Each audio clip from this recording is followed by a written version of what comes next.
According to Webster's dictionary, to survive means to remain alive or in existence, particularly to live on after the death of others.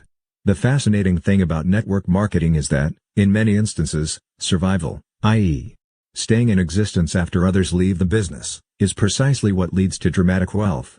Attrition is a considerable factor in our business. Yet we have rarely met anyone who has worked steadily in network marketing who doesn't eventually achieve success.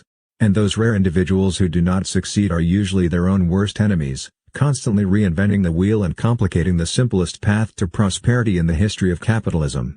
Of course, priorities vary as widely as do people. While some choose network marketing as a means to an end, others simply enjoy it for its own merits. These folks join multi-level marketing to build their confidence, widen their circle of friends, and feel more productive. And in spite of the fact that they'll never earn huge incomes, you couldn't pry them away from this business with a crowbar. That kind of money was never really their goal, and you'll read many of their stories in this book. In fact, were we to double the number of stories of success, we still couldn't possibly elaborate on all the remarkable benefits to be derived by those who have chosen to participate in this wondrous industry. In network marketing, you persevere or you perish. Quitting is the one sure way to fail. Surviving the first year establishes a new distributor with a good basis for success. Our analysis shows that an estimated 95% of those who survive 10 years in network marketing become wealthy beyond their wildest expectations. These survivors have achieved either staggering financial rewards and/or total time freedom, that is, having all the free time to do the things that really matter to you with the people you love most. At this particular time in history, when traditional business offers so little security, network distribution is literally the last bastion of free enterprise. It's a system in which common people can invest a small sum and, through sheer tenacity and determination, rise to staggering levels of financial reward and personal freedom. It's a field devoid of the pitfalls of traditional business: payroll, employee benefit costs, advertising, overhead, bookkeeping, and accounts receivable. Network marketing has an entirely different set of entrapments of its own. But once understood, these problems are easily overcome. We believe success is critically dependent on awareness, from the very beginning, of what these hazards are and how to overcome them. Hence this book. The network marketing industry traces its roots to the 1940s when Nutrilite Products Incorporated launched the sale of food supplement products and, 10 years later, Amway introduced the sale of household products. Over the past 50 years, the industry has matured into a legitimate and efficient channel of distribution ideally suited for the next wave about to break in the world of business. All we can say is, thanks to Rich DeVos and Jay Van Andel for having the vision to pioneer this industry. Network marketing annual sales are nearing $20 billion in the United States alone, being moved by an estimated 8 million people. Worldwide, more than $100 billion of a broad spectrum of products and services are being sold by an estimated 30 million independent network marketers. And keep in mind that we are still a very young industry with an expansive, promising future. Several studies have predicted that a third of all goods and services will be moved via network marketing in Western nations shortly after the turn of the century. And this could be as high as 50% in developing nations by the year 2110. Historically, the industry has been product-driven, selling from the traditional categories of personal care, vitamin nutritional supplementation, home and family care, leisure and educational products. Starting in the 1980s, services became a growing component, particularly in the deregulated telecommunications industry. Other services have included credit cards, financial services, insurance, prepaid legal services, travel, self-development, and motivational programming. With the forthcoming deregulation of the public utilities industries between 1998 and 2002, network marketing companies are positioning themselves to enter this market as well. The evolving maturity of our industry is clearly demonstrated by the 20 network marketing companies now traded publicly on NASDAQ and the New York Stock Exchange. And many others are preparing to go public. In order to file an initial public offering, companies must establish standardized accounting procedures and be open to Securities and Exchange Commission scrutiny and control. Therefore, those companies that do go public must establish and maintain high standards of business practices, which elevates the character of the entire network marketing community. Investors' response to the publicly traded network marketing companies has been outstanding. Upline Magazine, an industry trade publication, maintains an Upline index that tracks the financial performance of these public network marketing companies. In 1996, this index showed an increase in stock market value for the industry of more than 63% as compared to the Dow Jones Industrial Average increase of only 33% and the Standard and POR's 500 index increase of 34%. This nearly twofold gain of the network marketing industry over traditional corporations has created considerable excitement among savvy investors. The average person needs as little as $200 or $300 to get started in network marketing. Included in this figure is the purchase of some widely accepted products or services to be personally used and shared with others. Our industry is based on simple word-of-mouth recommendation of products and services. Distribution moves directly from the producer to the consumer, which cuts out all the intermediate agents and dealers who have nothing to do with production or consumption. As goods are distributed, the network marketer then receives compensation equal to the advertising budget of most large corporations. We've all known for years that word of mouth is the best form of advertising. Therefore, should it not also be the most lucrative?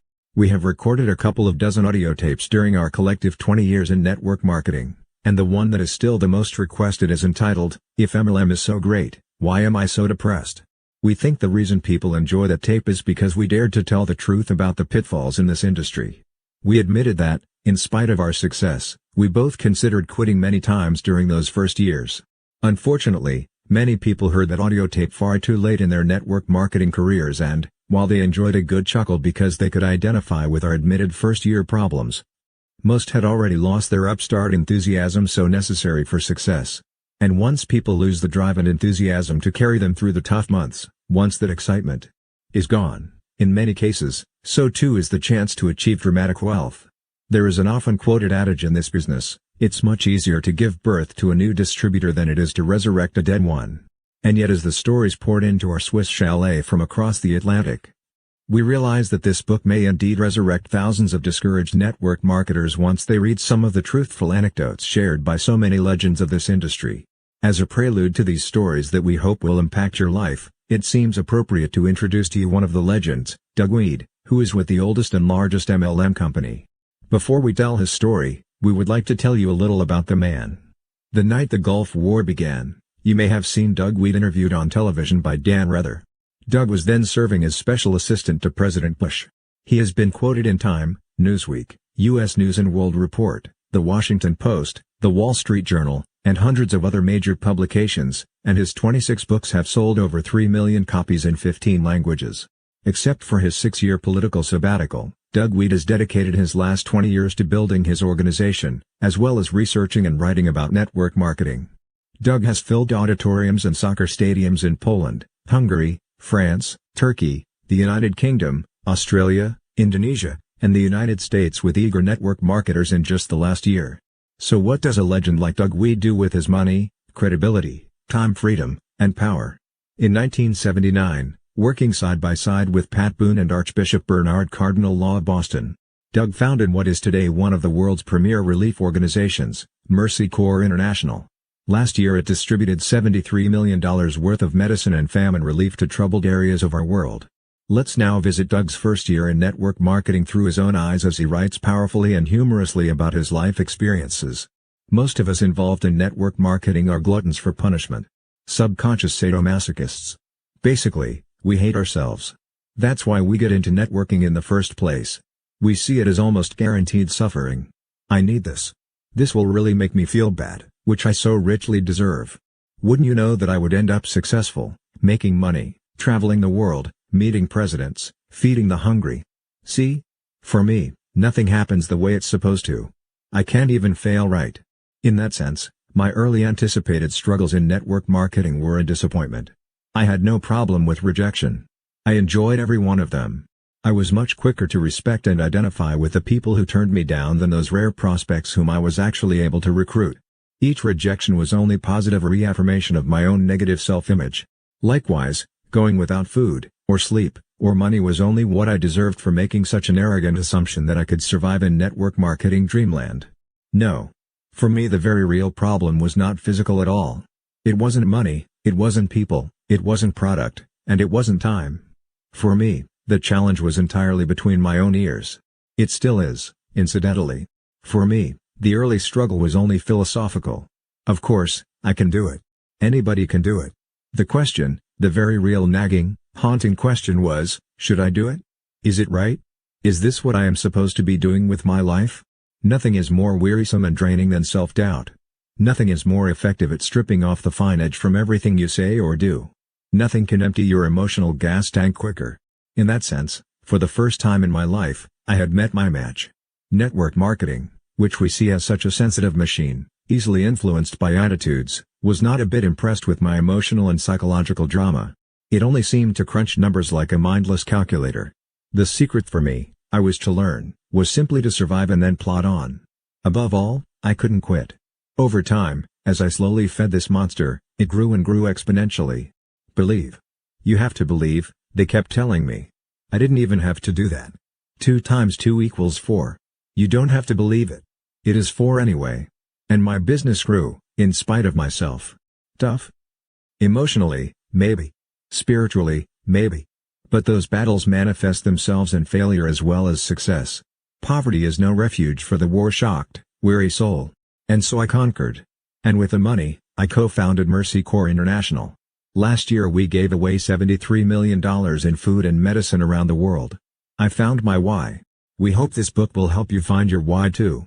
It is our hope that this book will be given to new network marketers immediately after they sign up in order to warn them of the pitfalls before they lose their initial excitement, because once it's gone, the chances of ever getting that driving enthusiasm back are virtually nil.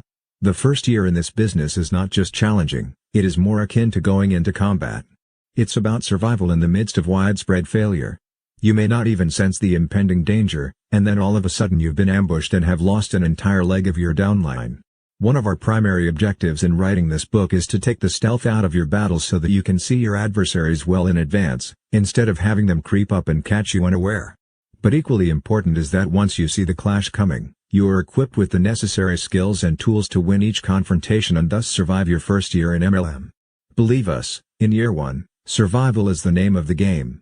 We know this both from personal experience and from statistics compiled by several companies that suggest well over 60% of all new network marketers quit in their first year, during the most important phase in the learning curve.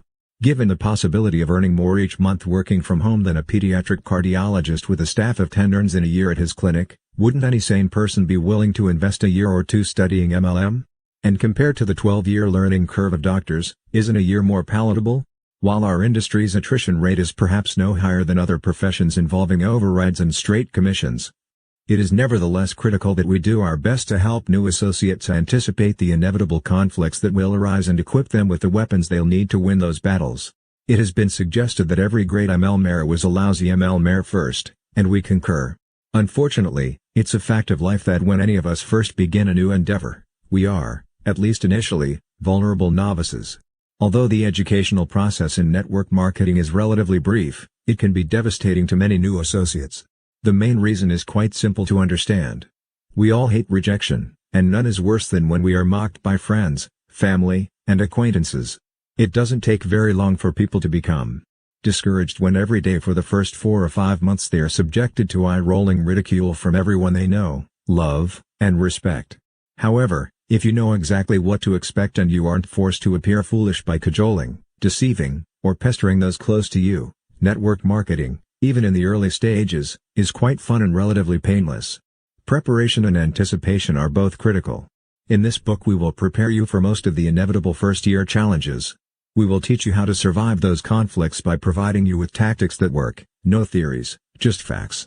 Most importantly, by preparing you in advance and sharing practical ways to survive each of these first-year challenges, we want to assist you in persevering. And if you do manage to survive the first year without quitting and without losing your sense of humor, the odds are great that you will continue long enough to become quite wealthy and successful. We've had a tremendous resource pool from which to draw our lessons and examples. For the past several years, we have been fortunate to teach America's only college-level certification course in network marketing with Harvard Ph.D. Charles King at the University of Illinois at Chicago.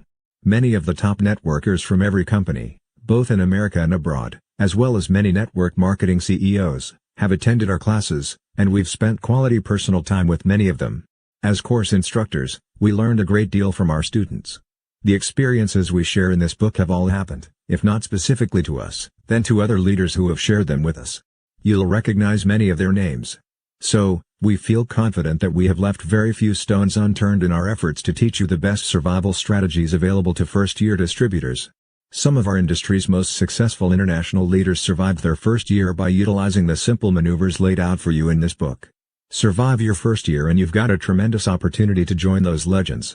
From Mark's father telling him that he is ruining the family name by doing MLM, to a hungry reporter asking the Attorney General of Nevada to investigate our company in hopes of uncovering a scandal or conflict of interest while Rene was serving as chairman of the county commission.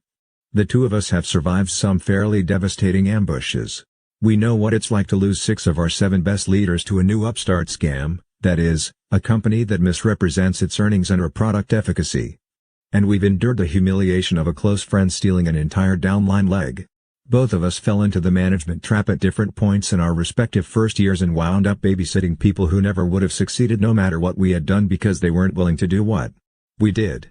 Both of us suffered the misplaced personal guilt of signing up a close friend who just couldn't make it in this business. We'll teach you how to survive all of those booby traps, in fact. We'll show you how to avoid them altogether on your path toward achieving all the money you aspire to earn and the time to enjoy it. In our first book, Power Multi-Level Marketing, we presented the theory behind MLM achievement. We tried to provide a paint-by-numbers system for both part-time and full-time success. But in this book, we are vitally concerned with practical applications, that is, with giving specific examples of what can and does happen to cause potentially successful distributors to prematurely end their careers. Many psychiatrists subscribe to the theory that 90% of the solution to any problem consists in the awareness of that problem's existence. We agree. Our fervent hopes and prayers are that, by bringing to your attention all the problems that successful network marketers face in their first years, we will enable you to survive yours. We are sharing with you the practical, proven survival tactics used by many of the legends of this industry so that you also can prosper abundantly. We're honored to have Dr. Charles King add a dimension to our book never before available. A quantitative analysis of network marketing from an academic perspective. Much of our most important data has been exhaustively researched and compiled by him. We've learned a great deal about the inner workings and technical marketing strategies of our profession from Dr. King. Many of his overviews are sprinkled throughout this book. His keen insights have been invaluable to us over the years, and his dynamic wife, Sandra, has directed all of our college certification courses. Nearly 1,000 students have graduated from our course to become network marketing professionals. So, many thanks to Charles and Sandra King. Network marketing is indeed the greatest opportunity in the history of capitalism, and we consider ourselves very privileged to be able to participate in the industry. So, naturally, when Prima Publishing contacted us about doing a book, not long after its marvelous success publishing Richard Poe's legendary Wave 3 books, we jumped at the opportunity with tremendous enthusiasm. As industry advocates, we believe that when any network marketing company fails, we all suffer. The future survival of our industry depends now on cooperation, not antagonism. Industry-wide success depends on elevating MLM companies and products rather than destroying the reputations, hopes, and dreams of our MLM competitors. Only then will network marketing become the most lucrative profession in all of free enterprise. Some network marketers mistakenly believe that the systematic ruin of their competitors is their best strategy for success. Little do they know that's exactly why they haven't begun to reach their potential. Unlike pioneers of the Old West who circled their wagons to fight off attacks, whenever one or more companies in our industry is threatened, we circle our wagons and fire inward. The old tactic of divide and conquer has been quite effective in the traditional business world. The traditional corporate pyramids have skillfully utilized the media and government regulators to similarly attack and stifle our growing industry, and all along they have hoped and prayed that we just go away. But we think it's time for them to stop fighting us. We respect all companies, not just those in our own industry, and we think they should do the same. Spanning our collective 20 years in the field of professional network marketing, we have been blessed to speak to hundreds of thousands of marvelous people in every part of the world. And while we've heard our industry denigrated in a variety of ways, not once have we heard it referred to as the rat race. This graphic description has been used on every continent, and translated into every language, to depict traditional business. Rat race literally means a sprint between the world's most deplorable rodents, those who actually wiped out half the population of England during the Black Plague. And what is it they are so steadfastly pursuing? Refuse and rotten grain in a hopeful pursuit to eat enough to see one more day. If for no other reason than to help people avoid that, we feel that this is a book whose time has come because the human condition should be a joyous flight among eagles, not a frenzied dash among rodents. Betty Carter, formerly senior vice president for the Pacific Stock Exchange, recently shared a graphic comparison between the rat race of traditional business and the freedom of network marketing. In her own words, when traditional business grows, an entire population can be reduced to rats. I moved to Seattle several years ago because of the quality of life. Today, as two corporations expand, the entire city has been forced into a mindless trek for several hours each day. The average speed on major highways has been reduced to 21 miles per hour. Crime and other societal problems are rising dramatically. No one can yet predict the negative ecological impact of the several thousand-person influx each month, but environmentalists are clearly worried. The point is this: when MLM corporations experience explosive growth, thousands of people go home and soar like eagles. When traditional corporations explode, people from all over the world assume the posture of rats and take to the streets. Thank God network marketing has given me the freedom to run errands during the times when others are confined to their little cubicles, but it will just be a matter of time before I have to look elsewhere for tranquility. We feel we have an awesome responsibility to educate as many people as possible to the fact that they need no longer participate in the god-awful stress of traditional linear business.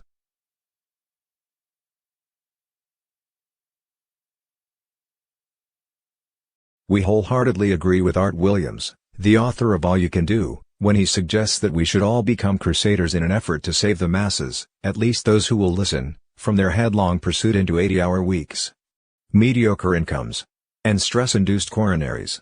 Because the American dream has become a nightmare for so many, and because network distribution is such a viable alternative to more traditional business professions, it is incumbent upon those of us who have reaped so much from this industry to begin to sow seeds for others. The book you are now holding in your hands is the ultimate survivor's manual. Thanks to the hundreds of unselfish leaders from diverse and numerous companies who rose to the occasion by contributing their stories, you will learn how to dramatically alter your life. Knowing full well that they would be educating their competitors, they all dared to tell the unadulterated truth about how to succeed in our industry. That kind of unselfishness alone makes us proud to call ourselves network marketers. If only this book had been written a decade ago, we might not have had to witness the unnecessarily hasty retreat of so many dynamic people from our industry who were simply unprepared for the first year's battles. Because of this book, you won't have to endure the same unnecessary losses we did. And there is one promise we will make to you without reservation: there will be times when your eyes will well up with tears or you'll laugh so hard at some of these legends' anecdotes about their early challenges that, like us, you will have to put the book down until you can wipe the mist from your eyes. These stories are commensurate with ushering in a new industry. We believe the next decade will bring a noticeable decline in these types of challenges as new technology and distribution channels make way for network marketing in our world. We received countless illustrations and anecdotes, all of which were heartwarming and inspiring. We regret that, due to editorial restrictions, we were unable to include each and every narrative. We want to offer a special thanks to those legends of network marketing who, by sharing their stories, did something unprecedented in business. They dared to admit, after becoming legends, their innermost vulnerabilities and bouts with anxiety and depression, so that millions of others, including their own competitors, might be inspired to exit the 40-year plan and share in the American dream. Enjoy. And whatever else you do in the first year, just don't quit. Because surviving is synonymous with thriving in our industry. Mark Yarnell and Renee Reed, Yarnell, Gstaad, Switzerland. Your first year in network marketing. Chapter 1: Ignoring the Rejection Rocket. Make rejection your ally instead of your enemy. Network marketing is one of the most fun and rewarding businesses in the world, but eventually all network marketers are faced with certain widespread and universal challenges. No matter how long we participate in multi-level marketing and no matter how successful we become, there is always the possibility that we will be shot down temporarily by the most prevalent and dangerous weapon of all, the rejection rocket. It can and will strike any time, rendering us virtually immobile, thus destroying our enthusiasm and excitement, which are the essential qualities for success. Rejection by your spouse. Everyone faces rejection in life, but what makes our form of rejection so very devastating is that it often comes from the very people we most love and respect: our spouse, our parents, our best friends and business associates. We are convinced that rejection causes more people to fail in MLM than any other factor, and often they fail literally before they ever begin because their approach is from the head, not the heart. Here's the classic scenario. Bob is at a transitional place in his life and open to a career change. He is receptive to listening to a new business concept. He goes to a network marketing meeting and for the first time everything makes sense. He may have considered working in this industry 4 or 5 times before, but he was never in a change mode during previous presentations. Now, because he's about to be laid off, he has a transitional mindset. So, not only does Bob begin to see the wisdom in networking, but he actually finds himself enthusiastic about the earnings potential. Throughout the second half of the 1-hour presentation he begins to make a mental list of the friends and associates whom he knows would be excellent at recruiting. Now let's look at 2 possible outcomes.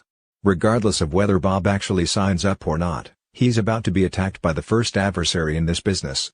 And unless the person conducting the presentation prepares Bob and the others for what is going to occur, by presenting certain facts at the end of the first recruiting interview, Bob is going to quit before he ever begins. Later, we'll return to the particular details of this story, but first let's see what happens to Bob once he leaves the presentation. In fact, we'll examine several scenarios. Because the timing is right in his life, Bob is excited. And because Bob knows several people who will be naturals at recruiting, he can hardly wait to break the news to them that he has found the ultimate opportunity. If the person who introduced Bob to MLM is one of those folks who signs people up at the first interview, Bob may actually fill out a distributor agreement, promising to come back on Saturday for training. More than likely he won't be asked to sign up at the first meeting, but will instead promise to think about the business and call the presenter back with his answer. However, unless the recruiter carefully prepares Bob for rejection, Bob is now set up for failure. He's excited, though he may not have admitted that to anyone yet. But Bob is about to be blindsided by the rejection rocket, an inevitability seldom explained properly by most recruiters. Because he hasn't been trained, here's what happens. First, Bob corners his wife. He's really excited and the conversation goes something like this. "Honey, our worries may be over. I think Phil has given us a gift from God. You remember how I explained the cutbacks at my company and how I told you I could actually be one of the future fatalities? Yeah, Bob, but you don't really think after all these years that you could get laid off. I mean, you weren't serious, were you?" His wife finds this inconceivable. "Honey, listen, it doesn't matter. I was just over at Phil's and he and Nancy have gotten into a new business that looks really great. I can't believe how much money there is to be earned and freedom to be gained. Honey, Phil is about to get his first big check. And I brought home some samples of the products. Nancy is blown away by this creme and shampoo. Here, I brought some home for you to try. She wants you to call her."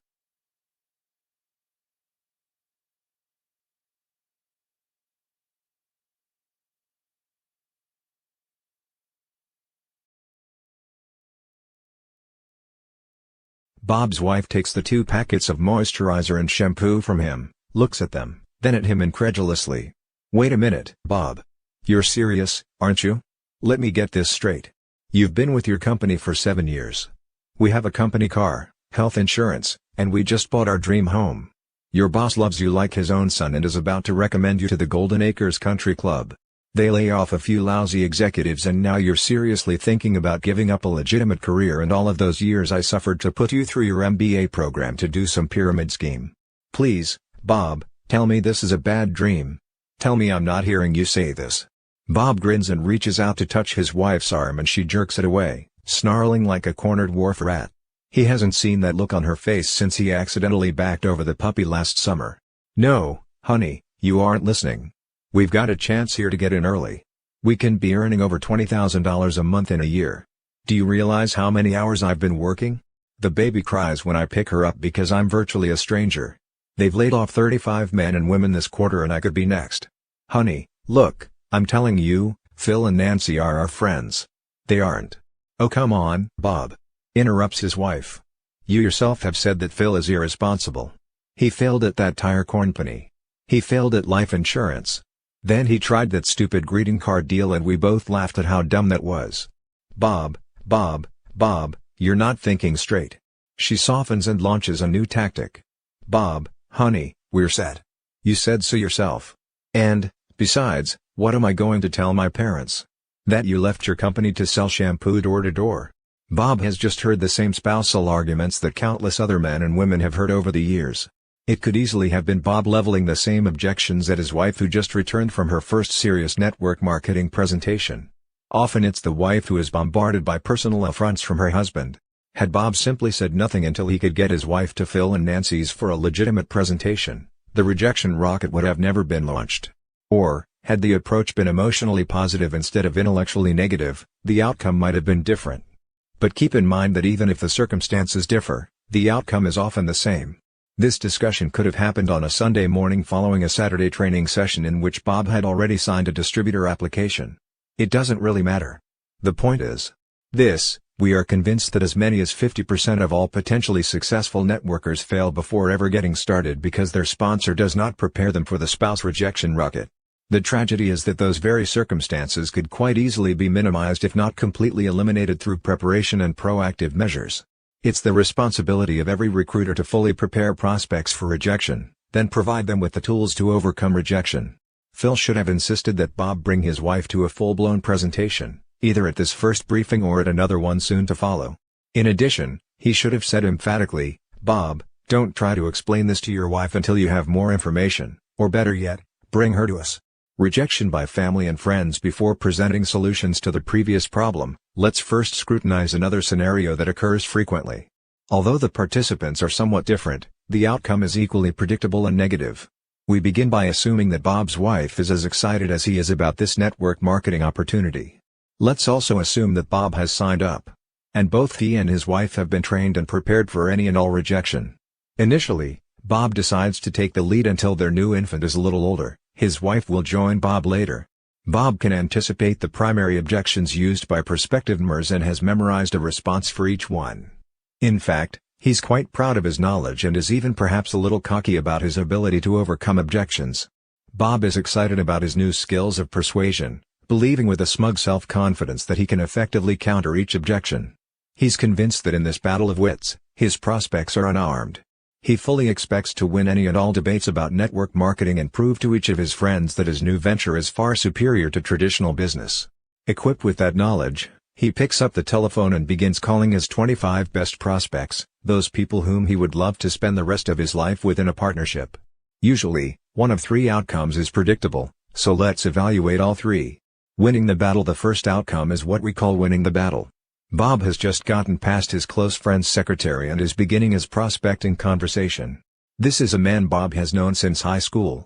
Their lives are quite different now, so they see each other infrequently but have nevertheless retained their warm friendship.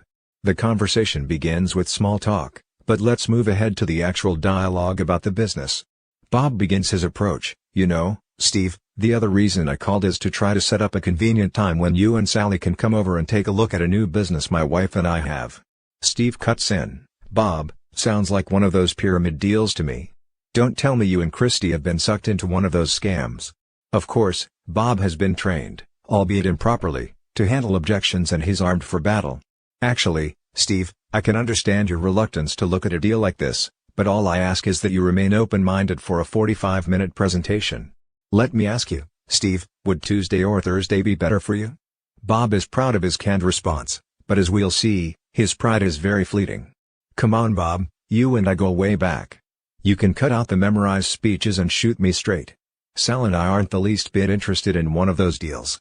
In fact, my own father got sucked into some gold scam last summer and put over $5,000 into the deal, never signed up one person and has a garage full of overpriced gold coins gathering dust," Steve says gently but firmly.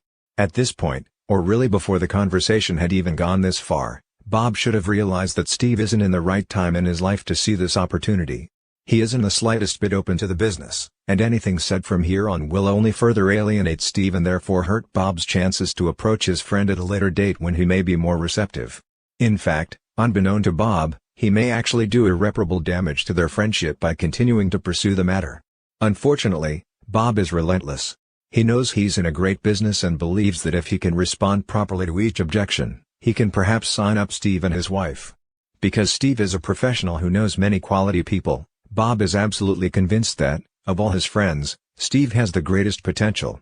Bob believes that all he has to do is skillfully overcome his friend's objections and he's got a winner on his front line. He's sure he will win the battle. But it won't happen. And the reasons it won't happen are simple. Steve is not in the right time in his life for change, and Bob approached his friend improperly. In this particular scenario, the objections and responses to them will probably continue for another 5 or 10 minutes. In a last-ditch effort to shut Bob up, Steve may actually agree to go to a presentation. Of course, the chances that he will actually attend are slim to none. In this winning the battle scenario, more than likely Bob's prospect will be a no-show and, in the long run, he will even lose the war. Unable to apply the 6-month rule, the battle will never again be waged, let alone won. In other words, another potentially great network marketer is history. And you can bet Steve will tell 10 other friends at a future cocktail party just how bizarre and frenzied their former friend, Bob, has become. Kiss 10 more possible networkers goodbye. Positive negative. The second outcome is what we call the positive negative. In this scenario, the very instant Bob mentions his intentions, Steve jumps in and aggressively points out how much he hates business deals with friends, detests MLM or any other home business pyramid, and adds, "By God, it better never surface again in the course of our friendship." Of course, Bob shuts up immediately and changes the subject back to small talk. He feels rejected because his good friend is so positive that network distribution is a rotten industry. And because Steve is so positively negative about network marketing, Bob decides to never again extend the opportunity to his friend. That is a serious mistake, as we'll explain later when we fully define the 6-month rule. The good zero leader's boy. The third outcome is what we call the good old boy. An example of this scenario is as follows: Steve, the other reason I called is because my wife and I have become involved in a business that we want to share with you. It will take about an hour at the most and we can see you on Tuesday evening at 8 o'clock or Thursday at 7:30. Which is better for you? Steve answers pleasantly, "Gosh, Robert, it sounds great. Can you tell me just a little about it?" "Well, Steve, I'd rather not discuss it over the telephone because it's about 90% visual. I'd like for you and Sally to see a brief video, then actually sample some products and take home some literature to examine. But I can tell you that this company is expanding globally and they're looking for brand new recruiters and trainers who have always wanted to earn over $25,000 a month." "My God, Bob!" Steve excitedly responds. "$125,000 a month. Phew. I can tell you right now we are always open-minded to new opportunities, especially when there's that kind of earnings potential. I think Thursday would be our best bet. What time?" This last scenario is actually somewhat common when new distributors are calling friends. In MLM, we refer to friends as one's warm market. Because most family members and close friends do not want to reject you, they will often agree to things they don't want, just to be warm. Hence the terminology, but we can assure you that often as many as half of all warm market appointments, and by that we mean friends, family, and associates, who commit to coming to your home for a private business presentation will not show up. And that can be more devastating than any other form of rejection because you'll feel deceived. So remember, no matter how nice they are on the telephone, half of your family and friends may not show up for your meetings, especially if you tell them about products and brochures, videos and samples. Knowing this fact ahead of time softens the pain. Simply put, all people detest rejection, especially rejection by friends and family. Frank Pinelli of West Linn, Oregon, had been in the business all of 1 week when he experienced one of the worst rejections of his life. As he explains, "I couldn't wait to meet for breakfast with a man whom I had come to respect and admire. Like me, he was a realtor and a very successful one. Both of us were in the process of leaving real estate to start our own businesses and I assumed that would give us grounds for being mutually supportive of each other. As I began to describe my networking business to him, without a moment's hesitation, he told me that even if he was a panhandler on the street pushing a cart around, the last thing in the world he would ever do is network marketing. I grew numb. My world, for the moment, was destroyed. A respected friend had, in so many words, called me worse than a bum living on the streets. 2 years have passed and today I truly owe my ex-friend a debt of gratitude. He so enraged me that I vowed to become hugely successful just to show him how wrong he was. His having treated me like such a jerk is to this day a significant part of what drives me. Today, Frank, together with his wife, Joanne, earns about $5,000 per month. But rather than homeless or even worse, 70-hour-a-week realtors like their ex-friend, they are both stay-at-home parents to 2 young children and, in their words, jobs share the business around them. Friends are often our biggest dream stealers, and once a dream is stolen, it is not easily recovered. But Frank and Joanne turned what could have been a stolen dream into a burning desire to rise to their full potential. Today, they both love what they do and have their sights set on making it all the way to the top. And when they reach the very pinnacle, it will undeniably be because one business associate tried to smash their hopes and dreams. Perhaps once they make it to the very top, their realtor friend will decide to join them in business. Dennis Clifton, who together with his brother David built our strongest global organization, remembers how excited he was about his future when he first signed up back in May of 1986 before any of us knew what we were doing.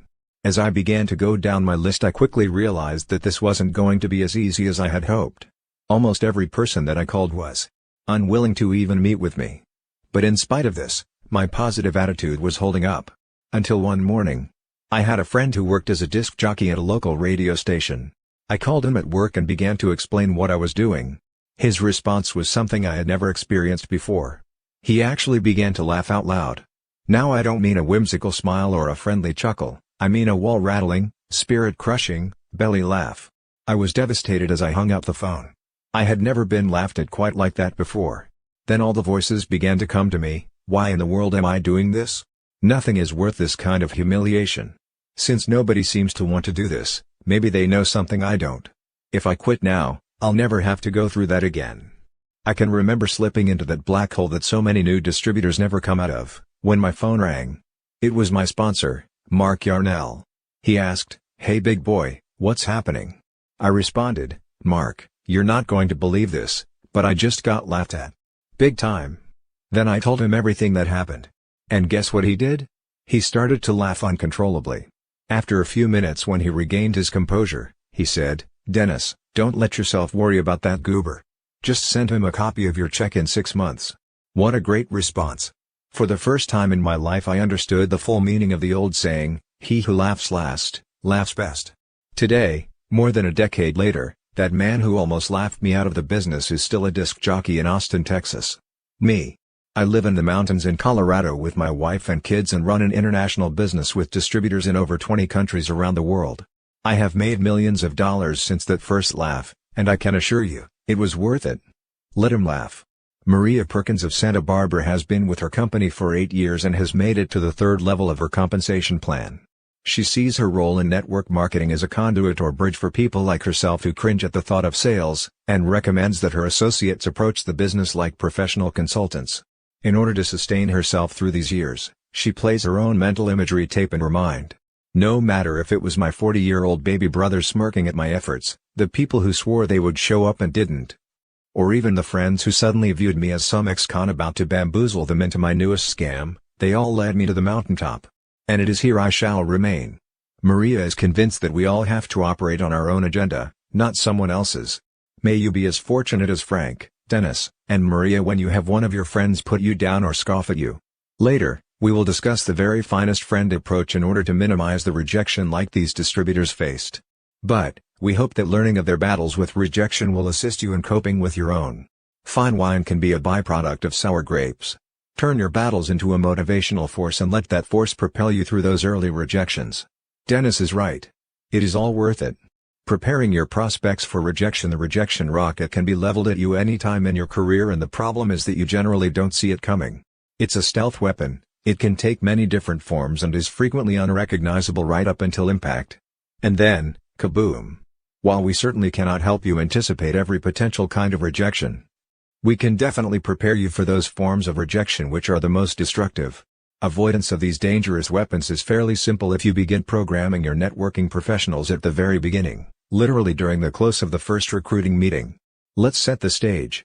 You have just presented your business opportunity effectively by following a specific format, one we'll explain in a later chapter.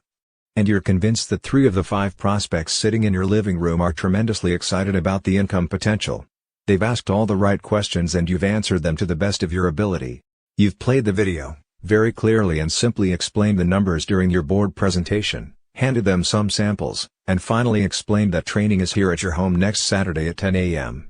You are ready for the closing comments specifically calculated to call their attention to rejection and assist them in avoiding it before they are sideswiped. We are irrevocably convinced that most people who leave the first presentation excited but never sign up or return for training are usually fatalities of the easily avoided rejection rocket. Here's how we prepare our unwary prospects. We suggest you memorize or paraphrase this for your own use, speaking in the singular or plural accordingly. Folks, I know some of you are excited about the numbers you've heard today. I realize that you will want to do your due diligence, as would any responsible entrepreneur. But let's face it, if I'm right, if you really can earn this kind of monthly income and semi-retire in 3 to 4 years, or at least have substantial personal and financial freedom, you'd have to be brain dead not to take me up on this deal. But I want to warn you about the 2 primary causes of failure so you can avoid them while you're doing your investigating. Don't be afraid to use a comment like brain dead on your prospects no matter how successful or professional they appear.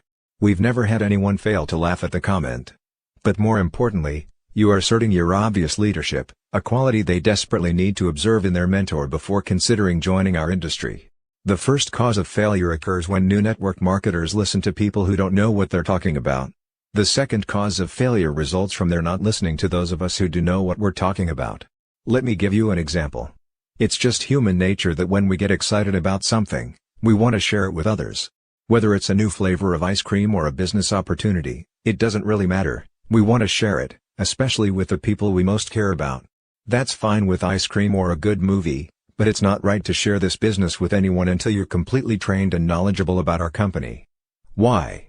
Because the primary cause of failure in our profession stems from people getting excited about the tremendous earnings potential and then charging out to tell their closest friends and relatives before having the slightest idea how to do our business. It is critical that you not say anything to anyone until we have taught you a successful approach. If you begin talking to your relatives and friends about this industry, most of them are going to tell you that you've lost your mind.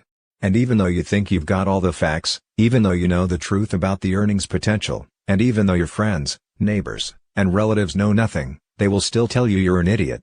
And if you have 10 or 20 people in a row question your sanity, especially people you know and love, you will give up before you begin. So don't even attempt to sell your spouse on the opportunity, simply get him or her back here for a presentation as soon as possible. Now I know you think you're strong enough to avoid being influenced by people whom you know are completely ignorant about our company. Everybody thinks that. And let's say that you are. Let's say that even if 20 friends and relatives reject you and tell you you're an imbecile, you do not collapse under the weight of their negative attitudes. The real problem is this: once they've told you not to get involved, even if you later skillfully prove them wrong and answer every one of their concerns, they will not sign up. Remember, once they've ridiculed you for getting into MLM, they cannot afford to sign up themselves because that's tantamount to admitting their own foolishness. And in this era, many folks are more interested in impression management than in taking responsibility for their own lives and creating financial independence and time freedom. So until you've been signed up, made a commitment, and been trained professionally, do not, and I mean this emphatically, do not approach your friends, relatives, or even your spouse with this business until we have taught you how to share this information with them. Some of your very best warm market recruits will never join you, no matter how successful you become, if you approach them improperly. Years of experience have taught us that the single largest cause of failure results from listening to people who don't know what they are talking about. Here's the problem: new prospects' friends and family don't know anything about your company or the business of networking. And in their ignorance they are certain it must be a scam. Until you are involved financially, they sense you are not really committed. So they will do everything in their power to save you from making a big mistake. When you say, "Hey, everybody, I'm getting ready to open a new restaurant," you can count on the response, "Are you sure you want to do that?" I've heard most startups go under. However, once you have already made the investment, your family and friends will do everything in their power to support you in your new venture. When you say, "Hey, everybody, I've just opened a new restaurant," the response will likely be, "Oh, good for you, when can we come?" Rejection by family and friends is by far one of the biggest challenges in network marketing. But you can only change their attitudes by changing your own. After you've elevated your own self-esteem and confidence level, only then will you be able to help others elevate theirs. Often altering their opinions, strengthening your family's support or interest, and opening doors to your friends and associates. We wrap up our business presentation by discussing the second cause of failure: not listening to those who do know what they're talking about. If any of you do decide to sign up and become my frontline associates, you must also be willing to duplicate exactly what I teach you. This business is totally different from traditional business, and if you are going to sign up and then try to reinvent the wheel, you're going to fail. So promise me you'll follow our system, or, frankly, I'd rather not even have you sign up. Fortunately, we are in an experienced organization and we know what we're doing. Your first 90 days are critical, and we start the clock today as you begin your decision-making. That dialogue is the way we close our in-home recruiting presentations, nearly verbatim.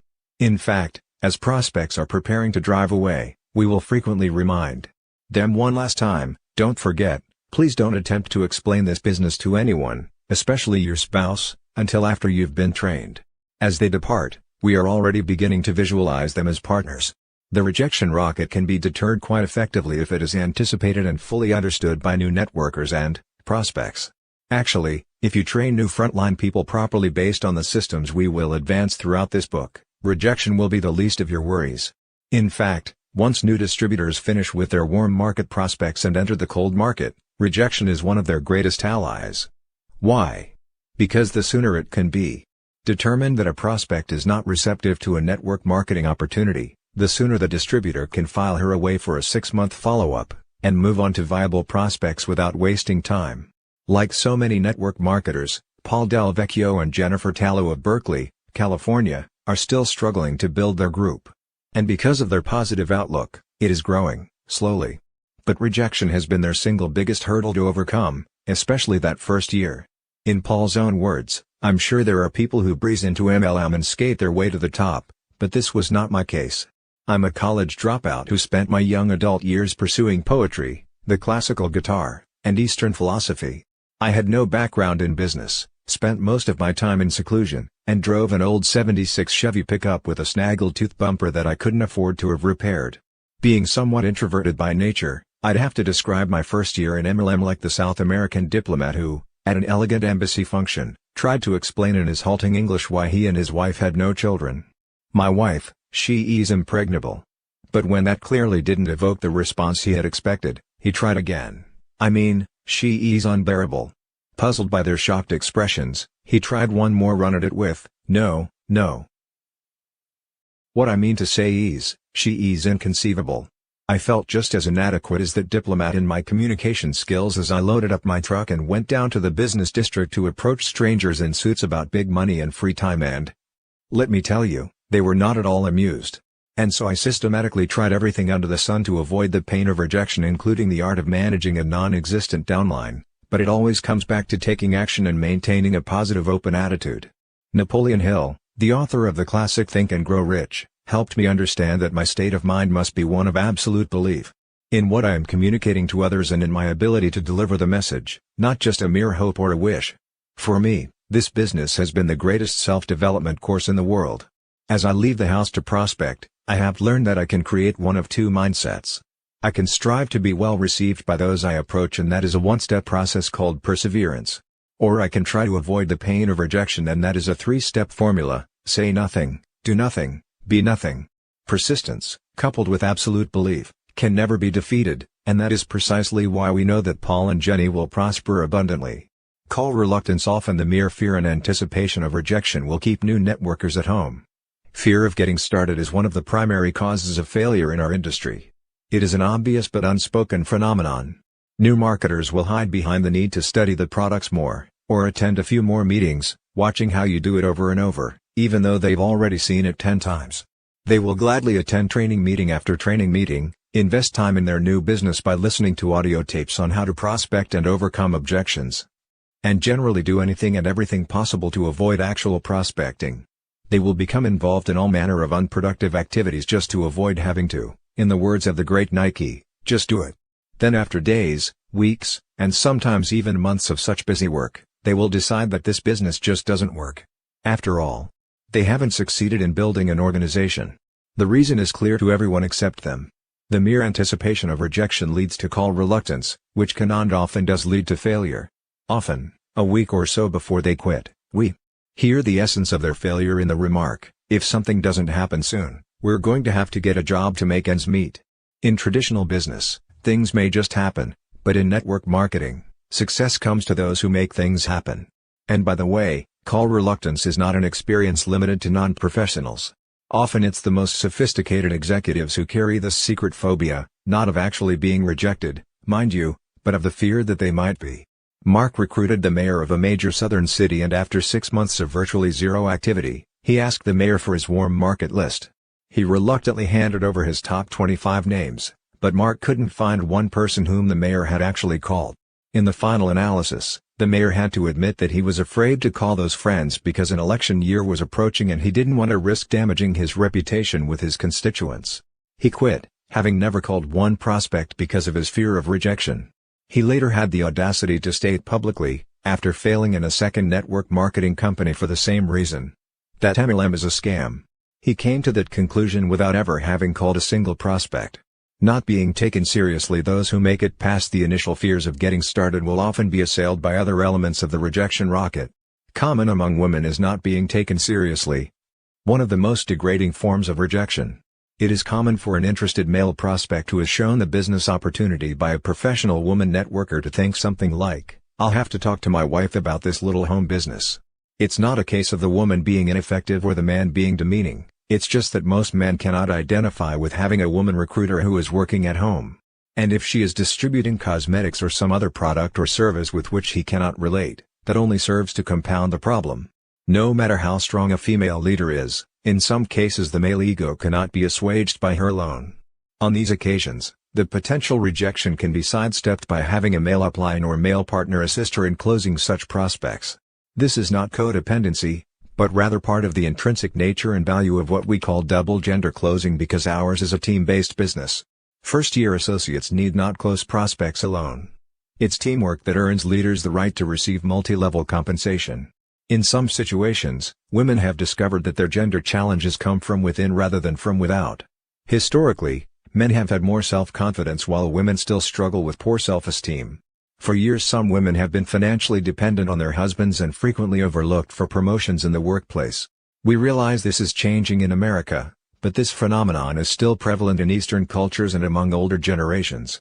Women have so very much to offer this industry, their companies, their husbands and male partners, and certainly the members of their own organizations. The problem has stemmed from an industry-wide lack of awareness about just how much women have to give and how needed feminine qualities are in today's global marketplace. The role of women is on the threshold of explosive change, along with their image. If you suspect that you are being rejected because of an attitude you project, then take some time to work on your own personal growth before attempting to build an organization. Read books, attend seminars, and listen to audio tapes to enhance your self-image. Surround yourself with positive people who constantly remind you of your worth as a person and the contributions you are capable of making. Shake off any residue of negative self-esteem, any emotional baggage that you may be carrying around, and take pride in yourself. It is important to understand that you have a greatness and an unlimited potential to elevate everyone around you. Practice exuding your inner strength with your head held high and you will see an immediate difference in your general acceptance, your leadership success, and your income. Perhaps no woman in network marketing's 45-year span has better exemplified the transition that can occur in a woman's life once she begins to accept and project her strength than Cathy Dennison. At the age of 30, Cathy Dennison awakened to realize that she was living a nightmare. She was in an abusive marriage and her 12-year-old daughter was suffering the pain of seeing her mother mistreated. She decided it was time to take action. She left her husband and moved to the tiny town of Basalt, Colorado, where she began cleaning houses to support herself and her child. While her personal life improved dramatically over the next few years, her finances were in shambles. But without a degree, there were few options available to her. Cathy had always believed that she had the talent and mindset to become a millionaire, but her introduction to MLM was the very first time she'd ever been exposed to a business with no limits and no major capital investment. Within 5 years, she would be relaxing on the beach in San Diego in her dream home with a husband, Mark Rogow, who shares her goals and dreams. Many people were first introduced to Cathy Dennison and her remarkable story in Richard Poe's bestseller Wave 3. But no one can write as dramatically and accurately about Cathy as Mark Yarnell, who personally sponsored her and served as her mentor for her first years in this business. When I first met Cathy Dennison in Aspen, Colorado, in 1987, she was a single parent living in a tiny one-bedroom apartment doing her best to support her family on her meager maid's income. I had begged our realtor to help me find a housekeeper because we were entertaining so many friends, and our home rapidly became like a bed and breakfast. Cathy agreed to meet me as a favor to her best friend, the realtor, but had actually decided not to accept the job. At that time, she was already cleaning numerous houses and felt burned out. On the other hand, she really needed the money, and she owed the realtor a debt of gratitude for the numerous jobs she had arranged for Cathy after she left her abusive marriage. When Cathy walked into my home that first day, I was immediately impressed with two things. First, she was obviously an extrovert. Second, she had enthusiasm, a very warm smile, and, although she was working as a maid, she was definitely a people person. Naturally, the old recruiting Yarnell came out as he generally does whenever I meet a strong personality. But in Cathy's case, I suppressed my enthusiasm as rapidly as it surfaced, mainly because I wanted to devote a solid year to snow skiing, hang gliding, and writing the first edition of my book Power Multi-Level Marketing.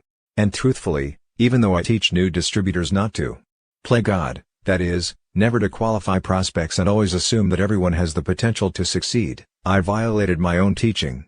I decided that in spite of her enthusiasm, I wasn't going to sponsor my housekeeper in a town of 2,000 because the chances of her success were minimal. What a fool I was. After finally awakening from my stupor and signing her up, Kathy promptly signed up every possible prospect in Basalt and Aspen, then moved to San Diego and gradually built a business that transformed her into a millionaire. After recognizing my own stupidity and prejudging a maid, I made the decision to never again violate the one definitive precept in our industry: there's a seed of greatness in everyone. Never qualify prospects for any reason. Nearly a decade later, Kathy Dennison is one of network marketing's true heroines. As more women like Kathy join our industry, and we continue to hear more financial and emotional rags to riches stories, women will continue to occupy positions of importance in increasing numbers. And as Richard Poso correctly pointed out in Wave 3, Dennison's stripped-down approach served her well.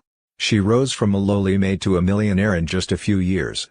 In 1997, Kathy was named one of the top 10 women of distinction in Jerry Hoffman's International Directory of Network Marketing. We spent an afternoon skiing in Switzerland during the winter of 1997, and when we returned home we saw the familiar red light on our answering machine signaling that we had a message. That simple 2-minute message meant as much to us as any other achievement in either of our lives. Mark flipped the on button, the machine rewound, and there, in a broken voice, was our frontline associate Kathy Dennison. Her message was a simple, "Thank you for believing in me." That afternoon Kathy and her wonderful partner husband, Mark Rogow, had received their millionaire's pin from the home office signifying that they had earned over $1 million, thus inducting themselves into the company's elite millionaires club.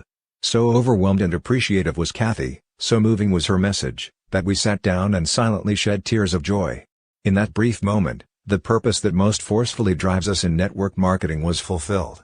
To this day, we can write without equivocation that you could take away everything we own, our income, our entire downline, homes and cars, and our involvement in network marketing would be justified in its entirety because of the joy we felt for Kathy and Mark on that afternoon. Seldom, if ever, has one of life's experiences so touched us at the very core of our beings as did Kathy's short message. Kathy has an inner strength, a personal belief, and an unmistakable self-worth that allowed her to rise from maid to millionaire. We believe there are thousands of women out there just like her, and everyone could succeed if they could shake off their limited programming. To any woman who may feel assaulted by the rejection rocket because of her own self-imposed struggle with a negative self-image, we suggest that you select another successful woman as a mentor. Allow her to coach you every step of the way, and duplicate her steps to success. Don't take rejection personally. New associates must be taught that a no, thank you is not a personal rebuff. A waitress pouring coffee in a coffee shop might be told no, thanks by one, no more for now by another. She might be told I have plenty, thanks, or even I don't like coffee. But none of these responses sends her running to the ladies' room in tears because all of her customers rejected her. And yet that is comparable to what happens to brand new distributors. They take no, however it is said, too personally. In our industry, a decline to participate in the opportunity most often means the timing isn't right for me now. Occasionally, it means I don't like direct selling. But it never means I don't like you. Think of prospecting in MLM as a sifting process. Like the waitress walking around with a coffee pot, we are merely searching for those who would like to have what we have to offer. Accepting no is merely part of the process of finding those who say yes. Consider this fact: of the first 67 individuals whom Mark first approached about joining his organization, 66 said no. This slow start was mainly because Mark abandoned his warm market. He was a minister at the time and felt that it would be a conflict of interest to call on his church members. So he began in a predominantly cold market. Later, he finally recruited a few parishioners after he was himself certain of his company's long-term stability. However, his first prospects were cold calls and all but one rejected his offers to even see a presentation. Mark felt like quitting right then, and his sponsor actually did that week.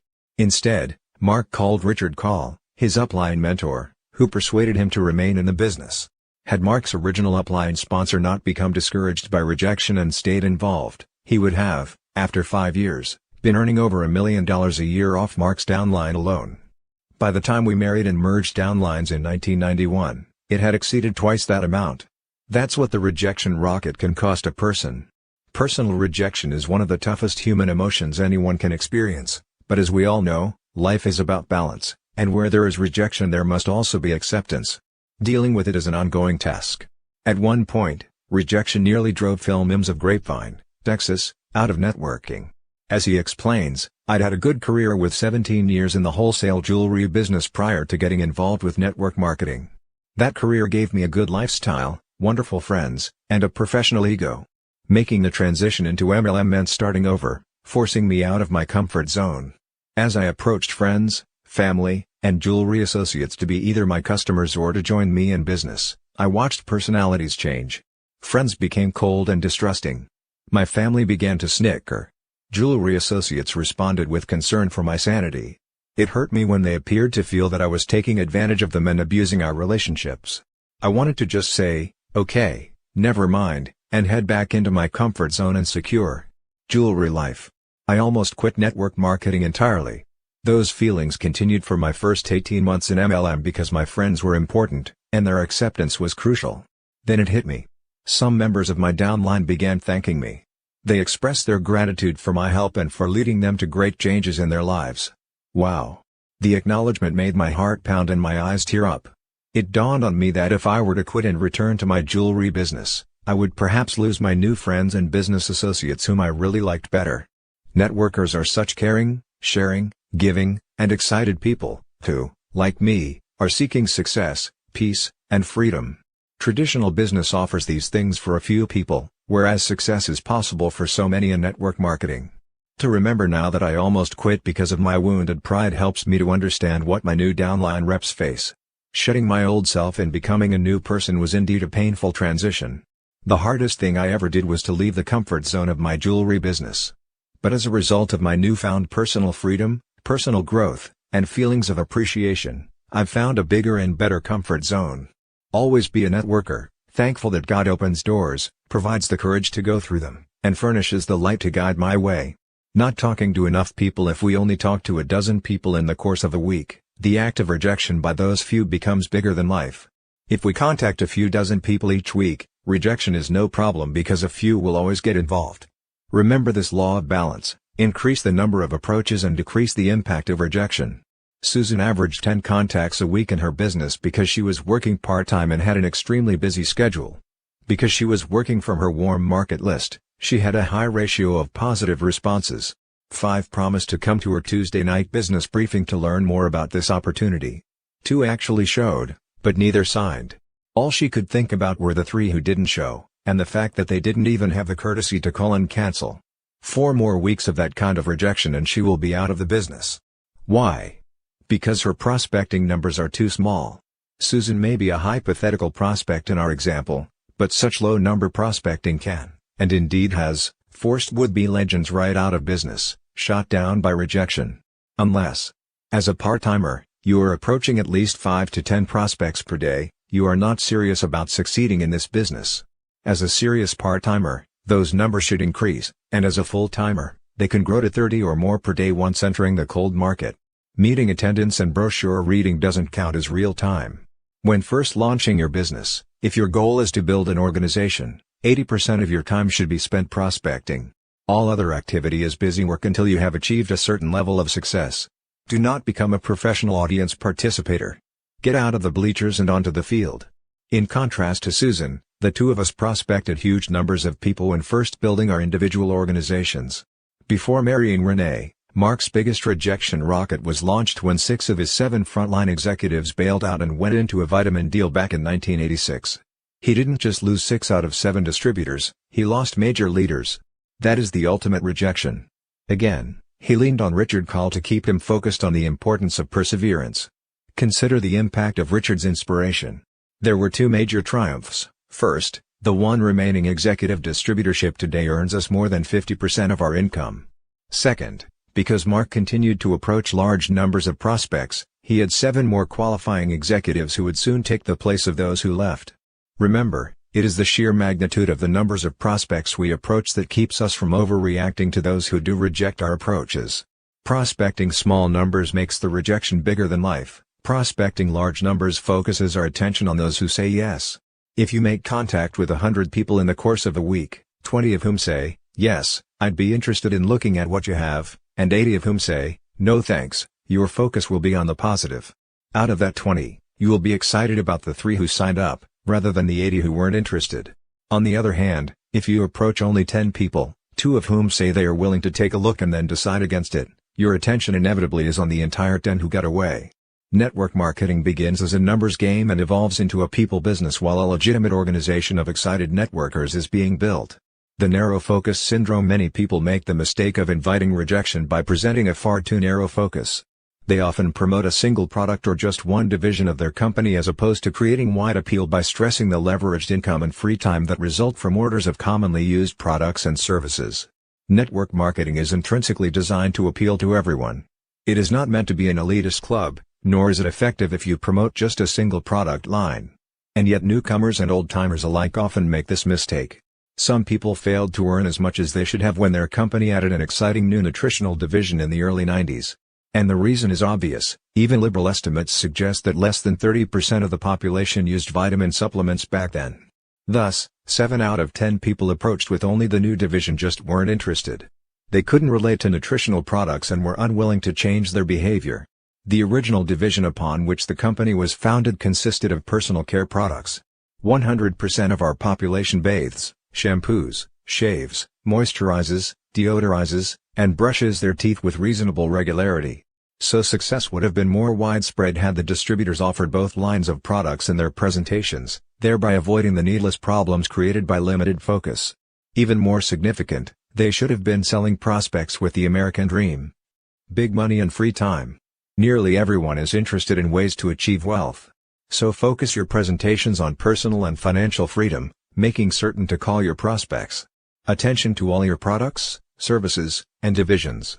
This comprehensive approach is how legends ultimately build large and dynamic organizations. Turning rejection into positive motivation. John Corkill worked for a large title insurance company for 10 years, the same one his father had been employed by for over 40 years. They enjoyed working together and shared a track record of success. When corporate politics became unbearable, John, with his father's understanding and support, went to work for a competitor and tripled his income during the first year. Over the next 5 years he created a six-figure income. Then, due to a merger, he was laid off. His father, still with the original title insurance company, was now in charge of starting a new division and offered his son a full-time position, but the company could only pay him a pittance of his previous income. 1 week before he was due to start the job, John was introduced to network marketing. He found the right company and chose to go full-time immediately. After receiving the news, his father's comment was, "John, I guess everyone has to do something. However, if you fail at that one, you can always sell makeup since one of the largest companies is based right here in Dallas. But whatever you do, I just hope you're not going to come over to my house and try to push your products on your own dad. I know all about network marketing. Those people make $200 a month and 9 out of 10 of them fail." John assured his father that his disapproval of the new career path he had chosen was understandable and that he just didn't want to rely on his father for normal family support. When John did not become defensive, something clicked in his father, who seemed to realize that he was treating his son like a carpetbagger. He asked John to sit down and began inquiring about his goals. When his father was convinced that his son was fully committed to becoming the 1 out of 10 who succeeds, as he had done with the company in which they both worked, the father-son relationship was back on track. For John, the story of his father's rejection turned acceptance became a driving force that motivated him to stick with his new network marketing business. Not only is he well on his way, appreciative for his father's rejection and eventual acceptance, but John plans to retire at the same time as his father so that they can enjoy the wealth together. Grateful for his father having started him off on the right foot. Reaction to family rejection can often be redirected, becoming a positive force for building your business. Summary. Failure in network marketing often results from 2 problems. 1. The new distributor's argumentative approach in recruiting frontline people who have already made it obvious that the timing isn't right in their lives. 2.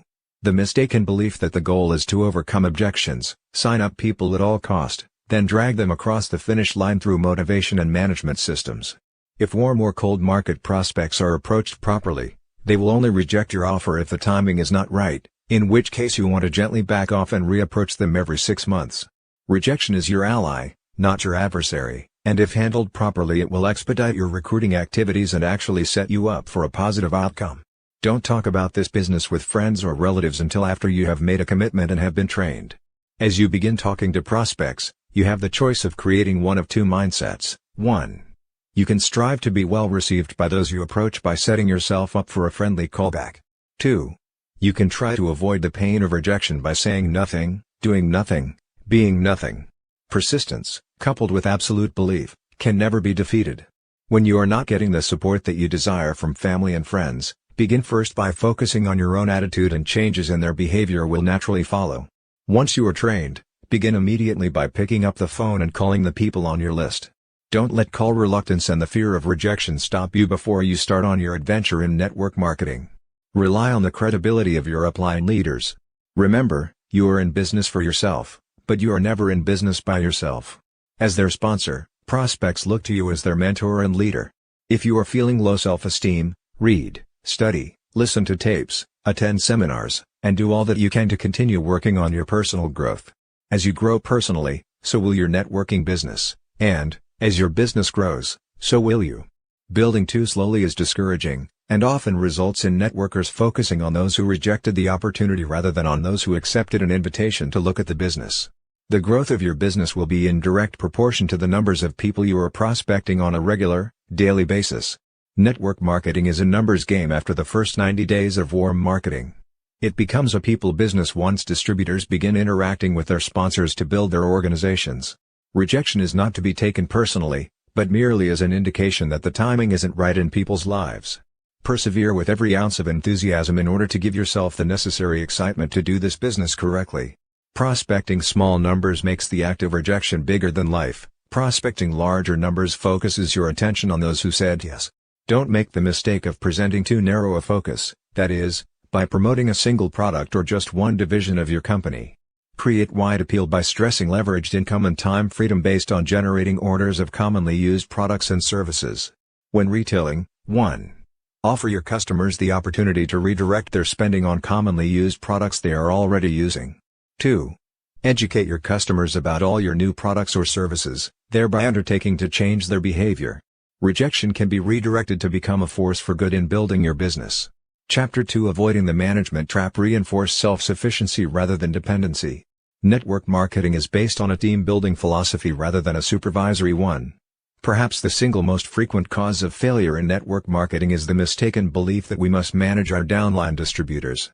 Typically, after new associates spend their first month or two recruiting 10 or 15 friends, they end up devoting the rest of their time attempting to make those few people successful. That's what we call the management trap. Let us quickly point out that there is a significant difference between managing and supporting a downline organization. Playing caretaker to their organization causes new networkers to spend a disproportionate amount of time on a particular leg or legs of their downline to the exclusion of everyone and everything else. It creates a false codependency, doing for others instead of teaching and encouraging them to do for themselves. The management trap creates two serious problems for a business builder. First, it produces weak and lethargic distributors because someone else is doing their work for them. Second, while managing others, that networker loses valuable time that could be more wisely invested in prospecting and recruiting new frontline distributors. And remember, new blood is the lifeblood of any organization. Continually sponsoring new associates adds vitality to an entire business. If you stop recruiting before you are earning enough to live comfortably, then you lose valuable ground. And worse, since ours is a business of leading by example, your leaders will emulate you, so that everyone ends up managing and no one is prospecting or recruiting. Supporting an organization, on the other hand, is part of the team approach inherent in network marketing. It involves responding to legitimate requests on the part of any and all of your associates to help close a serious prospect or give them encouragement when they are feeling down. In this chapter, we intend to describe the difference between creating dependency in your organization and reinforcing self-sufficiency. It is critical that novice network marketers recognize the difference between productive activity and ineffectual, time-wasting practices. Sponsoring family members and building for the Mark discovered the pitfalls of supervising his family's line the hard way when he recruited his own father. As he tells the story, "It really hurt when my father said, 'Son, you're embarrassing me and ridiculing the family name in Missouri by selling snake oil in one of those damn pyramid scams.' It hurt because I had always loved and respected my father. He never made much money while we were growing up, but he did start his own advertising and public relations firm. He also wrote 2 novels, one of which, Mantrap, became a bestseller in 1948. Dad was a proud man who always told me that integrity is more important than wealth and to never do business with a man whom you can't trust with a handshake." By the time I was a 16-year-old sophomore at Glendale High School in Springfield, Missouri, Dad left the field of writing novels and magazine articles to launch an advertising agency. I was so proud when he trusted me to go out and solicit clients. He said that if I could get a client to use our agency, he would let me have a shot at writing the copy. I was so enthusiastic that I went charging out and actually obtained a client the first week. The guy's name was Jerry Vaughn, and he was preparing to launch a new pet store in a little shopping center near our home. Somehow, probably on sheer guts and enthusiasm, I convinced him to give me a chance. I went back to Dad's office scarcely able to contain myself, and broke the good news to him. I don't remember Dad ever really getting too excited about any of my accomplishments, but I could tell he was pleased. For the next several years, I wrote copy and created ads for clients whom I picked up along the way. Some of my ad campaigns were quite well received, while others were not so successful. But through all the years, Dad supported and encouraged me. That is, until 6 months before my graduation. I didn't realize it at the time, but Dad really wanted out of the stress. Apparently, in my ignorance, I failed to see his hope that following college graduation, an event, by the way, that never occurred, I would be interested in becoming his partner. Perhaps even one day taking over the entire ad agency. I had other plans. In hindsight, I suppose my pronouncement at our 1971 family reunion that I intended to enter seminary and ultimately become a minister really caused him pain. I later found out from Mom that he saw it as a real slap in the face after all the years of working together. But, that's life. I was to become a minister several years later after a series of sales jobs. Just about the time my father was accepting my ministry and actually beginning to tell our friends with pride how his son's church was growing, I told him something that would result in our not speaking for nearly a year. I told him on the telephone that I had become a distributor in a new company in the field of network marketing. I'll never forget the uncomfortable 2-minute silence that occurred when I asked, "Dad, can I send you some shampoo and conditioner? I know you're going to love them." Silence. After a couple of minutes that felt like an hour each, I broke the uncomfortable stillness by asking him to which address he wished me to mail the shampoo. That's when it hit the proverbial fan. "What the hell, son? You go to seminary, become a minister, now you're quitting that too. You're a quitter. And how could you disgrace the family name by getting into a pyramid?" He abruptly hung up. Naturally, I was miserable with rejection. That all changed, however, when I received an apology call a year later. Dad had heard from my sister that I'd built a sizable downline and was earning more each month than he was earning in a year. He called and congratulated me for my success. Then he came clean about his health. The stress was causing him heart problems, and in addition to apologizing for judging me so harshly, he also intimated that maybe I could help him get out of the rat race of public relations. That was all I needed. The next week I was on a plane to Missouri to sign up my father and get him out of traditional business. I was very excited about the prospect of helping my dad change his life. And the reason I explained our backgrounds here in such detail is to help you understand my reason for wanting so desperately to help him. You see, this was my first experience with the formidable management trap, that is, the supervision of one's downline. Before pointing out my mistakes, I want the reader to fully understand the situation. And I want to do everything possible to help you avoid this devastating trap because it is very counterproductive and most often leads to failure. Our parents, siblings, and closest friends are usually the ones who lure us into the management trap. I spent 4 months in Springfield, Missouri, helping my father build his organization. The problem was that all Dad's people looked to me for leadership because I was doing everything for him. Not only that, but the rest of my entire group was suffering because I wasn't available to respond to their questions.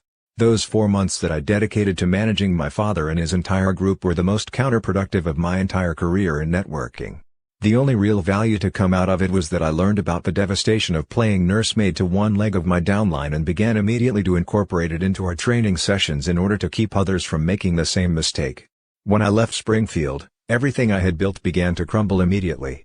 The new people on my father's front line regarded me as their mentor, and when I no longer had time to support them as effectively as I had while living in Springfield, several became despondent and quit in the first month. Dad was frustrated because he had no idea how to lead his people and they didn't look to him for leadership anyway. I created a cripple of my own father because, for all practical purposes, I became the director of an adult daycare center. But here's the real tragedy: Dad had the ability to succeed dramatically in network marketing. He had great communication skills, loved working with people, and had the overall competence in business that would have allowed him to build and run a quite successful organization worldwide. But I ruined it for him. You see, I loved him so much and was so committed to his success that I inadvertently created a weak person out of a strong one. My father's gone now, he passed away last year. And sometimes, while sitting in the solitude of my study thinking of Dad, I secretly wish an angel would appear and wave a magic wand, leaving behind a tiny golden plaque above his ashes which reads, "Here lies a great man." Dwayne Yarnell, who could have been greater had his son not loved him too much. But, because I didn't know then what I know now, I feel no real guilt. Dad and I had a great friendship to the very end. Next, I headed straight to Orlando where my sister Melissa was a very successful executive analyst for the Tupperware company. With my sister I had a legitimate reason to enter the management trap, or so I then mistakenly thought, because I felt that she had a personal conflict of interest. Because Tupperware is a direct sales company, Melissa felt that for her to build a network in another company would be entirely inappropriate. I admired her decision and decided, once again, to manage my sister's entire downline. I recruited her frontline leaders, trained them, and supported them because Melissa just couldn't violate the trust Tupperware had placed in her. Once again, I fell unwittingly victim to this administrative role. Meanwhile, all my other organizations across the country were feeling the frustration of seldom reaching me because I was so vitally focused on managing my own family's groups. To make a long story short, when I went back to my own home in Aspen, Colorado, I had successfully wasted over 8 months building executive downlines for both my father and sister. Within a year, both relatives had quit and virtually everyone in both of their organizations had either quit or become wholesale buyers of the product. I had wasted so much time and worse, by loving them too much, had unwittingly stripped them of their leadership roles. Fortunately, Dad had managed to recruit a couple of my old high school and college buddies, Gary Turner and Jim Grundy. Over the years they did quite well, but in the end both opted to pursue other avenues and today we earn not one penny from the efforts of extensively working with relatives. Taking on the position of caretaker to my group served to lower my income, spoil both my father's and sister's chances to succeed, and throw me off track for nearly a year. The truth is, I should have spent only 1 week in each city training Dad and Melissa, then they might have both been prepared to build their groups. If you find yourself alone in network marketing, with none of your family members supporting you, there are better ways to transform them than trying to coerce them into the business and then doing it all for them. If we want to change others, we begin by changing ourselves, and alterations in their behavior will naturally follow. The truth is that we are empowered far less by heredity, luck, and circumstances, than by our vision of what we believe is truly possible for ourselves. Jimmy Cozert of Renton, Washington, is one of the legendary big money earners in the networking industry. But it took an early morning self-evaluation to break an inherited cycle that had predominated in his family for over a century. He explained it to us in this way.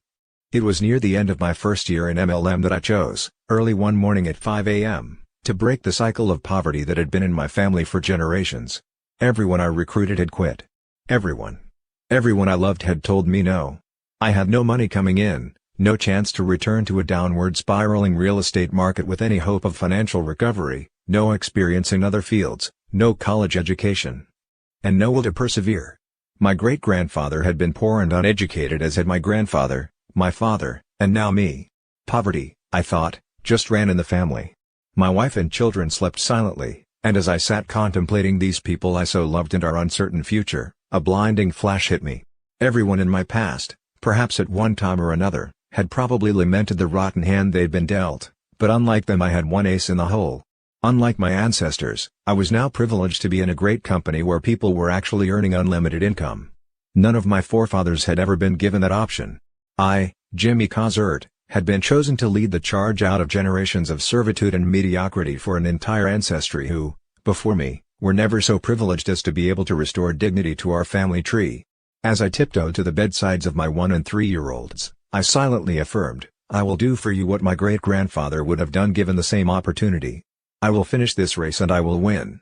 From that moment on, I set out to break the cycle of poverty. I know my predecessors might have done so themselves, had they been blessed with an unlimited income opportunity. My wealth now stands as a testament to a great-grandfather who persevered in everything he did in a generation which offered no possibility for wealth and time freedom for poor, uneducated people. None of my kids will ever have to sit in the dark at 5 a.m. and feel depressed because they're impoverished. Thanks to network marketing, the cycle is now broken. The Messiah complex. With both of us coming from theological backgrounds, we know what it's like to be victims of the Messiah complex, which is very similar to the management trap, but with more emphasis on saving people. Given our backgrounds, at one time or another we wanted to save the entire world and every single person we sponsored. Each time we found a good person, especially one who appeared to need saving, we would end up dedicating much of our time managing that individual and his or her entire organization. But it doesn't work, as Renee and I both learned over and over. Here's the irony. Those frontline recruits who demand the least attention are usually the ones who become the most successful. For example, let's consider Dennis and David Clifton, brothers from Texas. At the time, Dennis was a student in the doctoral program at the University of Texas and David was a detective with the Houston Police Department. After only about a month in the business, Mark recruited Dennis and taught him everything he knew, and Dennis then taught David what Mark had shared with him. Mark initially thought he had offended them somehow when their phone calls ceased to come daily. But he discovered that they didn't need him like they did in the very beginning. They had their serious prospects call him to confirm the authenticity of this business and to be closed, but, otherwise, they understood the simplicity of recruiting and training others, and they just did it. If there's one primary lesson we learned during our first few years in networking, it's that those recruits who need us the most usually succeed the least. And those who prosper self-sufficiently deserve all the credit. Mark recalls, "I remember it feeling like a real slap to my ego the first time Dennis Clifton went an entire month without calling for help. Yet, when I awakened from my need to been-eat stupor, I was astounded to discover that the Clifton boys had passed me by. Only in MLM is it rewarding to have our downline members reach the very top level of our compensation plan before us." Kathy Dennison and Terry Hill needed no messiah either. In spite of the fact that neither had ever participated in MLM before, even as frontline distributors, they simply didn't need Mark to save them. Except for a few telephone calls their first month or two, and some help closing prospects in their first years, they became totally self-sufficient immediately. The new people who whined and moaned and complained were all out of the business in a few months. Those who have become millionaires did it primarily on their own. Mark gave them the support and the duplicable system Richard Kyle taught him and they proceeded to successfully accomplish great things. They are all winners. The last thing a winner needs is a manager or a savior. Remember, if new recruits finish their training and go to work without calling you every day and asking you to do everything for them, don't be offended. Be joyous. In this business everyone has the ability to do great things, but those who lean on their uplines for everything are usually the ones who fail the most rapidly. What makes our industry so much grander than traditional employment opportunities is the fact that we are compensated for our productivity. We aren't like some traditional corporations, such as TWA, who, at the time of this printing, haven't given their hardest working employees a raise in 10 years, while their CEO allegedly continues to earn $3,000 a day. If new associates want to earn more than a particular leader above them, they just need to be more productive, i.e., find more frontline distributors and customers who will use and share the products. That's what we love most about our business. While we can never actually lose our downlines, unless we stop ordering products, our downline leaders can certainly pass us in earnings. And some of ours have, especially since 1992 when we chose to dedicate ourselves to enhancing this industry's image through positive articles and media reports, lectures to universities, clubs and organizations, and books such as this. We haven't actively pursued frontline recruiting nearly to the extent we did our first few years because we've elected to use the freedom earned for other causes. Additionally, we are upline leaders to some very sizable international organizations, all of which expect us to be present in their cities at least once a year. We travel extensively in some 20 countries. From Tokyo to Dallas, and Sydney to London, we love to spend time with our friends and associates throughout the world. And even now, while we conscientiously avoid sinking into the director's seat, we do nevertheless feel a definite desire to spend quality time in each leader city.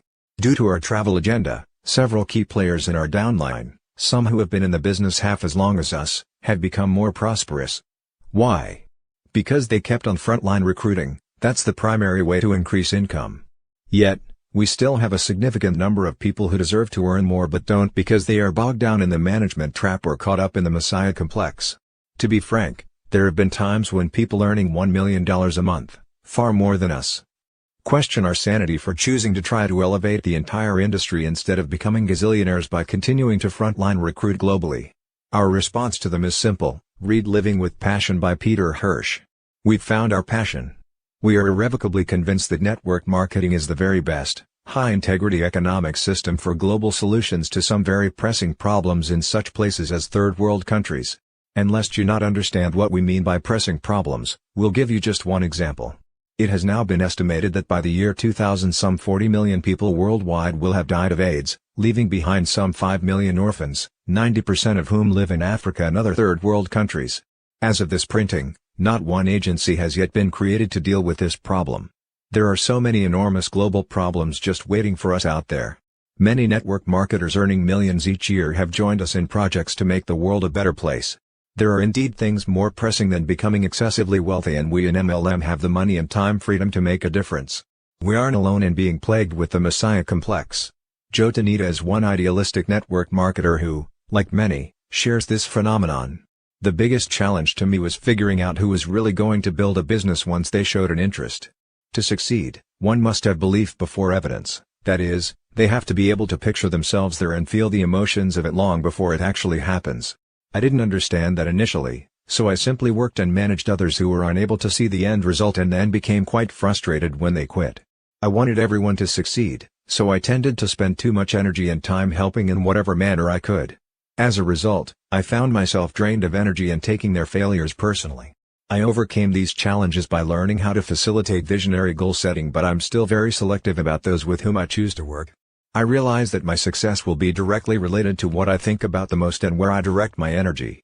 It's unnecessary to fall into a management mode when what we truly need to do as a leader is provide a duplicable strategy for our new associates, then allow them to create their own success. Joe and Rick Tanita are networkers who are among the top sales leaders in their company in Canada, having now been nearly 20 years with only one company. It is our hope that many more network marketers will be able to say that with pride over the next 20 years. When you find yourself frustrated because your associates are not successful, teach them how to visualize the end result. And direct most of your energy toward those who do. Just recruit a few and drive their lines deep. One common misconception in the network marketing industry has led people down into the administration pit. Certain leaders contend that the key to success in our industry is finding 4 or 5 good people, then driving their groups by focusing exclusively on supporting them until they are wealthy, then finding 5 more and doing the same thing. That is the absolute antithesis of what is required to succeed in our profession. The 3 magic words are go wide fast. Recruit as many frontline distributors each month as you can, until you are earning at least $10,000 a month consistently. Then you can relax a bit until you feel refreshed, only to run right back out there into the frontline recruiting trenches. Unfortunately, some well-meaning authors and leaders have done a horrible disservice to our profession by misleading new distributors into believing that success in our industry requires less effort than it really does. People who teach this philosophy do so innocently because that's what they've been taught through their upline leaders who learned to do this through books and tapes. The first 90 days of warm market prospecting are much more personal and support-intensive since new distributors are focused on their friends and families. We will discuss this more in later chapters. But the truth is that you cannot hope to achieve a tremendous income, like those huge figures the legends in our industry earn, unless you play it as a numbers game, especially once you enter the cold market. Ron Wiggins, who left the shoe business after 11 years to join network marketing at the age of 27, said one of the most important things he learned his first year is that success defies all logic. So quit trying to figure it out. Just do the numbers. And when prospecting large numbers of people, don't try to tell them everything you know. It's a matter of raising their curiosity, not satisfying it. He goes on, I was doing so much of the wrong, eventually it just started to add up. From all the mistakes I made, I learned and now teach from experience to eliminate logic in your own mind and simply do what's been done by the experts and authorities of the industry who have already made all of the mistakes themselves. You've got to get rid of any personal perceptions you may have and try to accept from the beginning that it's going to be a lot of hard work on a very consistent basis. After a year of hard work, Ron had matched his previous income. Shortly thereafter, his wife, Chris, also left her job and together, working full-time, they have become one of the top network distributor teams in Dallas. It took Ron and Chris 4.5 years to reach the very pinnacle of their company's compensation plan. Today they earn a 5-figure monthly income. They have utilized their experience to become experts at training, and have learned to keep it simple so that their system can be easily duplicated.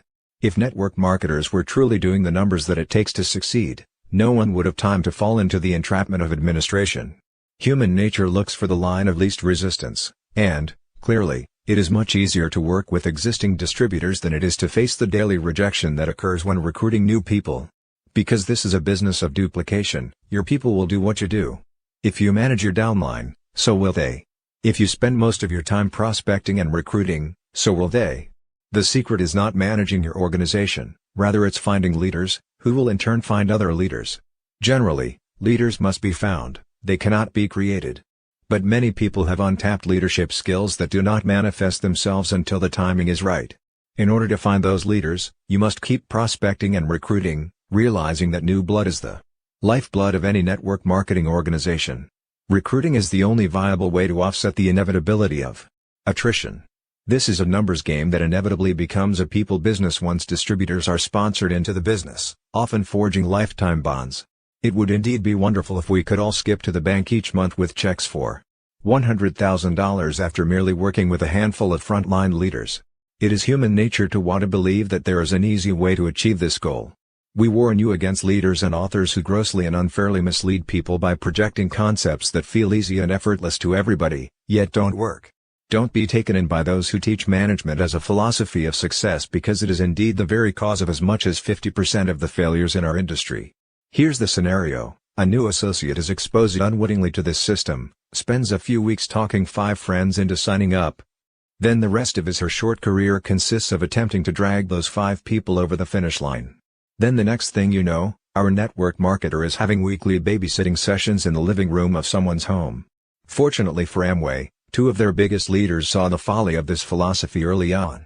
Because, as leaders, they command so much respect and loyalty from their downlines, they were able to immediately replace this concept with more realistic guidelines by removing one best-selling book from their sales tool repertoire.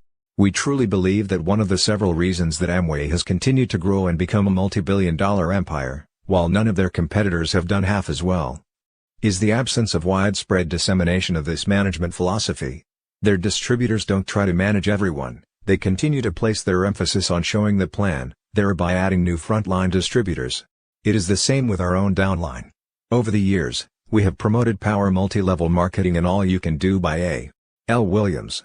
Consequently, our most successful leaders continue to recruit large numbers of frontline distributors and teach their people to do the same.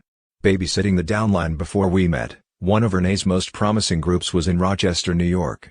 It was a dynamic growing leg of her organization led by a couple, Gary and Lori, who were self-sufficient with all of the vision, the integrity, and the enthusiasm to succeed at network marketing. They sponsored a friend named Mike, who was their strongest catalyst. For nearly 2 years, everything went well. Renee traveled there twice a year to work with them, and the rest of the time she supported them with teleconference and speakerphone meetings. There were generally 200 to 300 people in attendance, and the number of emerging leaders was growing with each visit. It was the epitome of how a long-distance networking organization can succeed. Then, almost in a single week, it all changed. Mike, once the best recruiter in the whole group, had secretly slipped into a management mode. His group was sizable and he felt it was time to devote his energy to overseeing their recruitment activities. Because of his strong personality, no one felt they could do anything as well as he did it. With Mike so readily available, his organization leaned on him for everything: presentations, hand-holding sessions, closings, sizzle sessions, product clinics, and pep talks on the phone. Depressed and discouraged, Mike phoned Gary, who suggested that he talk to Renee. The phone call went something like this. "Mike, you sound down. What's the problem?" Renee was concerned. "I don't know. It just isn't working anymore. I'm absolutely fed up with babysitting my group. Isn't there anyone out there who can just do it on their own?" "Mike, you're the best recruiter in the business. How many people have you sponsored this month?" There was a hesitation before he answered. "I'm too busy babysitting. And no matter how hard I work, my group isn't growing anymore. I don't get it. You know the saying, new blood is the lifeblood of this business. Stop recruiting and your organization dies a slow death. You want it to come alive? Go back to what works and what you do best, recruit. I just can't see the light at the end of the tunnel. It looks like I'll be babysitting the rest of my life. Ask my wife, I'm not even good at babysitting my own kids. If I could just find a way to do this without babysitting." 1 month later, Mike found a new company, a wholesale buyers club. It was exactly what Mike was looking for, a deal with no inventory, no product information to learn, no training required and no babysitting a downline. Just sponsor people and when they order anything, the upline gets a cut, or so he thought. He told everyone in Rochester about this great new company. Gary and Lori were horrified, but fearing that they would lose out, they also signed up in the new company, just in case. Nearly all the leaders followed Mike into this new deal, but only as a backup to our company, of course. Yet because of this distraction, many of Gary and Lori's downline lost focus. The last time Renee went to Rochester, Gary and Lori were out of the business, and the number of serious players had dwindled from a few hundred down to about 25. 6 months later, the Wholesale Buyers Club was out of business. When we stopped to analyze what happened, we realized it all started when Mike stopped recruiting and became discouraged with babysitting his group. This was the time to give extensive support to the Rochester group, a time for new leaders to emerge. Had Gary and Lori been able to stay focused themselves and not let Mike divert them in their entire organization, this group could have become one of our largest legs. If the clock of time could be rewound, Renee would love to have them all back. I had built a close relationship, both upline and downline, to Gary and Lori, and I miss these friendships that were once a regular part of my life. But once an organization has fallen apart, it is far easier to give birth to new people than it is to try to revive the dead. Experience abroad. Any of our most graphic examples of the management trap occurred when we opened a foreign market. We sponsored one couple, taught them everything we knew, and worked through them to build a dynasty in the new country. We developed a friendship and found that we shared many things in common, including similar life values. Prior to the official launch, we did weekly teleconference calls, which is both a legitimate and efficient way to build a new market prior to a company's opening. Through our mutual effort, and to our delight and surprise, we had more than 1,500 serious prospects attend our opening day celebration at a private location hosted by us. For us personally, it was the single largest launch of a foreign market in which we had ever participated. And yet, a year and a half later, our frontline couple's income continued to drop below their first executive check. How was this possible after such an awesome beginning? Prior to the official launch, everything was kept to a simple system: no hotel meetings, just friends telling friends, no literature, not even products because they weren't allowed to be sold yet.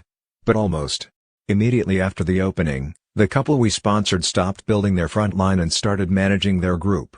In fact, they spent the next 18 months creating sales tools and coaching those struggling on their front line to buy as much product as they needed in order to meet monthly requirements for advancement.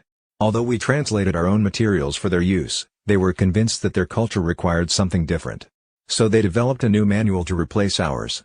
They developed slides for hotel meetings because they believed their compatriots would respond especially well to that kind of presentation. They worked with flipchart presenters and overhead projectors, and then, of course, wound up continually updating all those materials because their downline leaders were never quite satisfied. They traveled all over the country spending money they didn't have to speak at hotel meetings being held by their downline. While serving as administrators to their organization, they had no time left for such mundane activities as frontline recruiting. This couple sponsored 31 people their first month. They sponsored an additional 19 people over the next 4 months. But both of them working full-time sponsored only 6 new distributors over the next 15 months. In other words, they sponsored 50 people the first 5 months and then, with so much time invested in managing their organization, averaged only 1 new associate every 2.5 months thereafter. This couple was far more achievement-oriented than materialistic, and therefore they were more interested in setting records and receiving recognition than in making money. Their goal was to be the first in their country to reach the maximum recognition level in our company. They achieved their goal, only temporarily, but their entrance into the management trap ruined what should have been our greatest income-producing leg. The couple quit in frustration. To this day they blame it all on the compensation plan, the product pricing, and the failure of the industry in that country. They worked as hard as any 2 people have ever worked in network marketing. But it wasn't the cost of merchandise that led to their failure, nor was it the company's remuneration method or the inadequacy of network marketing in that part of the world. It was caretaking their organization combined with their futile need to be first that brought them down. Their downfall began their 5th month in the business when they stopped recruiting frontline. The good news is that this is not the end of the story. 2 other top leaders followed them out of the business, but at the request of some of the emerging leaders in this group, we are continuing to work with them. They have learned the hard way this lesson of trying to watchdog their groups and have gone back to basics, building a small customer base, prospecting, going wide on their front lines, working a simple, easily duplicated system out of their homes. We believe in this group and in its leadership, and are convinced that this time they are on track to set both economic and industry records in their country. It's crucial to learn from other people's mistakes, so pay close attention to this story. If you stop building your frontline before you have a solid income, you will fail in this business. No one can succeed by sponsoring only 1 new distributor every 2.5 months. And even worse, by your example you will teach your people to do the same. Full-time network marketers recruit for a minimum of 2 to 3 years before they can slow down. For part-timers, it takes longer than that. Set your sights on the goal, Strive consistently to meet the steps outlined in your business plan, and don't look for excuses. Whatever it takes. Just do it. The Piano Story. We have a story we like to share with people early in their careers. It's a great illustration that may help you in training and supporting your own organization. Imagine an audience of 500 people seated before a stage with a grand piano. Suddenly, out walks a person who has never had even one lesson and knows nothing about music. After the applause dissipates, he very aggressively begins to bang out horrible combinations of sounds that literally hurt one's ears. At first, the audience glances around the room in utter shock and disbelief. Following a full 10 minutes of pathetic piano beating, the audience begins to boo and hiss. Within a couple of minutes, their boos drown out the performer, who calmly stands, bows, and walks off. As the hacker exits, a pianist with 30 years' experience enters from the other side of the stage. He methodically and flawlessly plays a beautiful Mozart concerto. When he's finished, the crowd leaps to its feet and gives him a thunderous ovation as he bows 2 or 3 times, then exits the stage. In the dressing room, the expert pianist notices that the first performer is gently humming to himself and adjusting his tie before leaving. Although the expert pianist is somewhat embarrassed to bring up the subject, his curiosity finally gets the best of him. He smiles in the mirror at the first performer, and asks a question. "Forgive me for intruding, but I notice you aren't particularly offended by what just happened out there. I have to ask you, what's it like to be booed off a stage? I mean, isn't it horribly degrading?" The gentleman turns around so that he is facing the pianist and with all seriousness responds, "Oh no. I didn't take it personally. It was the piano." Perhaps one of the most interesting elements of human nature is our tendency, and to a greater or lesser degree we all possess it, to place blame elsewhere. The truth is, while many people criticize our industry after they fail, it's not the fault of the industry. As in the preceding story, a poor musician can't legitimately blame the piano for his lack of talent. You may want to remember this story and share it with new distributors. The buy-in of all the possible fiascos stemming from the management trap, buying in for your downline or teaching them to do this for their distributors is the worst. Marketers who get caught spending more time managing than recruiting often get snared into this trap, which has serious legal consequences. And when law enforcement goes after a buy-in pyramid deal, we all look bad by association. Success in network marketing results from the creation of real volume as opposed to promotional volume. Real volume is produced from orders of satisfied customers and distributors who use and love the products, ordering them month after month, thus creating long-term, stable sales volume in that organization. It is the most important type of volume because it represents money spent by bona fide customers for items that their families consume and then reorder.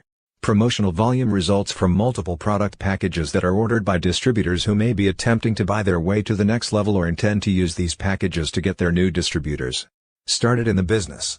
Buying in will always backfire with distributors who simply cannot afford it and have no legitimate outlet for moving the products.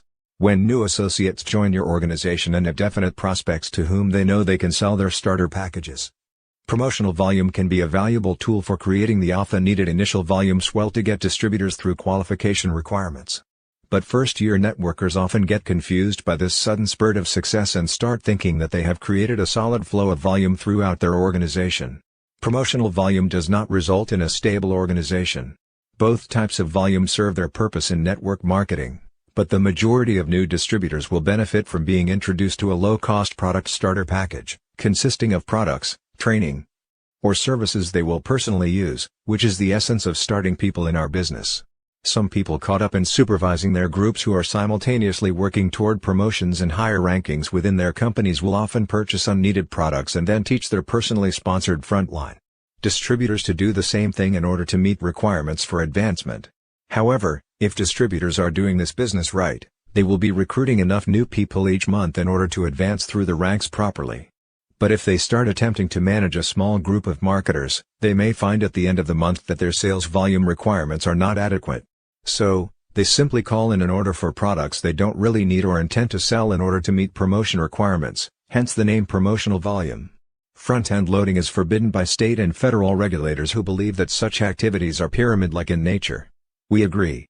In fact, we have a term for this kind of activity, garage qualifying. We sometimes wonder how many American garages are crammed to overflowing with non-run pantyhose, 3D cameras, home insulation, videos, and other non-consumable products. If all of America's garage products were put together for one big flea market, we're sure it would stretch from Missouri to Maine. Don't ever allow yourself to be duped into believing that you can buy your way to the top of a company. You can. And if for any reason your company's compensation plan is set up to reward those who buy in, it's just a matter of time before some Attorney General or Federal Trade Commission representative slams the regulatory cease and desist order on the company. The process of buying in never leads to long-term success. It only serves to bridge the gap between levels in a compensation plan. We do not know any distributors earning big money who bought their way to the top. But we know many who have garages full of products. Of course, if the leader is seen buying in, the troops will all do the same. In a short time you've got a bunch of people with garages full of dust-gathering products, and then it's just a matter of time until they become disgusted and quit. And when they do, rest assured they'll tell everyone who will listen what a horrible scam this industry is. Many of the better companies have implemented product return policies of up to 90%, which precludes people from being burdened with so many products. It can be a rude awakening for a buy-in leader when his check arrives and it's minimal because his company has charged back all returns from the very angry distributors whom he front-end loaded. Some network marketers, in their eagerness to get off to a fast start, simply don't understand this philosophy and will make the mistake of skipping over the critical step of creating real volume in their organizations. It is vital that all new distributors begin with a solid commitment to use as much product as possible, share the product personally, especially among close family and friends, and teach everyone in their organization to do the same. As simplistic as this may seem, it must be done before beginning the more dramatic and gratifying process of creating large recruiting volume through your power players and teaching them to duplicate the process. It is the balance of both types of volume, promotional, to propel you into success in the early days, and real, to stabilize your volume and provide ongoing, residual income, that results in the long-term success we all desire. Promotional volume is extremely valuable, but your business can survive without it. However, failure to create real volume can lead to the eventual stagnation and collapse of your organization. Just give me your list and I'll do all the work. In early 1990, Mark recruited a man whose father-in-law owned the largest citrus company in the South and had access to the most prestigious office address in Florida. Their boardroom, on the 55th floor, overlooked the ocean and had seating for 300. We'll call these distributors by the names of Jeff and Mary. Jeff and Mary had a Rolodex of over 5,000 people, many of whom were small business owners and most of whom were entrepreneurs. Although Jeff and Mary had thousands of people to prospect, they fell victim to running an adult daycare center to which anyone in their organization could send prospects. Mark didn't fully understand the whole problem until it was too late. All he saw were the numbers and their volumes looked great. Unfortunately, Jeff and Mary began managing their organization prematurely and the group decreased in size from 3,000 to 500 people. Here's what went wrong. Never tell people that all they've got to do is sign up, give you a list of potential distributors, and then you'll do the rest. It doesn't work. Jeff signed up 10 people on his front line. Then immediately told those men and women, some of Miami's real movers and shakers, to start sending prospects to his weekly meetings conducted exclusively on the top floor of their corporate building. He explained that he and Mary had the time to do the meetings and train the distributors and that his people would merely need a wheelbarrow to take to their mailbox each day in order to carry all the money. For 2 months, everything went fine. Every one of the noon meetings on Tuesdays, Wednesdays, and Fridays were filled with curious prospects sent by bosses or close, wealthy friends to investigate this business opportunity. By the middle of the second month Mary also had to launch Monday and Thursday meetings, and by the end of the next month, those two were filled. Many prospects were signing up and their weekly volumes, in starter kits alone, were going through the ceiling. But everything changed the Monday that they announced that people were going to have to start doing their own presentations at their own homes in order to take care of the spillover. Just imagine the chaos. To begin with, Jeff had trained no one to do anything except send him leads, and none of the frontline people who had signed up under his 10 personally sponsored folks had been trained to do anything but send in their prospects. Simply put, in month 3, Jeff and Mary were so caught up in the muck and mire of the management trap that they couldn't move in any direction. Some new distributors were saying they'd been misled and demanded their money back. Some were angry that they hadn't yet met qualification requirements. After all, they'd been sending Jeff and Mary leads for 80 days. Where was this $15,000 a month they'd heard about? One small group revolted and went to another office complex to begin their own meetings. But no one wanted to go there or send their people because the leader wasn't as good a speaker as Jeff and they complained that the office wasn't as attractive. 2 couples got together and hired an attorney on a contingency basis and filed a misrepresentation fraud case against Jeff, who then had to spend countless hours preparing for depositions. Mary and Jeff, Without Mark's presence in Florida to supervise what they were doing wrong, purposefully hid from him the system they were using. They knew he deplored big recruiting meetings, that he spoke against offices, that he taught everyone to avoid babysitting distributors at all costs. They fully understood his go wide fast advice, putting as many people on one's front line as possible until wealth had been achieved. Yet they fell victim to the management trap. Had Mark been in Florida instead of Austin, Texas, he might have been able to steer them right. Or had they been honest about their methods, he could have salvaged the situation. All he heard about were the many great people they were recruiting and all the great volumes being achieved. By the time he discovered the truth, it was too late, for they had both mentally and emotionally burned out. Within 5 months of the day that Mark sponsored Jeff and Mary, they were selling everything but their clothes and leaving town humiliated. Mary's father had virtually disowned the two of them for embarrassing an old money family in the Deep South where image is everything. And we can tell you unequivocally that with their talent, and with all the names in their Rolodex of reputable entrepreneurs whom they knew on a first-name basis, all they had to do to succeed was teach the big hitters to begin with their 25 prime contacts, do in homes and go wide fast. Those 3 magic words are synonymous with building your front line, not your depth, as quickly as you can. The depth takes care of itself with sufficient numbers in width. Jeff and Mary needed to do only 2 simple things in order to avoid their problems and ultimately become successful. First, look for close friends who are entrepreneurial types, ready for change and fed up with stress, and then show them, by example, the wonderful simplicity of in-home recruiting meetings. Second, do the first couple of meetings for each new distributor, then cut the cord, thus enabling their distributors to become leaders themselves. Ours is a business of leaders building their front lines and teaching their people to do the same. Those with leadership ability will seek out other top leaders to mentor them and give them help in closing serious prospects. It is in this way that genuine support is given. Rather than working your new associates list, teach your distributors how to work their own. They can come to you for support, that is, assistance in closing, after their prospects have been shown the presentation. How do you support a large group, you may ask? By teaching them 3 words, you call me.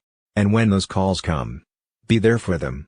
Be there to render moral support, coaching assistance, help in closing prospects, but don't do for them what they must do for themselves.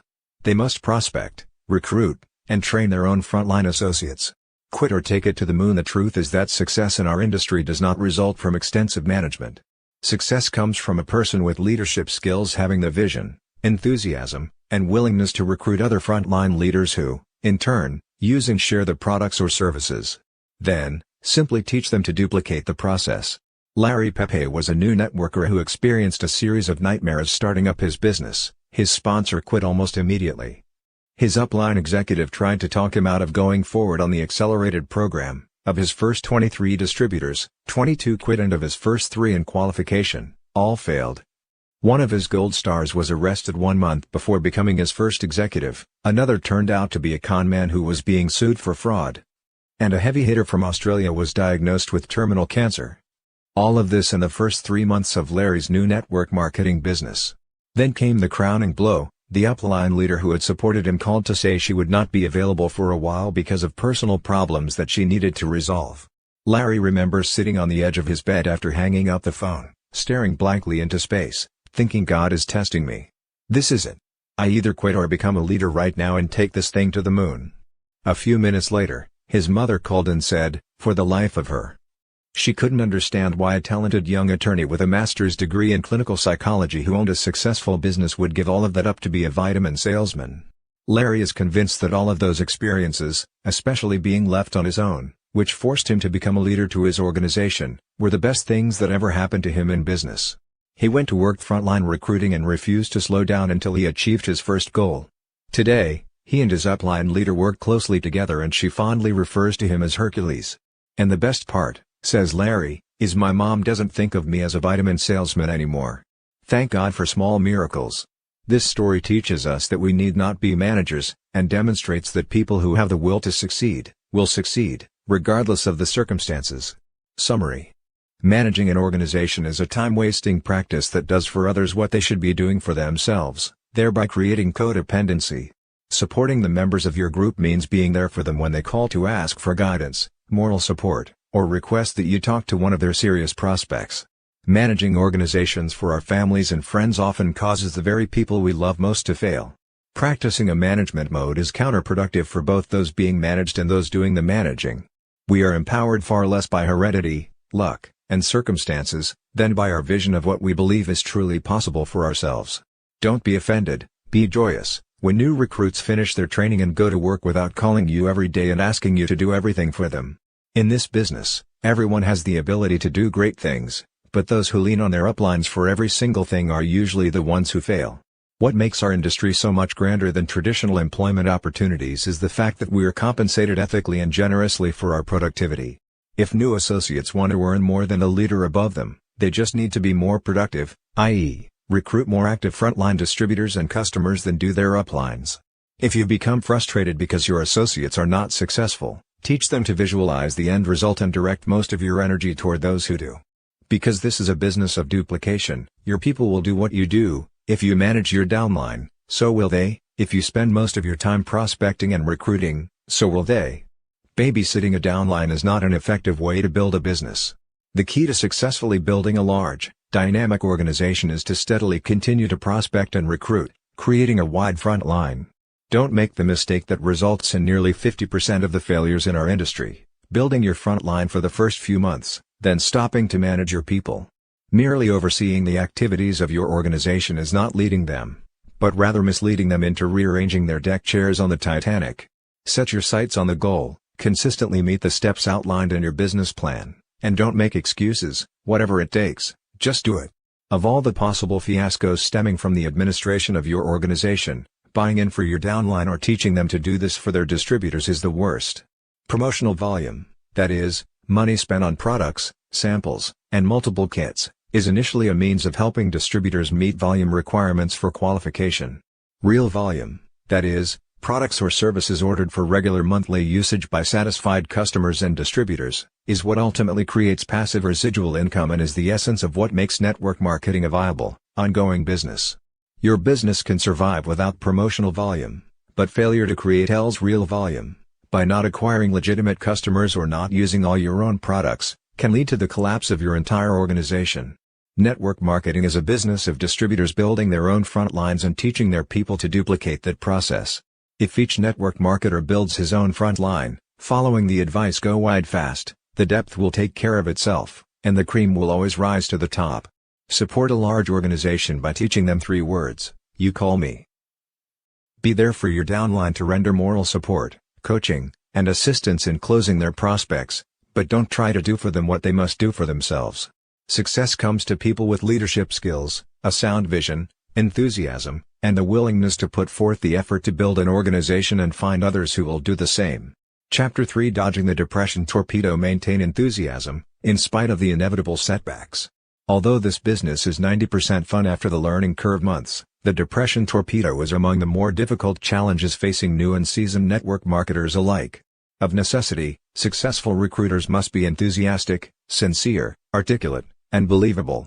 A depressed person cannot survive in this industry. Thus, we need to prepare our newest associates by warning them of the most common causes of depression. Beginning with an open admission of her own personal struggles with this formidable adversary. As previously mentioned, one of our all-time best-selling sales tools is an audio tape entitled "If MLM is so great, why am I depressed?" There are probably several reasons for its popularity. Obviously, it's one of those titles that grabs people, and the content was quite humorous as we presented anecdotes from our first years in the business. But the primary reason it was so well received is because everyone can relate to it. In this chapter we will discuss depression using the image of the Depression Torpedo, so named because it seems to come out of nowhere and, after it hits, can sink a person rapidly. One prerequisite for success in network marketing, often not as critical in traditional business, is the appearance of being emotionally charged.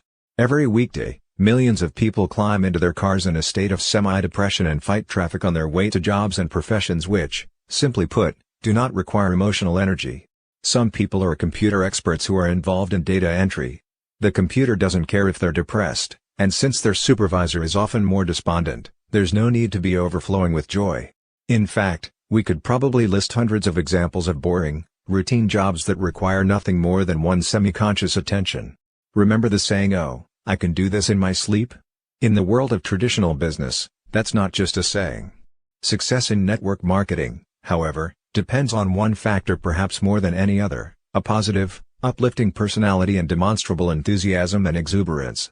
Network marketers cannot effectively convince people to change careers or, for that matter, participate in a new part-time opportunity unless they appear to enjoy what they're doing. Indeed, no one should ever go into the community or pick up the telephone for the purpose of recruiting prospects or selling services or products unless he or she is in a positive frame of mind. Causes of MLM depression: when friends decline the offer to come to a distributor's home for a business presentation, or worse, stand us up after accepting the invitation. It's a bit depressing. Each time a valued associate goes AWOL by slipping into apathy, changing companies, or quitting MLM altogether, we can become depressed. The more we dwell on such things, the more depressed we become. And yet we all know that attrition is going to happen.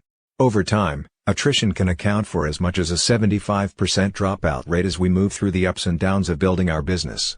It is a fundamental reality in MLM and one from which we will never be exempt. After years of experience and success in network marketing, Ron Wiggins has developed a philosophical attitude about attrition: the sooner someone quits who isn't serious about the business, the sooner he knows with whom he need not waste a lot of time. Unless people are blatantly doing everything wrong, Ron's advice is to let people do what they want to do with their business and not what you want them to do. There's a place for any and all levels of participation in this business. He's right. Since we know that attrition is the wrong thing on which to concentrate, we need to focus on the positive numbers instead. The more people we have active in our business, the more successful we will be.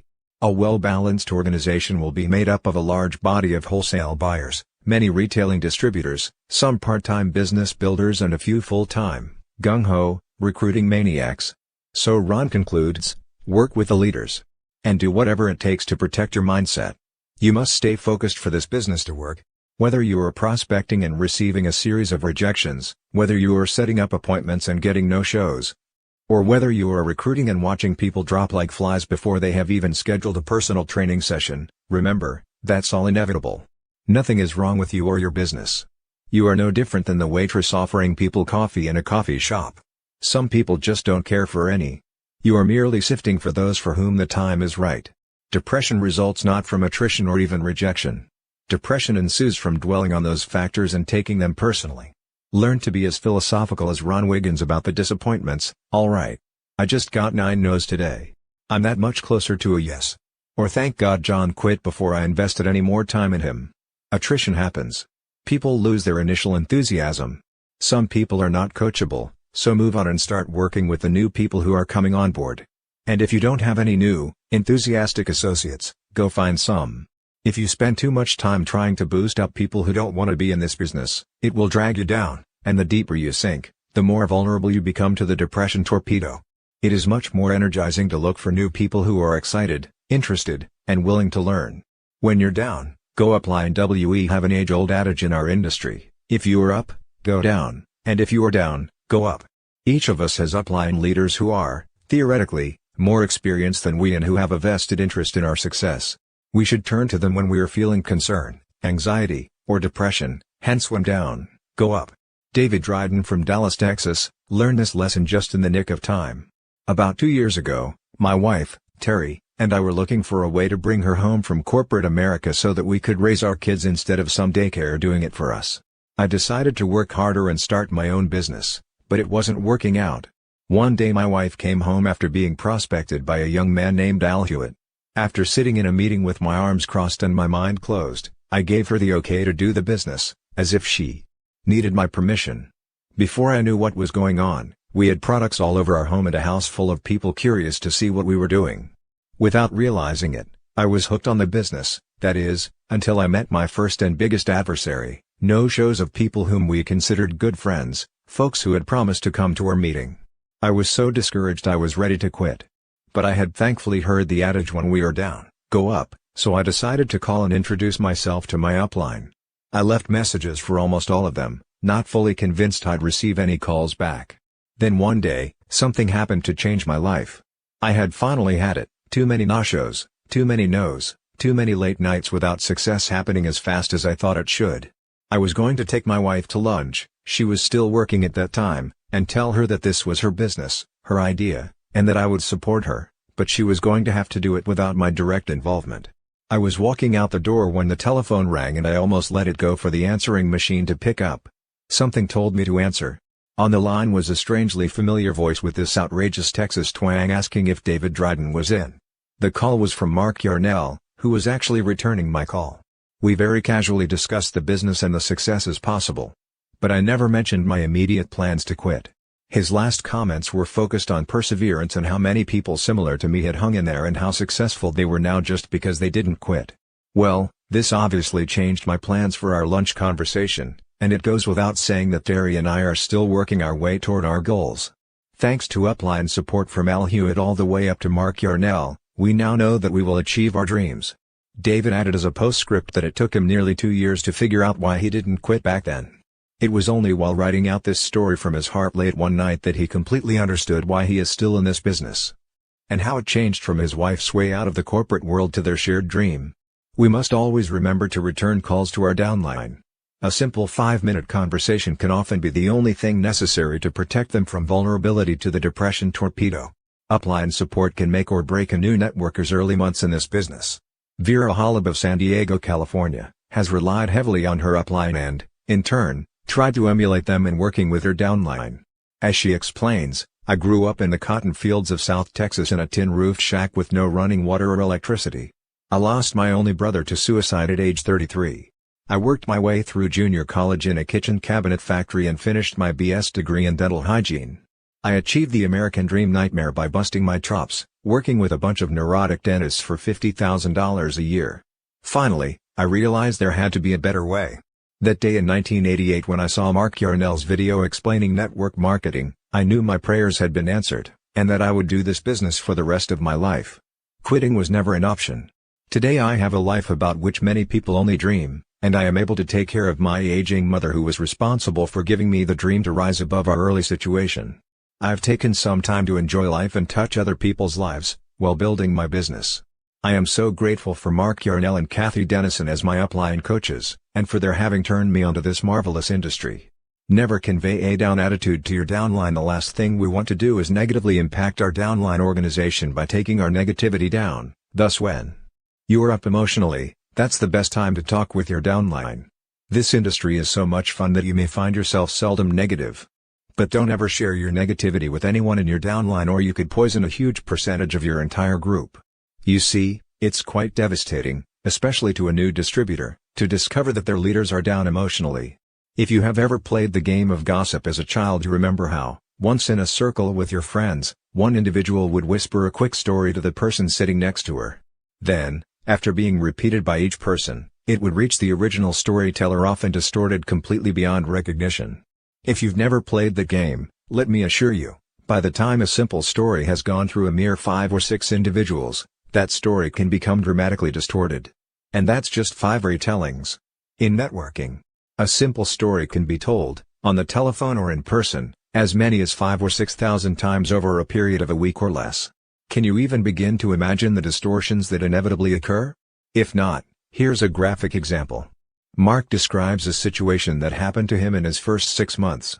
Even though my group was naturally smaller in this early stage, I discovered the dramatic impact that can occur by a leader talking to downline members when he is down himself.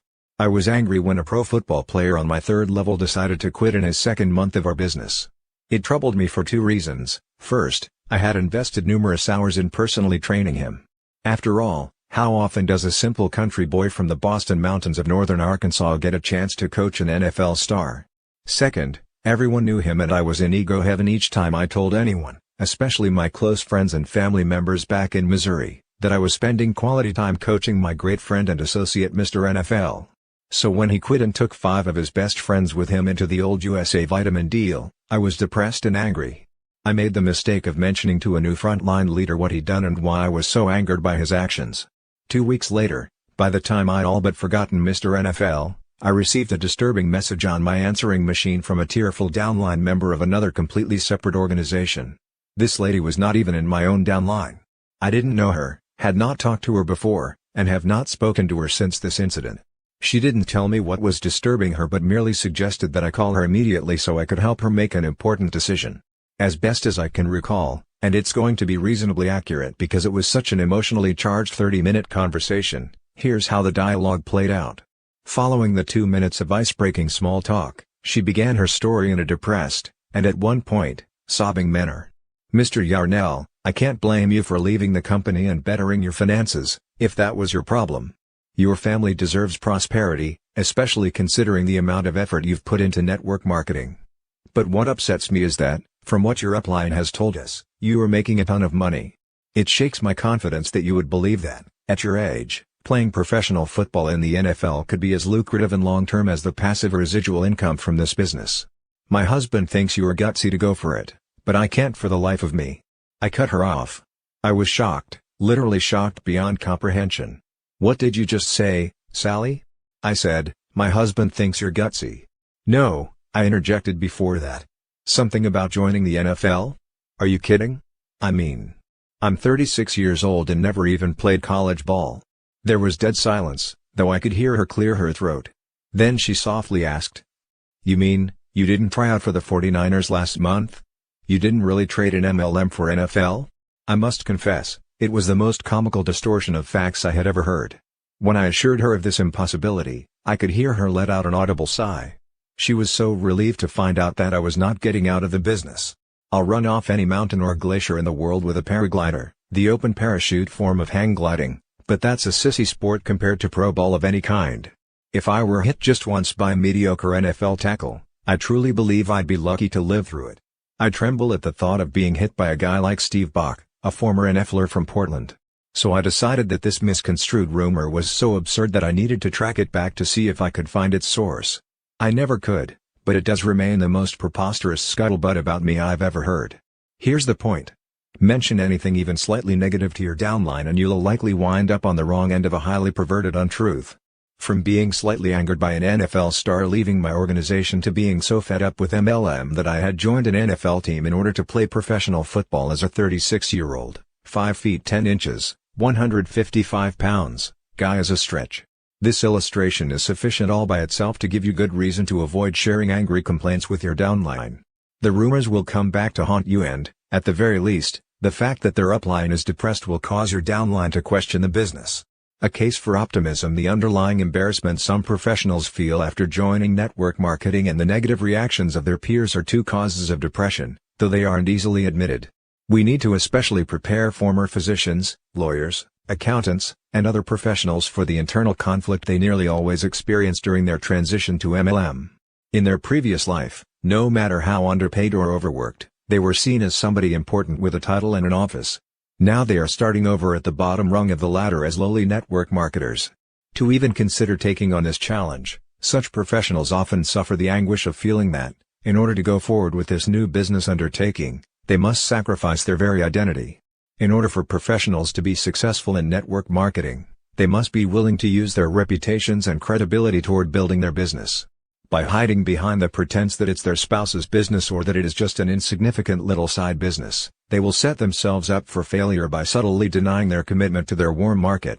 It is the responsibility of serious players in network marketing to provide such professionals with a real vision of why MLM is a remarkable industry and how many people they will help avoid the rat race, and perhaps even stress-induced coronaries. Without an optimistic outlook, people are doomed to failure in this business.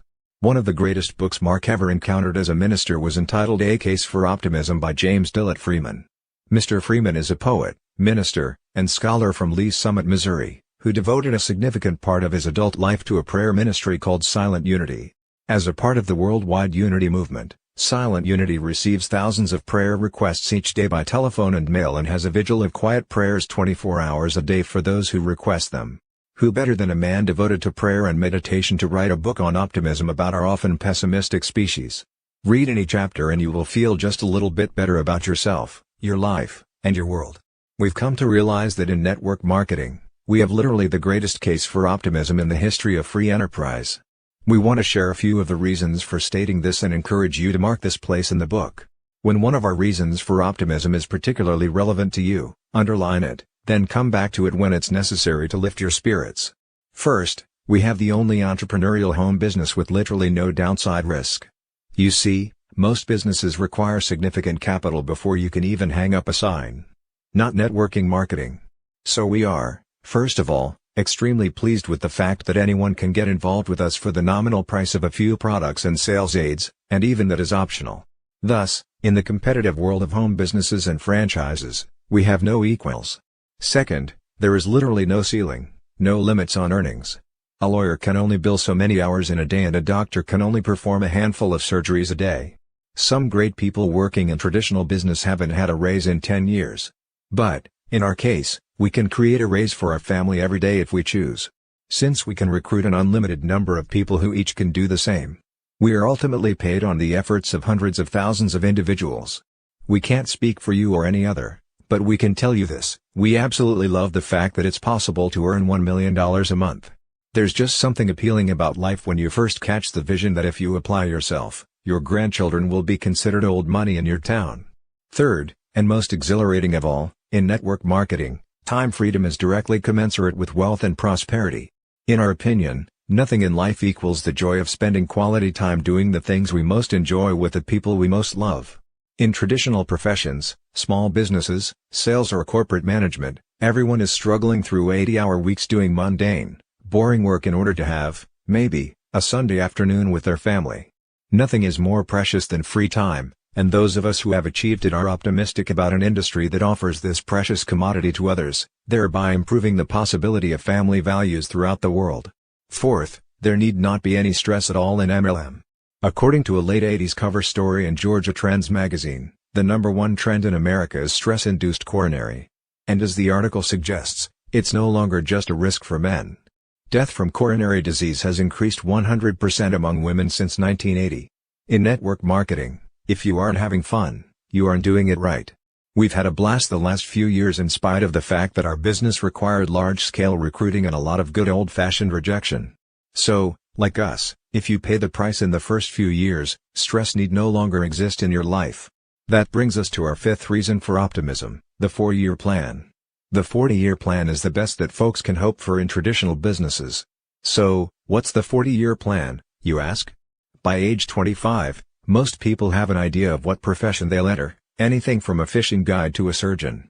But 40 years later, out of a typical 100 people, 5 are still working, 36 are dead, 54 are dead broke, 4 are well off, and 1 person is wealthy. Thus, the 40-year plan means that for 4 decades most of us go back and forth from home to work. Back and forth, like a silly, sick, caged lion.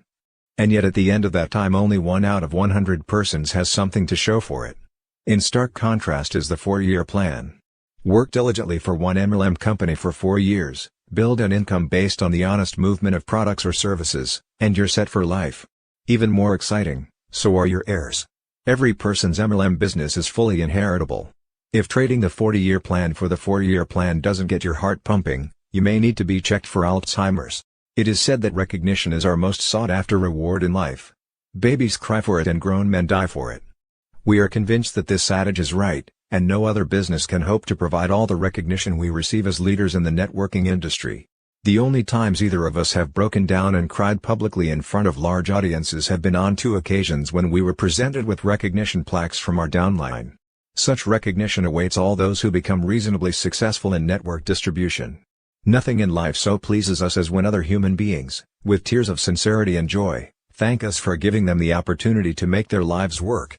Finally, the joys of travel and stimulating cultural experiences await everyone in this business. Work hard, succeed, and then fasten your seatbelt and be prepared to see the world and enjoy new adventures while cultivating international friendships. There is nothing we human beings detest more than boring, routine work.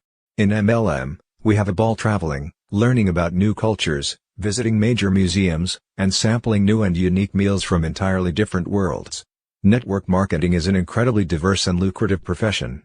So, as you can see, there are many reasons for optimism in network marketing, and we highly encourage you to periodically review this chapter and, in particular, these ideas.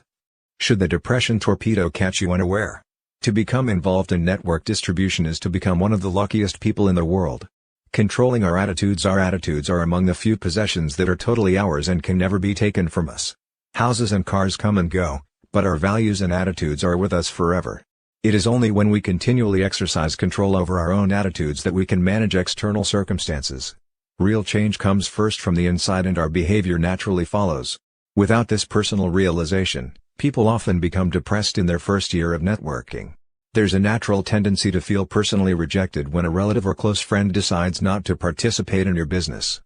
Or to take it as a personal insult when someone whom you spent hours supporting and training, decides to quit the business for no obvious reason. More than likely, those events will occur, but it is up to you to determine how you react to them. No one can successfully perform the tasks necessary to succeed when he is depressed, especially in a business in which success results more often from attitude than ability. Many people fail simply because of their attitudes. And as we pointed out earlier, it is virtually impossible to convince people to change careers if you don't show them your enthusiasm and joy. We can't expect others to join us in business if it is obvious to them that we are less than satisfied. Always remember, enthusiasm is contagious. In our own recruiting, we freely express excitement and effervescence as key tools in convincing others to join our business. Our prospects can tell how excited we are while many of them know their lives are boring and routine. We make certain at some point in our presentation to say, in our business if you aren't having fun, you're doing it wrong. Now for the practical advice. No more news. Never before, in our long history as civilized beings, have we had so many means of completely controlling our attitudes until now. We are convinced that the old adage originally aimed at computers can also be applied to people, garbage in, garbage out. Because of our backgrounds in theology, both of us have participated in extensive counseling. Often we found that depression was the result of the garbage people allowed into their brains. One man, who showed up for marital counseling, explained how he'd lost the fire in his relationship. In fact, his whole life was becoming increasingly more depressing. As is so often the case, as Mark recalls the incident, a brief evaluation of this man's daily activities told the tale. Philip was a 40-year-old computer analyst for a major technology firm who explained his day as nothing out of the ordinary. I get up each morning and sit at the breakfast table reading the newspaper. Because I'm in a carpool, I either pick up my two friends, or they me, for the 45-minute commute. I stopped him with a leading question. Once you're in the car, what do you talk about? I wondered for an important reason. Oh, you know, the usual small talk, he replied. But we really only spend a few minutes talking, then we flip on the radio because one news station gives traffic reports every 10 minutes which helps us strategize our commute. If there's a serious traffic problem ahead, we avoid it. And besides, during that time, those who aren't driving normally have business files to examine. It was just as I expected. Philip then proceeded to detail his mundane day. He and his coworkers had permission to listen to the radio at work. That breaks some of the monotony. Philip explained. When he got home from work, he first read the paper while sipping a glass of wine. He had dinner with his two kids and wife, during which they all discussed their days. He spent less than 2 hours with any paperwork he brought home, then he and his wife curled up in bed in time to see an on-program entitled Law and Order followed by the 10 o'clock news. He again emphasized that he led a reasonably good life, but nothing extraordinary. At the end of 45 minutes of reflective listening, I recommended that Philip go 6 months without reading one newspaper, watching one television show about crime or newscasts of any kind. And no radio news at all. 6 months without news. Following 2 more counseling sessions in which routine marriage counseling techniques were employed. Philip and Nancy never returned. We bumped into them 2 years later at a conference and they both beamed. Their marriage had taken a positive turn and Philip thanked me profusely. He made a point of mentioning that he really didn't know for certain what changed, but something had surely improved his life. By the way, he said as he turned to walk away. Except for the weekend edition of USA Today, I don't mess with the news anymore. Not that that has helped a great deal. Wrong, Phil. The entire marriage turnaround could probably be traced right back to the elimination of those meaningless newscasts. If you are troubled by depression, read this next sentence 3 times, no more news. If Martians land anywhere in the world, you'll hear about it within 15 minutes from someone in your circle of friends. If a princess dies, you'll hear about it even if you're on a boat in the Caribbean. We did. Of all the absurdities in modern life, nothing creates as much depression-arid misery as news. We are bombarded each day of our lives with radio, television, computer, and print news. To truly understand the effect it has on us, consider the philosophy of the news media. Remember that they are in business to make money and that to be profitable, they must be interesting. And consider the often quoted philosophy in the news industry, good news is no news. They know that the American public lusts for the extraordinary. A murder is more fascinating than a man who donates $150,000 to charity. Donald Trump divorces Marla Maples, so naturally the tabloids cover every angle of the story. But last year, Trump gave $2 million to programs for New York's homeless, but we would have never known had a mutual friend not told us. We subscribe to The New Yorker because of the great stories, But no mention was made of Trump's altruism. Why? Because the public isn't interested in and will not buy good news. So, what does that have to do with us? Plenty. When we sign up new frontline distributors, we give them one specific assignment prior to their one-on-one personal training, to which they are invited following the completion of these assignments. We'll cover them in depth in a later chapter, but suffice to say, they are quite simple. 1. Define your goals. Visualize the end result, see yourself there, then commit your goals to writing. 2. Make a list of 2,000 warm market leads, people with whom you want to share the opportunity, then prioritize your prime 25 family members and friends. 3. After personally using our products, find 10 customers who enjoy them as well. 4. For the sake of preserving your positive attitude, avoid any and all news for 6 months, except magazines which are 75% literature and 25% current event news. It's very easy to enforce the first 3, but not the last. However, a cursory evaluation of your distributor's attitude will reveal a great deal. If he's bouncy and sincerely exuberant, he's probably not watching the news. Create a positive environment from the inside out. We are irrevocably convinced that putting positive information into our brains is essential to success. We do that by reading uplifting books and articles, listening to inspiring tapes, and practicing daily affirmative communication with ourselves and others. Read books that motivate you and share them with others. Uplifting materials need to be spread like wildfire. Here are just a couple of our recommendations. First, make note of the telephone number for the American Youth Foundation, 314,772-8626.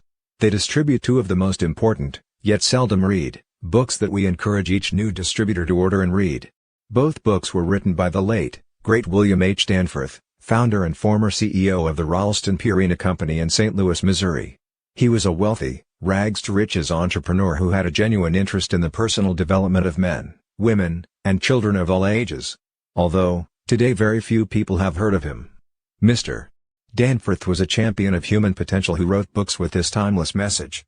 Any person, regardless of age, color, sex, or inexperience, can rise to the same levels of success as the most renowned entrepreneurs. Mr. Danforth challenges all adolescents to become the world's greatest in whichever field they choose. It is absolutely impossible to be discouraged after reading either of his books, Action and I Dare You.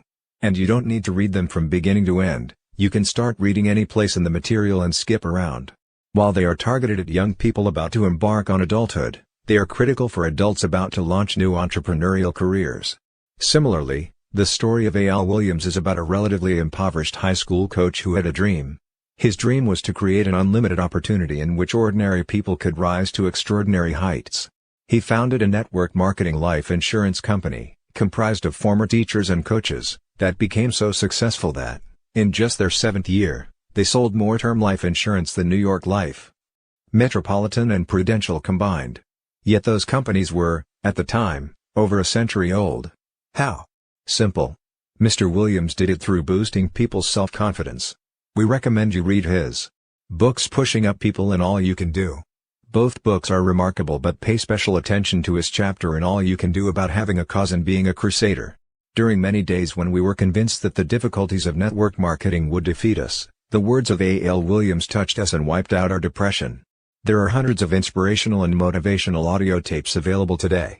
Put one into your cassette player at every possible opportunity, during drive time or when doing menial work at home, for instance, to continually absorb positive messages. These tapes will assist you in achieving your full potential, expanding your belief in yourself, and achieving your highest goals. 50 to 60,000 thoughts a day go through each of our minds, 95% of them are about the past, and frequently it is the past that holds us back.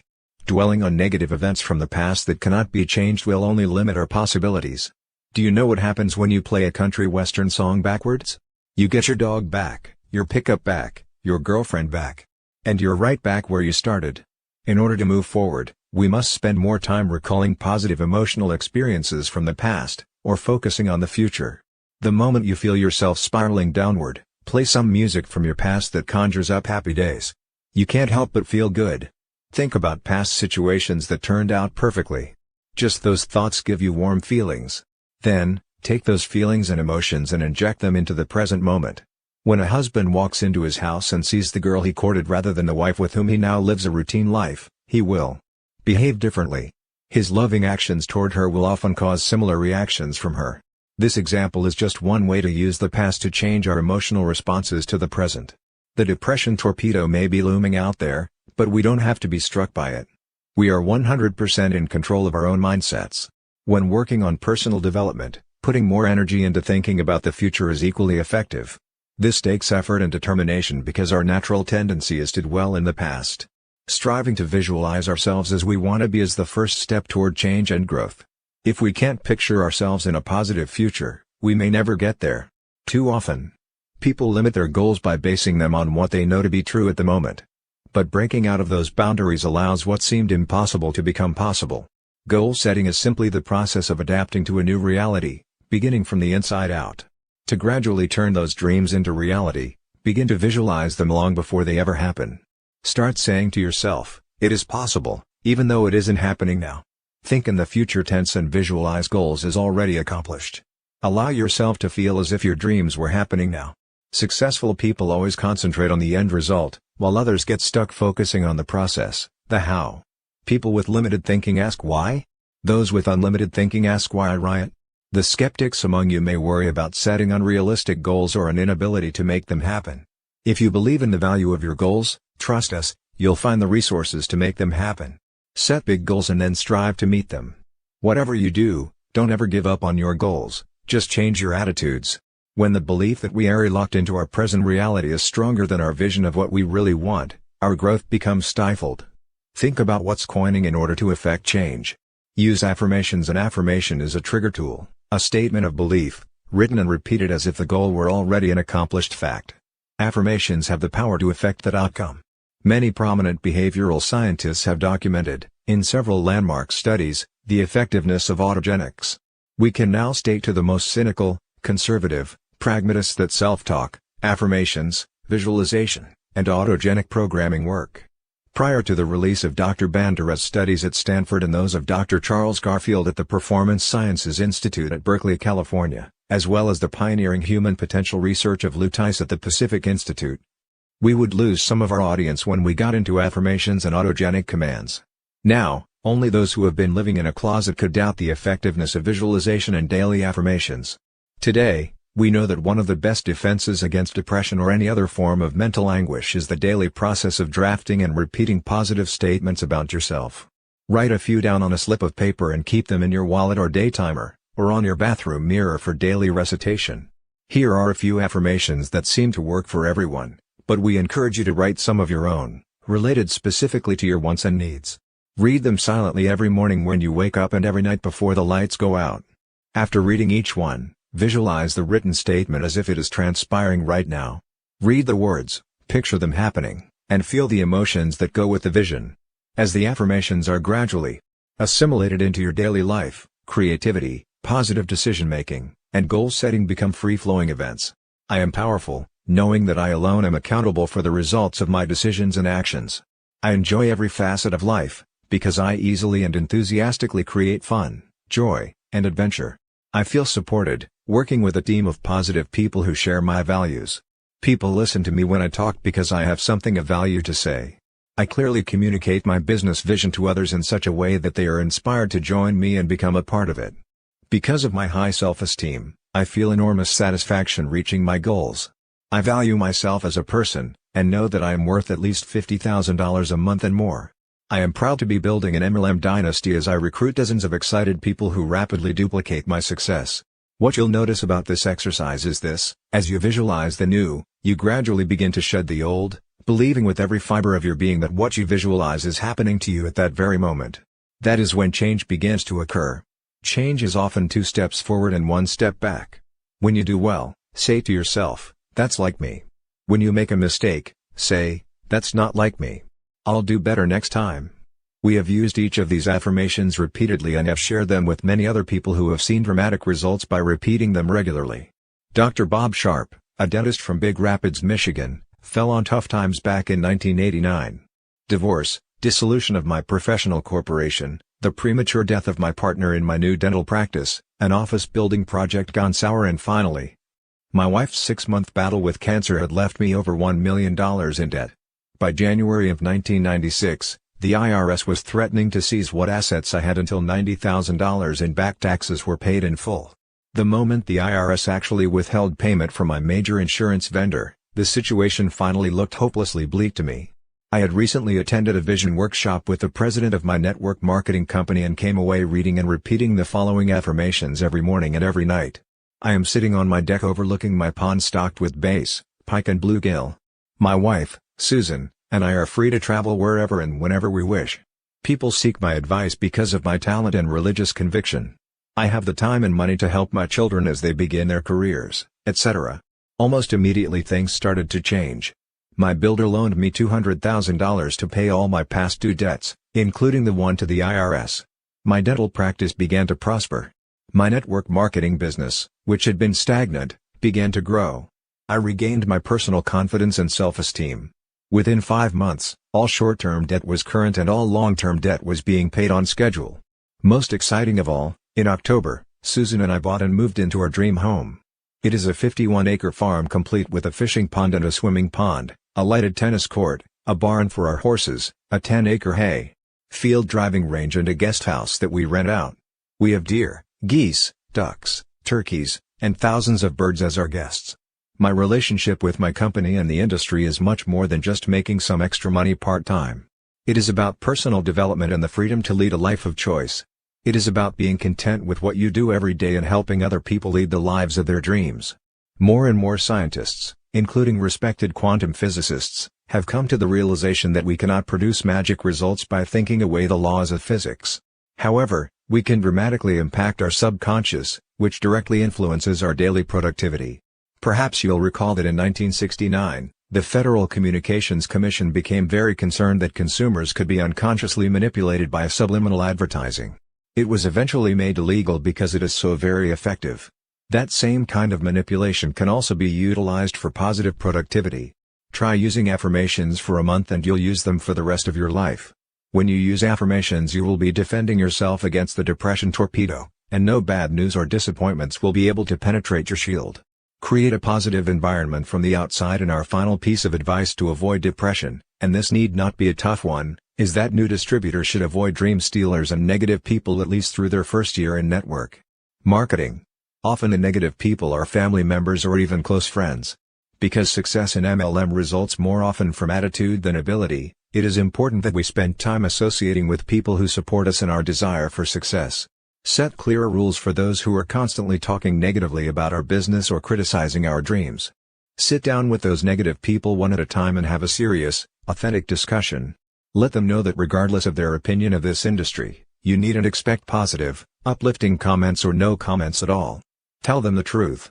If they persist in involving you in counterproductive, negative discussions, you've got a decision to make. Either you deserve a life of financial security and time freedom with your family, or you deserve to live a mediocre life amidst negative people. It's up to you. But, in most cases, if you ask people nicely to support you, they will do so if they truly love you. Dr. Robert Neff of Dallas, Texas had received a lot of negativity from those for whom he held tremendous respect in the first year of building his networking business. Their greatest argument was that the industry was fundamentally flawed, taking advantage of others for your own personal gain. He knew that this wasn't his experience, but their words stayed in his head and held him back from building his business. Why? Because these words depressed him. Although he had been raised as an atheist, Dr. Neff was growing in his understanding of spiritual values.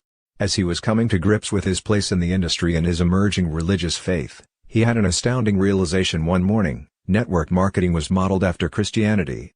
He frantically wrote down the parallels that he saw, and as he did so, the doubts he was harboring about this industry left him. He knew at that moment that network marketing was an inherently good industry that revolved around helping others help themselves. It was the act of writing this down that was so beneficial to Dr. Neff.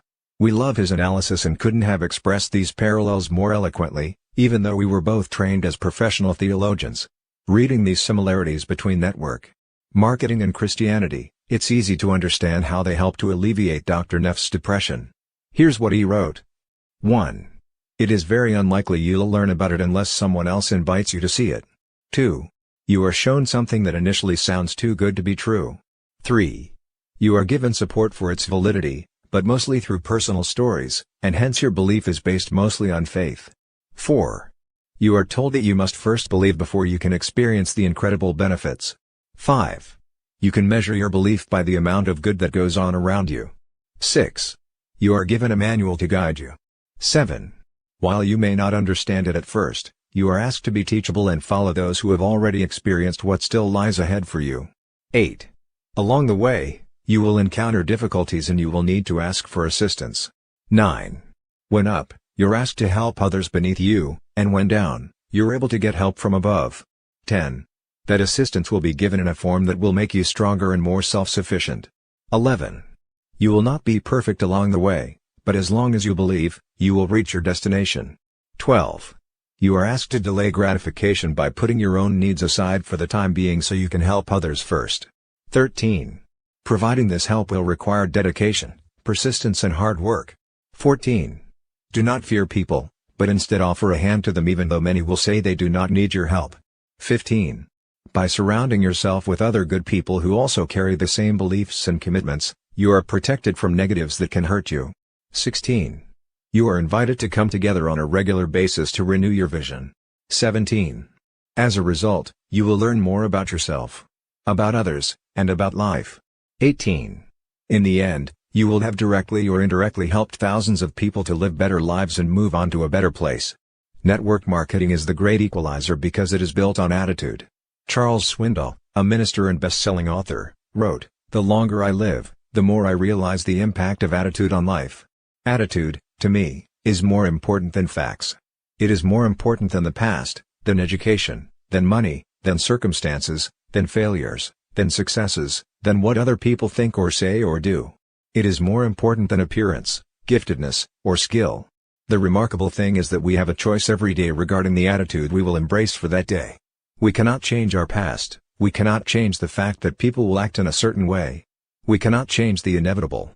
The only thing we can do is play on the string we have, and that is our attitude. I'm convinced that life is 10% what happens to me and 90% how I react to it. And so it is with you. We are in charge of our attitudes. Programs that support personal growth through attitudinal changes are on the rise. The EDGE curriculum, Increasing Human Effectiveness, and the Pacific Institute's Investment in Excellence are two such programs. Many of the concepts in this section can be indirectly credited to Lou Tice, who led us to Dr. Albert Bandura, 45 years a psychologist and arguably the most quoted expert in cognitive strategies for self-mastery and peak performance. It was from Dr. Bandura that we learned the most important new developments in self-efficacy and human potential, which today form the basis of our own personal development curriculum. Just believe and keep going. It seems obvious, but we'll say it anyway, the secret of survival is simply to not give up, the way to avoid despondency is to keep the faith. Of course, they're both true. Life's challenges are essential to our growth. Without them, we would fall into a comfort zone bringing our creativity to a screeching halt. Darrell Moore of Baton Rouge, Louisiana, found this to be the case back in December of 1994 when he and his wife, Mabel, faced what he described as the darkest month in their network marketing business. In August we filed our letter of intent putting the company on notice that we were planning to pursue an executive status. In September and October we met our qualification goals, but in November, we had to take a grace month. We already had one frontline distributor who had completed his executive qualification the previous September, so we saw December as our do-or-die month in the business. If we didn't make it, we would not only have to start all over again, but we would lose our only executive who would roll past us. We were both worn down to a nub. All we had ever heard was that December was the worst month of the year because you could not get people to do anything but think about the coming holidays. Mabel spoke to me in a tone of voice that implied we had reached the end of the line. I felt like a doctor in an emergency room who had finally emerged from tending a loved one and said, "We've done all we can do." There was my wife, looking forlornly at me, asking, "So what else can we do now?" The only answer I could come up with was to keep doing what we had been doing and not give up. I believe that hard work, coupled with faith in what we were doing, would carry us through this moment of crisis. The very next week, on December 10th, we gained a new frontline distributor, Bryant Miller, of all things, by losing a coin toss in Jackson, Mississippi. Sharing a co-op advertisement with one of our frontline distributors, June Lyle, we flipped a coin to see who would get the first sign-up. June won and sponsored a businessman with a resume a mile long. We got the next prospect, Bryant, though more than a week passed before he signed up under Mabel and me. He was extremely well connected, highly motivated and submitted his LOI that following week. That helped us reach our executive qualification volume for December and saved our business. Today both Brian Miller and we are still in the business, moving steadily toward our goals. Faith is the only thing that got us through those trials and kept us going when there appeared to be no end in sight. We had faith in our company, faith in our products, and faith in ourselves. Most of all, we had faith that if we were doing our part and operating from the heart, God would show us the way. He did, and brought them out of depression into the promised land. John Cheney from Annandale, Virginia, had an extremely short stint in corporate America that ended at age 23. After 2 years of college, 2 years in the Army, and 2 more years as a computer geek, I discovered I'd never make a fortune working for somebody else. In the last job I'll ever have, I was running the computers for a car dealership, putting in 70 to 80-hour weeks for $2,000 a month. I'm no genius, but it didn't take me long to figure out I was worth a lot more than $6 an hour. John wanted his own franchise, but had no capital. He called every ad in several papers, and after looking at many networking companies, found the right company for him. What was the biggest appeal? The successful people who were making millions in the business were mentors I wanted to emulate. And they were willing to teach me everything they knew. Here was a group of people with integrity, and a company with products that were going to grab significant market share. But the problem was that during that first year, I was terrified to talk to anyone about the business. I was shy, lacking confidence in myself, hoping, but not knowing, if this business would work, and feeling extremely inadequate about being so young, inexperienced, and without money. But my sponsor, Barbara Groff Feldman, believed in me, called me every morning to encourage me to get on the phone and start sharing with others the incredible information I had. Somehow I managed to contact about 100 people in my first few months. Most laughed at me. I actually only sponsored one of those 100, and she quit a week later. After 6 months, I had only made about $1,500 total. But an interesting evolution had taken place right in front of me. I had observed Barbara's sponsor go from $4,000 a month when I met her, to over $520,000 a month in that same 6-month time span. She was a 26-year-old single mother, Lisa Fairbanks, with a journalism degree and a great attitude, who in 22 months went from startup to over $60,000 a month. That made her a legend in our company. And I was fortunate enough to witness everything she did firsthand to make that money. You know what I learned? She didn't do anything I couldn't do. She just worked really hard and had complete confidence in the company, the products, and her ability to make millions. So even though I was very ineffective and had almost zero income, my belief level began to explode. That's when my business changed forever, when I believed I could duplicate the success of my mentors. In the next year, my income went from a little over $1,100 per month to almost $10,000 a month. And today, nobody believes the story of how I began, shy and broke and ready to quit. But it doesn't matter. Just remember 3 magic words: keep watching winners. Today we've helped so many people quit their jobs and go through the same tremendous personal growth. It would have been so easy to quit network marketing, walk away, and say, "Those deals don't work." But I have an attitude in my head that I love: when everybody else gives up, that's when I really go to work. And I had great role models to help me maintain my positive focus. Looking back, the sacrifices I made in the beginning were tiny compared to the return on my investment. Besides, how else can someone start a business that's profitable in a year or two, with little or no debt, and then consistently make a 6-figure income working from home? At age 20, I spent about $1,000 getting a real estate license that I never used. So risking $1,000 on my company was hardly a gamble. I look back at where I'd be if I could have found the capital to purchase that pizza franchise 7 years ago. I might just now be finishing paying off my loan, having lived at the store 24 hours a day, and I'd weigh 350 pounds from eating pepperoni pizza all day, with no time for exercise. Instead, I travel the world, have peace of mind and zero headaches, and I can be a professional dad for the rest of my life. At a young age, John has made it to the top of his company, all because he found an abundance of belief instead of the abundance of investment funds that he thought he needed to make his life work. Negative beliefs about ourselves are the only barriers to our success. There's an important lesson to be learned from John. Instead of yielding to depression, simply observe other successful people and recognize that if they can do it, so can you. Keep watching winners and believe in yourself. Whatever you do, just don't quit. John and Patricia Dwyer from New York City began their networking business in August of 1991. Having just signed up, they came home and turned on the television to watch 2020. Barbara Walters was interviewing an attorney general by the name of Frank Kelly who vowed to put the very company in which they had just sponsored out of business, claiming it was an illegal pyramid. Absurd as it may sound, what kept them going was the fact that many friends called to make sure they knew about the program airing. What they experienced was similar to the classic joke about the assassination of Abraham Lincoln, but other than that, how was the play, Mrs. Lincoln? Fortunately, what stuck with many of their friends was not the attack on the Dwyer's company, but rather Barbara's closing comments. "But I hear the products are good."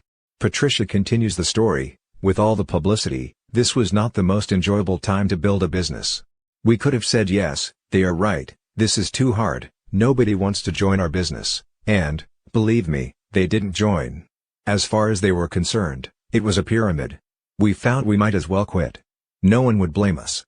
But that would have been a terrible mistake. We would have missed all the great friends that we have enjoyed meeting over the 6 years of building our international business." One of our turning points was attending the network marketing certification course offered by the University of Illinois at Chicago. It is the first ever of its kind, taught by the Yarnells and Dr. Charles King. We met marketers from so many different MLM companies, making friends with them and coming away knowing with certainty that this industry was going to be the business of the future. Today Patricia and John have an international business with over 8,000 distributors worldwide. Network marketing has enabled them to get out of their former restaurant business and enjoy the rewards of working together. It has given them unlimited free time as well as financial freedom. They travel the world and support their associates along the way. They are especially grateful that, like so many others who bailed out at that time, they didn't listen to the media expose attacking their company. Rather, they used their own good judgment, and, in spite of very rough beginnings, just refused to give up. Remember, depression can't win if you are constantly learning, bettering yourself, and associating with other positive people. Steve and Cynthia Rose of Colorado Springs, Colorado, had a similar experience. They first heard about this industry in 1987 when they were living in Austin, Texas. They were invited to meet Mark Yarnell, who they heard was very successful with an upstart MLM company. Because of busy schedules, they passed on the opportunity. After a series of failed businesses, 4 years later in 1991, a young attorney and his wife from Albuquerque, New Mexico, again offered them the same opportunity. Hearing that Yarnell was still involved in the industry, and with their backs against the wall, they took a second look. Selling a sofa to gather the cash to buy their starter kit, they took off like a whirlwind only to be thwarted by the same media attacks and regulatory scrutiny with which the Dwyers had to contend. Describing the catastrophe, Steve and Cynthia remembered, "We saw our downline of chiropractors, bankers, and business people flee like rats from a sinking ship. While we remained at the helm, our belief in the company and its products grew stronger as we watched the company open international markets, build a 10-story headquarters and warehouse, and introduce a new division through all of the turmoil. All this in the first year of our network marketing experience. After the unfair coverage by the national media, we could not speak the name of our company for several months without defending our company's position and ourselves. What we learned from our experience was invaluable. To be successful in MLM requires a willingness to make internal changes because this is truly a business of transformations, inside and out. Above all else, we must never yield to depressing, outer appearances once we know deep down that our key leaders have integrity and our products or services are beneficial to all." Jordan Adler of Tempe, Arizona, joined his company in September of 1992 with $36,000 in credit card and IRS debt, a downward spiraling job, and one broken-down Jeep. Chose to work through whatever challenges presented themselves. "I knew that long-term residual income never came to quitters. Although I knew this, I had this habit of quitting. In fact, I had quit 6 of the 11 other MLM companies in which I had been involved. The other 5 went belly up before I had a chance to quit them. I now know that it's not how many times you get knocked down that matters. It's how many times you're willing to get back up that separates the winners from the losers in this business." Some people saw overnight success in me after I joined our company. What they didn't see was the 10 previous years of never sponsoring a single rep and failing over and over again. In early 1993, I sponsored a friend in Peabody, Massachusetts. After 2 $1,000 trips to Boston on borrowed money to work with his organization, we built up a group of about 30 representatives. My friend and his buddy had been promoted twice. We were excited. A few months later, I put another airline ticket and rental car on my credit card to do a meeting for them back east. I flew over 1,000 miles and drove through a nasty snowstorm to get to the meeting. I couldn't believe it. All the guests no-showed or canceled and my friend and his buddy quit that night and were never seen again. All 30 of their downline quit as a reaction to them. I couldn't revive a single one. Half my group vaporized that cold winter, but the fire still burned in me and I went back to Phoenix and continued to build. Today, my organization has tens of thousands of representatives and continues to grow each month. Failure can't handle persistence, but clearly, persistence always wins in the end. Jordan, a living example of persistence paying off, is now a senior director and top 100 money earner with his company. All of these stories share one thing in common: when people just like you met their darkest moments, all of which were in their earliest stages of this business, they didn't let the depression torpedo sink them. When they were hit by circumstances outside their control, they just didn't give up. Throughout the industry it has been observed that, statistically speaking, an enormous percentage of people quit the business in their first year. Of more interest to us, however, is this revealing fact: as many as 95% of those people who remain in this industry for 10 years or longer reach the highest pay levels in their respective companies. Whatever you do, just don't quit. Summary: network marketing requires an upbeat, enthusiastic person who will in turn attract others seeking their own well-being. Attrition is a basic fact in the network marketing industry. The disappointment about those who fail to show up at meetings or, worse, those who quit, can be alleviated by putting your energy into approaching a greater number of new prospects. Don't waste your energy supporting those who resist you, just think next. And move on. Work with the people who show an interest and will keep your spirits up. If you feel like quitting, call upline for support and encouragement. Share your enthusiasm, never your negativity, with your downline. In order for professionals to be successful in network marketing, they must be willing to use their reputations and credibility toward building their business. Denying their commitment to their warm markets will only set themselves up for failure. These are the reasons to be proud and optimistic about sharing our business with others. 1. We have the only entrepreneurial home business with no upside limits and no serious downside risks. 2.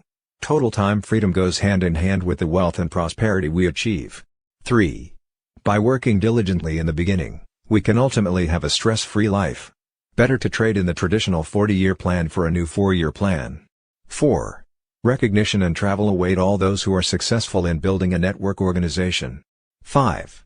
In our industry, recognition is derived from things in life that truly matter, such as helping people make their lives work. 6. Global travel often involves bonding with new friends and sharing exciting cultural experiences with them, adventures beyond the grasp of those caught in the 40-year plan. If you attempt to recruit others while in a state of depression, your efforts will be futile. You alone have control over your attitude. If you exercise that control, adjusting your attitude from the inside, then your outward behavior will naturally follow. To change your attitude and eliminate depression, we encourage you to 1. Avoid watching or reading the news. 2. Read uplifting books. 3. Listen to inspiring tapes. 4. Only speak and think to yourself in a positive, uplifting manner. 5.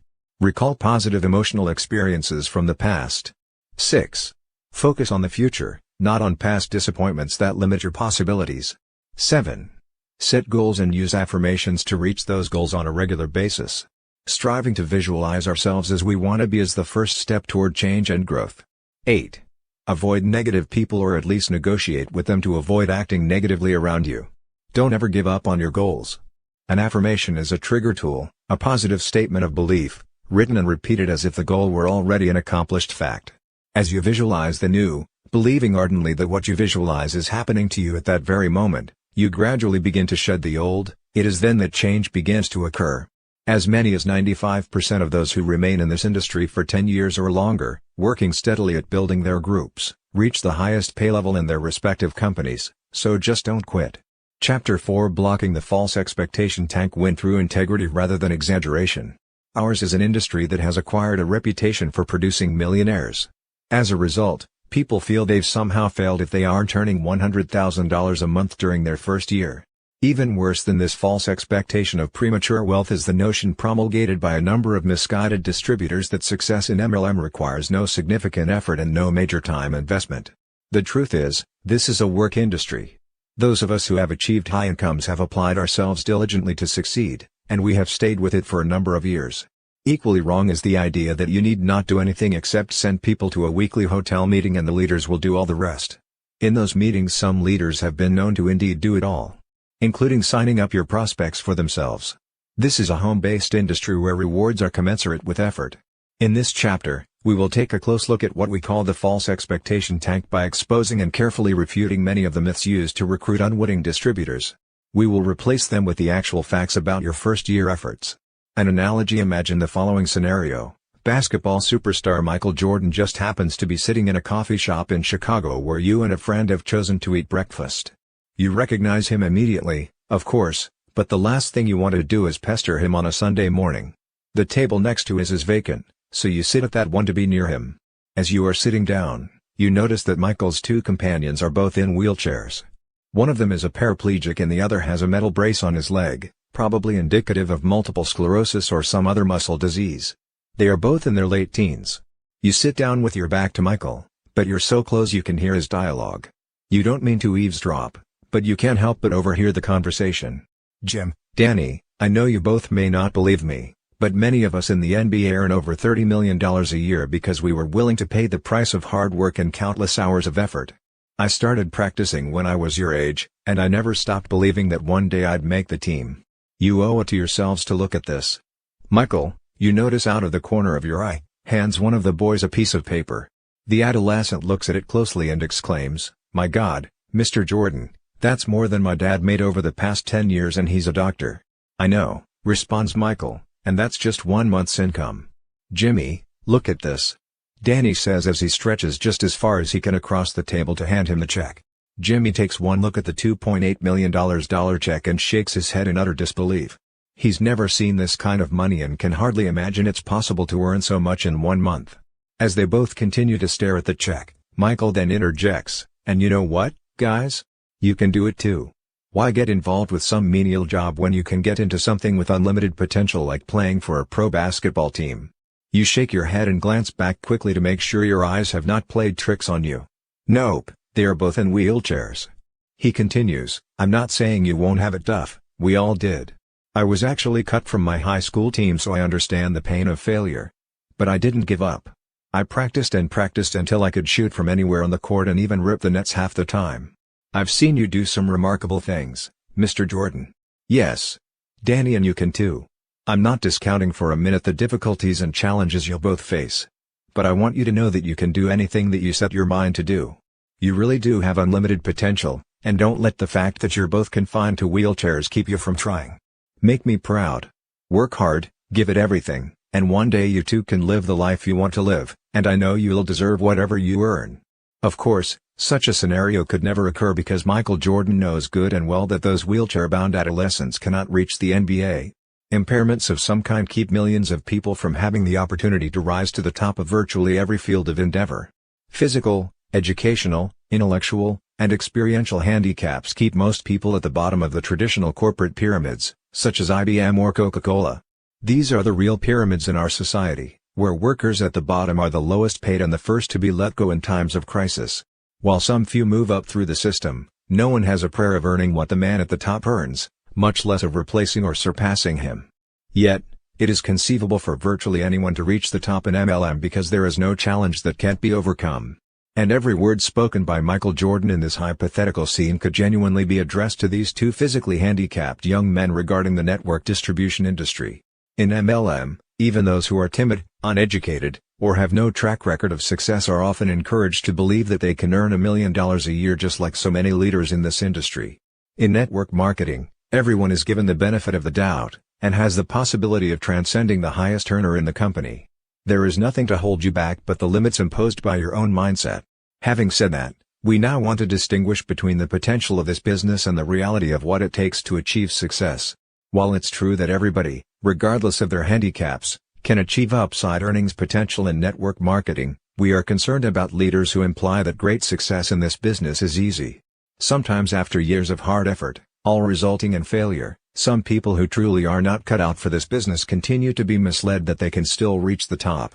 There is a place in our industry for everyone, but each will experience success in his or her own way and time, and the level of success can vary immensely. And success need not only be measured in dollars, some will develop solid, lifelong friendships, and that alone makes it worthwhile. Some introverts will come out of their shells and feel they have gained immeasurably by what this industry has done for them.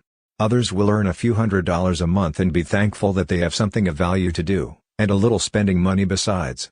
Some impoverished ministers will earn $15,000 as early as their fourth month. Most everyone will experience personal growth through this industry and, unquestionably, that is priceless. What better way to achieve such positive outcomes, all from home at such a low cost? The two of us met each other through this business, and later fell in love and married. If you take everything else away from us, that alone would have made our time in network marketing invaluable. There is nothing of greater significance than finding your soulmate. So, by all means, show prospects the inherent potential of this business, but allow all distributors the right to discover their own levels of success. And by success, we mean having worthwhile goals and taking the necessary steps to achieve them. As long as you are taking a step forward, you are successful. Balance upside potential with the realistic picture. Incomes in MLM can become quite dramatic. We believe that anyone who has reasonable self-confidence, enjoys communicating with small groups of people while sitting at home, is coachable, and has a sincere desire to make a difference in people's lives can potentially earn $100,000 a month.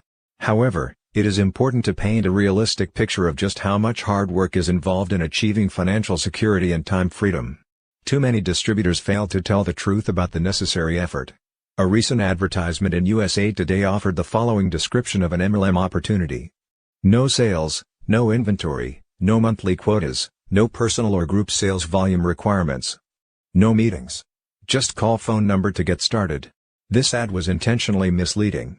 We called the number to check it out and discovered that while no purchases were mandatory, in order to receive full compensation on several levels, substantial sales volumes were required.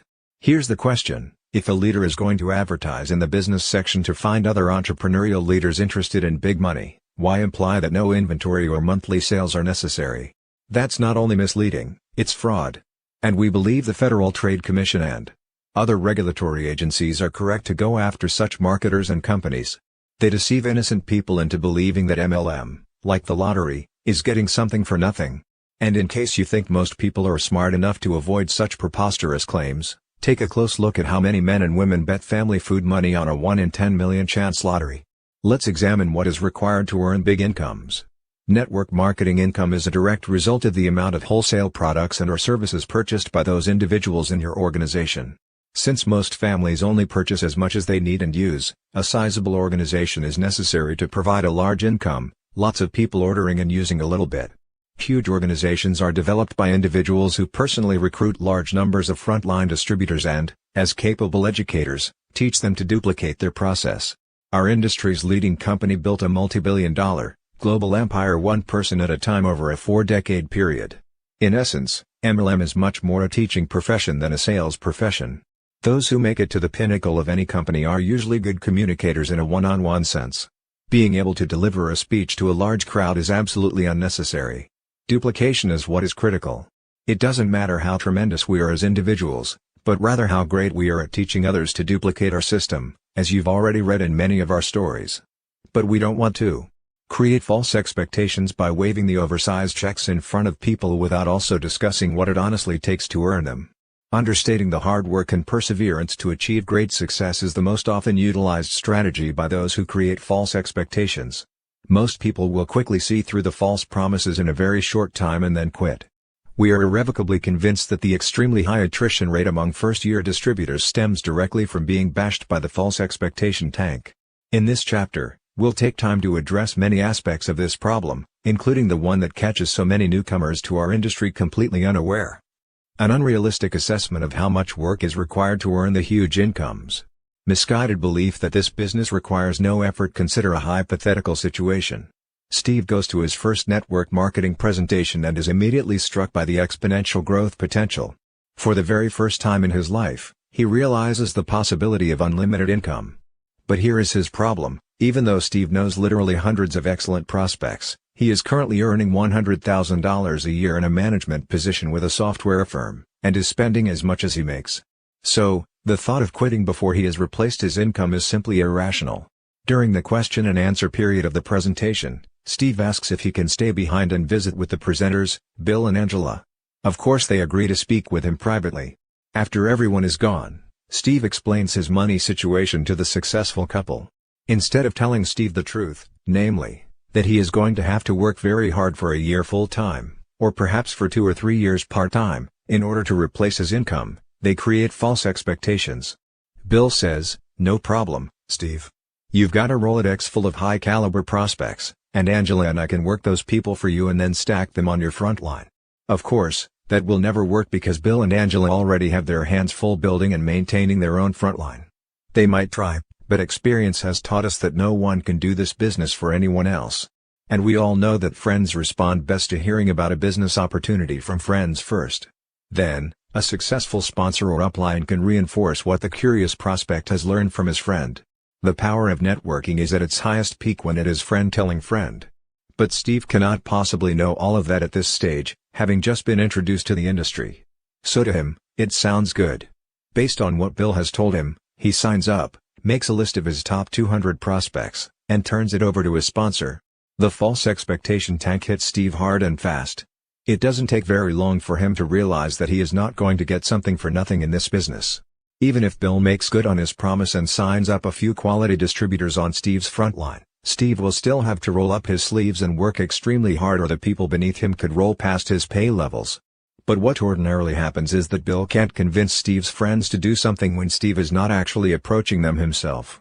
Here's the point: rarely, if ever, has a person in network marketing had the time and energy to recruit, build, and train more than one large frontline. We have not met anyone who has done so. Typically, after half a year of little or no activity, Steve quits. But he doesn't really go away. From that day forward, whenever network marketing is mentioned in his presence, Steve remarks, "Yeah, MLM is such a scam. I gave it my best shot for half a year and had a sponsor who was supposedly making big money, but I never saw a penny." There are thousands of Steves out there bad-mouthing our industry because of unrealistic claims that lead to overblown expectations. And, unfortunately, there are numerous Bills and Angelas who have been taught to be sifters instead of relationship builders. Their underlying motivation is to simply blast through Steve's Rolodex hoping to find one winner, instead of helping Steve build a business based on his close relationships with friends. So, what should have been done? Well, Bill and Angela should have been honest about Steve's chances. Not only would Steve have respected them more, but he would have fully understood how much effort it would take to make the business work for him. Here's how it should have been handled. Bill sits down with Steve and looks him squarely in the eye. "You know, Steve, I can appreciate your dilemma. I know you still need an income while you grow your business. But if your corporation was to decide to enhance their profit structure by downsizing and you were targeted, they wouldn't even consider keeping you on salary until you found a replacement income. You'd be gone overnight with some severance package designed to placate you but not meet long-term needs. The truth is, in our business, it's only those of us who treat it like a profession who get to the big money. Give it all of your energy and you'll naturally get there sooner. Undertake it part-time, and stay with it steadily, and you'll get there eventually. But there is no way for you to earn big money by exerting only minimal effort, that is, by simply turning all your prospects over to your sponsor." Steve listens but still doesn't fully understand. He responds, "Well, how do guys like me do this business? How does anyone ever get to the kind of money I've been hearing about?" "Steve, it's true that many leaders in our industry earn over $50,000 a month and most could afford to retire on that income in half a decade. Compared to retirement on a little pension after 40 years in your profession, our offer is very attractive. But I'd be doing you a disservice if I didn't tell you the truth. And the truth is, to hit those numbers, you would have to tighten your belt and do this business full-time.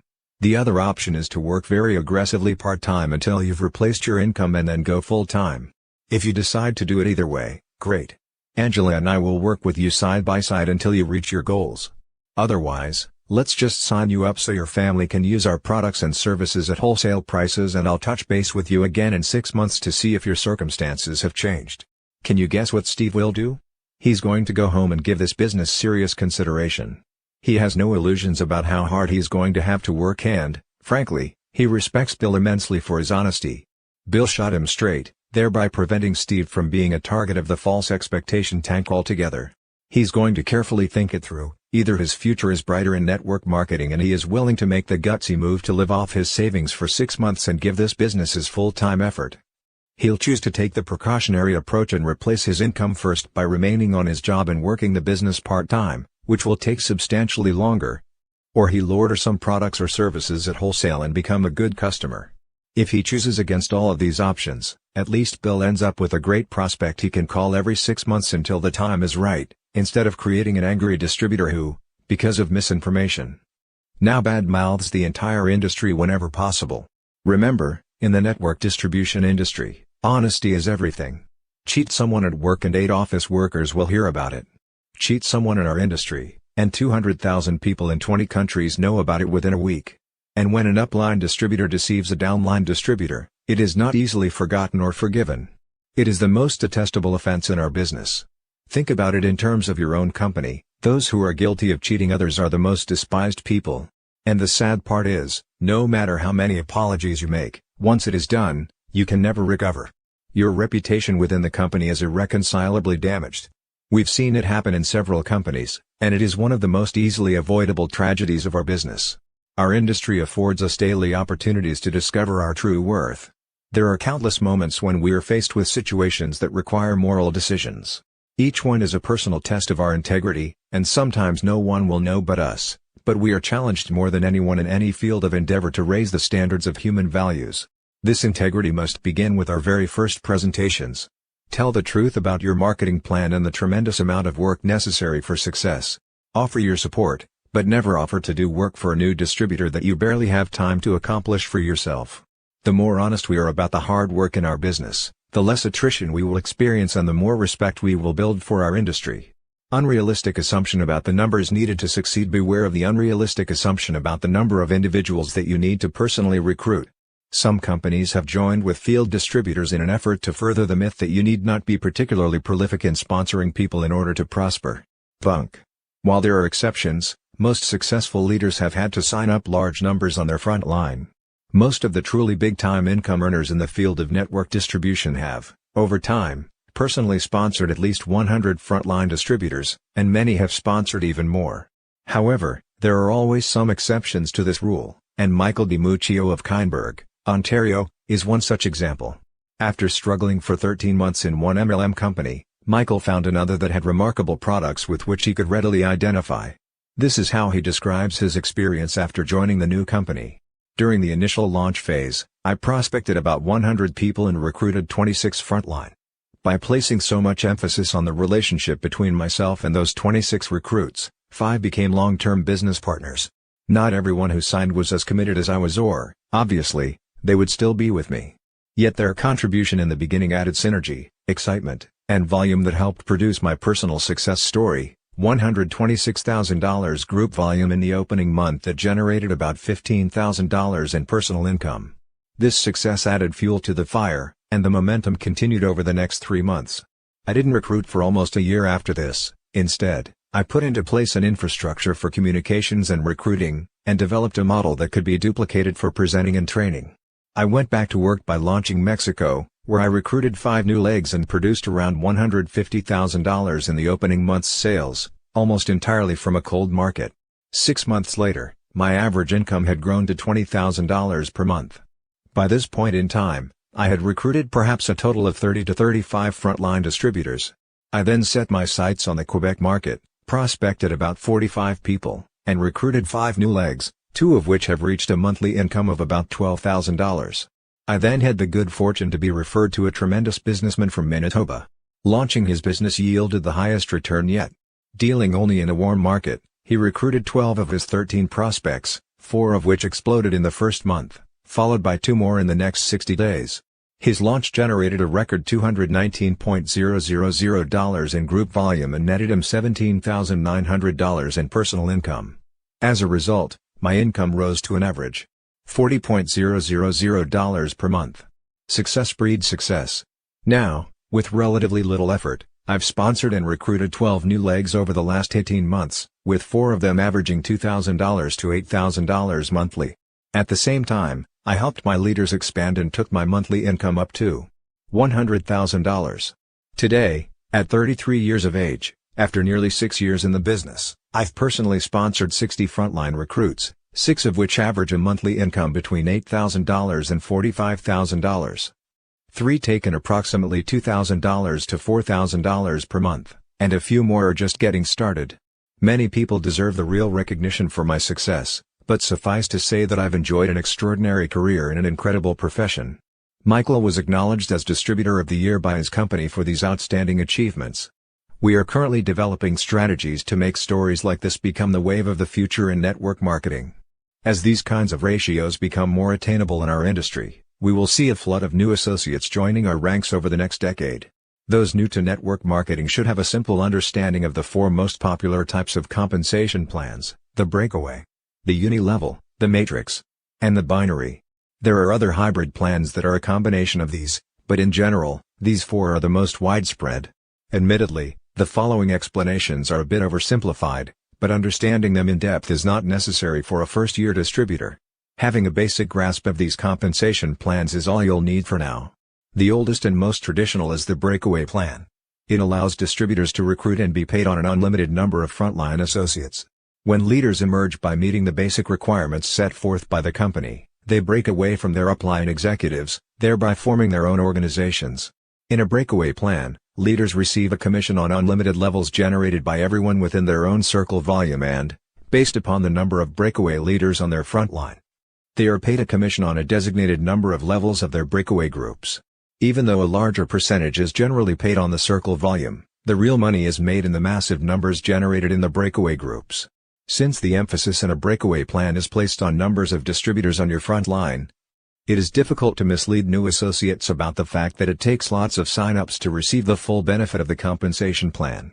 The uni-level plan essentially pays commissions on a specified number of levels, as opposed to generations that can run to depths of 20 or more, as designated by the company. It is comparable to the compensation paid on the circle volume only of the breakaway plan, except that it limits the number of levels.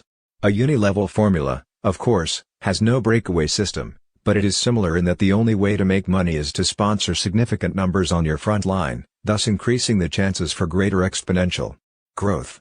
In the breakaway and uni-level plans, each level beneath you grows larger than the levels above. Your sixth level, for example, should ultimately be larger than the 5 levels above it combined. So, the larger your front line, the larger your sixth level will ultimately become. Because the uni-level is not as lucrative as other bonus programs, it is more often used in combination with another plan. Again, it is difficult to mislead anyone about the numbers necessary to succeed with the uni-level plan. The matrix plan is inherently limiting as a compensation plan by its very definition. Let's consider the 3x7 matrix as an example. You are on top and have 3 on your front line. Your second level is 9. Third is 27, fourth is 81, fifth is 243, sixth is 729, and seventh is 2187. Your entire organization, if it filled up, would compensate you for a total of 3.279 people. Many leaders have 10 to 100 times that many people in their organizations. It's literally a case of converting an unlimited opportunity into a limited income position. What's worse, it's very difficult for those below you to succeed in this system. Let's pretend that everyone on your 7th level has a sincere desire to succeed in filling up each of their matrix organizations. That would require a company of over 2 million distributors. The problems now arise, because for people to succeed on that 7th level would require recruiting the equivalent of the entire populations of China, the United States, and Germany. Disregarding the reality of the matrix plan, the sales pitch still is, all you have to do is sponsor 3. Only 3. The company literature and the entire sales force then promotes the idea that you can be successful in their venture if you only personally sponsor 3 others. And that's precisely all that most people end up doing, if that. But what we want you to understand is this: nobody, in any company at any time in our industry's history, has succeeded in earning the truly big checks after personally sponsoring only 3 or 4 people. That is false expectation ad absurdum. If you are working a matrix plan, be prepared to personally recruit enough associates to tip your first 4 or 5 levels. Do that and you'll likely prosper. A matrix plan will only work if you do. The binary plan is the most recent hybrid in the chain of new compensation plans. If you like the matrix, you'll love the original binary. The premise here is that all you need to do is sponsor 2 frontline individuals, who are called your profit centers. Once you've got your 2, teach them both to duplicate what you've done, and so on until, poof, you're rich. Not in most cases. It may be perfected in the future, but as of the time of this writing, many of the binary plans we've reviewed require distributors to balance the sales volumes of both sides of their organization. And if left on their own, each side tends to grow at radically different paces. Since balanced volumes just don't happen by themselves, distributors need to focus constantly on adding enough quality people to either or both sides in order to keep volumes in balance. Otherwise, distributors are paid only on the lower of the 2 sides of their binary-shaped organization. We can already hear the shrieks and screams of matrix and binary companies who don't read this chapter carefully, so please be clear on what we are saying before you react. We've met people who are dramatically successful in every kind of compensation plan in existence, and we do not advocate one above the others. Whether in a breakaway, a uni-level, a matrix, or a binary compensation plan, you must personally recruit, or play a long-term personal role in the recruitment of, a significant number of distributors to be successful. We have heard popular authors and top leaders suggest otherwise. Don't be fooled into believing that you need only sponsor 2 or 3 frontline networkers to find your way to unlimited wealth. No matter which compensation plan you choose, success requires lots of hard work. We do not mean to pass judgment on compensation plans, but rather to caution leaders in a matrix or binary plan against creating false expectations as they present their plan to new prospects. Unrealistic assumptions tend to emerge most often from those plans that limit the number of frontline distributors. Carol Fitzgerald of Dundee, New York, found herself a victim of false expectations with a brand new startup company. She felt doubly deceived because she had networking experience, and in hindsight, felt she should have seen it coming. I had been working part-time with a large network marketing company for about 3 years while homeschooling 2 children. I was a distributor with a large, solid nutritional and household product company. I wasn't shattering any records, but for the time I invested each week, I had a nice income and it had a steady increase each month. My organization was comprised mainly of women who had careers in corporate America but wanted to be able to stay home with their children while still maintaining an income. All was progressing well until a friend of mine phoned to tell me about some incredible environmental product that I just had to try. I asked if it was a network marketing company, and explained to her that I was really committed to my present organization and I wasn't interested in working with more than one company. She's very creative and wasn't easily discouraged, as she knew of my current success. My birthday was 4 days later and a large box arrived, containing a complete sampling of products and a brief explanation of an unbelievable compensation plan. Now I knew why my friend was so excited. The products were great and the money offered was staggering. Binary pay plans were brand new. I had been working with a matrix program and didn't know much about binaries. They seemed too good to be true. Why didn't those warning bells go off? This was truly an unbelievable opportunity for fast growth and quick cash. It paid weekly. For every $1,000 worth of products sold, $250 was paid out in commissions. Sponsorship didn't matter, there was no limit on depth, and, best of all, volume was never lost, but carried over until a balance was achieved. Typically for this type of plan, distributors were qualified to receive commissions once they had purchased $100 in product and sponsored just 2 other people who did the same. Distributors could personally purchase up to 3 positions, there was no age limit, and everyone in a household could have their own distributorship. I was hooked. This company had everything. The products truly were revolutionary, they could help the environment, and the money was fantastic. I could help all of my family and friends. All they had to do was buy 5,100 worth of these wonderful products, and I could place them in my organization and build under them. I dived in head first. I started with 3 positions, placing my children below me, followed by my husband, parents, in-laws, grandparents, siblings, and everyone I knew. It didn't matter if they had network marketing experience or not, anyone could understand this pay plan and, besides, they were helping the environment. Of course, everyone in my group did just what I did. Nearly all of them came in with 3 positions and encouraged friends and family to do the same. We signed up churches, schools, and other not-for-profit organizations, who in turn rallied all of their supporters. My organization exploded.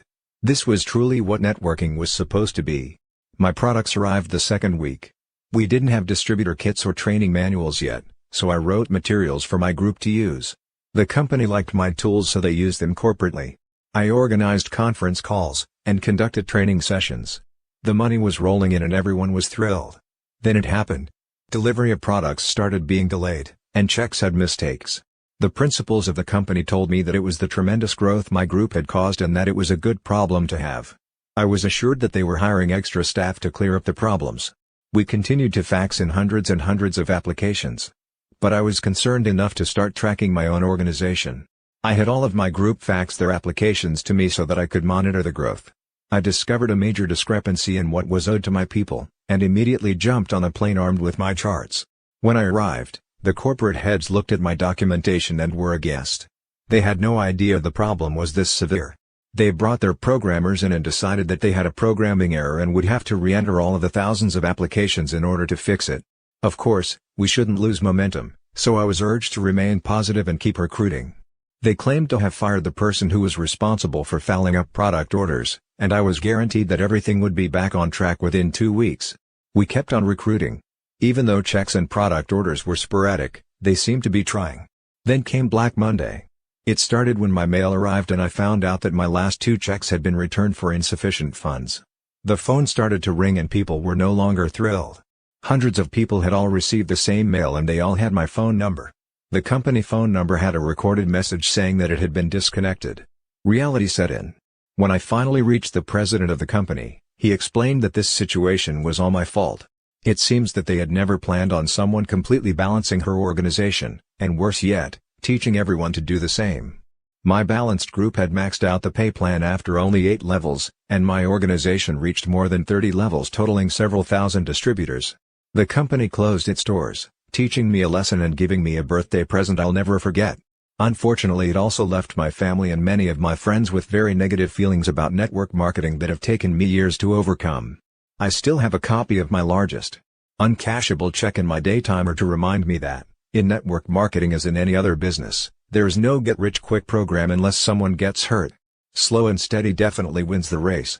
Fortunately, Carol was able to pick up the pieces and is now working with an experienced team toward the launch of a network marketing company that she hopes will be a reflection of what our industry is meant to be. Carol adds, for any of my friends who may be reading this, flowers, chocolate, or just a simple card make much nicer birthday presents. The lesson for people just starting out in network marketing is this: binary plans, by themselves, tend to reflect a short-term cash return as opposed to a long-term, steady, residual income. If you are considering joining a company that is so new it has no track record, at the very least, make certain the principals in the company do have a good one. It is very, very risky to join a company that has not been in existence at least a couple of years. If you feel compelled to join, and don't have first-hand knowledge of the integrity of those starting up the company, do your due diligence, check them out, call their references, and if their compensation plan is untested and sounds too good to be true, it probably is. At the very least, call the Direct Selling Association in Washington, D.C., and find out if the company under consideration is a member. If not, watch out. If you are in your first few years in this industry making a decent living with a solid company, and, like Carol, an overzealous sponsor shows you big checks or a comp plan too good to be true, hopefully, you'll have the common sense to stay where you are. Network marketing is big business played on an international stage offering staggering income potential, enormous amounts of free time, travel, power, and prestige. To hit the big numbers is to be treated like an international rock star playing to large audiences and standing ovations on every continent. You'll be treated to the best cuisine in every location and interact with the most powerful people in industry, medicine, and law. Remember, as you are trying to appeal to various professions in corporate America and throughout the world, each one has its malcontents and frequently the most successful among them are the players who can relate to these kinds of earnings. As you move from your warm market into your cold market prospects, you need to understand that this is a numbers game and not be intimidated by it. MLM is the great equalizer in which farmer blue-collar workers are allowed to compete with, or even bypass, doctors and corporate leaders.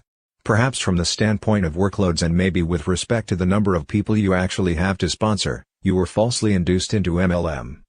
But no one can truly tell you about the joy of earning 5- or 6-figure monthly incomes until you yourself experience it. So, don't whine, get to work. What's it going to be, 4 years or 40? Inaccurate perception about the time needed to succeed. The next problem area, time investment, is certainly worth mentioning because it so often misleads prospective distributors about one of the most important aspects of the business. While we've seen many of our associates reach 5-figure monthly incomes in only a few months, ourselves included, not many do. We believe new marketers should set realistic objectives ranging from 1, 2 and 3 year, to 5 and 10 year goals. Then, track upline until you find a person in your company who is earning the amount you wish to earn by your 10th year. Ask that person to help you set realistic goals based on the amount of time and effort they were expending at each of these monthly and yearly mileposts. It's quite reasonable to assume that if another person was able to achieve what you desire, if you can visualize yourself doing that too, and if you are willing to put forth the same amount of time and effort, you can earn the same. An average earnings report can and should be issued by your company. The way to set practical goals is to base them on incomes at varying levels actually earned throughout your existing distributor force. Remember to be realistic about the amount of time it will take. But also be expansive in determining the right goals for yourself. It is by unleashing your limited thinking that you will be able to rise to your full potential. With respect to the amount of time required to succeed, part-timers in network marketing earn substantially less than do those working the business full-time.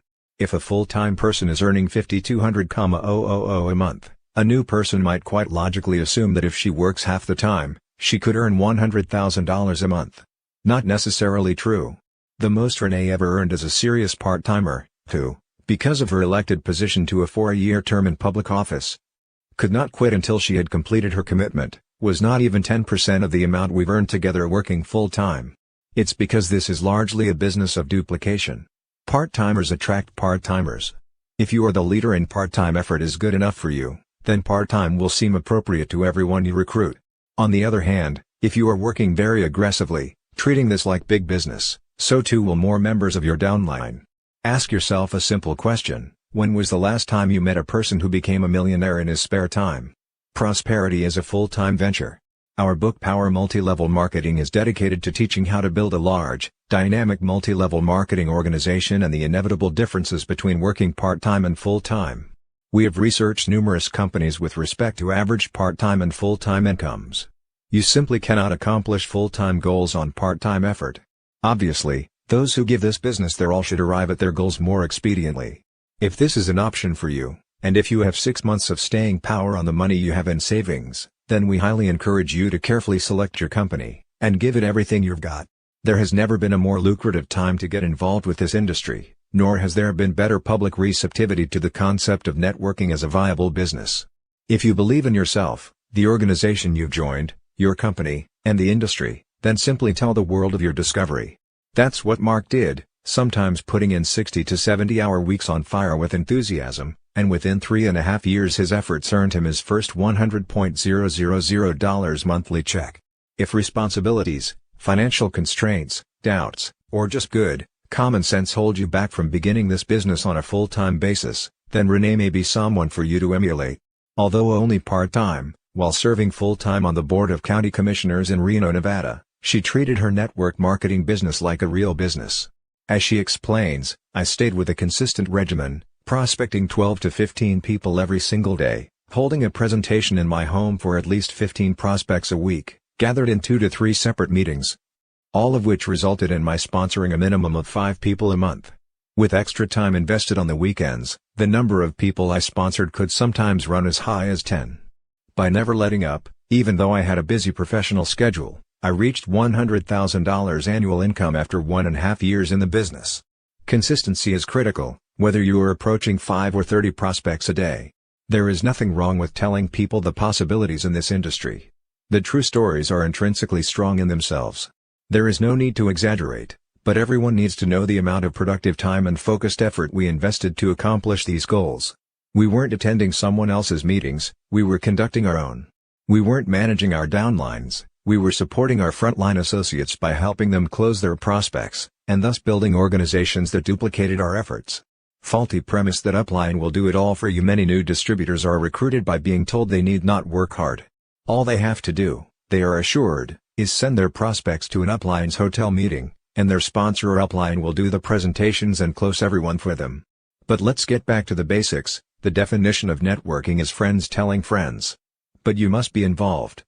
Talking with your friends, sharing your excitement about this business. Networking is absolutely no different than telling friends about a good movie or a new restaurant you've discovered. You don't have to be an expert.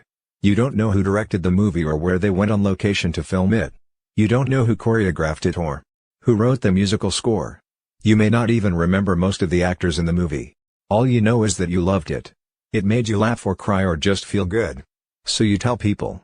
No one expects you to know everything about it. Based on your word, they will probably go see the movie the next time they are in the mood, just because you recommended it. Hearing about it friend to friend is the essence of what makes network marketing an effective method of distribution. But what would you think if a close friend called you and said, "Hi, it's me. I've got a lady on the line who introduced me to a new movie last week.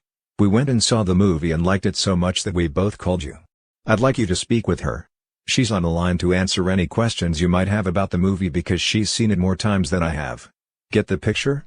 There is a place for upline support. It comes after they have seen the movie, that is, after they have seen the presentation, when bringing in an authority to help get them involved makes sense. Whether you introduce your prospect through an audiovisual business briefing or an in-home presentation, use your upline to add credibility after the initial exposure. You don't have to be an authority on MLM or your company or your products to make the initial introduction. Nor do you have to deliver a polished speech or have your upline on the phone with you. Our experience has been that a little less refinement goes a long way in this business. As you share your enthusiasm about what you've learned, particularly at the presentation, you want people to walk away thinking, "I can do that too," not "Wow, what a brilliant presenter she was." Stephen Friedberg of Parkland, Florida, learned this lesson by being thrown directly into the fire for his first meeting.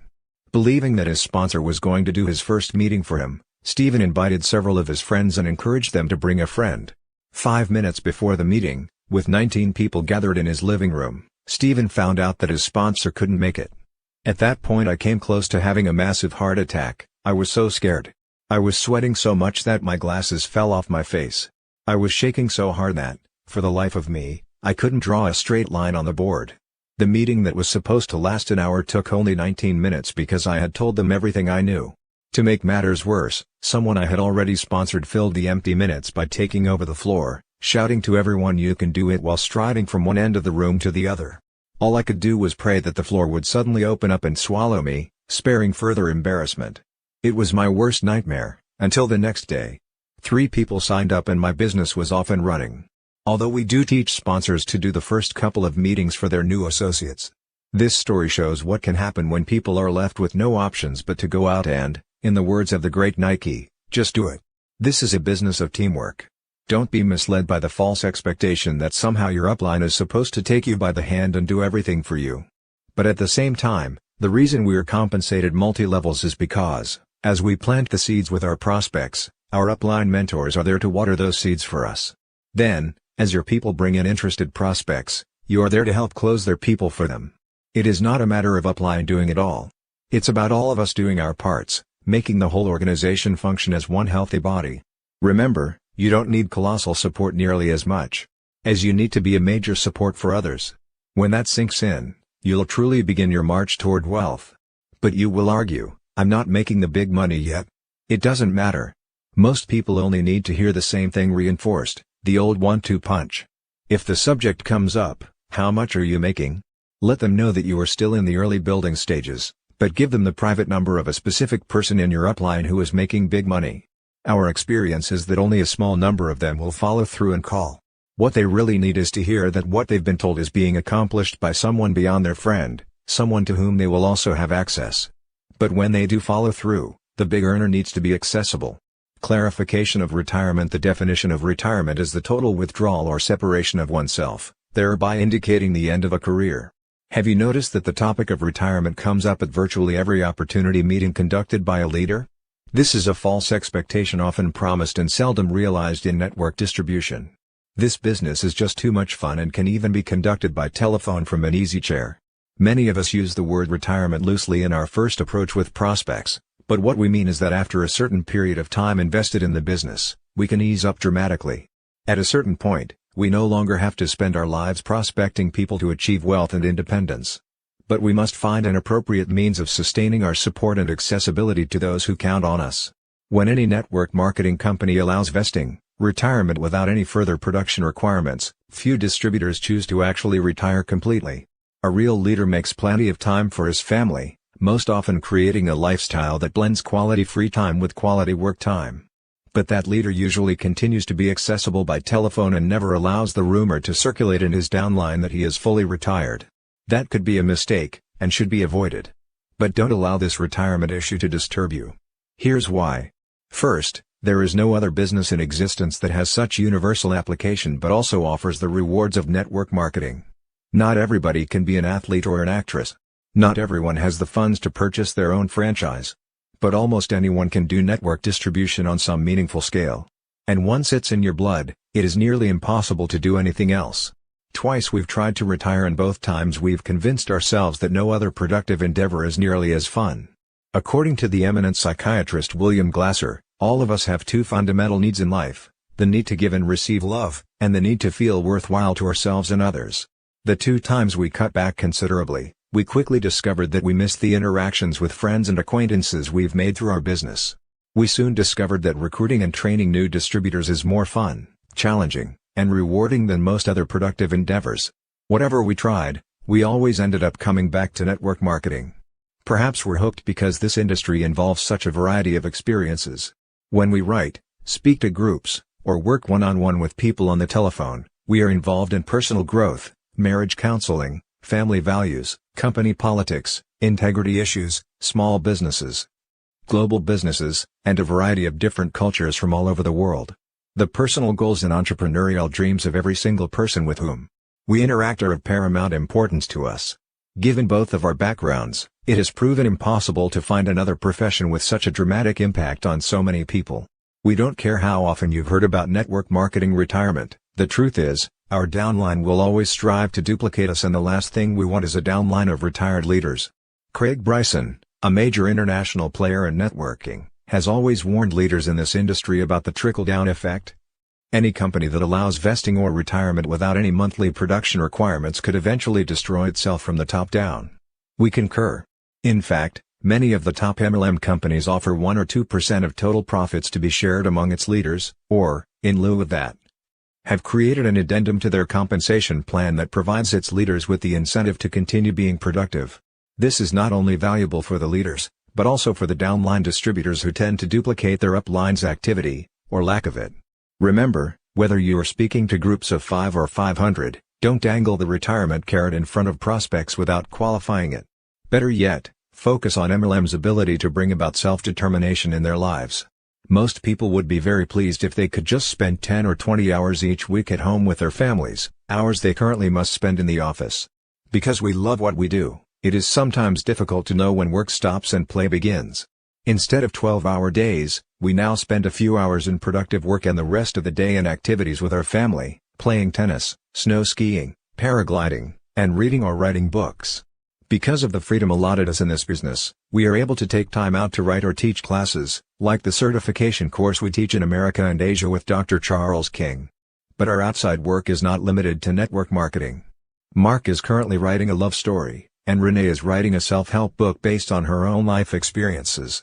Mark is spending time developing a prison program, and Renee is the board chair of a homeless project. In other words, prospects should be told that they may look forward to unlimited freedom in a very few years, the freedom to do what they want when they want to do it while continuing to act as role models and support to their downline. Think of network marketing not as a career but as a vehicle to help you do the things in life that really matter to you. This explanation is much more in line with what actually occurs in the lives of successful networkers. Erroneous view that no product or service need be sold. Network marketing is the orderly word-of-mouth distribution of products and services directly from the producer to the consumer. As products or services are purchased, the distributors responsible for those orders are compensated through multi-levels in their organization. This is the definition of network marketing and why it is often referred to as multi-level marketing. With this as the very basis of our industry, we find it difficult to understand how anyone can stand before audiences and say, "In our business, you sell 0 products. All you need to do is present the compensation plan and sign people up." Of all the false expectations created, this one is the most inaccurate because it denies the very essence of our business and makes government regulators suspicious of the industry. We understand why some well-intentioned leaders say this, but it doesn't make it any less hurtful to our industry. Network marketing is often avoided by great prospects who fear that they will have to peddle products, lots of them, perhaps even door to door. Some men and women worry that they will actually become door-to-door cosmetic salespeople. To offset that erroneous notion, many aggressive leaders will suggest that new prospects need not sell anything. The truth is this: network marketing is about a lot of people using and sharing a little bit of product. For the system to work, each of us must do our part. Our homes should be filled with our products and services. To novices we teach a battle cry: just get 10.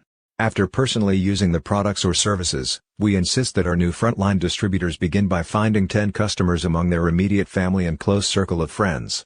That's all, just 10. Everyone should be responsible for finding 10 legitimate retail customers before building a sizable network organization. It doesn't take months to do this. It can be dealt with in a matter of days, but it must be done before they are ready to begin the more dramatic and lucrative part of the business, recruiting others who will do the same. Simple math makes it easy to understand the importance of each person creating product movement. If you sign up without ordering or sharing the products with others, you have created zero volume. Duplicate your process and sponsor 100 people who in turn each sponsor 100 people, and you can brag to everyone that you have 10,000 people in your organization. The downside is that if they all duplicated your effort, 10,000 times 0 is still 0. There are two kinds of product movement that are up to each of us: personal use and customer orders. Based on your company's compensation plan, we encourage you to set specific goals and duplicate those throughout your organization.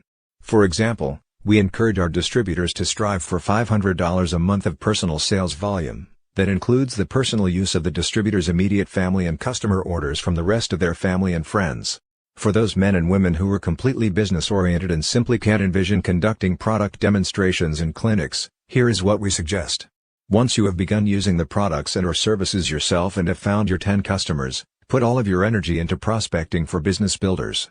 As you sit down with small groups of prospects to show them the business presentation, you will inevitably have people who don't sign up to become business builders. However, they may be interested in the products or services your company offers.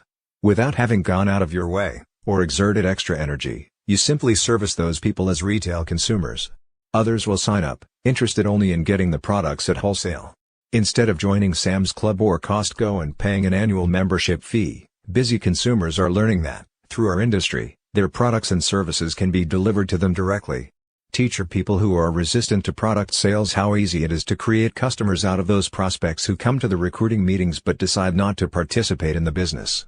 This method appeals to executives and other business people who are intimidated by the fear that they will lose their identity as professionals and be looked upon by their peers as product peddlers or door-to-door salespeople. That's the honest way to address this problem, instead of creating the false expectation that no products or services need be purchased in our business. Mistaken belief that success can be achieved exclusively through retail sales. Steve and Jeanette Bach from Portland, Oregon, joined the world of network marketing with no prior business experience. Both were scholar athletes.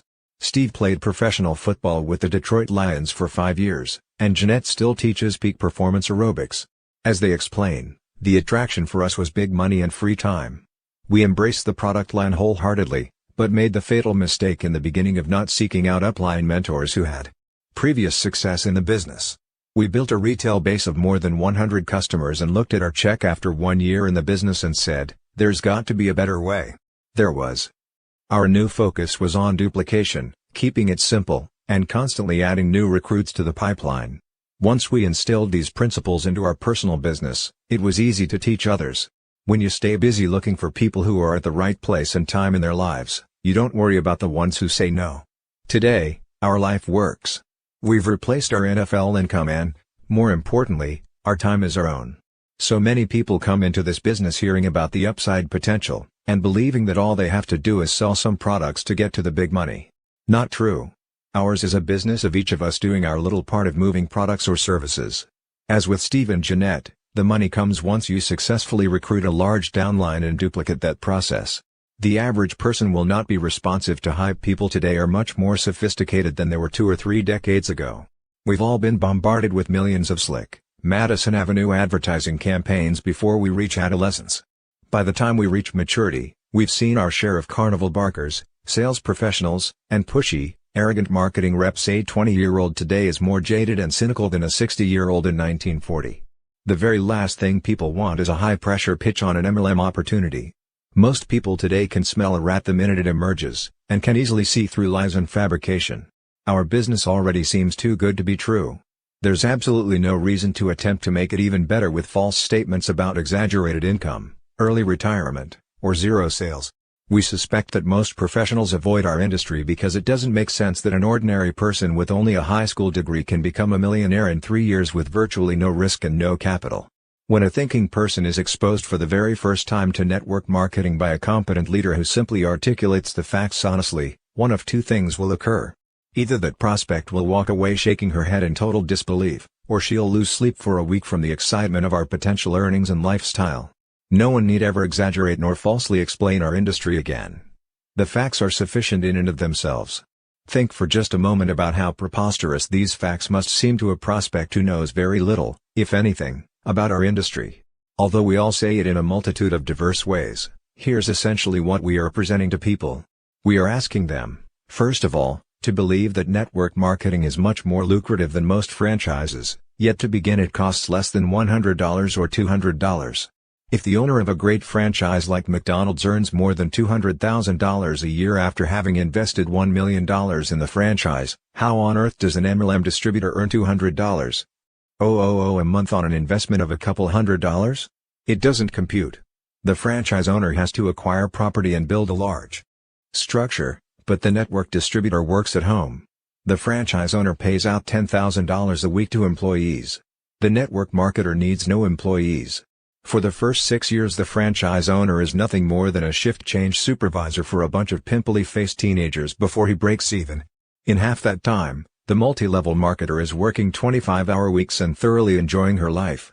We could go on and on ad infinitum because the life of a successful network marketer seems preferable to the life of anyone in traditional business. You get the point. MLM seems too good to be true already. There is simply no need for hyperbole. We urge you to present this business opportunity honestly and professionally. False expectations can literally ruin would-be great distributors. If people are led to believe falsehoods, once they figure out the truth, they quit. We've actually seen people quit while earning over $10,000 a month because someone had filled them with the false notion that they should be earning 3 times that amount. It sounds ridiculous, but it's absolutely true. This is the only business in the world in which former blue-collar workers can earn more each month than some pediatric cardiologists do in a year. So why tell folks they can do that in 4 months? 4 years would satisfy most people. Nothing works better to convince a person to join our industry than the following honest dialogue following your presentation. You know, I think you and your wife would make remarkable partners in this home-based business, and I don't want you to go out of here today with false expectations, so please remember my closing comments. This is the most lucrative and fun profession in the world, but it's also the hardest work you'll ever do. This isn't like a lottery, and it's certainly no get-rich-quick scheme. But if you are willing to put in long hours and long days for just a few years, you could end up earning over $100,000 a month and enjoying all the free time you've ever imagined. I say it's tough because you may have to prospect a lot of people to find just one who's willing to work. But remember, one good frontline distributor can easily earn you $50,000 a month or more. Your prospects will appreciate your honesty, and you'll never be accused of creating false expectations. Yale-educated lawyer Ray Faltinsky, our good friend and co-founder of a major network marketing company, once told us that, by far, the majority of lawsuits and regulatory hand-slapping that has occurred throughout our industry's history has most often resulted from exaggerated claims about income and products. For our children's sake, let's join together and stop these exaggerations, which could pose a significant threat to our industry's longevity. Besides, if we just tell the truth, it already sounds too good to be true. Summary: don't be misled by false expectations. Success in network marketing takes hard work and persistence.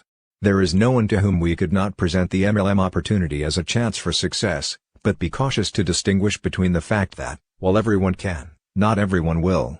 Along with references to the oversized checks, distributors will also want to discuss the amount of effort required in MLM. The more honest we are about the hard work required to succeed, the less attrition we will have and the more respect we will build for the industry. Whether in a breakaway, a uni-level, a matrix, or a binary plan, the greater the number of personally sponsored distributors, the larger the income. Network marketing is the great equalizer in which former blue-collar workers are allowed to compete financially with doctors and corporate CEOs. With respect to the time it takes to do this business, set realistic goals based on real achievements of upline distributors or average earnings published by your company. Part-time effort will virtually never produce full-time results. There is nothing wrong with telling people the uppermost possibilities in this business, but there is no need to exaggerate because the truth is plenty remarkable in itself. As you bring others into this business, support them without promising that you will do it all for them. Networking is friends telling friends, and it simply won't work unless you are willing to share your enthusiasm with your friends personally. There is no better way to get started in the business than to just do it, set up your first home meeting and begin. In network marketing, retirement means that we can ease up dramatically, no longer needing to spend our lives prospecting in order to achieve wealth and independence, while still finding an appropriate means of sustaining our support to those who depend on our accessibility. Think of networking not as a career but as a vehicle to help you do the things in life that really matter. Simply defined, Network marketing is the word-of-mouth distribution of products and services for which distributors who are responsible for those orders are compensated throughout multi-levels in their organization. Even the most serious business builders are responsible for creating a small customer base, but you will not earn the big money by merely retailing products. Network marketing is about a lot of people using and sharing a little bit of product. Once you have built a customer base, the rest of your focus can be dedicated to building your organization by duplicating your upline mentors system and teaching others to do the same. Additional customers and wholesale buyers will inevitably come to you as a byproduct of your business presentations. Network marketing is much more lucrative than most franchises, yet is only a fraction of the investment with no building, no employees, and no time spent away from home. False expectations can literally ruin would-be great distributors and destroy the credibility of the entire network marketing industry. Be honest and professional when you present network marketing as a business opportunity, and help put an end to the exaggerations that could pose a significant threat to the health and longevity of our industry. Chapter 5 Attacking the Warm List Warhead. Overcome the reluctance to offer a quality lifestyle to family and friends. The first 6 months in the career of a new distributor are critical. Much like the first 6 years in the life of a child, the first months in network marketing are formative times. And it is during these impressionable months that patterns of success must be firmly established in each new distributor's mind.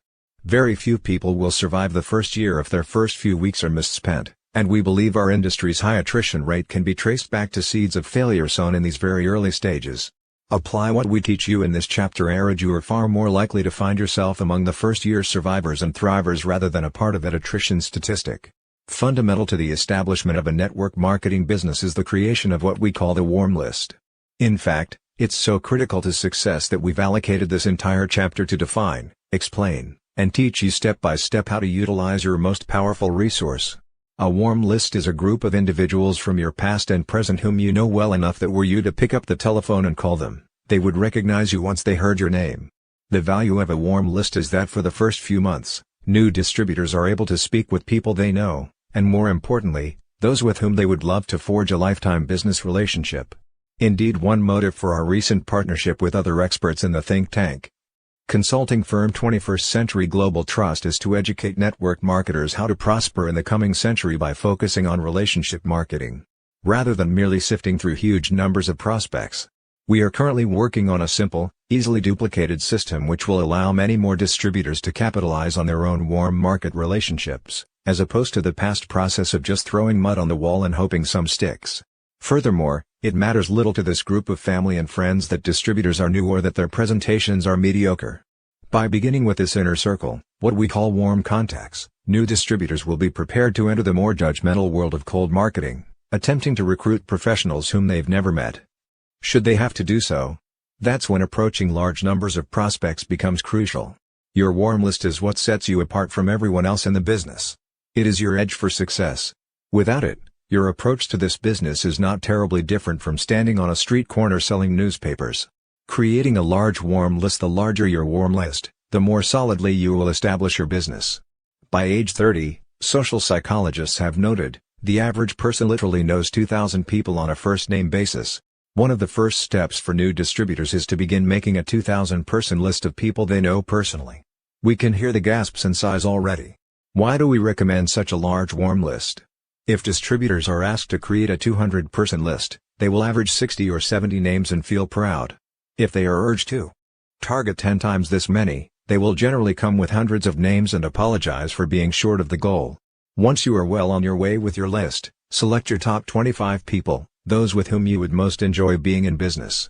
Since we believe so strongly that the warm list is the key to starting every network marketer on the right track, we are going to devote some time to it. We want you to know what objections you will hear and how to overcome them, as well as how to create and use your warm list as a tool for building your business. Everyone has a warm list, but most don't know how to identify and record the names. 2,000 is a shocking number, but even more shocking is our inability to recall a mere 10% of those acquaintances without a specific triggering device. A triggering device is any list of people, places, occupations, directories, or things that allow us to recall people from our past. At the time we first became involved with network marketing, we each had a very extensive warm list and have since recruited others whose lists far exceeded ours. We used telephone directories, old high school yearbooks, and books of vocations to help us create lists of several hundred people.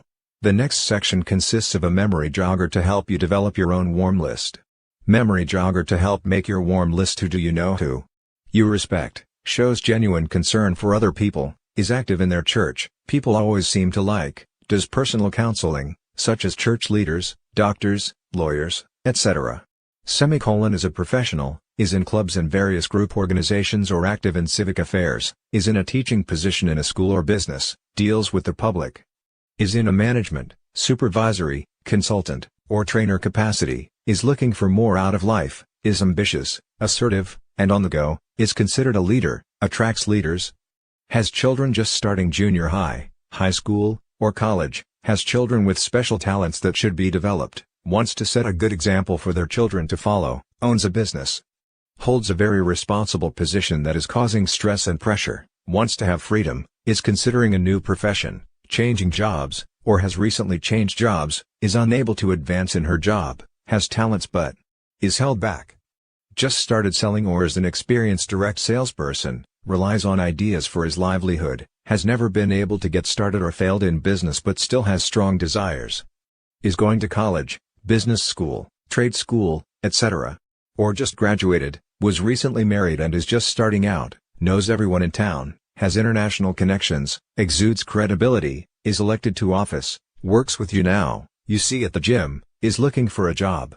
You play tennis with, you know from the old neighborhood, appraised your home, already has a great job, takes care of your car, is on your Christmas card list, you take your cleaning to, is your accountant, you do civic work with. Does your hair, runs the spa, you see at the copy shop, delivers your mail, seems to change jobs often, did your home repairs, is concerned about her skin and hair, is concerned about his weight, is into sports fitness. Wants more time with the family. Who are our relatives? Parents, grandparents, sisters, brothers, aunts, uncles, cousins, children, step relations. Who is our mail carrier, newspaper deliverer, dentist, physician, minister, florist, lawyer, insurance agent, accountant, congressional representative, pharmacist, veterinarian, optometrist. Who sold us our house, car tires, television stereo, fishing license, hunting license, suit, tie, shoes, business cards, wedding rings, eyeglasses, contacts, vacuum cleaner, boat, camper, motorcycle, bicycle, living room furniture, air conditioner, kitchen appliances, lawnmower, luggage, Avon products, Tupperware, carpet. Do you know someone who lives next door across the street, is my spouse's barber hairdresser, teaches our children at school, was best man usher maid of honor bridesmaid, was the photographer who took our wedding pictures, is the purchasing agent where I work, is the finance director at school, goes hunting or fishing with me, was my Army-Navy buddy, is the architect who drew up house plans, goes bowling with me us. Is president of the PTA, was my spouse's college fraternity brother-sister, we met camping, is the credit manager of the store where I shop, is my spouse's old high school teacher principal, repaired my television, upholstered my couch. We knew on our old jobs, went with us to the races, is in my carpool, installed our telephone, has a laundromat, teaches ceramics, owns a taxi service, cuts the grass, painted the house. Owns the pet shop where I bought our dog, installed our refrigerator, renewed my driver's license, owns an apartment, is in Rotary Lions Kiwanis with me, is JC president, plays bridge with me us, is in garden club, is in book club. Is my child's kindergarten teacher, is a deacon in my church, owns a slipcover and drapery business, manages an athletic club, gave me a speeding parking ticket, does our income tax, cleans our clothes, hung our wallpaper. Taught our children driver's education this summer, works with the rescue squad, owns Beach Mountain Cottage where we vacationed, sells us gasoline and services our car, sold my wife her wig, owns a nursery, delivers parcels.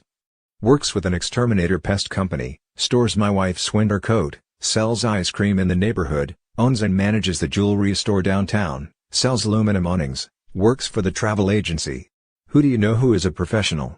Nurse, golf pro, student, fashion model, security guard, sheriff, fire chief, secretary, welder, crane operator, candy salesperson, police detective, music teacher, art instructor, typesetter, forester, seamstress, carpenter, pilot steward, mobile home salesperson, bank cashier teller, tailor, garage mechanic, editor, lab technician, restaurateur, PBX operator, social worker, lifeguard, race car driver, paper mill worker, brick mason, draftsperson, printer, officer manager, bakery owner, plant supervisor, dietitian, mechanic, anesthetist, surgeon, librarian, mortician, missionary, real estate agent, railroad ticket agent, newspaper press operator, bulldozer operator, bus driver, airline ticket agent, computer programmer, motorhome dealer, business machine salesperson, soft drink distributor, air traffic controller,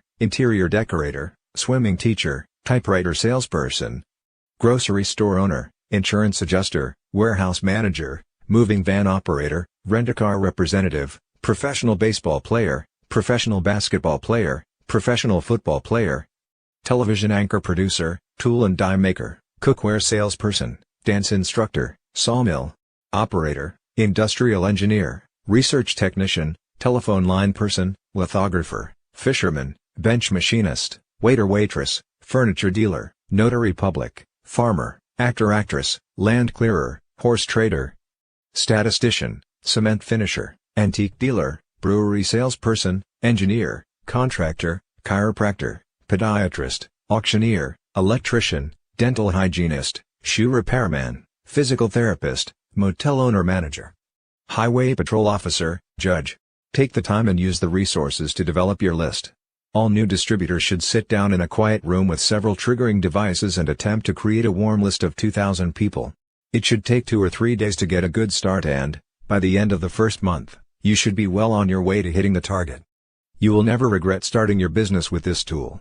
Network marketing, by its very nature, requires you to talk to large numbers of people. The longer your warm list, the better your chances for success. The warm list warhead strikes generally. The warm list warhead strikes after you have given this assignment to your new associates. This is when arguments between sponsors and new distributors first begin. Sometimes objections aren't even verbalized because your new associates would often rather keep them to themselves. Most new network marketers are able to come up with a dozen good reasons why they don't know 2,000 prospects and why they can't possibly go after friends and family first. We've heard all the arguments over the years and none of them are valid. It is vital to the success of your newest distributors that they not ignore this warm market phase of the business. Let's review a few of the rationalizations and excuses used by new distributors so that you know how to respond to them in this first stage of recruiting. And remember, not all new associates will be honest with their sponsors and declare that they have no intention of working with their warm market list. There are many reasons people are inclined to hold back from calling on their families and friends. And it is this resistance we are referring to when we talk about watching out for the warm list warhead. When it strikes, it can be a killer of many would-be great distributors. First warhead, lack of conviction. Network marketing is the process of sharing one's belief in a marketing concept that is so unique and about which you are so enthusiastic that you can't hold it inside. You lose sleep at night. You can hardly wait to tell people of your discovery. When this level of conviction is lacking, people tend to hold back. It's a catch-22. If you wait for the belief level to come, you run the risk of missing the opportunity. If you try to go forward without it, your friends can hear the reservation in your voice.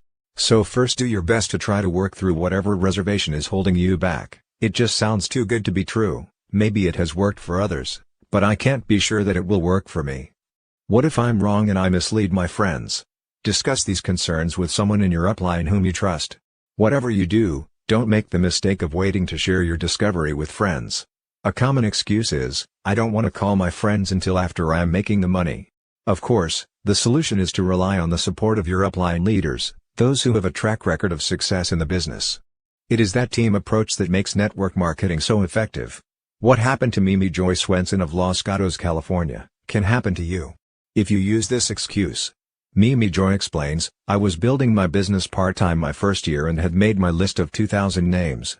I felt like I just had to create sections on my list, and one of those categories was called my chicken list. These were names of people whom I felt were already successful in their present jobs and with whom I had better wait to speak until I was more educated, making more money, and working this business full-time.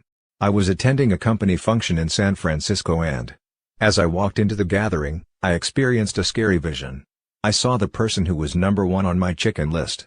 I calmly walked over thinking to myself that he was probably just there as a guest of someone. Hello, funny meeting you here. By the way, why are you here? I asked him, puzzled. He proclaimed, I have just recently been introduced to this great opportunity and have made the decision to build the business and replace my income."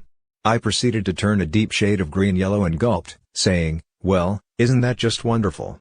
I know you will be very successful." I wished him luck and like a sad, hurt lil puppy, I moped to the back of the room to find a seat.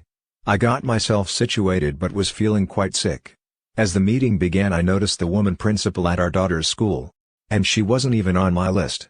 The moral of this story for me is to never, ever prejudge people for this business because they could end up sitting right in the same room with you at your next meeting.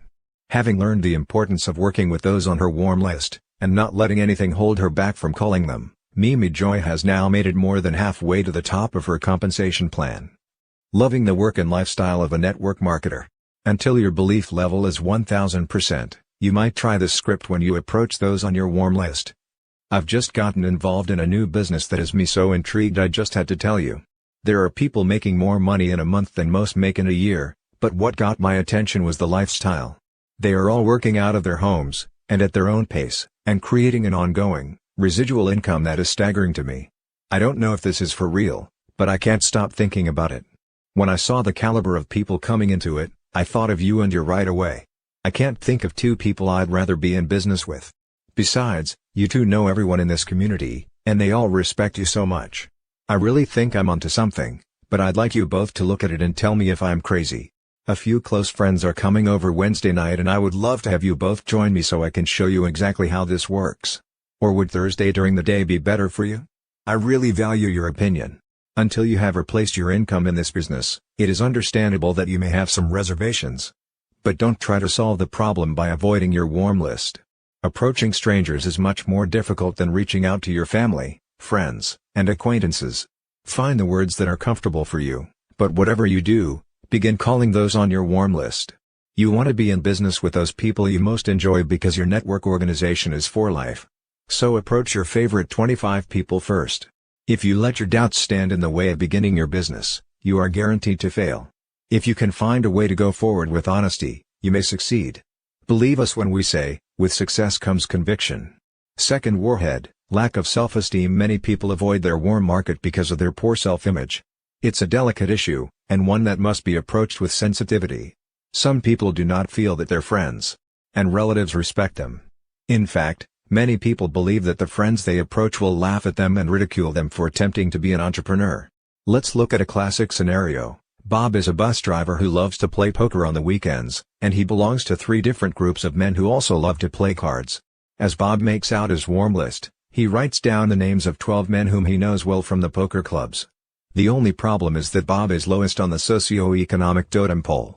The other men are white-collar professionals, and while they respect Bob's skill as a poker player, Bob just naturally assumes that they wouldn't consider listening to him about a business deal. But Bob is totally wrong. Unless you address this issue in general terms during training, Bob will not approach those men. Here's what we suggest you say, because there will always be someone similar to Bob in your group.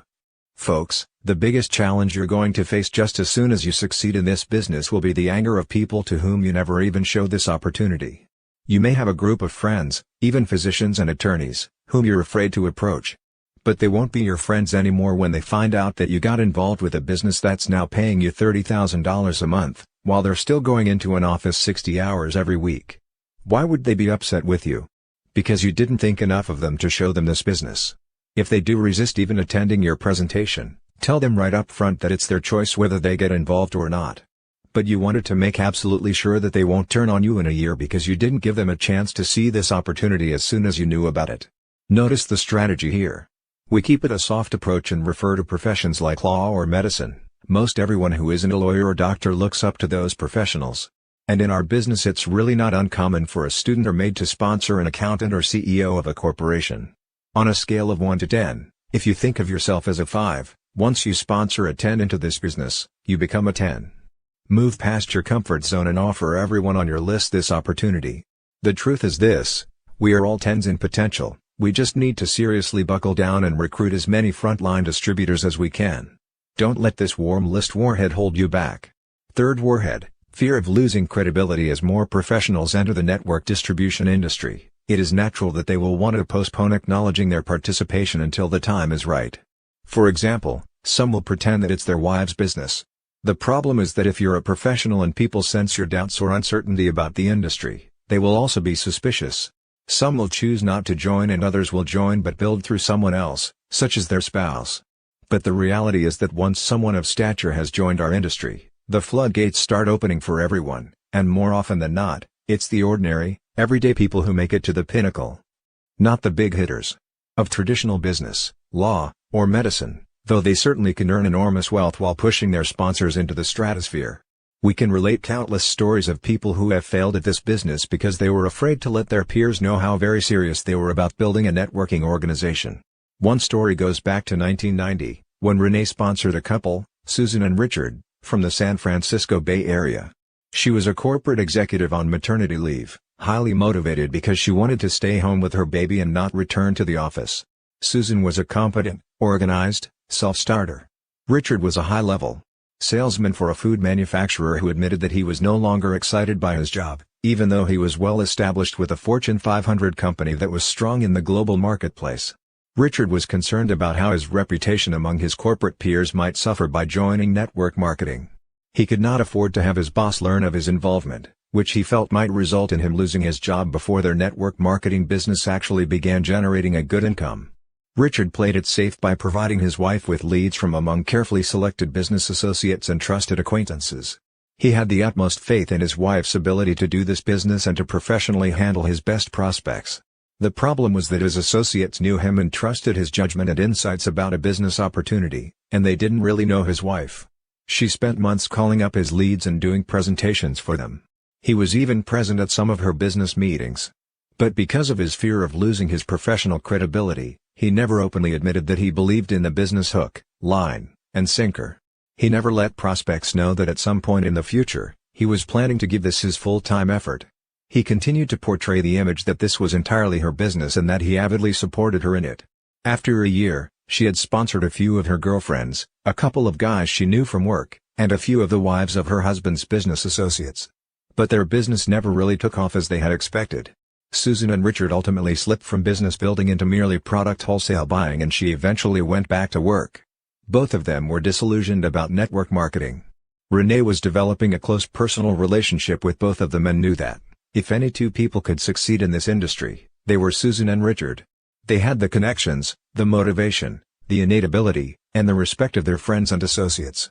Susan obviously felt that if she could not make her MLM business work, none of her family and friends could either. But it was the fear of losing his job and professional reputation that held Richard back from participating in the business with Susan. The fear of something that may never have happened destroyed the possibility of their success. The lesson here is that whoever knows the warm list prospect best should make the call. Prospecting the other way certainly put Susan into a funk because she didn't understand what had happened. She just assumed that she wasn't a self-starter. She, who had been one of the top women earners in corporate America, had failed in her own networking business. She was depressed and Renee had little ability to fix it, change it, or help her understand it. Renee was only 2 years in the industry at that time and could not pinpoint the problem.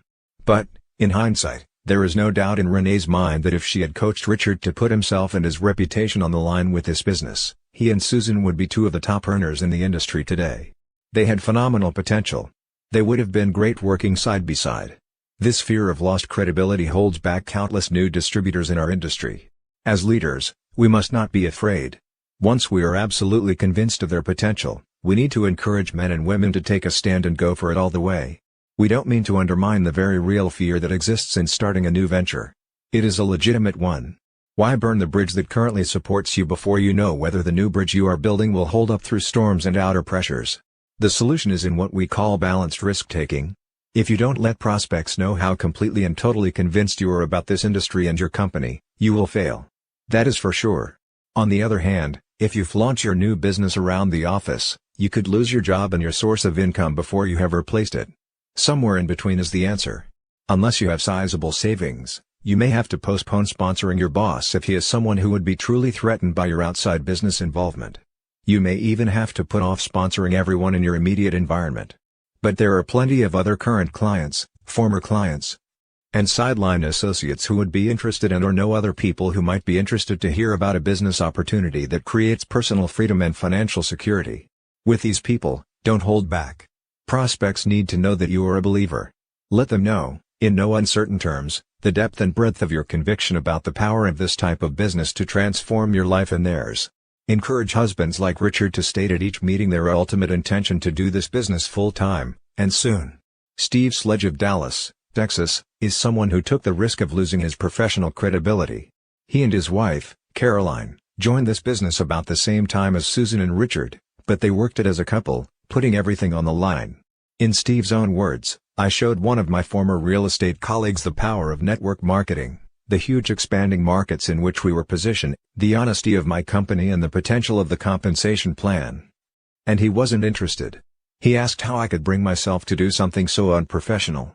I was 1000% convinced that I had hold of the financial opportunity of the century and answered him this way, 'Bill,' I said, 'if I'm wrong, fail and you can tell everyone that Steve failed in that silly pyramid deal. On the other hand, if I'm right, I'm rich. What story will you tell them then?' The operative words were 1000% convinced. Steve was and Richard wasn't. But even if Richard had been convinced, he was unwilling to share that fact with his associates, and therein lies the difference. Today, Steve and Caroline enjoy being at the top of their compensation plan with many successful leaders in their organization. It's now a global organization spanning a dozen countries, but it began as a simple conviction in their hearts that was unchangeable, and succeeded because both were willing to say so. They made it to the top by their shared willingness to do whatever it took to make their business work. During the early days, even though they were long on commitment, they were short on finances. To make ends meet, Steve actually threw a newspaper route in an exclusive subdivision near their home early each morning to earn extra money. He claimed he was so excited about his business that he couldn't sleep anyway.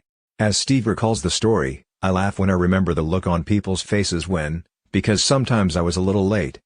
They were waiting in their front yards as I flew by in my gold Mercedes and they suddenly saw a newspaper come flying out through the sunroof. Little did they know that their paperboy would, within only a few years, build a worldwide business from his home that would earn him in excess of $1 million. Fourth warhead, embarrassment from prior failure in MLM. Another more common reason people will use to justify not approaching warm market leads is embarrassment.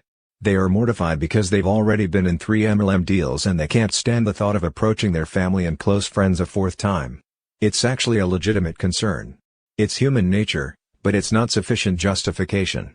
Because some people have been involved in several companies, they now have one of the best approaches possible.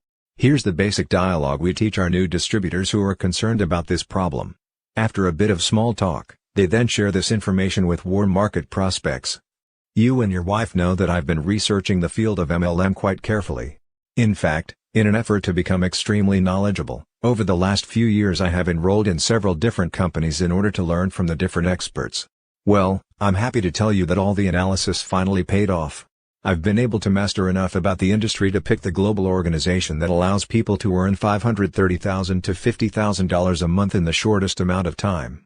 I've spent a lot of time, money, and energy doing my homework and now I'm so excited I seem to be losing sleep every night. I need to see you as soon as possible to find out if you would be interested in earning this kind of money. Instead of portraying your past involvement or your new distributor's past involvement as a liability, turn it into an asset. Wouldn't you much rather purchase life insurance, or an automobile, or actually anything from someone who has had the broad experience of representing more than one company? If this is your situation, then be sure to use this strategy to approach the people in your warm market. 5th warhead, qualifying the leads. There is a critical difference between traditional business and MLM. Traditional sales and marketing reps are taught to always qualify their prospects. For example, a Xerox rep wouldn't attempt to sell a $3.5 million laser printer to a company that didn't need it or couldn't afford it. To qualify a prospect is to determine, before an attempted sale, if indeed that prospect both needs and can afford your product or service. But we call MLM the great equalizer because anyone can achieve staggering levels of success. To decide in advance that one person is too important to be approached about your business, or another is too inadequate to succeed, can literally be economic suicide. Do not, under any circumstance, attempt to determine in advance who is qualified and who is not, who may be interested and who will not be, who is approachable and who is not. Consider one of the most successful distributor teams, Tom and Terry Hill. Terry left the corporate world as the #1 Xerox salesperson in all of North America. She was an expert at qualifying her leads. Tom was a stockbroker for Merrill Lynch. During their first year in network marketing, they had to break a lot of old habits by not qualifying their leads. What finally drove it home for them was when, early in their networking career, They held an opportunity meeting in their home. During the showing of the video, both Tom and Terry left the room. When the video was over, one gentleman came down to their office and said, "Thank you, but the business is not for me. I appreciate your time." As he turned to leave, he put his head back in the office and whispered, "By the way, the other guy is asleep." Tom went in and turned the video off and the man woke up. As Tom thanked him for coming and started to hand him some information, the prospect stood up and said with the utmost enthusiasm, "This sounds incredible. I'm in." When the timing is right in someone's life, it is right, no matter how wrong everything seems. Even an unconscious man can evidently become excited. Today, this distributor has hundreds of distributors under him in both the United States and Australia. He is one of the strong legs in the organization built by Tom and Terry, who have now sold their MLM business and moved their family to a small town in Tennessee. After all those years in the corporate world, they both feel extremely fortunate to have left the stress behind. Now they both have the time and money to live the laid-back life they have always wanted. Another one of our frontline distributors was a college student earning $800 a month as a student teacher. His brother David was a detective investigating hit-and-run accidents in Houston, Texas. We are, of course, referring to Dennis and David Clifton, two of the real legends in the network marketing industry. They joined the business along with Dennis's father-in-law, scholar and theologian Dr. Roy Blizzard Jr. All three men and their wives have become multimillionaires and respected industry leaders. The brothers often tell the story that when they came into the business, no one rolled out the red carpet. The company president didn't call and welcome them into the company anticipating that they were a couple of big hitters. They were just a graduate student and a cop. They were scared, and their wives were petrified. David's wife, Jackie, was fully aware that her husband only had to put in 13 more years in order to a full vesting in a $17,000 a year pension program. What intelligent wife like Jackie wants to walk away from that kind of security? Everyone starts out in network marketing as a little hitter. Big hitters are teammate and are recognized as such by their results. The proof is in the printout. Dennis and David are quite literally two of the most sought-after speakers in the entire network distribution industry today. Yet before they entered network marketing, neither could have even gotten a job interview with Exxon or Sony because neither had a business education or former experience in management. Today, they manage an international organization of more than 100,000 distributors in 20 countries and account for over half of our MLM income. We could go on listing other distributors who had no previous success prior to MLM, but these stories should make our point. Don't play God. Even if a man or woman has a menial job, don't assume that they are incapable of building a large dynamic organization. On the other hand, don't assume that because one of your friends is a doctor, MLM would be beneath him or her. Many doctors may be in a state of mind where they detest the practice of medicine and are looking for an alternate way to make the same amount of money. Whatever you do, don't succumb to this warm list warhead. Don't make the mistake of qualifying your leads. Sixth warhead, conflict of interest. Some professionals hold back in building their network marketing business because they are concerned about conflicts of interest. As a minister, Mark was afraid it would be a conflict for him to approach individuals in his congregation. Renee was a county commissioner and afraid to approach her constituents. Since this was a large part of our world, it put a serious restriction on prospecting our warm markets. So we understand that this is a legitimate concern. It can even be a question of ethics. Whatever you do not want to jeopardize your present career. You want to decide when you are leaving your profession. You don't want it decided for you. We have two suggestions that may help. First, when you are on the job, never mention the name of your particular network marketing company, but prospect through lifestyling. That is, approach people through the normal course of your life, clients, customers, store clerks, people at the health club, the bank, the grocery store, complimenting them about the personality trait that drew you to them. Let them know that, with that quality, they could be outstanding in your business and are exactly the kind of people with whom you are looking to partner. Tell them up front that you cannot discuss the matter there, but that you would like to find a time that would be good for both of you. Then ask permission to call them. Exchange business cards, and write on the back of theirs the best time to reach them. This is the method Renee used extensively. And it was very effective for her. By handling the situation straightforwardly, few constituents ever complained about her having a conflict. If that method doesn't work for you, you might consider Mark's approach. He never did approach his congregation. But he recruited one couple from the church who did. And they used his name for credibility.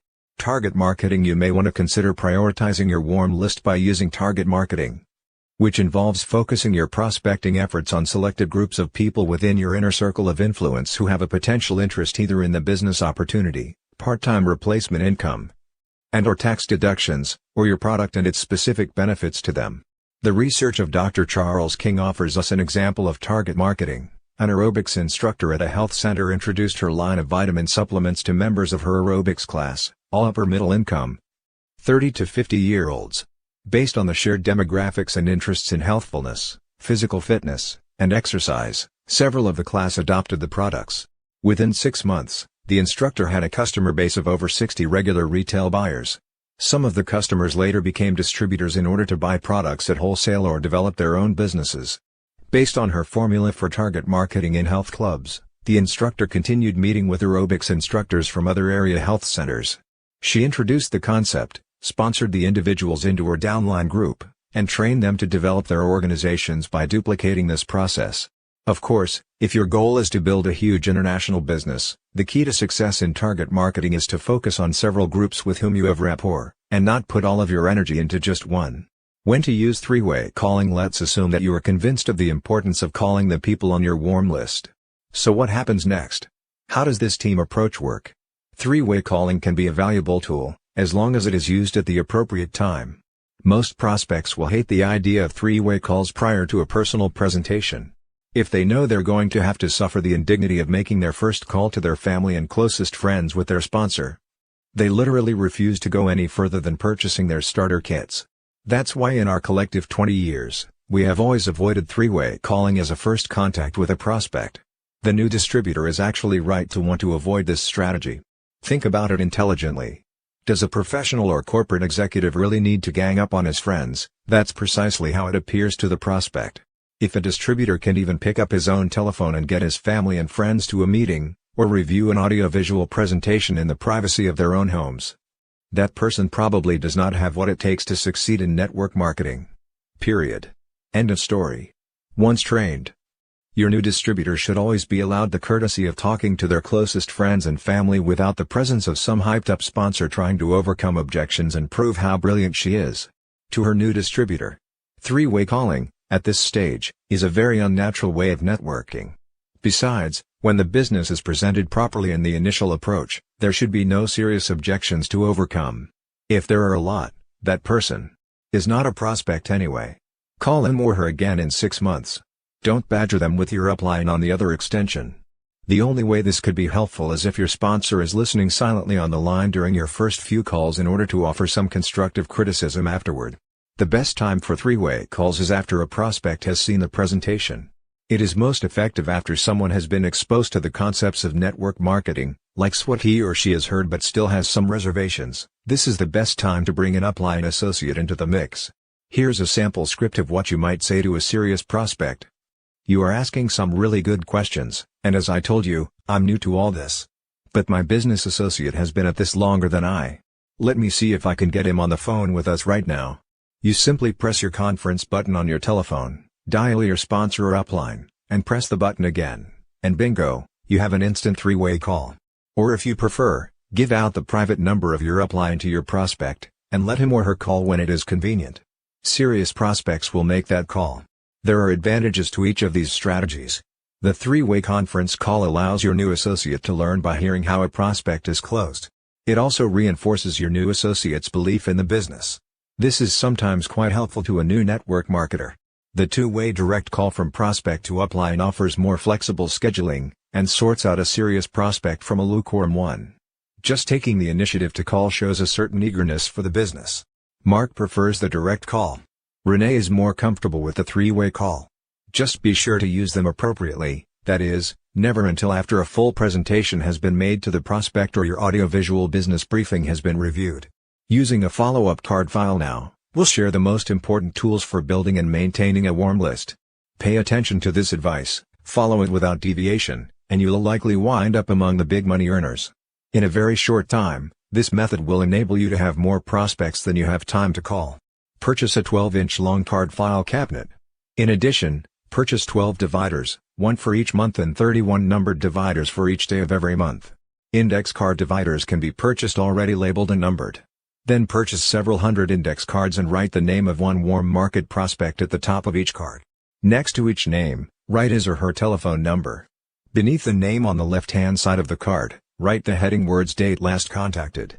On the right-hand side, write actions and results. Every time you obtain any person's name and telephone number, especially new people you've just met or prospected, create a new card. Of course, for computer buffs, there are software programs for organizing and following up on leads. What matters is that you have a system for keeping track of your prospects.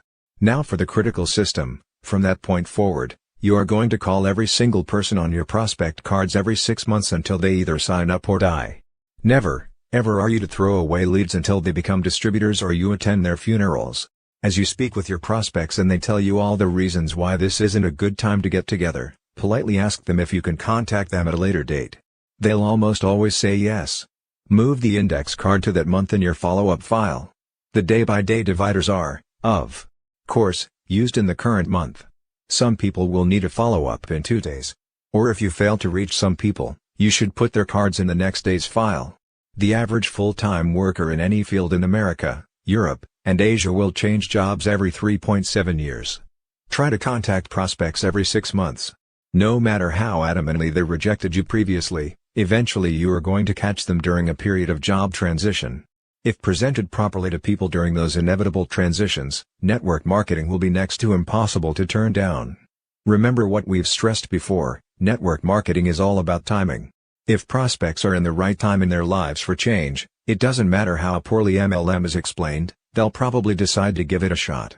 Conversely, prospects who are not in the proper time of life probably won't be receptive no matter how articulately or professionally the business is presented. Steve Sledge says he had fun using the follow-up system. Sometimes after I explained the power of network marketing to some of my former business associates and showed them the 5x5x5 illustration of logarithmic growth, they smiled. Some even laughed and said, "Hey, Steve, give us a call when you get rich." So I did, every last one of them. Starting with warm market prospecting, so now you know some of the excuses people will throw at you in an effort to put off prospecting their warm lists. But why is it so important that sponsors encourage them to do it? Warm market prospecting is much easier than the cold, cruel world of trying to persuade people you've never met to quit their jobs and join you in MLM. Cold market prospecting requires professionalism, enthusiasm, competence, and moxie. You are trying to convince veritable strangers that they should abandon their weekly paychecks and comfort zone jobs or professions to follow you into an entrepreneurial pyramid. At least, that's how prospects view it. This is where the numbers play an important role. You will talk to a greater number of people in cold marketing than in warm in order to generate the same favorable responses. In those circumstances you better be confident, self-assured, and proficient at responding to the primary objections brought up at recruiting meetings. Cold market prospecting is aptly named, it's cold. Because your warm market is comprised of folks you know, it is much more understanding and forgiving than our total strangers. There's an old saying in our industry, every great multi-level marketer was a lousy multi-level marketer first. No one starts out poised and self-assured. So it just makes good sense to approach your strongest relationships, those with your family and friends, first. And you're not alone. Your sponsor should do your first 2 or 3 presentations for you in your home with your friends or support you by phone if long distance. But now let's examine the proper way to approach warm market leads. Success results more from attitude than ability because attitude rather than ability leads to real success in network marketing. Your biggest asset is enthusiasm. We are not talking about some fake excitement that is learned behavior, or following some script written by your upline associate. We're talking about natural enthusiasm, that is, your excitement after realizing you could be only months away from earning $520,000 a month. Again, we remind you that if you aren't truly excited about this business opportunity, read or listen to anything that will build up your enthusiasm. It is essential to effective prospecting. Whatever strategy works to motivate you and get you in a positive frame of mind prior to calling warm market prospects, employ it. The deeper your belief level, the greater your chance of success. It also helps to realize that you are first and foremost an educator. You are not a salesperson, nor are you a professional recruiter. Your job is to teach as many people as possible that there's a better way to live and to earn residual income. The only way you're ever going to convince people to change careers and to join you in MLM is if you can get them to agree to sit down with you for 45 minutes to take an objective look at your business. When you call your warm market leads, your only objective is to get them to seriously consider your company. Probably nobody in the history of the network distribution industry has been so persuasive as to be able to convince prospects over the telephone in their very first call to change jobs and join their company. Nor do we know distributors who can consistently sell products or services over the telephone. So don't try. Network marketing is a business of education. You may want to begin by having your prospects review an audio-visual package, but eventually you need to interact face-to-face. It is about teaching people how to teach others to build an organization of people who use and share products and/or services. And keep in mind, the more information you give to prospects over the telephone, the less likely they will be willing to listen to an audio or attend a business presentation. Try to raise their curiosity over the phone rather than satisfy it. Do not give information out during your first call or answer a lot of questions. Share your enthusiasm and set a time and place for the meeting to which you are inviting them.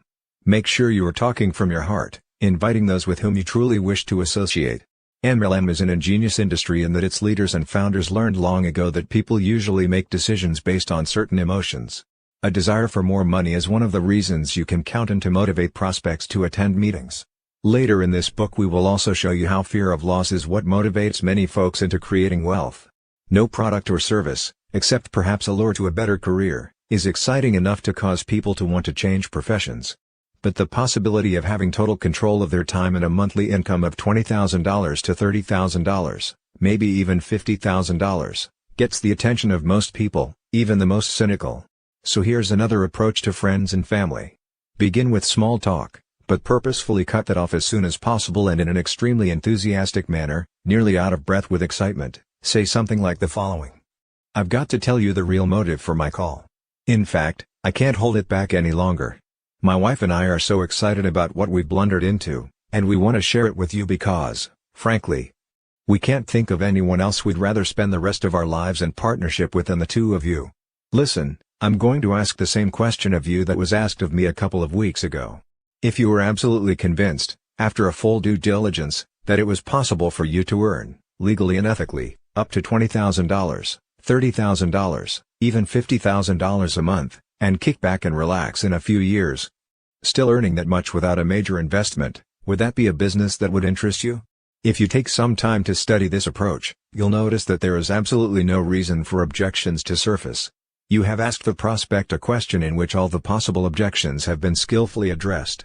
First, you encourage him to research the opportunity. It's moral, it's ethical, and there is minimal startup cost. The potential earnings are substantial, they are residual. And even more important to people in this global economy, success will allow him considerable free time. If, after hearing this question, your friend argues at all, regardless of the objection, you'll know that he or she is not a prospect today. Don't badger your reluctant prospects. Be sure to end the conversation on a positive note, asking permission to check back with them in a few months. Simply write on the prospect's card "wasn't interested" and place it in the folder to remind you to call again in exactly 6 months' time. Remember, this is a business of timing, finding people who are ready for change. No need to sell people on network marketing. One of the biggest mistakes most new distributors make is arguing and attempting to sell people on the business at the wrong time. Think about it a moment. Where's the objection to the question we've posed? There is none. So what does it accomplish for a new distributor to stay on the phone with his friend trying to overcome every objection and pestering him to death? Or worse, what if an upline associate is on the call also badgering the prospect? Even after 6 months that friend will not be open and receptive, even if the time is right. Alex Marr of San Francisco, California, learned this lesson the hard way. When I first decided to pursue a network marketing business, I was in my last year of law school. When I told my friends and fellow law students of my decision, I was completely unprepared for the onslaught of well-meaning but tremendously negative advice I received. Most friends laughed, some openly showed their disgust for the industry, and a few went so far as to print up brochures with my name on them that said things like snake oil and fraud for sale.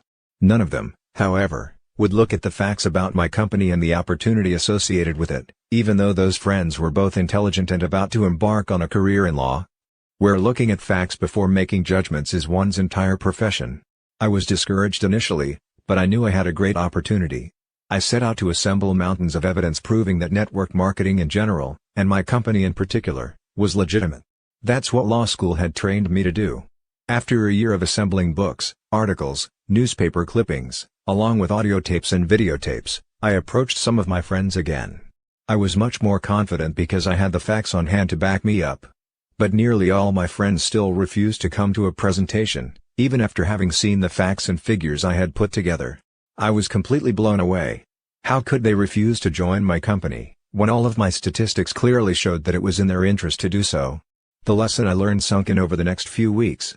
I can convince a person intellectually that joining my network marketing company is a great decision, but if that person does not believe he can succeed in my business, or if Ly does not believe in himself and his own abilities to learn and grow, all my facts and statistics are useless. He will not join my company, and even if he does, he won't do anything after he has joined. I wasted a year assembling information to convince people who were just not interested, when I could have been out making presentations to people who had expressed real interest. Mark Yarnell summed up this lesson well: a person convinced against his will is of the same opinion still. Now I don't waste time showing facts to anyone until I have sifted for interest first. I could have shaved a year off my learning curve if I would have followed that advice earlier. Patrick Schumacher of Payson, Arizona, had a similar learning curve in this business. He read in Success magazine that the next time you are with a friend, ask him if he has ever wanted to start his own business.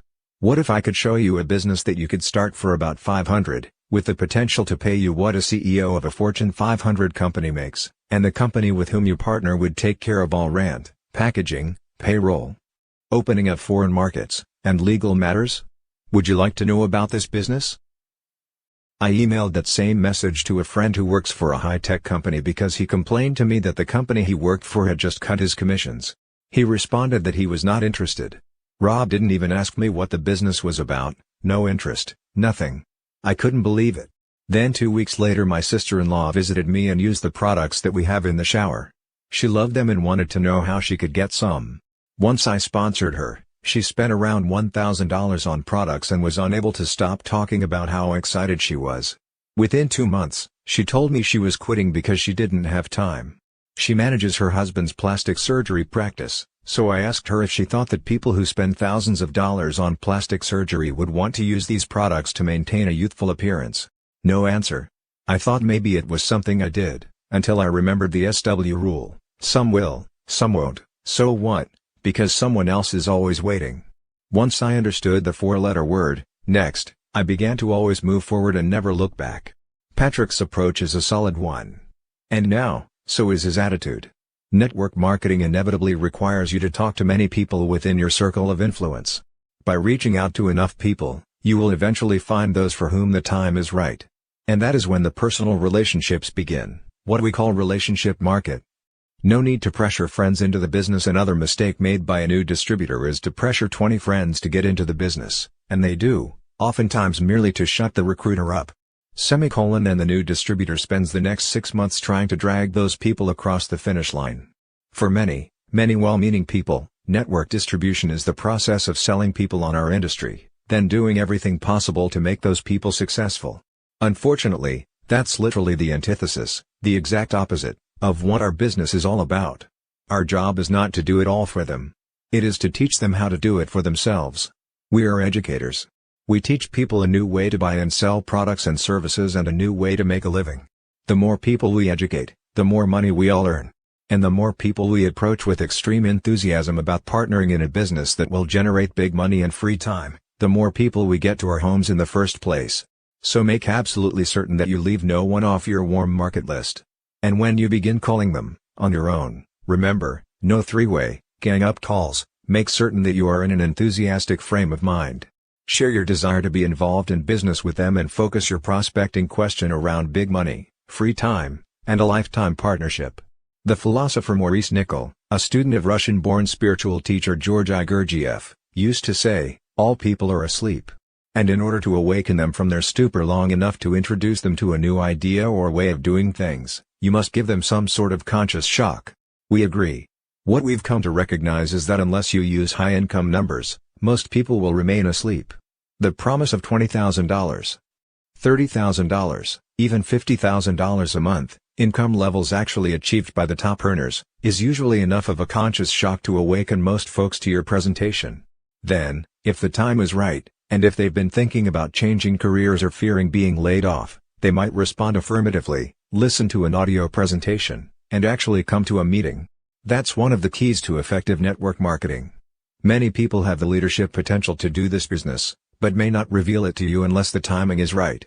Making unexpected friends through warm market prospecting. Sometimes your warm market list can expand almost to the other end of the spectrum, simply by making your business and products known to those within your circle of influence.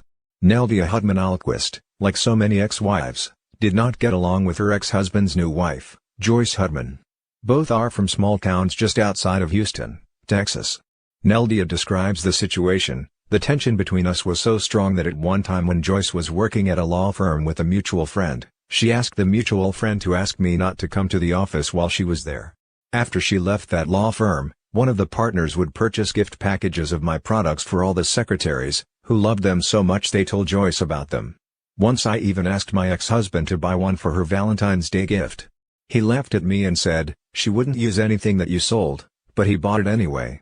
To my surprise, after using what he bought, she called and asked what other products we had and asked if she could come over. We did a skincare clinic and she left as my new distributor.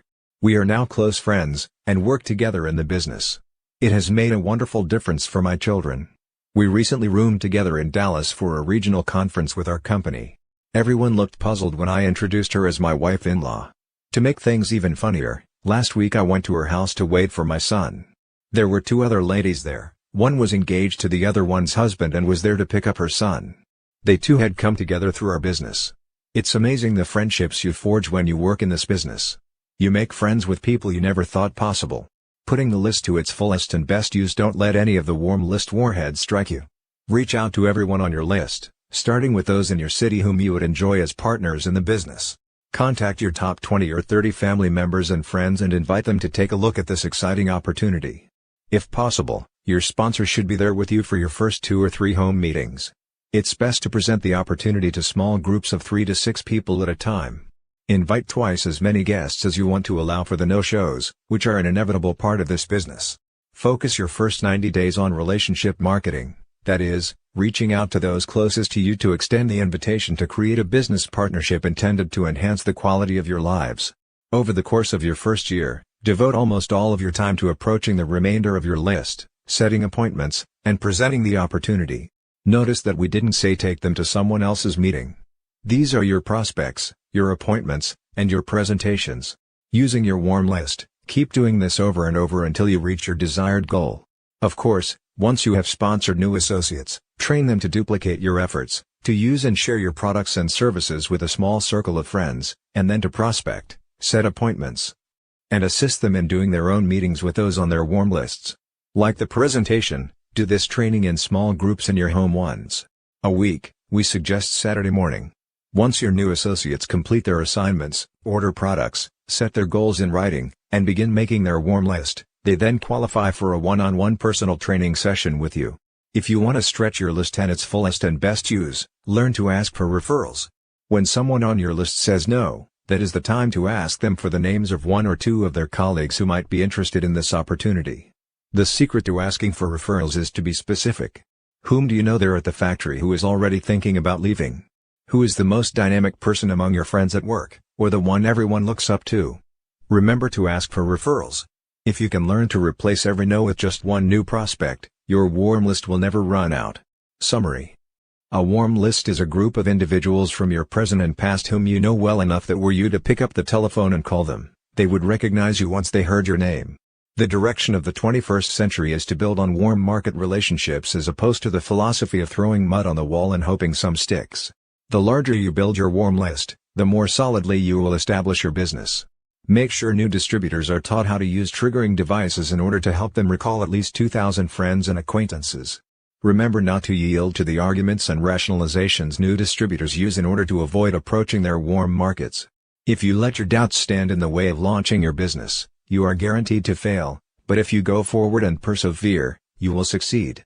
Move past your comfort zone and offer everyone on your warm list this opportunity, especially those you feel are already too successful to consider doing this business. Professionals have a natural tendency to refuse to openly acknowledge their participation in network marketing. But this refusal can negatively impact their business because their doubts and insecurities can be sensed by both prospects and distributors. If you can't let your associates at work know about your involvement in network marketing, be sure, during in-home presentations, to show that you are proud and enthusiastic about the industry and your company. Your reluctance to approach your warm market, because you have been in other MLMs and have already approached the same people in the past, can easily be overcome by assuring your friends and family that your research and analysis has finally led you to the right company. Never qualify your prospects. To decide in advance that one person is too important to be approached, or another is too inadequate to succeed, is economic suicide. If your professional career has a potential conflict of interest that hampers recruiting efforts, you can either 1. Prospect through lifestyling, that is, by approaching people through the normal course of your life.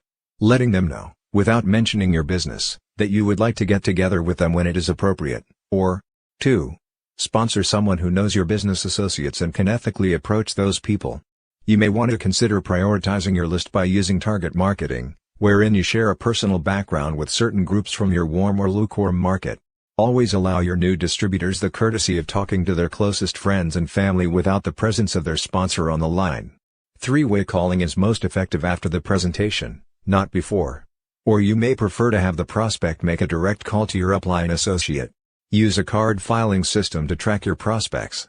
Call all the people on your prospect cards every 6 months until they either sign up or die. Beginning with the warm market is best because approaching friends and relatives is much easier than approaching strangers. Attitude is more important than ability in network marketing. During your recruiting efforts, think of yourself as an educator more than as a salesperson. Until the presentation, your intent is to stimulate the curiosity of your prospects, not satisfy it. When contacting warm market leads with the possibility of partnering in business, emphasize big money and free time rather than any specifics about the company or products. When prospects object to an enthusiastic, big money free time partnership, don't argue with them, simply file their card and call them again in 6 months. A person convinced against his will is of the same opinion still. Remember the SW rule: some will, some won't, so what, because someone else is always waiting. Focus your first 90 days on relationship marketing, that is, reaching out to those closest to you to extend the invitation to create a business partnership intended to enhance the quality of your lives. During your first year, devote almost all of your time to prospecting, setting appointments, and presenting the opportunity until you reach your desired goal and teach your associates to do the same. When someone on your list says no, that is the time to ask for the names of 1 or 2 colleagues at work who might be interested in your opportunity. If you can learn to replace every no with just one new referral, your warm list will never run out. Chapter 6: Fending off the scatter bomb. Stay focused among all the distractions. The next great obstacle in the battle for success probably afflicts every single distributor who ever enters our industry. We call it the scatter bomb. It is quite easy to fall into this booby trap because of the very changeable nature of our business. Simply put, the scatter bomb is a mental explosion that diffuses the focus of distributors, causing them to stop using the system they have been taught and to frantically follow any and every new network marketing system that comes along. The scatter bomb occurs frequently in the first year, sending new distributors in search of any new leader, company, sales aid, or system that might enable them to succeed more rapidly or more easily. This divisive weapon is quite deceptive because it comes disguised as the ultimate new tool or as the perfect strategy for success. Sometimes it's a new manual or a video, which many new distributors assume will be more effective than the work program currently used, merely because it's new. Other times it's a new leader who comes to town with a brand new way to do the business, and since he's making more money than you, his system must be better than yours. When your spirits are really down, it can even be a new company with a better compensation plan. Whether the scatter bomb takes the form of a person, system, or company, the very worst thing you can do in your first year is yield to the temptation to change direction every time a new system comes along. This business is a process of system duplication, and therefore each time you downline gets confused.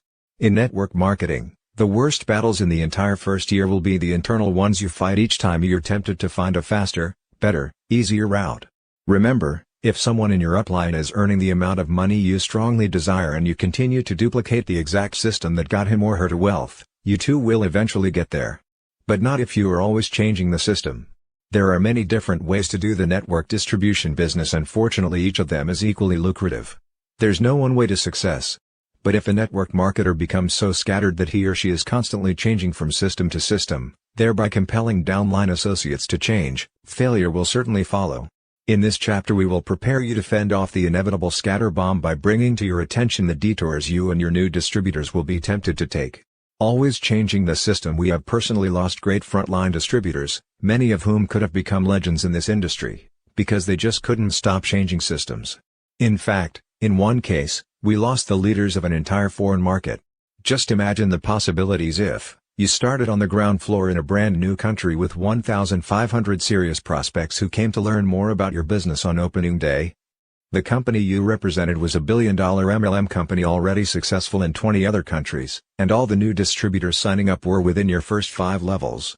Also, assume that your sponsors were extremely well known and had all the training manuals translated into every language on your continent, and then set up a second home in your part of the world in order to spend significant time supporting you. Under these circumstances, failure seems impossible. Believe it or not, failure was the end result. The key leaders quit the business within 18 months. They failed because they changed their name from the Yarnell organization to another unknown group, gradually eliminated every system we taught them, and consumed much of their time routinely changing their training materials. It was the ultimate scatter bomb. Every one of our systems had proven success, and every one of theirs rapidly failed. But they still maintain that their organization collapsed because they just didn't have a good enough compensation plan. And we provided them with many other forms of support, financial and otherwise, that we haven't even mentioned. The truth is that they and all their downline were victims of the scatter bomb. But frankly, as their sponsors, we have to accept a great deal of the responsibility for their failure, because each time they made a system change, and it was very frequent, we protested only gently. Unlike the typical recriminations in traditional business after such a collapse, we are still friends with this group of distributors despite the failure. This experience was an important and painful lesson for us, so we want to pass it on to you so that you might avoid our mistake. And here's the primary lesson: new distributors must literally be indoctrinated into duplicating your system. They must be taught in the beginning to follow the system of their sponsor and not deviate from it. Today we tell our newest associates in no uncertain terms that the day they deviate from our system is the day they lose our support. It's a serious matter for us. What we've learned is that even if you handpick the best recruiters and most committed people in a newly opened foreign market, set them up with all the training tools they need, help close their best prospects, sign them up during an opening day launch attended by the company's highest dignitaries, even if you do all that, if those people are unwilling to duplicate one simple system that has proven itself elsewhere, they are destined for failure. That's the frightening reality about the scatter bomb. Business without blinders. The metaphor of scatter bomb also refers to the inability of new distributors to ignore all the inevitable distractions in the first year and maintain a clear vision of where they are going and how they are going to get there. New distributors become scattered very quickly by a veritable smorgasbord of companies, recruiting systems, videos, manuals, and numerous other sales systems available to them. New distributors must be warned to put on blinders during their first year. Consistent duplication of one simple success system is essential in order to avoid confusion in one's entire downline, which is precisely what occurs each time a leader changes systems midstream. Even worse, some overzealous entrepreneurs jump right into recruiting without any goals or systems around which to base their business plan.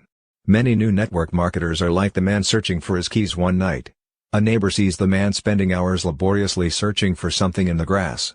Finally, she goes to ask if she can help. "What are you looking for?" she asks. "I lost my keys," he replies. As she begins to crawl on the ground with him, she inquires, "You lost them in this yard?" "No," he responds, "but the light is better here." There are countless distributors who want to work the business in ways that are more comfortable to them, more fitting to their self-image, more in keeping with their old work habits. The light may be better there, but if your goal is to achieve financial security and personal freedom, you may have to get out of your comfort zone and work where the light is not so good or the ambience is not so elegant. The good life will come soon enough if you pay the price in the first year. Having faced many challenges in her life, Pia Dietzen of El Dorado, Arkansas, learned this lesson repeatedly before entering the world of network marketing. She left Denmark to come to America and got her real estate license within 5 months of her arrival. Shortly thereafter, she became a full-time student while holding down a full-time job, all during a pregnancy. She went back to work within weeks after delivering her baby through C-section. Throughout all of this, she managed to get her black belt. "What keeps me going on these ugly days when nothing seems to go right?" she asks. "I believe that inside all of us there is a driving force that will help us just as long as we stay focused on our goals. I teach my distributors not to give up, no matter what. I tell each distributor, the longer you stay and continue talking to people, the closer you will get to your goal. Never lose sight of that light at the end of the tunnel." Doctors Joe Rubino and Tom Ventolo of Andover, Massachusetts, had practiced dentistry for 10 years before being introduced to network marketing. Although they had built a very successful dental practice, they had lost all their enthusiasm for dentistry. The fire was gone, but dentistry was all they knew. The concept of network marketing was initially appealing to them, but both were shy and introverted. To build a successful business, they would be required to break out of their comfort zones and learn how to speak with others. Of course, all of the usual concerns came up for them. What would people think? How would they look to their peers? Because of their self-imposed limitations, they felt trapped and without a sense of direction. What could possibly turn two introverts into top network distributors in a business usually excelled at by extroverts? They had been playing small all their lives. Their focus was on playing it safe and avoiding risks. While this philosophy sheltered them from the dangers of the world, it also carried with it a tremendous price. Playing not to lose, instead of to win, was draining the partners from the inside. The adversity they had to overcome, like so many others living in quiet resignation, was to conquer a fear of the world that was slowly and steadily killing their spirits. As Norman Cousins wrote, "The true tragedy in life is not death, but that which dies inside us while we are still living." Once Joe and Tom woke up to the reality of their resignation and what it was costing them in terms of health, happiness, relationships, and their potential contributions to the world, they made a conscious decision to play full out.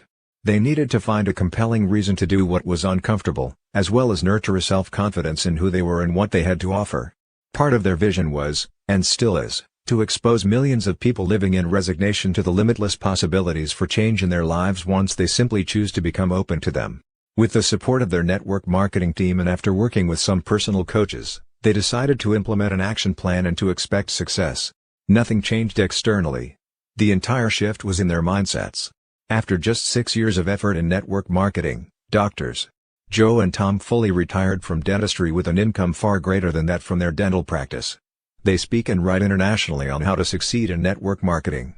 In December of 1995, Joe was featured on the cover of Success magazine, which called him a millionaire creator in the cover story entitled "How Network Marketing's Entrepreneurial Elite Are Building Fortunes at Breakneck Speed." His book, Secrets of Building a $1 Million Network Marketing Organization, has been highly acclaimed for its comprehensive approach to becoming financially successful by developing a life purpose.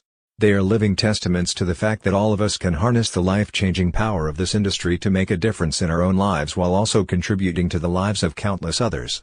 Karen Johnson, formerly a Pink Cadillac winner with Mary Kay, and one of the strongest female speakers in the business, joined a new network marketing company in partnership with her husband, Bill Curtin.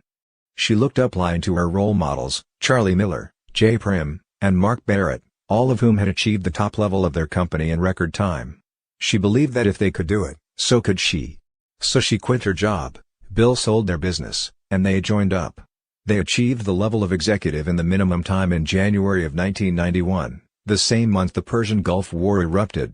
Unfortunately, their 4 qualifying executives watched the news instead of working the business, and within 60 days all 4 had lost their vision and quit. As Karen explains, 7 months later, Bill and I climbed our way back to having 4 new qualifying executives, only to have Barbara Walters appear on Nightline featuring our company with the infamous question, "Is it a dream or a scheme?" This television broadcast launched the most intense media and regulatory scrutiny ever encountered by any network marketing company. Over the next 10 months, as our company was ruthlessly attacked by the media, all 4 of our qualifying executives lost hope. Even though our company was exonerated after the investigation, we lost 3 more qualifying executives. Defending our company in the media and to the regulators exacted a heavy toll. After all that work, we had lost a total of 11 executives. Our families were begging us to go back to corporate America. We just couldn't. We had a dream. In June of 1992, we were thrown another curve. Our company diversified, and suddenly we had to go from our comfort zone of being knowledgeable about cosmetics and personal care products to learning about antioxidants, chelated minerals, and metabolic conditioning. But we did it, and by August of 1993, our first full-fledged executive emerged in our organization. It took 3 more years of hard work. But finally, in September of 1996, we reached the top level of our company. Karen remembers back to her days with Mary Kay, where she was often told the greater the individual's potential for success, the greater the adversity that individual will have to face. Gold is tempered through fire. How can we aspire to the greatness of leadership if our commitment is never challenged? Karen and Bill, who successfully met the challenge, now live in Redondo Beach, California, freed from the shackles of corporate America and of owning a traditional business. When asked why she was able to hang in when everyone around her fell out, Karen said that it is essential to have your destination clearly in sight. Even before the journey ever begins. It is clear that success for Doctors Joe and Tom, Pia, or Karen and Bill was tied directly to their undaunted sense of purpose. Each was successful at building their networking business because of an ability to shut out every distraction around them, whether internal or external, and stay the course with clear vision of where they were going and how they were going to get there. Achieving your goal is a process of getting accustomed to a new and better reality, one in which you can actually see yourself. Keep focused on the end result while preserving your belief that it is possible, blocking negative influences, and not worrying about how it will come to pass. Changing the system midstream. More than likely, one of the first manifestations of the scatter bomb will be the temptation to change, even just slightly, the system of recruiting you were taught.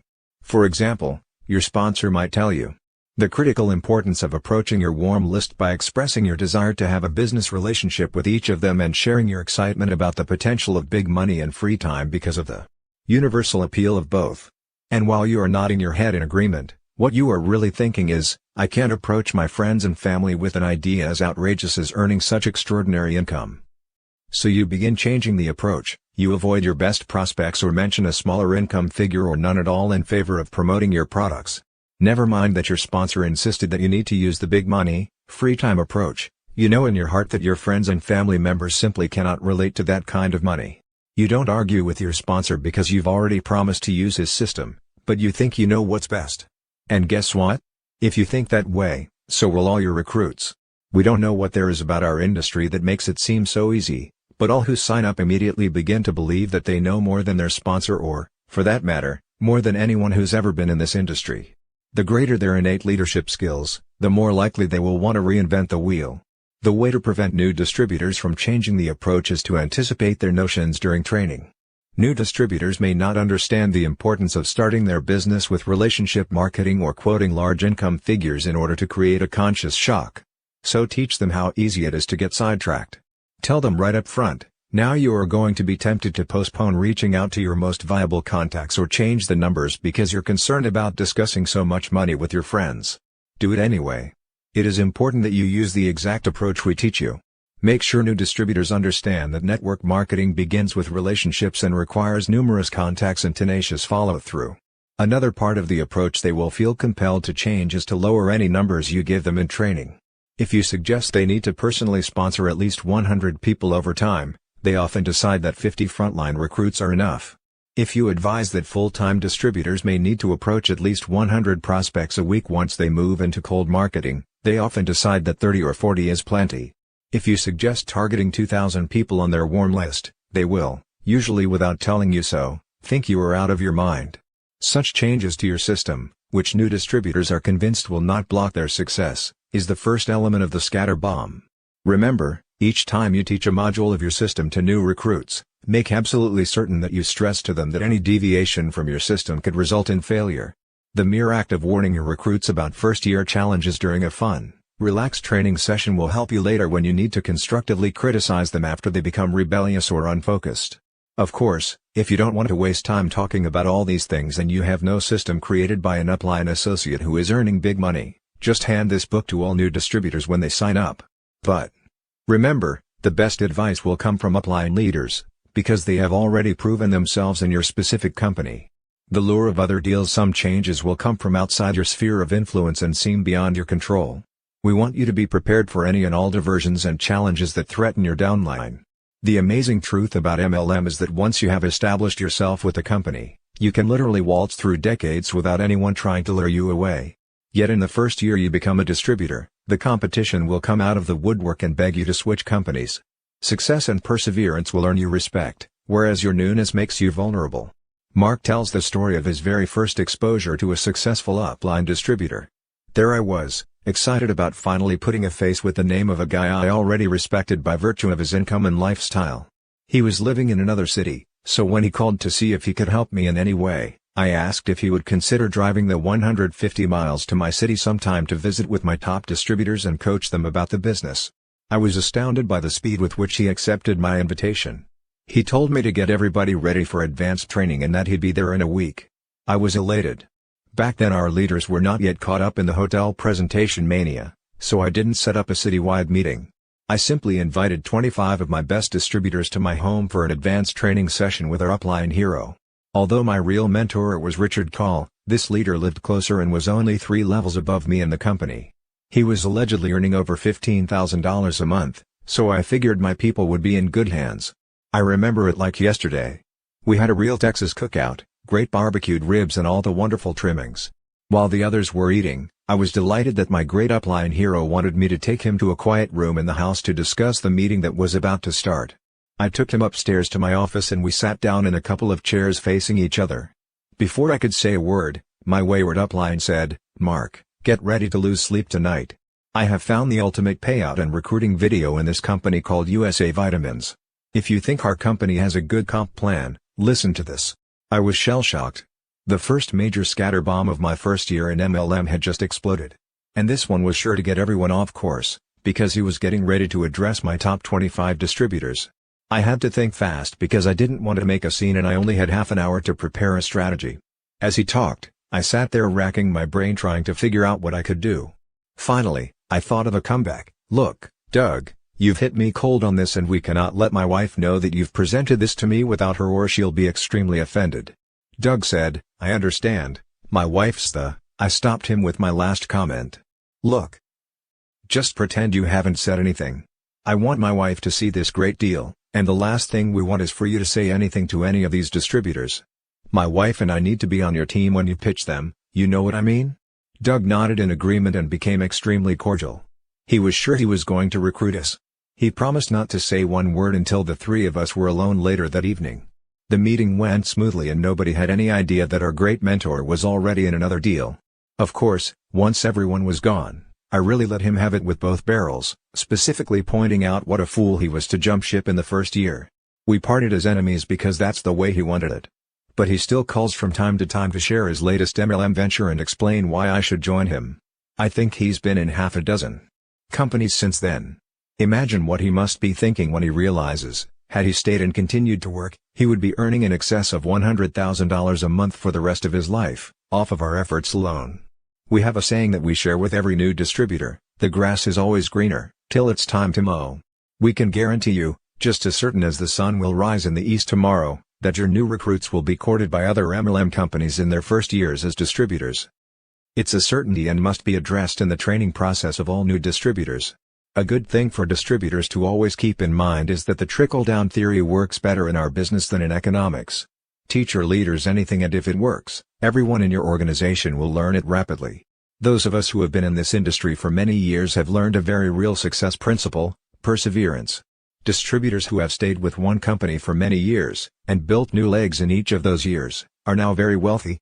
Those who think the grass is greener soon learn that true, lasting wealth can only be achieved through long-term participation in one company.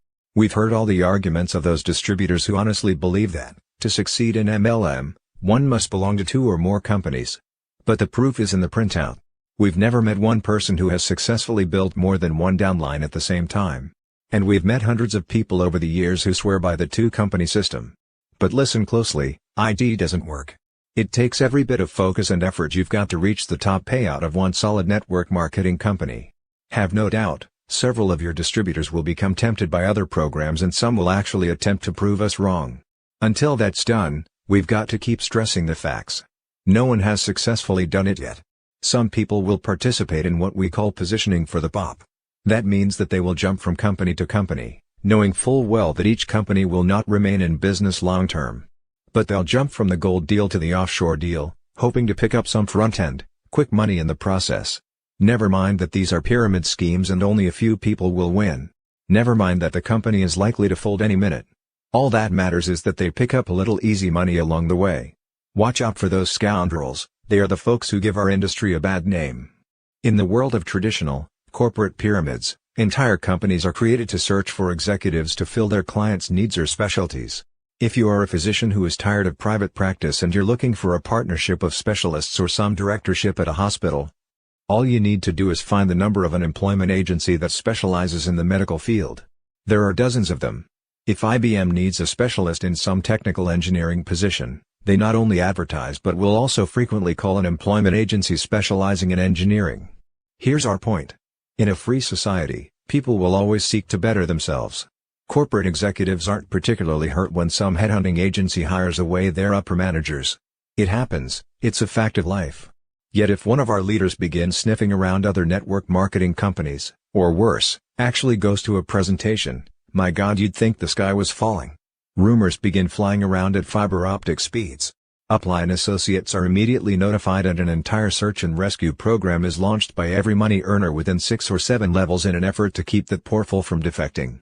They all think that if the company loses that leader, they're ruined, that it's liable to destroy the enthusiasm and momentum of the entire organization. The truth is, all new distributors will probably be tempted, several times in their careers, to change companies. Remember the SW rule: some will, some won't, so what, because someone else is always waiting. We're all adults, and we certainly don't want to retain those who are plodding along in our company, who are making no progress and draining our time, when they might be happier in a different company. We say, Godspeed and good luck. But long before they are ever exposed to a new, competitive company, we make certain that they've been prepared for that eventuality, and that they realize that every time they start over, they are hurting their reputation just a little bit more and distancing themselves from wealth one more time. Unless you pick a real dud of an MLM company, it's possible to do well in any number of them. The key to success is to stop jumping ship and stick with one. Peter Hirsch has given a name to the frantic search that people take as they go from company to company looking for the $10,000 first month fix, the cocaine mentality. In contrast, he recommends the surer, safer approach, the carrot juice mentality, which recognizes that it is only from the steady building of a healthy organization that long-term residual benefits are derived. In MLM as in life, as we sow, so shall we reap. Diffusion by other leaders. The temptation to follow the teachings of expert journalists or to become involved in other MLM companies would seem to be a natural part of business. But what about scatter bombs that are dropped by leaders within one's own company? How dangerous are those diversions? Extremely. In fact, this problem causes distributors, especially in their first year, to become scattered and ineffective, and is the most difficult to combat. Unless leaders explain this very carefully, they could quite easily become the targets of scorn and ridicule from leaders within their own company. More often than not, the scatter bomb is perpetrated by pseudo-leaders who may have never before succeeded in building a successful downline, but by virtue of former experience, believe they know what they're doing. There's a significant difference between 10 years experience and 1 year's experience 10 times. That's why we always encourage our distributors to primarily recruit individuals with no former experience in MLM, because they are so much easier to train. Those who are basically MLM junkies, jumping from company to company, are often the very know-it-alls who can cause your new distributors so many problems. Let's take a look at the confusion potentially caused when leaders set off the scatter bomb. Let's pretend that you are in your first year of MLM and you've done an exceptional job of building your organization. You have 850 people total and are earning a reasonable $3,000 a month. Your groups are growing exponentially and all of them are following your training format. Then your people start excitedly discussing the fact that one of the company's leaders from a completely different upline group is coming to town to train his people, and, since it's an open meeting, everyone in town is invited. Obviously you can't stem the tide of enthusiasm if you've failed to discuss this threat beforehand with your people, and you certainly don't want to seem jealous or overprotective. Of course, this is just your 6th month in the business and none of your strongest leaders have been in the business long enough to make any real money yet. So they are extremely vulnerable at this stage of their careers to any new concept that would seem to propel them to wealth a little faster or easier. The in-meeting occurs and you sit there and cringe as the speaker introduces a brand new prospecting system that has supposedly proven very effective. You notice your people are taking copious notes. This is the same system your upline associates taught you is not as effective as their own. In fact, they tried it years ago and found that it wasn't a system that was easily duplicated. Be prepared in this situation. Usually about half your leaders will go charging out and implement this exciting new system, only to fizzle in 6 months, but, in the meantime, it will sidetrack your leaders just enough to ruin their momentum. How in the world do you stop this kind of internal scatter bomb? A psychiatrist we greatly admire once said, 90% of the solution to any problem consists in awareness of that problem. Again, if you train your people effectively in the earliest stages, you'll have already dealt with, if not eliminated, this problem. Here's how to do it. During your training session with new distributors, you should state the following. We consider it our job as your mentors to assist you in earning millions of dollars and regaining total control of your time as quickly as possible. And we can assure you of 2 things. We will never keep information from you about systems that work. And we will never allow you to make the mistakes that, experience has taught us, can cause failure. Can you all understand our motives? We want to see that you succeed. As your mentors, we insist that you agree to one very important stipulation, because if you won't agree to this, we can't help you. Fair enough? Get their consent. You must be willing to promise us right now that you will never, under any circumstances, change to new systems because a leader in town has promoted them. Or recommend books and materials to your downline until you check with us. That is, until we get you to an income of $15,000 a month. After that, you can do whatever you want. Is that a fair deal? We cannot afford to have you scattered and unfocused, or teaching new concepts to your downline, or doing anything else counterproductive. In fact, we suggest you check with us before you attend any big meeting in your first year. Fair enough? By calling the attention of new distributors to this inevitable booby trap, you are doing a great deal toward preempting it. More importantly, you are requesting their permission, in advance, to repeat this admonition each time a new leader comes to town peddling sales aids. And when you do bring it up on your voicemail to your entire downline the week before the leader hits town, they will not consider your warning as stepping out of line or expressing jealousy. If you don't breach the subject at training and teach all your people to do the same with all their frontline, every time a new leader comes into town, your people can be set back months in their efforts. You see, it's not necessarily that the new system doesn't work.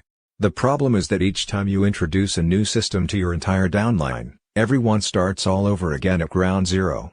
And we all know that it takes months of effort to become proficient at any new marketing strategy.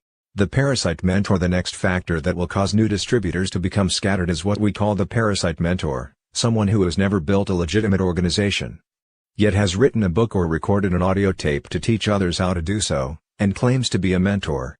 Let's say that one day a new second-level distributor calls you to introduce herself and innocently lets slip that her sponsor is engaged in some new recruiting activity with which you are completely unfamiliar. So you call your frontline associate and gently mention your conversation with his new recruit and, after a bit of small talk, you quiz him about this new direct mailing system. He becomes embarrassed, but then explains to you that he just read a great book by a well-known author, whom you know has never actually built his own organization. Regardless of the fact that mass mailings have never worked effectively for anyone in your group, he is using it and teaching it to others. Folks, we recognize and respect the fact that we are all independent distributors who have the right to do this business any way we desire. But as the head of our own organization, each of us has the right to decide whom, among our people, we wish to actively support. Make certain in training new distributors that they understand that you are going to support only those that follow your system. And those who change your system without your approval will lose your support. Why are we so adamant about this? Because we want you to succeed and we know our system works. But we don't know about others. Another problem can stem from a successful network marketer who has a burning desire to become an author. But beware of these books, they can be quite inventive. We have seen lots of materials churned out by successful network marketers that contain systems and strategies that have never been utilized by them or anyone else. But motivated by a fiery zeal to get a book or tape released, the concepts seem logical at first glance. The problem is most new distributors who read materials written by leaders accept them as gospel. We've often pondered how many poor souls must have failed at network marketing by emulating these unproven recruiting and training techniques, presented by successful distributors who never actually use them. It's sad but true. If you're a new distributor, we encourage you to track upline until you find a highly successful distributor and follow the exact systems he or she has used.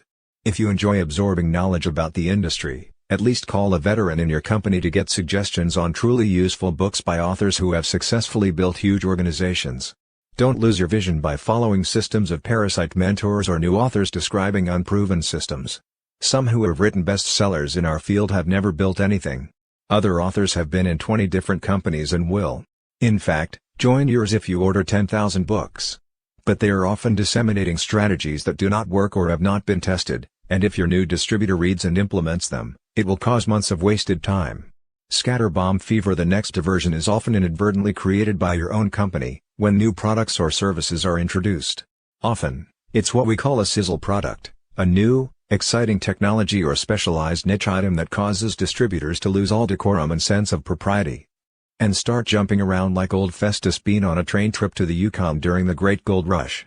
Irrational comments and erratic behavior on the part of new distributors generally accompany the announcement of these new products. Especially when a major field leader joins in the fever, the sizzle product scatterbomb can be quite devastating. Let's take a look at one example.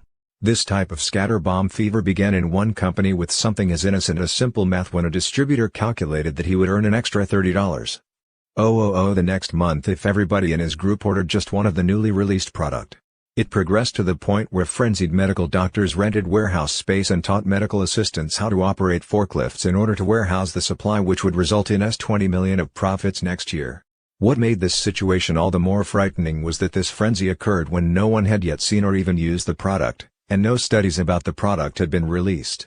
All this activity stemmed from rumors that the new product was really great and that everyone in America would be in lines a mile long to purchase it. Company leaders dropped the hint that the supply was limited and could become backordered, thereby keeping the fever at a high pitch as distributors bought more than they needed to be sure they didn't run out. We saw thousands of victims of this misdirected activity, and, even a year later, some distributors were still distracted from building their business. Some were threatening to sue everyone in the known world, and others were still angry over the $20 million they lost. So how in the world do we protect ourselves and our distributors against this type of scatterbomb when it's a new product from our own company? How do we maintain rationality in the face of a screaming frenzy initiated by our upline leaders? Well, to be honest, we're not certain there is any protection, given the truth about greed and human nature. When a good solid company releases a new exciting service or product, nothing can really keep people from becoming excited. But at least you can remain balanced. Tell your leaders to try the new products and to recommend that everyone in their groups try them, but not mortgage their homes in order to buy them. Wait until the new product has fully proven itself before getting too excited. And above all else, please don't rent that warehouse space just yet. What we've learned is that the real money is made a few months after the new products have proven themselves, not during the initial hype. If distributors jump the gun at the launch of a new foreign market or a new product, they typically last only a short time in this business. About halfway through the second month, at a time when we truly don't know yet about the long-term nature of the commodity, it may actually still be on back order. Around the third or fourth month, if the product or service is truly what it's been portrayed to be and the company has produced enough to supply the demand, thus enabling us to purchase all we want, then the real volume, based on usage instead of hype, begins. That's when we truly notify all our friends and family and begin developing a new addition to our recruiting speech. Perhaps the biggest danger of all is that the launch of a new product or service, which has real sizzle, can scatter distributors enough to shift their focus from selling financial security and time freedom to just selling the new product.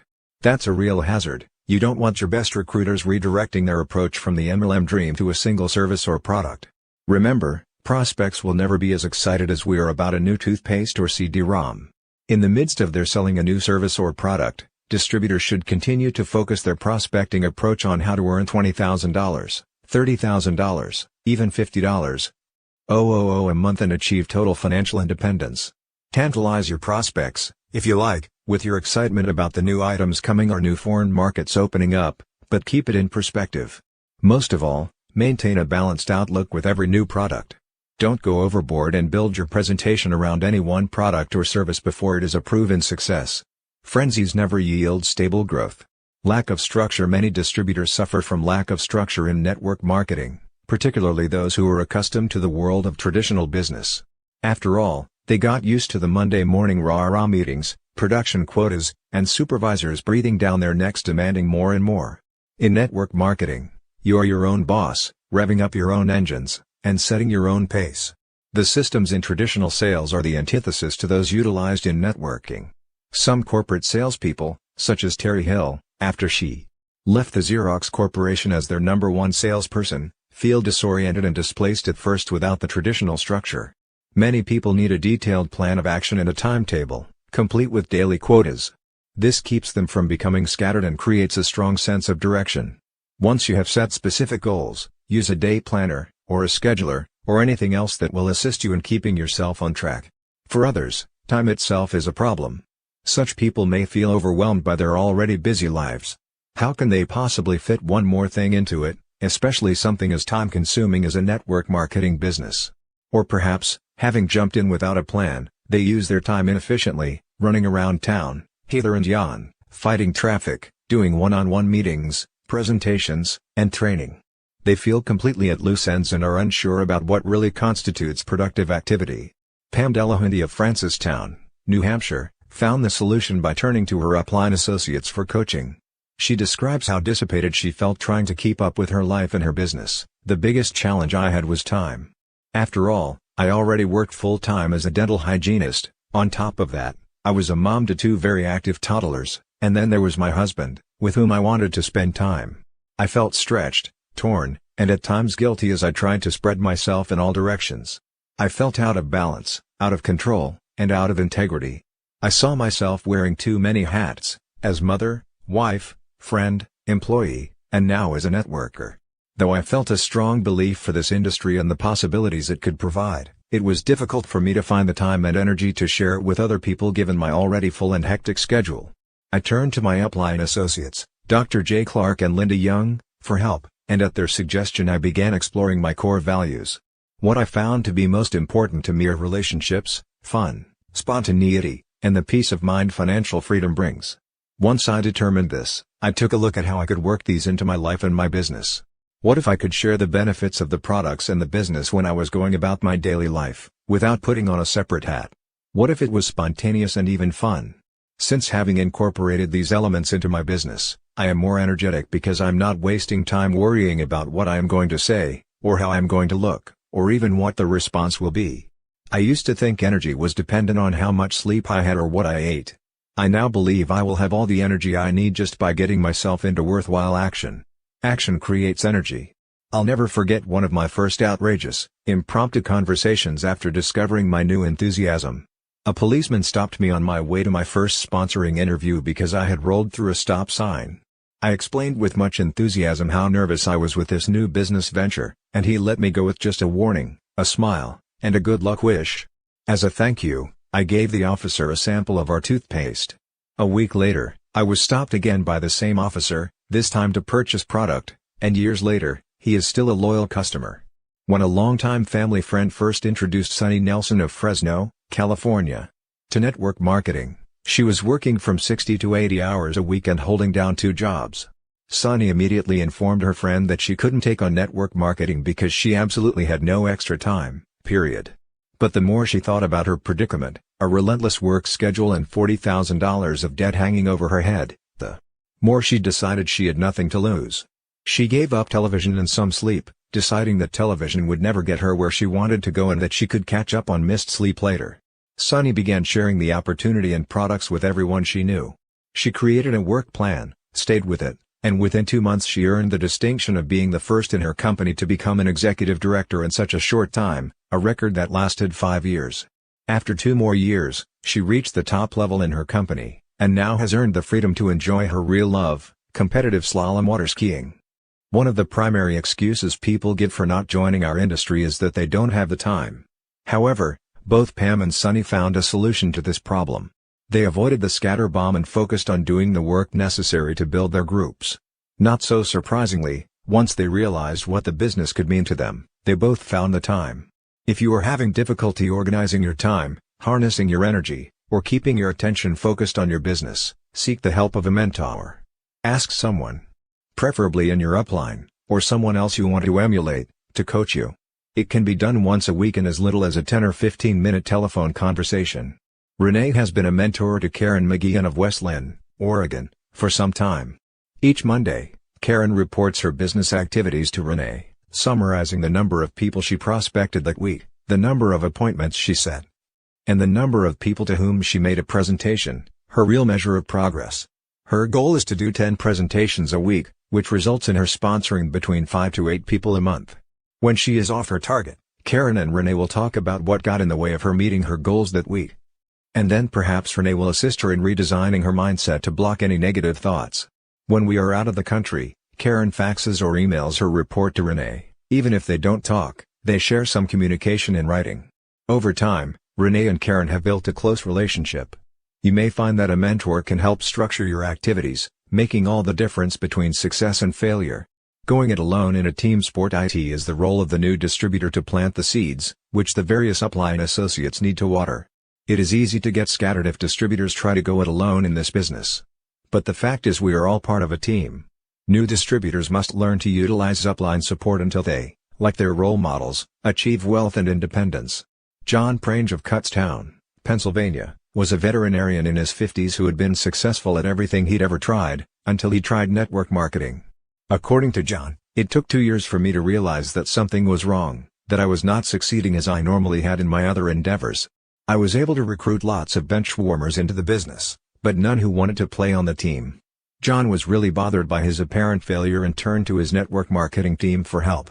It was suggested that John look into taking a personal development course to find out what might be missing in his life, something that perhaps he didn't even know was missing. One program led to another and he made a discovery. I realized that I had never honored anyone by listening to them but had always listened with my own agenda.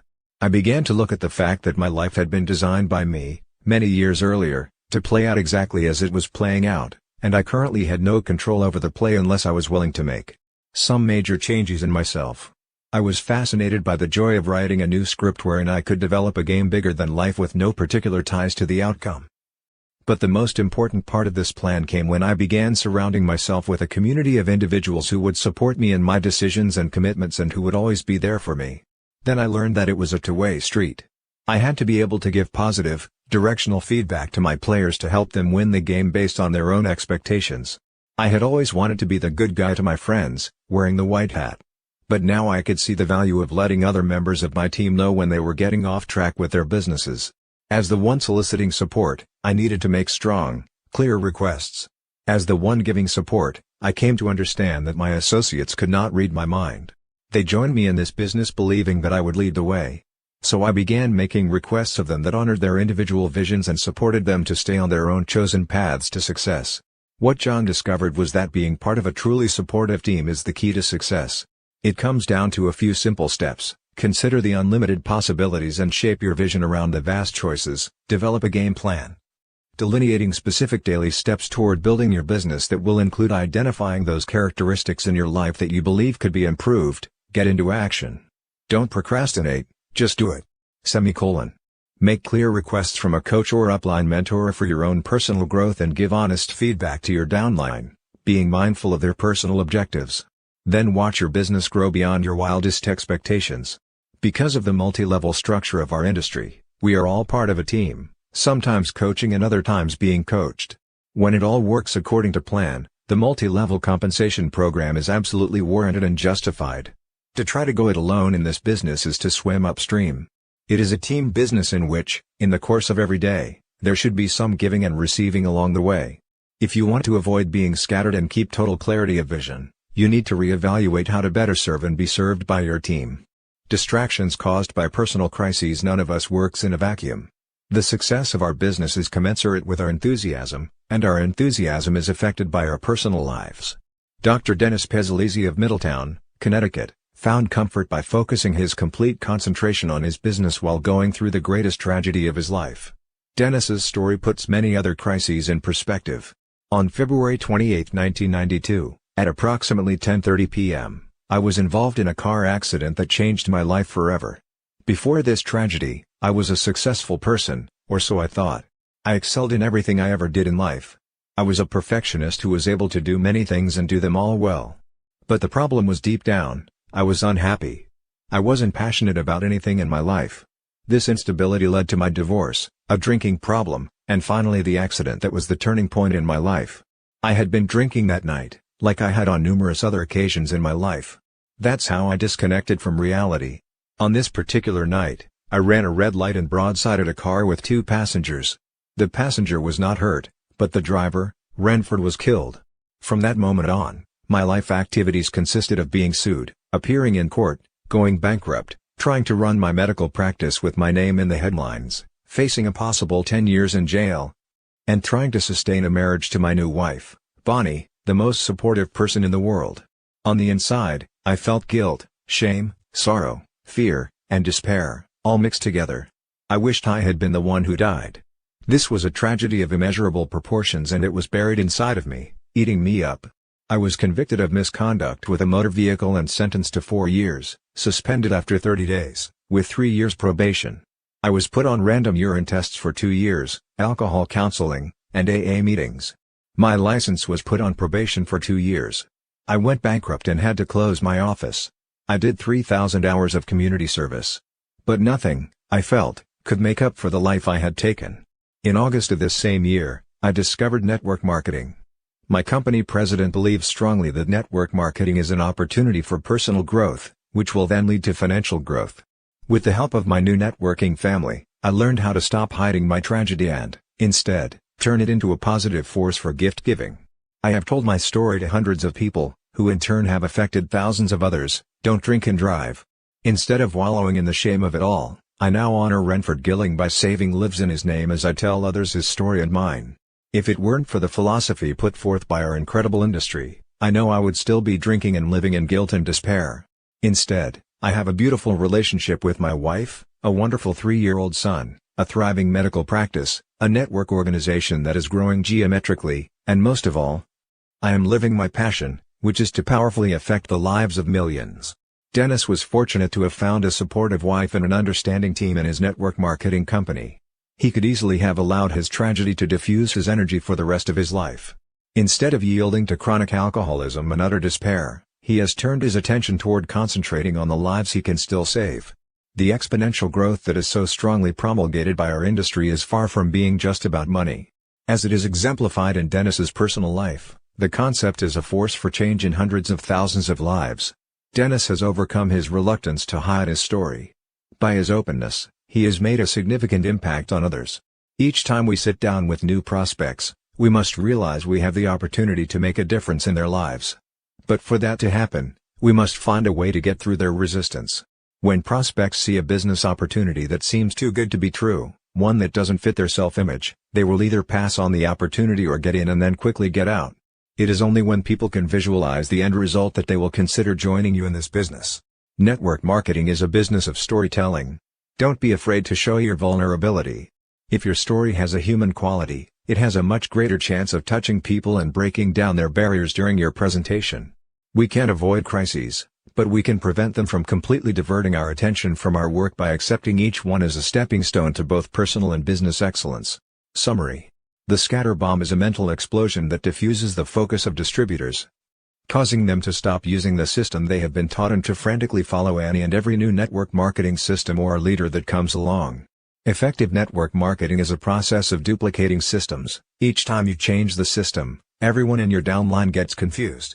New marketers can be handed everything on a silver platter and still fail if they refuse to duplicate a simple system that has already been tried and tested. Novice distributors must be taught to follow the teachings of their sponsors and not deviate from them. Distributors must be warned to put on blinders their first year because of the veritable smorgasbord of competing companies, recruiting systems, videos, manuals, and numerous other sales systems available to them. Successful networkers build their businesses on their ability to shut out every negative influence around them, whether internal or external, and stay the course with clear vision, focusing intently on their goal and plan of action.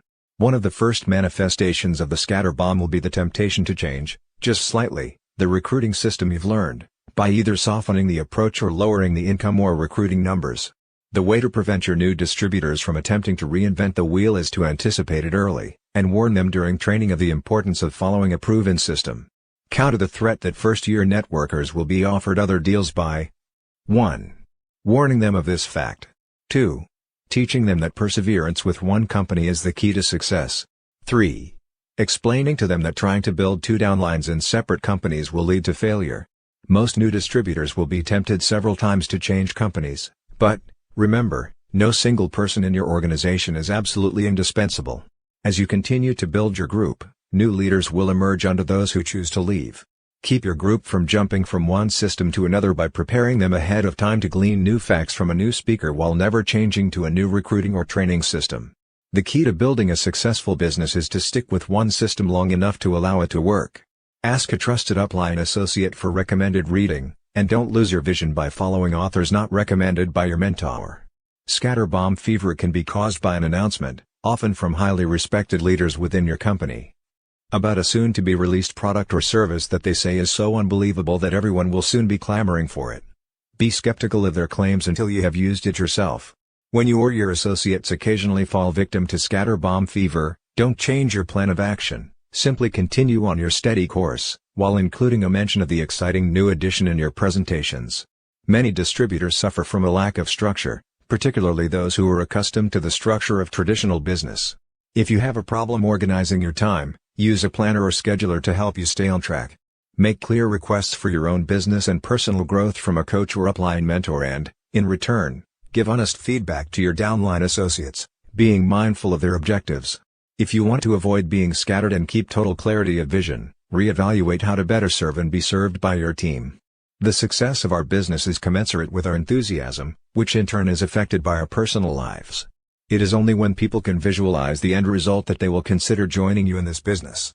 When you experience a personal crisis, don't be afraid to include it in your story to help break down the barriers during your presentation. You can't avoid crises, but you can prevent them from completely diverting your attention away from your intended objectives by using each one as a stepping stone to propel you to success. Chapter 7: Eluding the Meeting Minds. Avoid the pitfalls of counterproductive meetings. Everyone who has come out of corporate America recalls different highlights of the experience, but without exception, all of them recall the endless meetings. Many managers, who still have some desire to be productive, get extremely frustrated with the meeting syndrome. They are absolutely convinced nothing of value ever happens in meetings. The greater the attendance at the meeting, the less productive it seems to be. Meetings can be great obstacles for workers who are results-oriented. There has been a deluge of displaced executives flocking into the network distribution industry. They bring with them some valuable resources, most notably their wide base of professional contacts and high-level management experience. But they also bring sonic disastrous habits, many of which may have caused the downsizing of corporate America in the first place. That same executive who was paid a fairly high salary to go from meeting to meeting in his former career has a strong inclination to carry that habit into our industry. In the very first year of network marketing, probably even the first month, new distributors may find themselves exposed to one of the prime causes of failure in our profession: lethargy. Because this is brought on by the very people whom they regard as successful, it will be difficult to resist. Lethargy results from what we call meeting minds. In the battle for success, these minds seldom cause death, but they often lead to the maiming and disfigurement of a networking career. That is, they keep some new associates from rising to their full potential. Once they step on these well-camouflaged explosives, new distributors may end up disabled and limping through the rest of their careers. If new distributors are lucky, they will be able to avoid these particularly destructive explosives until after they have achieved a reasonable income. Those unfortunate enough to be led through this minefield by their sponsors in their first month may indeed be among the earliest of our dearly departed associates. Although meeting minds usually just maim, they can be fatal. Take some time to consider how our industry works. Income is paid when products or services are ordered. The larger our organization, the more orders are placed. CEOs in our industry pay people to do word-of-mouth advertising, instead of building overpriced retail stores and hiring expensive public relation agencies. The more people we personally recruit and train, the larger our organization, and the larger our income. Therefore, effective recruiting and training meetings are the foundation of our business. In network marketing, no one pays you to waste time sitting around in strategy meetings. Unless you are talking to people about our business, you are not really working the business. New distributors will never be as enthusiastic about personal sponsoring as they are in the first year. It is the most critical time in the career of a network marketer. In this chapter we intend to describe meeting minds carefully and provide you with an effective defense against each of them. First mine, hotel meetings. Just about the time a new distributor has learned how to become a leader and has his group on track. Some out-of-town leader inevitably blasts into the community and holds a citywide hotel meeting. Although lavish and appealing to new people, it can often result in teaching your group bad habits. Or it may be a regularly scheduled hotel recruiting meeting at which one or two of the local leaders speak and to which you are encouraged to bring new recruits. Such meetings are going on at all hours of the day at every major hotel in the world. Occasionally the speaker is reasonably good and lots of distributors are encouraged to attend, as many as 1,000 people can be present. But of all the ways to build a dynamic network marketing organization, a large hotel meeting, as the first and primary contact with your prospects, is perhaps the very worst. In spite of the fact that Mark's mentor, Richard Call, said, "Don't do a hotel meeting when I make my first trip to Austin," Mark set one up anyway. He packed 300 people in a ballroom, convinced that, given his communication skills, Richard's success, and a ground floor networking offer, they'd sign up half the audience. Mark sat up all night putting his identification number on more than 100 distributor agreements. Out of the 300 prospects, only 3 signed up and all of those had quit in 60 days. Mark had just stepped on his first meeting mine and resolved to never do it again. Hotel meetings were first developed by network marketing companies that sold durable goods as a means of quickly sifting through large numbers of people in order to find 1 or 2 people with big money to invest. A former president of one such company told us jokingly that their best closers use this method to sniff out overly eager prospects with at least $30,000 to invest. The problem is, when these companies were run out of business or prevented from front-end loading distributors with garages full of products, their hotel meeting system remained popular. But hotel meetings are among the least effective recruiting systems. Network marketing has always been a people business. When prospects are subjected to a large, impersonal meeting room, the intimacy of our business is completely lost. Long before fax machines, computers, VCRs, and hotel meetings, Mary Kay created more female millionaires than any other corporation in history. Amway built a billion-dollar empire in America using private, in-home meetings and is today still 4 times larger than their nearest competitors. For some strange reason, during the last half of the 80s, when MLM really began to blossom, most companies opted for hotel meetings rather than in-home meetings. Hotel meetings can only be of value if they are used occasionally as a supplement to regularly scheduled in-home presentations. Let's analyze why. Hotel meetings cannot be duplicated. First, the setting of a hotel meeting is all wrong for network marketing. The number one fear in business is public speaking. New prospects, whose first introduction to our business is via the hotel meeting, will be immediately fearful of success. They walk into the Hyatt, see a well-dressed couple addressing hundreds of attendees with a microphone and think, "I can't do that." Most people fear public speaking. We sometimes wonder how many millions of would-be successful MLM distributors have walked out of hotel meetings and chosen never to participate because they thought they might be required to stand up and deliver a public speech. The thought can be quite intimidating. No one need ever deliver a speech to become a millionaire in our profession. Yet that's not the understanding of many who quit before they ever begin, believing that public speaking is a large part of network marketing. In addition, there's the money issue. It costs a reasonable sum for leaders to rent a ballroom or meeting space at a hotel. So, at the fleeting, either the leaders lose money, which most can't afford, or they make a profit, which encourages others to emulate them. But what about the message that is sent to prospects and other members of the group as they glance around the room and discover, with simple mathematics, that the leader is making money off them? There will be some resentment at the thought of a leader profiting from the meeting. Moreover, some entrepreneurial leaders will get the idea that the way to make money in network marketing is to conduct these large meetings. Other leaders even go further by selling books and tapes to participants. It can become so profitable that one leader, formerly with one of the biggest MLM companies, confided in us he can gross over $500,000 in a weekend by charging for hotel rooms, food, books, tapes, CD-ROMs, etc. However, he has the advantage of being a professional convention planner, with plenty of money to invest. Not every leader has the resources to duplicate that approach, nor should he or she really need to have them. The nature of our business is to earn money from the sale of products and services, not peripheral materials. Hotel meetings create dependency. Network marketing is successful when leaders are recruited who, in turn, recruit other leaders. It is meant to create independence. Many companies insist on the use of the term independent distributor. Yet hotel meetings have just the opposite effect. For those who do join and buy into the concept, they think, great. I don't have to work to be successful, all I've got to do is send my friends, family, and associates to the Hyatt each Thursday night and these great speakers will do it all for me. Of course that never works because ultimately the only people who make real money in MLM, with very few exceptions, are those who conduct their own meetings. Effective recruiting meetings need not be large and no one needs to deliver formal speeches. Attending meetings at hotels should not be confused with real work in this business. Too many new distributors find that it's much easier to become professional meeting attendees than it is to face the rejection of frontline recruiting. At the outset of your MLM career, it is important to understand that sole dependence on hotel meetings for recruiting and building a large organization is based on an erroneous principle: this is easy. I don't have to work. I'll just send people to meetings. Absolutely not true. A low turnout causes embarrassment. If you think no-shows are hard to take when the meeting is held in your home, think about how you might feel when this happens at a hotel meeting. There is no worse experience in this business than to rent a hotel room and have a handful of people show up. Ask any leader in the business. Almost everyone has been there and done that at least once. Dave Johnson recalls one such moment in his first year of the business, nearly 10 years ago. Early in my career, I felt it necessary to grab at any chance I had to talk to people in hopes that they may join somewhere in my line. One of my second-level distributors, Dr. Hong Tai Wang, invited me to conduct a training meeting in Bethesda, Maryland, at the Hyatt Regency. He promised me that there would be 175 people in attendance. So I maxed out my credit card, cashed in my last free miles on United, and went to support my downline. On the target Saturday, I arrived at the ballroom at 8:30 a.m., 1 hour before the 9:30 start time. Nobody was there. At 9 o'clock, Dr. Wang arrived. At 9:15, it was still just the two of us.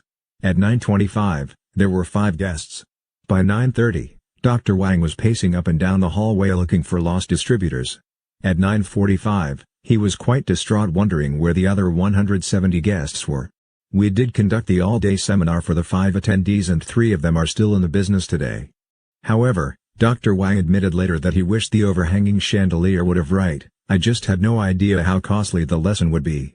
Well, the evening of the big event came and we had the most beautiful product display and professional handouts on each chair summarizing the business opportunity and products. 2 of my associates had come early to handle the registration desk. But only 15 minutes before we were scheduled to start, no one had shown up. At that point, we said to each other, wouldn't it be funny if no one came? Ha, ha. Well, guess what? By our scheduled start time of 7:30 p.m., there were 4 people in the room and there were 4 of the original 10 I had invited, in a room that would hold 200. We did sponsor those 4 guests, so it wasn't a total loss, just a very expensive evening. They must have gotten a clear picture that the market wasn't saturated yet. My husband jokingly said that if there was any scam in this business, it was that my upline had a downline in Houston. We had a good laugh over it. When I got back to my room, there was a message from my upline asking me to call him and let him know how the meeting went. When I told him, he was horrified. And I will never forget his first question to me, "Are you going to quit?" To tell you the truth, it never even entered my mind to quit. When I told him, "No, of course not," he said that I had real character. If I wasn't planning to quit, then I would definitely make it in the business. As it turned out, there was a glitch in the voicemail system, preventing anyone from hearing the announcements. My upline offered to pay for the room, which I declined, but we've had many laughs over it since. In the years that followed, I thought of that comment often when I really did feel like quitting. It kept me going. Today, 7 years later, Paula and her husband, Mort, are living on Miami Beach, having reached the very pinnacle of their company. Drawing an income from an organization that stretches across more than 20 countries. They are living the lifestyle of which they've always dreamed, and still believe that anyone can do this business if they are willing to overcome the temporary setbacks along the way. A handful of people showing up in a home or hotel suite would have been a normal MLM gathering. But a handful in a hotel ballroom is not a good feeling if you are the host. It's also quite costly.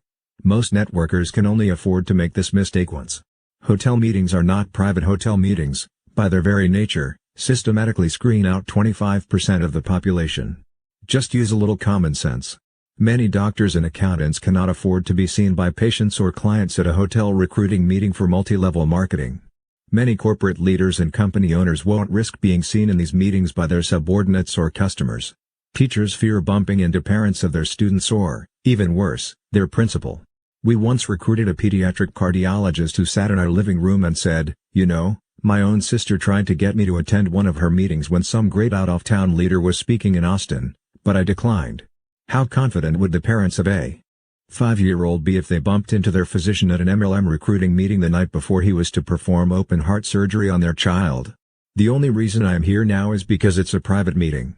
Remember, the first time a new prospect sees our business, the best possible setting is your living room, be it ever so humble. Hotel meetings do not exemplify freedom. We are always insisting to new prospects that freedom is our greatest reward. So imagine a guy on Thursday night at 7:30, loosening his tie and walking into a meeting of 100 people. He's thinking about the fact that he's already put in 42 hours this week at his company. How is he going to explain to his wife and children why he now needs to go out to meetings at night, too? Nobody wants to spend what precious little time they've got at night searching for a parking space at the Hilton. Large, weekly hotel meetings destroy the concept of freedom by forcing people to add to their already overloaded schedule after their regular work hours. Hotel meetings create an illusion of saturation. It's impossible to saturate any area with too many distributors, yet the perception of saturation can discourage new distributors. A presentation is naturally more appealing when it is given in one's living room with a few friends discussing the tremendous ground floor opportunity in network marketing. We all know that, relative to the entire population of most cities, a gathering of 300 people is a drop in the bucket. Yet, to new distributors, it may seem as if everyone in their immediate area already knows about this deal. A new distributor may think, "My gosh, In this room alone, 299 people are ahead of me in this business. The impression of joining a company at an early stage is destroyed by the initial perception of hundreds streaming into a large hotel recruiting meeting. Hotel meetings do not promote personal development. Personal growth and development have always been the true assets of our industry. But only a very few people experience personal growth by standing up in front of an audience with a microphone. For most people, leadership skills are better developed in small in-home meetings to recruit new frontline distributors. Coupled with weekend training sessions in which networkers are taught to lead their own small groups. We believe the most positive outcome of success in our industry is not financial independence or time freedom, but rather personal development.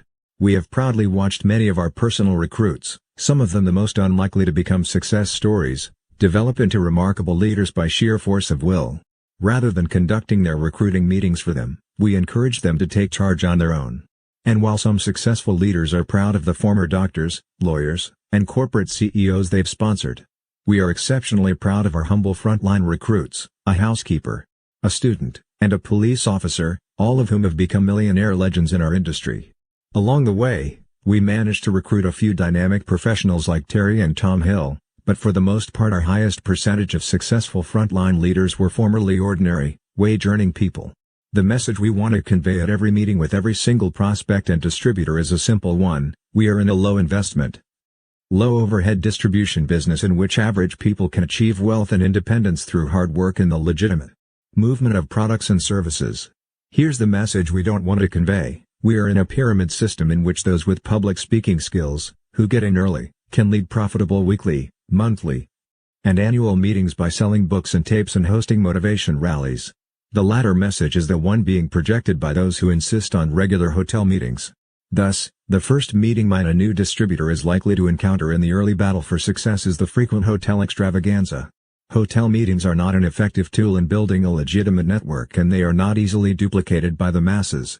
Hotel meetings are a great way to bring your group together periodically on special occasions, like when upline leaders in your group come to town, or for a formal presentation of awards or special recognition, or just for bonding. But most of your time should be spent in face-to-face prospecting or at home making calls and doing your own presentations. Second mine, the part-time adult daycare center. The second meeting mine actually occurs most often in the home. We call it the part-time adult daycare center. Generally it's created by well-intentioned upline leaders who open their homes to any and all downline associates whenever they are not at work.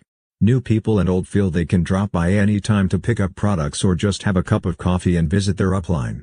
It's a bit of an ego boost for those who have never had many friends, and it's a wonderful way to improve one's social life. It's also much easier to coach existing distributors who respect you than it is to endure the rejection of recruiting meetings with new prospects. The problem is, if your goal is to build a large organization, this method won't help you.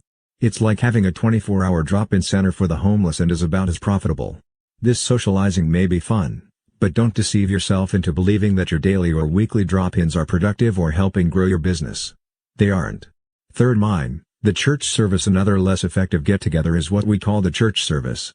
Generally, it's a weekly recruiting meeting in which frontline distributors bring guests to the leader's home for a presentation. If these meetings really worked, they would render themselves obsolete in a matter of days. Here's why. If in the first week 5 people come to a recruiting meeting and everyone duplicates the process, by week 3 there should be 155 prospects. The original 5, they're 25, and they're 125 altogether. Most homes won't comfortably seat that many. And even if they do, by week 4 they certainly can't handle 780 folks. Obviously, the reason some leaders can continue to do weekly in-home meetings for their downline for years is that the group doesn't grow exponentially. If your goal is to build a close circle of friends for the purpose of weekly personal support, or if you merely wish to have a small group of individuals who look up to you, there's no better way than the weekly MLM support group. It's great for folks who don't have a church affiliation but need weekly 2-hour bonding sessions with a group of like-minded people, but it's no way to build an international network marketing organization.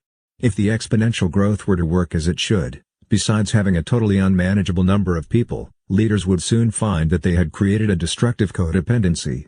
If you wish to earn a great deal of money and achieve total control of your time and destiny, you must become a leader and conduct your own meetings while teaching your front line to do the same. Renee shares her own personal experience from before we were married with this type of gathering in Reno. As a former nun, I earned the right to conduct weekly church services. It Was in my nature to enjoy conducting them, and I believed at the time that I was doing a great service for my downline. I am a teacher at heart and I loved presenting the business opportunity to our new prospects. I was going to be holding them anyway for my own prospects. Why not do them for my distributors as well? Many of the more self-sufficient in my group did branch out with their own home meetings, but once a week, on Tuesday evenings. I had 30 to 40 people gathered together, both distributors and their prospects. As long as I continued leading them, many good things came from those meetings. New people joined us in the business, but it was the closeness and friendships that we built that I really treasured. At the end of 1991, Mark and I married. My life changed dramatically, including considerable travel with my husband to support his, now our, downline across the country.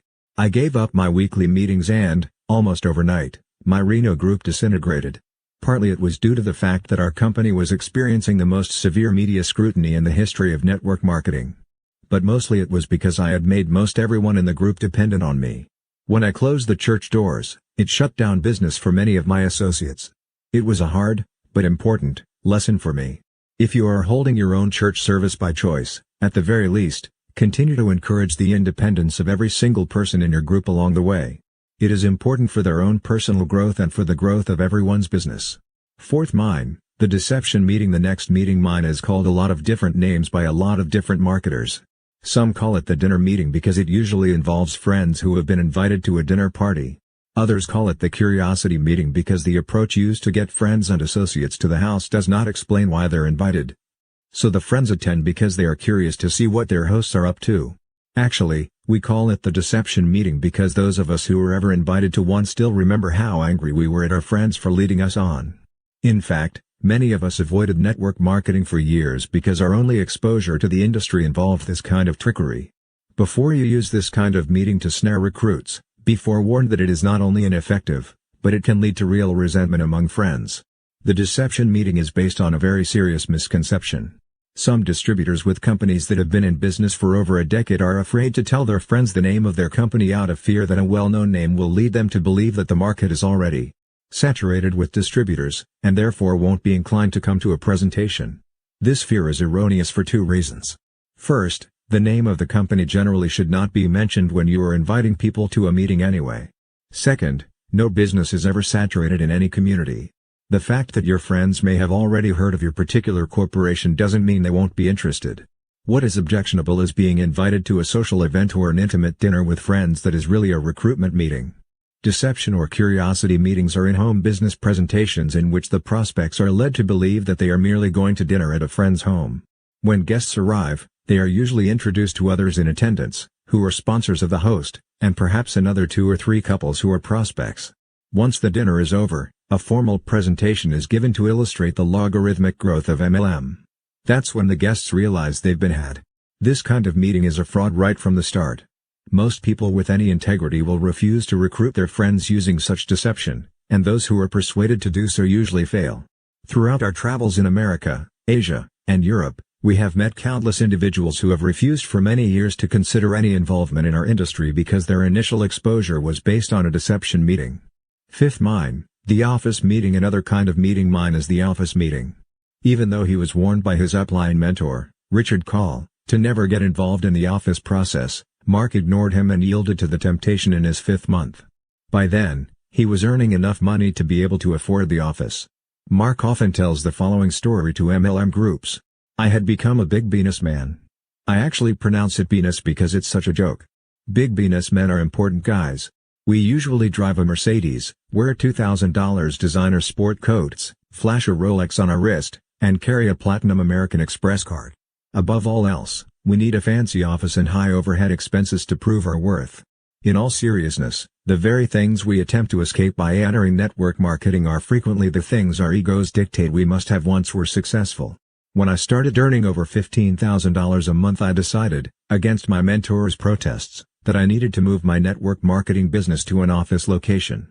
After all, with that kind of income, I felt it was time to begin conducting meetings in an environment where I had my own desk, secretary, fax machine, and conference room. So I found a beautiful space in the nicest office complex in Austin, Texas, and signed a 6-month lease. Then I hired a part-time secretary to take all my important calls and, puff, I was a big businessman. Guess what happened? First, my closing ratio declined by almost 50%. Not only that, but I had a significant increase in no-shows to my presentations. What telephone calls I did take were people complaining about the attitude problems and general incompetence of my secretary. So I had to spend time teaching her the fundamentals of telephone behavior.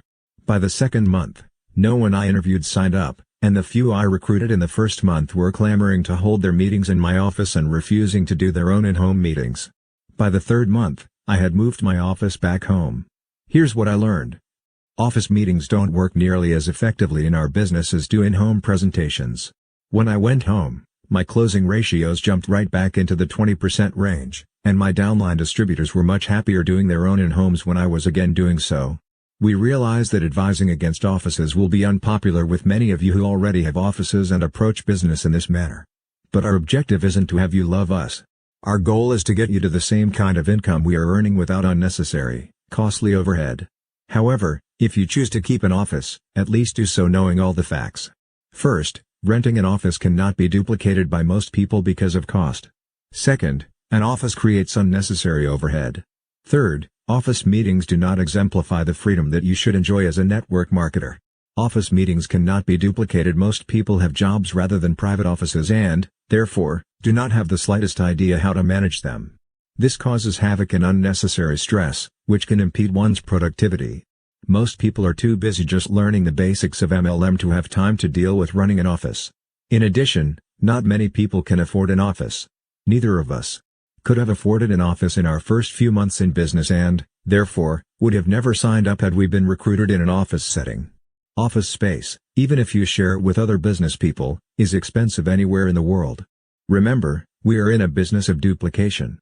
If we can't afford to do business in an office, on a boat, or anywhere else, it probably will also be impossible for, or inaccessible to, the masses. Offices create unnecessary overhead. Perhaps one of the biggest strengths of network marketing is the lack of overhead. In our business, you can reap the benefits of being an entrepreneur without the expense of a franchise or a small business owner's operating costs.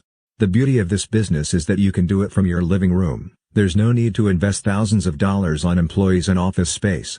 So why waste money on totally unnecessary overhead when an office is not going to increase your productivity? Offices do not exemplify freedom. There are two major attractions to our industry: big money and free time. Prospects who connect to an office interview will feel that, by joining your MLM organization, they will be tying themselves to an office. Hence, where is the freedom? If they duplicate your system, soon they will not only be fighting traffic during their commute but will feel compelled to spend much of their time there. What's worse, their leaders will imitate the process. They will feel that their presentations, too, should be held in such a professional setting. By leasing an office, you will be implementing a trend in your downline that contradicts the essence of this industry, giving ordinary people the chance to enjoy freedom outside of the traditional business site.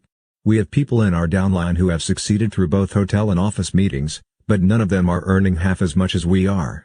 Regardless of how much you make, we encourage you, as we encourage them, to make your decisions based on what you want out of your business. Some distributors, and some foreign cultures, simply prefer the group office environment for motivational and social support. We understand these preferences and accept the fact that network marketers are their own bosses. But nothing is going to prevent us from advocating to every distributor in every country the systems that made us millions. Our intent is to give you all the facts so that you can make intelligent decisions for yourself while establishing your network marketing business. Sixth mine, the bar or restaurant meeting. Another hazardous situation can be found in the bar or restaurant meeting. Recruiters can't expect to be successful by conducting their meetings in public places where there's no access to a VCR, no blackboard or dry erase whiteboard, and lots of distractions. You know, little distractions like a gang of drunken office workers singing songs or a sporting event blaring over multiple television sets. One of the most popular network marketing books, written a couple of decades ago during our industry's infancy, asserted that anyone could become wealthy by doing presentations on a bar napkin. But that's a lot of bunk. Trust us. There's nothing at all effective or professional about doing business in a restaurant or a bar, unless the bar has a bulletin board-sized napkin, a VCR for your personal use, and doesn't play music, sell alcohol, or entertain customers. The secret of network marketing is to introduce as many new people as possible to our business opportunity. The method you use to sponsor your prospects should be one that can be easily duplicated and, in turn, used effectively with their prospects. It takes a lot of focus to do this right. Given the choice, your best chance for success is by hosting a small group meeting in your own home, where you have total control of the environment. 7th, mine, the other guy's place. Another serious hazard is conducting your first recruiting meeting at the other guy's place. If possible, try to avoid recruiting at any prospect's home or office. It is ineffective in the same way a bar or restaurant is ineffective. Distractions. What's worse, you have zero control of the interview. A friend of your prospect happens to drop by or the phone rings and, puff, you've lost the continuity of your presentation. The child of the prospect runs into the living room crying with a scraped knee and you've temporarily lost your prospect's attention. Some people looking at our business have even been known to create distractions on purpose once they know we're coming to their home. One prospect we attempted to recruit in his own home actually invited 2 friends over who had failed at other MLM ventures, in order to distract us and give him good reasons to ignore the ideas we conveyed in our meeting. It is time-consuming to drive across town to someone else's home or office. Also, why bother with a one-on-one meeting when you could be doing a small group interview, perhaps accomplishing 4 to 8 times the results? But sometimes, if prospects cannot be approached in any other way, meeting at their place is better than not showing them your business opportunity at all. Mark showed the business to Dennis Clifton at his home, and that was definitely a trip worth making. But whenever possible, strive to get the prospect into your own home presentations, which allows you to have the control necessary to have an effective meeting. And if won over, the prospect is much more likely to duplicate the process correctly. 8th, mine, technology. Even though new technological methods will become available in the future, those distributors who remain faithful to a simple recruiting system will prosper dramatically. Remember, if everyone can't easily duplicate your system, it won't lead to success. We know networkers who are using the internet and email to recruit and train new distributors. But more than 75% of all baby boomers are not yet online, so why limit your market to less than 25% of the boomer population? Others have attempted to work with phone drops, automatic dialers, fax on-demand systems, and other new technologies. Used in conjunction with telephone and face-to-face approaches, this shotgun recruiting can be effective. Using only one technology to follow up on leads is very limiting and, by itself, will not work. While you personally may experiment with a new technology as part of your shotgun approach, you don't want to make the mistake of conveying to your organization that this new addition is your primary system. Your people will feel they can only succeed if they purchase the same equipment that you use, but some won't be able to afford it. Above all else, remember this: we are in the distribution industry. We are paid directly as a result of the amount of products or number of services sold and used by our network. Doesn't it just make sense to distribute items and teach systems in a manner that is most easily learned by the general public and most easily duplicated by them? Stick with this rule and you'll go far in your business. The key to successful meetings is duplication. We want you to understand why in-homes are so effective as well as how best to use your time during the presentation and training meetings. Remember, this is a book about how to avoid the circumstances that could cause you to quit in your first year of network marketing. We've conducted every type of meeting we just discussed and found each is substantially less effective than in-home, VCR whiteboard presentations. Never do we tell students in our network marketing college course that the in-home meeting method is the only way to succeed. We are not absolutists, however. If you truly wish to survive your first year, we think you need to understand all the various meeting styles from the most effective to the least effective. In fact, we don't just want you to survive. We want you dramatically wealthy with all the time in the world to do what you want when you want to do it. Having said that, now we want to share with you what we believe is the best and most easily duplicated process in network marketing today. The real key to successful meetings always revolves around the fundamental MLM principle of duplication. Any type of meeting that cannot be copied and taught by the least articulate and successful person in your group is ultimately doomed to failure and should be abandoned. Mark had been in the business for nearly 4 years when he experienced a graphic example of this principle. As he explains, I received a call from a very enthusiastic fellow named Barney, who called me from Fort Lauderdale, Florida, to inform me that he had personally sponsored more than 200 high-quality distributors. Yet none of them had become successful. I asked him to describe a normal work week in his life so that I could try to figure out what he was doing wrong. His prospecting techniques were excellent and his ability to get prospects to meetings was unparalleled. He had a much lower ratio of no-shows than I did. It was when Barney began describing his meetings that I figured out the problem. I'll present his explanation for you exactly as he described it to me. Mark, my wife and I have a Rolodex full of prominent people in the South Florida area. We were very successful in 2 businesses and recently sold them for several $1 million. After 2 years of fishing, We got bored and realized that we needed to be doing something productive. So we signed up in network marketing and began inviting our warm market, 10 at a time, to 2 weekly meetings. We conducted our meetings on our 100-foot yacht. Our daughter is in one of the best sororities at the University of Florida, so we hired her this summer, along with 3 of her friends, to serve cocktails and hors d'oeuvres at each of our meetings. They last about 2 hours, during which time we cruise the harbor, play the company video, and then do the same whiteboard illustrations you teach. When we're done, we dock our boat and invite them to Saturday training. Barney went on to explain that sign-ups were not a problem. All or most of his family and friends were signing up and many actually ordered more products than the initial startup kit. Yet, only one of dozens of his frontline associates had ever signed up any other distributors. After listening carefully to Barney's story, I asked him one question: how many of your frontline distributors and prospects own a yacht? He laughed and said, none. He got the point. No one could duplicate the type of meeting he was conducting. He immediately moved his meetings into his guest house, quit serving cocktails and hors d'oeuvres, and eventually succeeded in sponsoring other successful distributors. Sometimes, when we are teaching our distributors a system for recruiting or training, we will unwittingly suggest some new technique, one we've heard about but haven't actually put into practice. That's when we seriously lead new recruits astray. Here's our rule of thumb: if you personally practice a new recruiting or training procedure and actually see it work to increase volumes for a full 6 months, then implement it and teach it to your downline. If you've merely heard a rumor that some new system has worked elsewhere, don't give it serious consideration, or even repeat it to others, until you've actually tried it. You want to keep the in-home meetings of your downline so consistent that any prospect could attend any meeting in any city and walk away with the same knowledge and information. That's how the leaders in the top companies have done it, and it's hard to argue with billions of dollars of success. Recruiting meetings: there are many ways to prospect people, and we certainly subscribe to the shotgun approach. Use ads, fish bowls, and contests. Use walking and talking, lifestyling, and the telephone. Use the mail as well as the computer. Use flyers and bulletin boards in every available public area. Give handouts and attend trade shows and franchise seminars. In fact, use every method available to meet prospects, but then adopt one specific meeting style in which to make your presentation. And don't change systems, especially during your first 2 years. The best meeting is the one in which every single detail, from location to closing comments, is easy to teach and emulate. Steve Sledge recalls doing presentations in his den with a room full of people, and how his family handled his need for privacy. I asked my wife and kids not to interrupt my meetings. The problem was that, when they were away from our home and returned to find me in the middle of a presentation, there was no way they could come in without passing through our den. So they became creative, removing the large screen in the master bathroom and climbing through the window.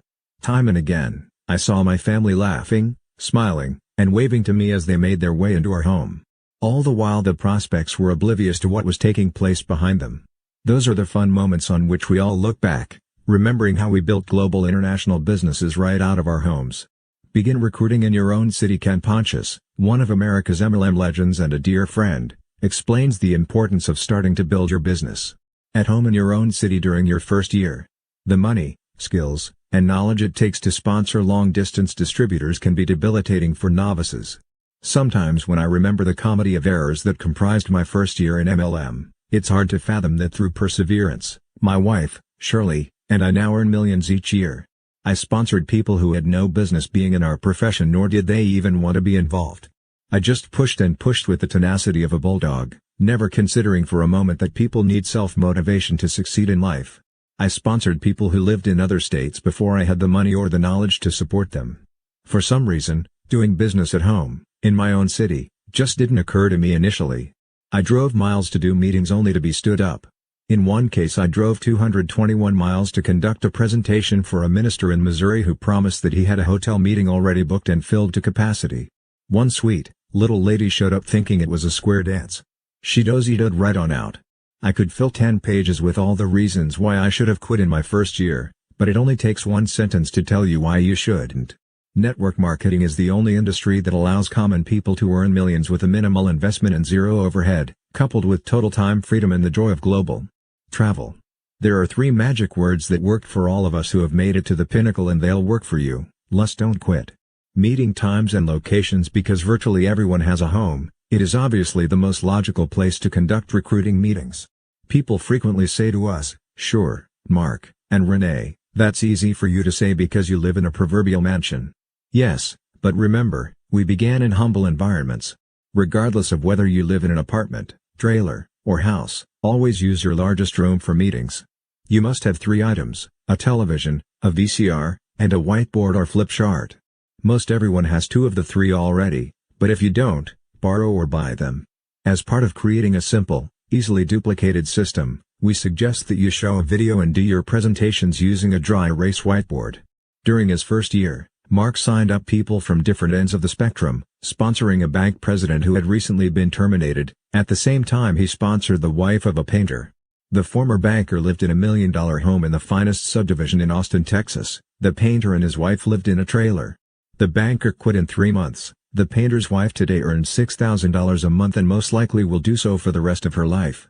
The quality of your home environment is not nearly as significant as your own enthusiasm.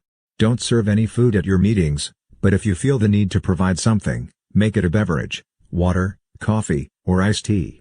Ideally, you should conduct meetings on any weekday during regular work hours for 1 hour either side of noon. These hours are best because it allows your prospects to take an early or extended lunch. The next best meeting times are evenings. The least preferable times are during weekends. You want to create the impression that our industry is a truly legitimate business that is conducted during normal business hours. The ideal number of prospects per meeting is 4 to 8. Try to avoid doing one on any meetings. They are an ineffective use of your time. Of course, there is always the rare professional whom you might determine needs a private meeting, but, as a rule, small group meetings are best. For information on the opening interview and presentation, we refer you to a comprehensive step-by-step chapter on the subject in our book Power Multi-Level Marketing. This provides more specific information on the points to cover while doing a business opportunity meeting by whatever name you call it: business presentation, business briefing, business interview, or private business reception. No-shows are normal. Always schedule twice as many prospects as you would like to attend your recruiting meetings. For example, if you want 5, invite 10. It is normal to have 50% no-shows at these meetings. People will offer the wildest excuses for not showing up at your business presentation. Jerry and Debbie Campisi of Boca Raton, Florida, recalling their early days of building their business, claim to have heard every excuse in the book. Here are just a few of the standouts. You won't believe it. My house caught on fire and burned to the ground. I lost everything I own, including your information. I feel really bad about missing your meeting. I had an accident on the way to our appointment. I can't believe I'm still alive. I had to go to the hospital, but I'm okay now. I want to wait a few weeks to get everything back to normal before we meet. And their favorite: I couldn't show up for our appointment because someone broke into my car and stole everything I had, including your starter package. It had your telephone number, so I couldn't even call you. I'm really glad you're calling me now. How about this one? I was so excited to meet with you until my husband came home. He told me that this was one of those pyramid schemes where they don't care about selling anything. It's just a front-end network deal, and all they want is your money. He wondered why in the world I would even be looking at something like this. Don't be surprised if you get outlandish excuses. In a follow-up phone conversation, a prospect's girlfriend offered this defense: "Oh, I'm sorry, my boyfriend must have forgotten. It's his pet snake's birthday. He can't come to the phone right now because he's having a birthday party." Jerry said he tried to get a visual on that one, picturing the snake wearing his birthday hat and diving into the cake. The Campisis advised that, whatever you do, don't buy into all the explanations that people offer. Successful entrepreneurs know that excuses are the nails that build houses of failure. After more than a decade with one company, Jerry and Debbie Campisi have the experience to know the truth of that statement. They have reached the top. Like us, they met and married in this business and are close friends and travel companions throughout the United States, Europe, and Asia. We all enjoy working the business together and playing on the beaches of the world. We have seen many successful marriages between distributors in our industry. Network marketing is a haven for finding people of like minds, hearts, and bank accounts. There is a rumor floating around our industry that a case is now pending before the Supreme Court that stipulates that network marketers can no longer merely marry but must also agree to a legal merger of their downlines, without the possibility of prenuptial restrictions. Of course, that is only a rumor. Training meetings. Another meeting that is critical for success is the training meeting. We have created a 180-minute video called Power Training that demonstrates exactly what we do, step by step, emphasizing what we consider the most important elements of successful training. However, there are a few philosophical issues we need to address related specifically to training. According to some studies, an individual with above-average intelligence retains approximately 15% of new material taught in the first hour of a meeting, approximately 10% in the second hour, and beyond that. Less than 3%. We are convinced that providing a laundry list of facts and ideas in the first training session, or for that matter in any training session, is not only unnecessary but a foolish waste of time. Why attempt to teach people important material when it has been scientifically proven that many of those folks are going to forget most of what you will present? Our entire training system is designed in such a way as to change subject matter every 50 minutes. That's based on the solid fact that the human attention span cannot remain focused on one subject matter for more than an hour without becoming saturated. Then the mind must rest before devouring a new subject. We've met distributors who conduct weekend marathon training sessions.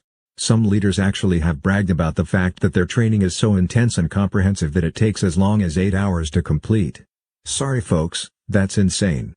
The subject matter of training meetings as the first step in training. We teach people to create 2 separate training modules of 50 minutes each on a Saturday morning from 10 a.m. until noon. We suggest that the first hour be a demonstration of how to complete, and how to teach others to complete, any application forms, distributor agreements, product orders, and other paperwork. This is the time to show them the products included in your starter package, how to use them, and how to build a base of 10 customers. Introduce corporate literature as well as any brochures or magazine reprints that you want your downline to use. That process usually takes up the first module. The second half of the meeting should cover goal setting with a brief explanation of the compensation plan, how to build their 2,000 person warm list and how to focus on the importance of the relationship when approaching family and friends about this incredible opportunity.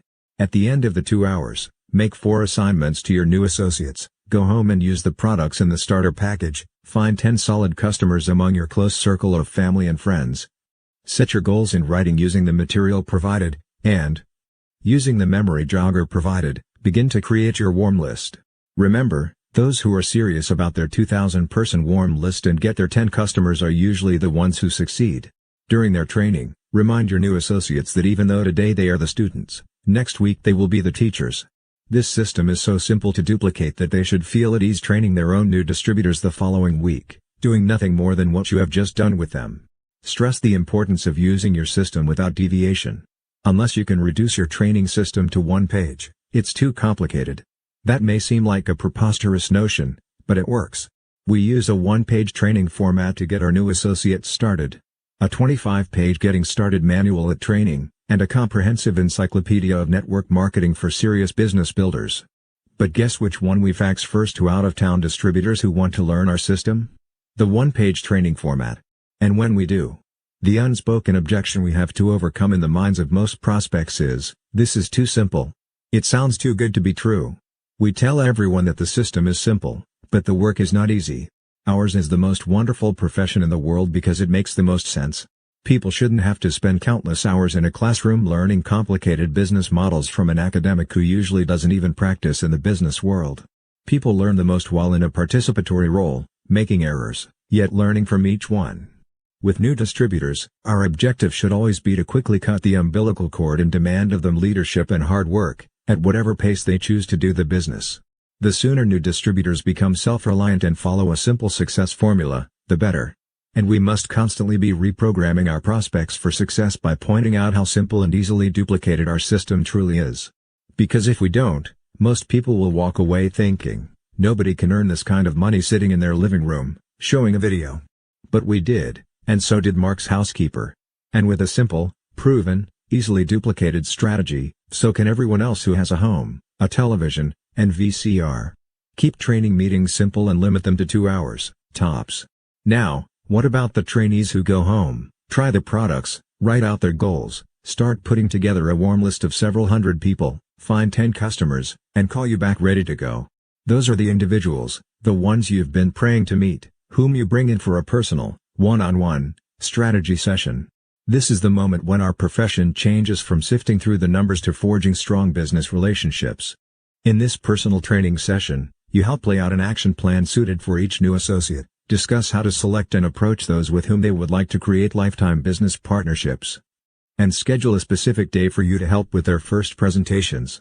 This second training meeting should take 1 to 2 hours and include specific techniques for contacting their top 25 people, sharing an audio-visual package that introduces them to our business, and setting appointments to meet with those interested, since that is what they are going to be doing next with their warm list.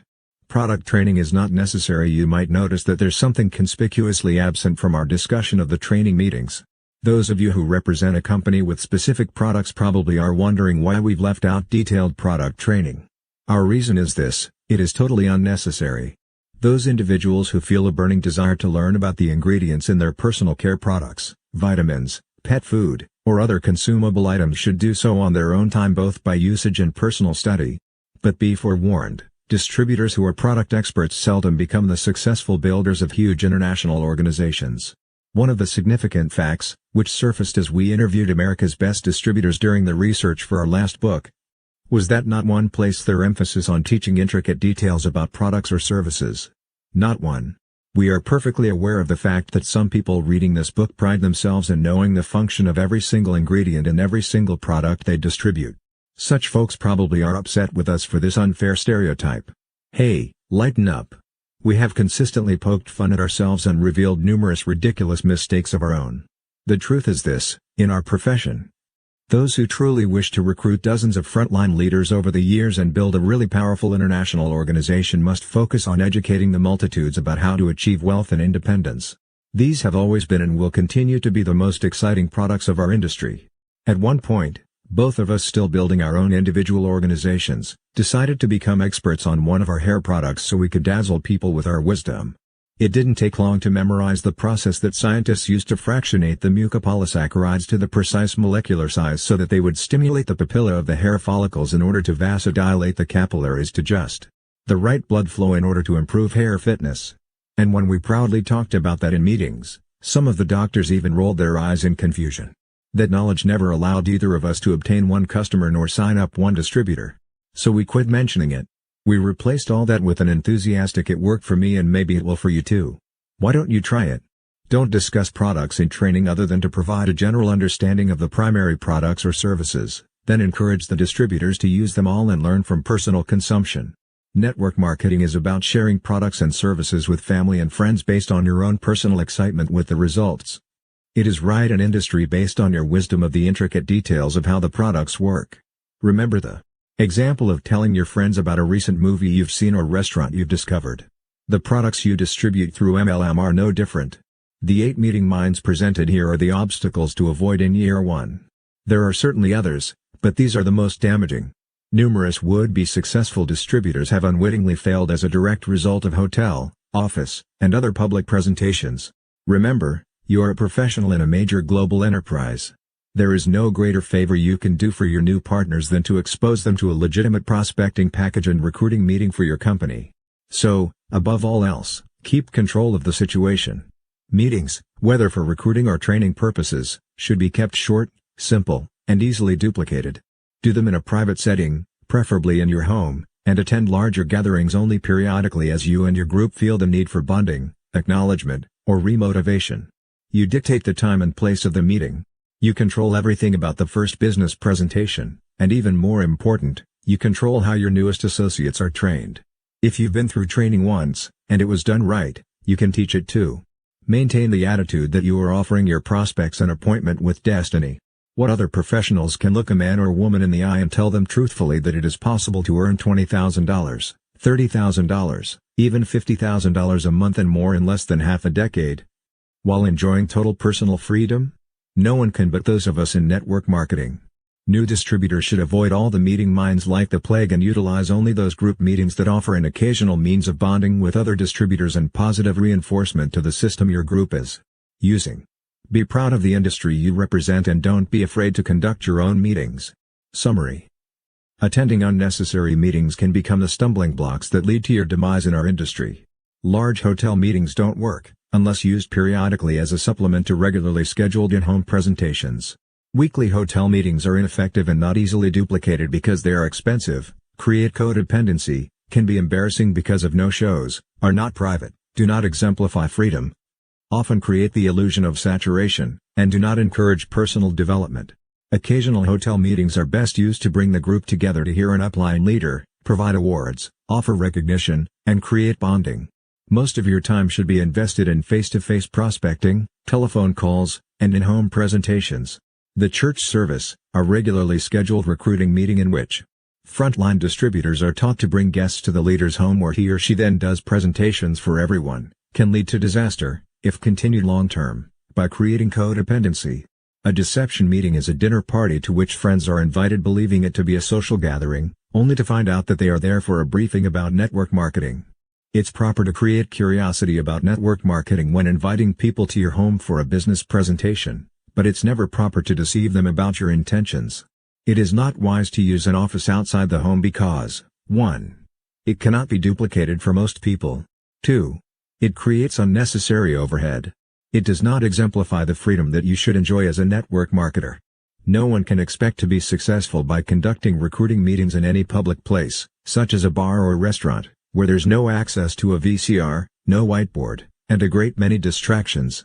When possible, avoid conducting meetings at your prospect's home or office because you have no control over the circumstances. High-tech recruiting methods, such as using the internet, email, phone drops, automatic dialers, and fax on demand, can be effective when used with other approaches. But using only one technology is a very limiting system that cannot be easily duplicated. Successful meetings revolve around the fundamental MLM principle of duplication. Any meeting that cannot be replicated by the least articulate and successful person in your downline is ultimately doomed to failure. When beginning your business, start by recruiting in your own city. When doing a recruiting meeting, the quality of your environment is a fraction as significant as your enthusiasm. Convey the impression that network marketing is a truly legitimate business conducted during normal business hours. Expect about 50% of the people you invite to meetings will not attend, even after promising to do so. As the first step in training, we recommend that you set aside 2 hours each week on Saturday mornings to teach a small group of your newest distributors the basics of how to do our business. Following the first step training, set up a one-on-one personal strategy session with any frontline associate who completes your assignments. Product details should not be a significant part of your training because networking is a business of sharing of products with family and friends based on personal excitement and results, not based on a technical knowledge of ingredients or services. Meetings, whether for recruiting or training purposes, should be kept short, simple, and easily duplicated. Chapter 8: Unloading the plug-in pistol. Recruit and train your people instead of depending on others. There's a devastating weapon which can misfire, injuring potential leaders in our industry. This little weapon can also backfire on new distributors, crippling and sometimes destroying their ability to recruit and train long-distance prospects. Both of us fired this weapon in our first year as new network marketers, and it is discharged daily by new people in MLM organizations all over the world. We call it the plug-in pistol. Here's how it works. The phone rings. It's one of your distributors, who tells you, very enthusiastically, that she has a major, well-connected prospect in another state who is so credible that he will make billions of dollars for everyone in her upline. Once those remarks are uttered, the pistol is fired. So, I need to plug him into someone in that city. Do you have a leader there whom you can recommend? Even more complex is the foreign prospect due to the language barrier. We just signed up a distributor in Tokyo and he's so excited. What kind of training meetings do we have going on in that part of the world? We want to get him plugged in right away. The problem with trying to plug in people in this way is quite simple. It seldom works and more often backfires, negatively affecting your new distributors, and often creating a permanent obstacle to their success. Success in network marketing is tied to our ability to prospect, recruit, and train, and teach others to do the same. No distributors have ever become successful through a welfare mentality of having others do everything for them. There are many examples from which to draw, and in this chapter, we'll prepare you for each of the situations you are likely to face. Plugging into a long-distance training meeting and long-distance sponsoring. Network marketers commonly sign up new distributors and send them to whatever training session is going on in that particular locale. Let us say this right up front before we say anything else. Most network marketers use this technique. Why? Because, frankly, they don't know what else to do, and it's the easiest way to handle the situation. It generally has a certain ambience of professionalism and it can get people started. So, if you get shot by one of the long-distance sponsoring bullets, you may be only mildly hurt. But beware, you may also be seriously wounded and not even know it yourself, and it can be fatal to your MLM career. Here's the situation. Training is a very personal and critical step in getting your new associate started in the business. As we have written repeatedly, there are many ways to do this business, But consistency is essential to success. Changing systems frequently can be deadly for the unseasoned, and even the seasoned, network marketer. If you intend to be a responsible, supportive upline associate to your new distributor, then you want to have a strong hand in teaching that person how to get started. This creates a mentality of self-sufficiency that you want to spread throughout your organization. If you leave it to chance, or worse, plug your new protege into whatever training is close by, then you are taking a serious risk. You may be setting up your new distributor for a welfare mentality. Confusion often sets in about which system to use. You have mentioned to your new associate the importance of doing in-home meetings, but the local trainers you plugged him or her in to suggest that prospects be brought to their weekly hotel meeting.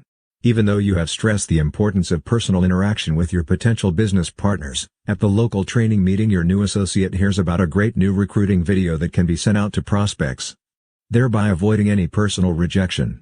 The worst thing you can do to new associates is plug them into a myriad of diverse systems that will leave them floundering. So if you are convinced that systems do, in fact, matter, then please heed this advice. Be careful when you select a leader or group for your new frontline associates. Be as picky about their training as you would be about daycare for your own child. In our business, how your new recruits are trained is crucial to their success. But just as the best of all possible solutions, if the choice is available to you, is to stay at home and raise your own child, the very best method for taking your valued frontline associates from childhood to adulthood in the network distribution industry is to do it yourself. And remember, duplication is the name of the game. If you send your new recruits to other meetings, so will they.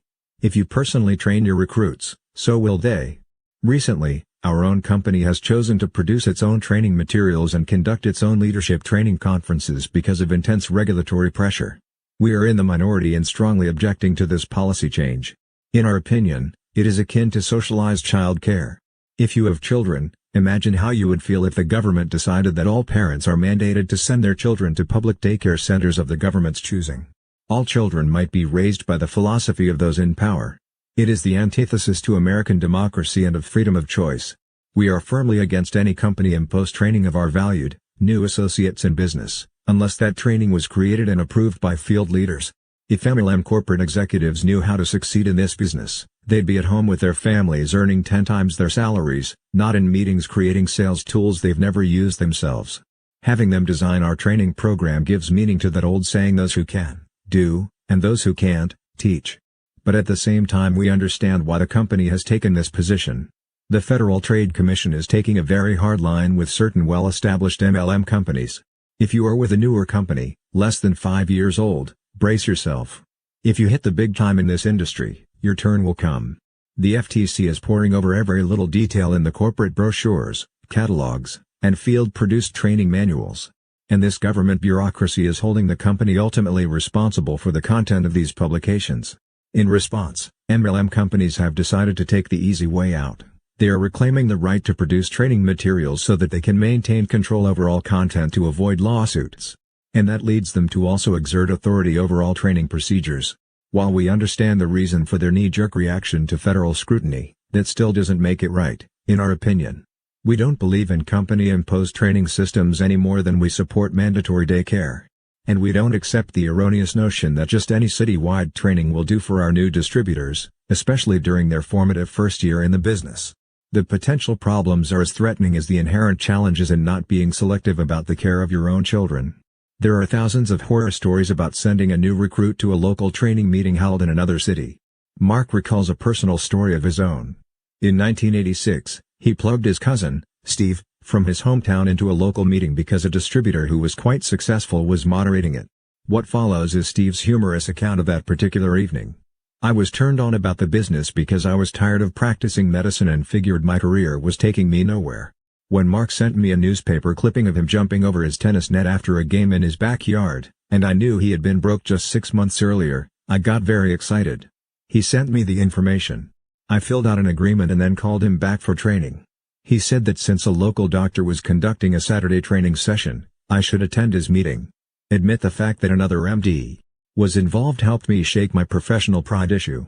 After all, why should a 35-year-old, successful doctor be signing up in MLA? Yet, I rationalized that this was no different than an AA meeting and that it might be embarrassing at first, but, after all, everyone was there for the same reason. During the drive to the meeting, I began to think about all the interesting entrepreneurs and business experts I would undoubtedly meet. When I first walked in the door, my suspicions were confirmed, my negative suspicions, that is. A patient for whom I had recently performed a medical procedure that very week approached me and jokingly said, loud enough for everyone to hear, "Good God, Doc, after what you charge for minor surgery. Surely you don't need a part-time job in a pyramid deal." I was mortified and turned 10 shades of red as I noticed a good 10 or 15 people had heard the remark and were now staring at me. I laughed off the comment, shook his hand, then moved away, quickly isolating myself from him and that group by selecting an empty chair on the other side of the room. The lady I sat next to was quite well dressed and looked like a solid citizen. So, I introduced myself and made a little small talk. She confided in me that she, too, had just signed up under another couple out of town and was here at a training meeting for the first time. Then, she began telling me that her former massage therapist had actually sent her to the meeting. What excited her the most was that she had been doing what she called a treasure map for wealth, which, she explained to me, was cutting pictures of material objects out of magazines and pasting them on a canvas. Twice a day, she told me, she sat down by her pictures, chanted the word "who," then envisioned unexpected income falling into her lap. It wasn't until she told me that, in a channeling session, her archangel Michael informed her, in ancient Aramaic, that she should attend this meeting that I walked out, never again to attend an MLM meeting.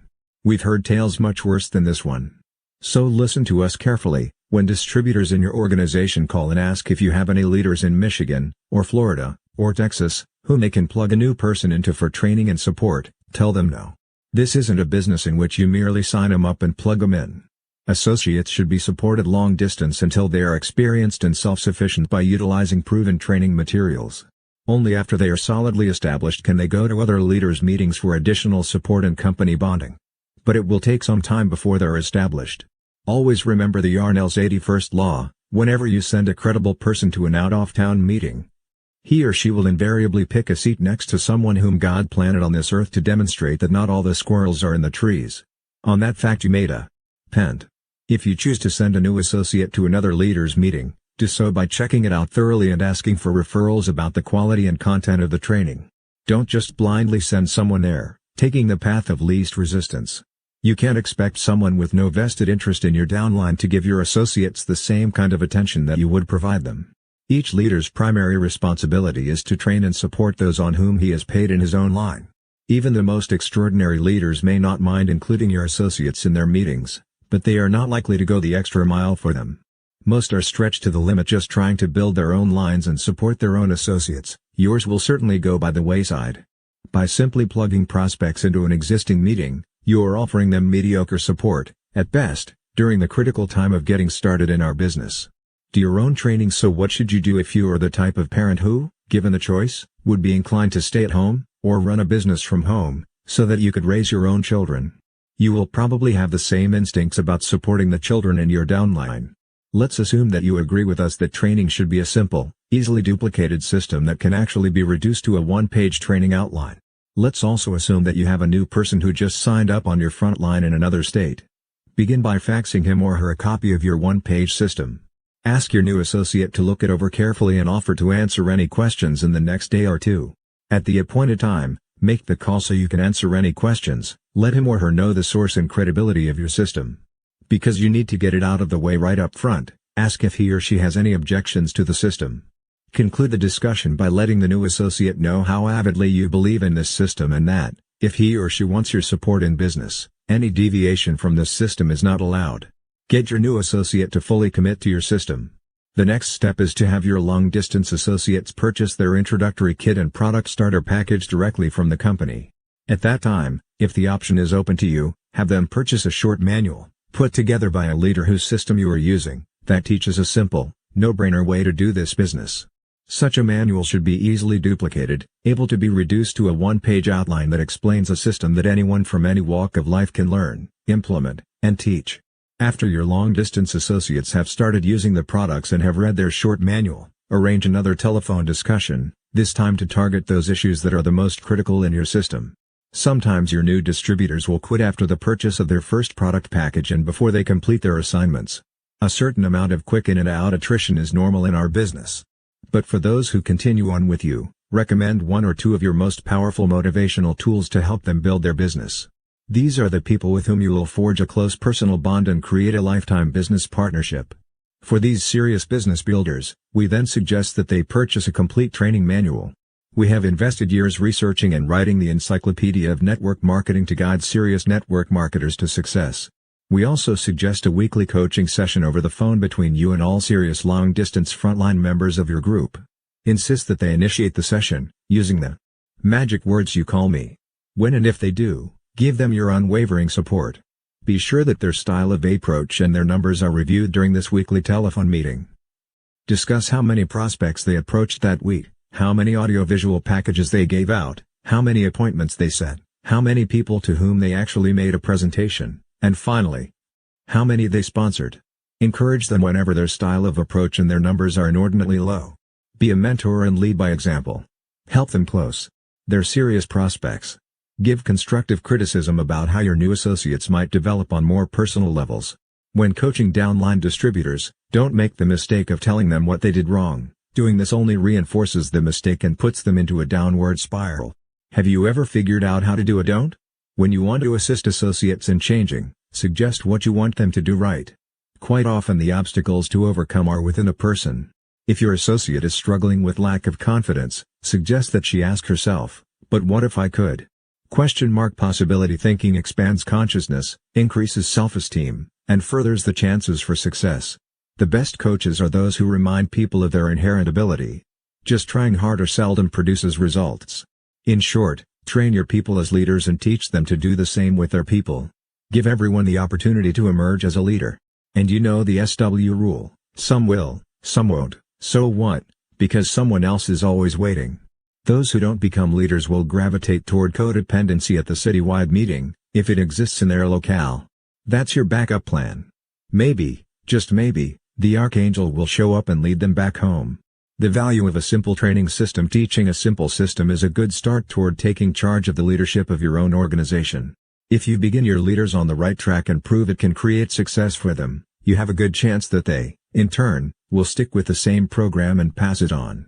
The following is an example of our one-page training. If you like it, adapt it for your own personal use. A good training system flows in such a way that it can be duplicated by the least experienced in your organization. As you can see from the MLM flow chart following the Yarnell Success Training System, it comes full circle, taking your new associates through the process and then teaching them to do the same. The Yarnell Success Training System simplicity is evidence of the most advanced teachings. Dr. Emil Cady. The Guidelines 1. Commit to this proven training system for 1 year or until you reach your financial goal. Because it is essential that you stay on one proven track, we encourage you not to expose yourself to events that teach or promote other systems. 2. Begin by carefully selecting and approaching those with whom you would most enjoy creating a lifetime business partnership, and teach those people who join you to do the same. 3. As you gradually move into the cold market, place more emphasis on the number of people that you approach. Focus on the width of your front line, rather than the depth. However, support everyone who asks for your help as though they were frontline. 4. Following in-home presentations or long-distance sign-ups, encourage serious people to phone an upline leader. 5. In order to stay focused, we discourage you from creating your own training materials. Rely exclusively on this proven system for the first year or until you reach your financial goal. 6. Build a customer base among your family and neighbors prior to creating a downline. 7. Focus all of your efforts on building one powerful organization and never try to build 2 or more lines in different companies. 8. Success depends on believing and investing in yourself. Therefore, never loan money or products to new distributors. 9. Be loyal to your business. Use your own products or services in lieu of other inferior brands. 10. Stay focused on the end result and take pride in your accomplishments along the way. Do not allow rejections, dropouts, dream stealers, and discouragements to deter you from your vision. You are 100% in control of your own mindset and, therefore, your own future. The System 1. Attend first step training with your sponsor, held once a week as a group meeting. 2. Fill out an application form. Set up a temporary account and place a product order. 3. Just get 10 personal customers as soon as possible.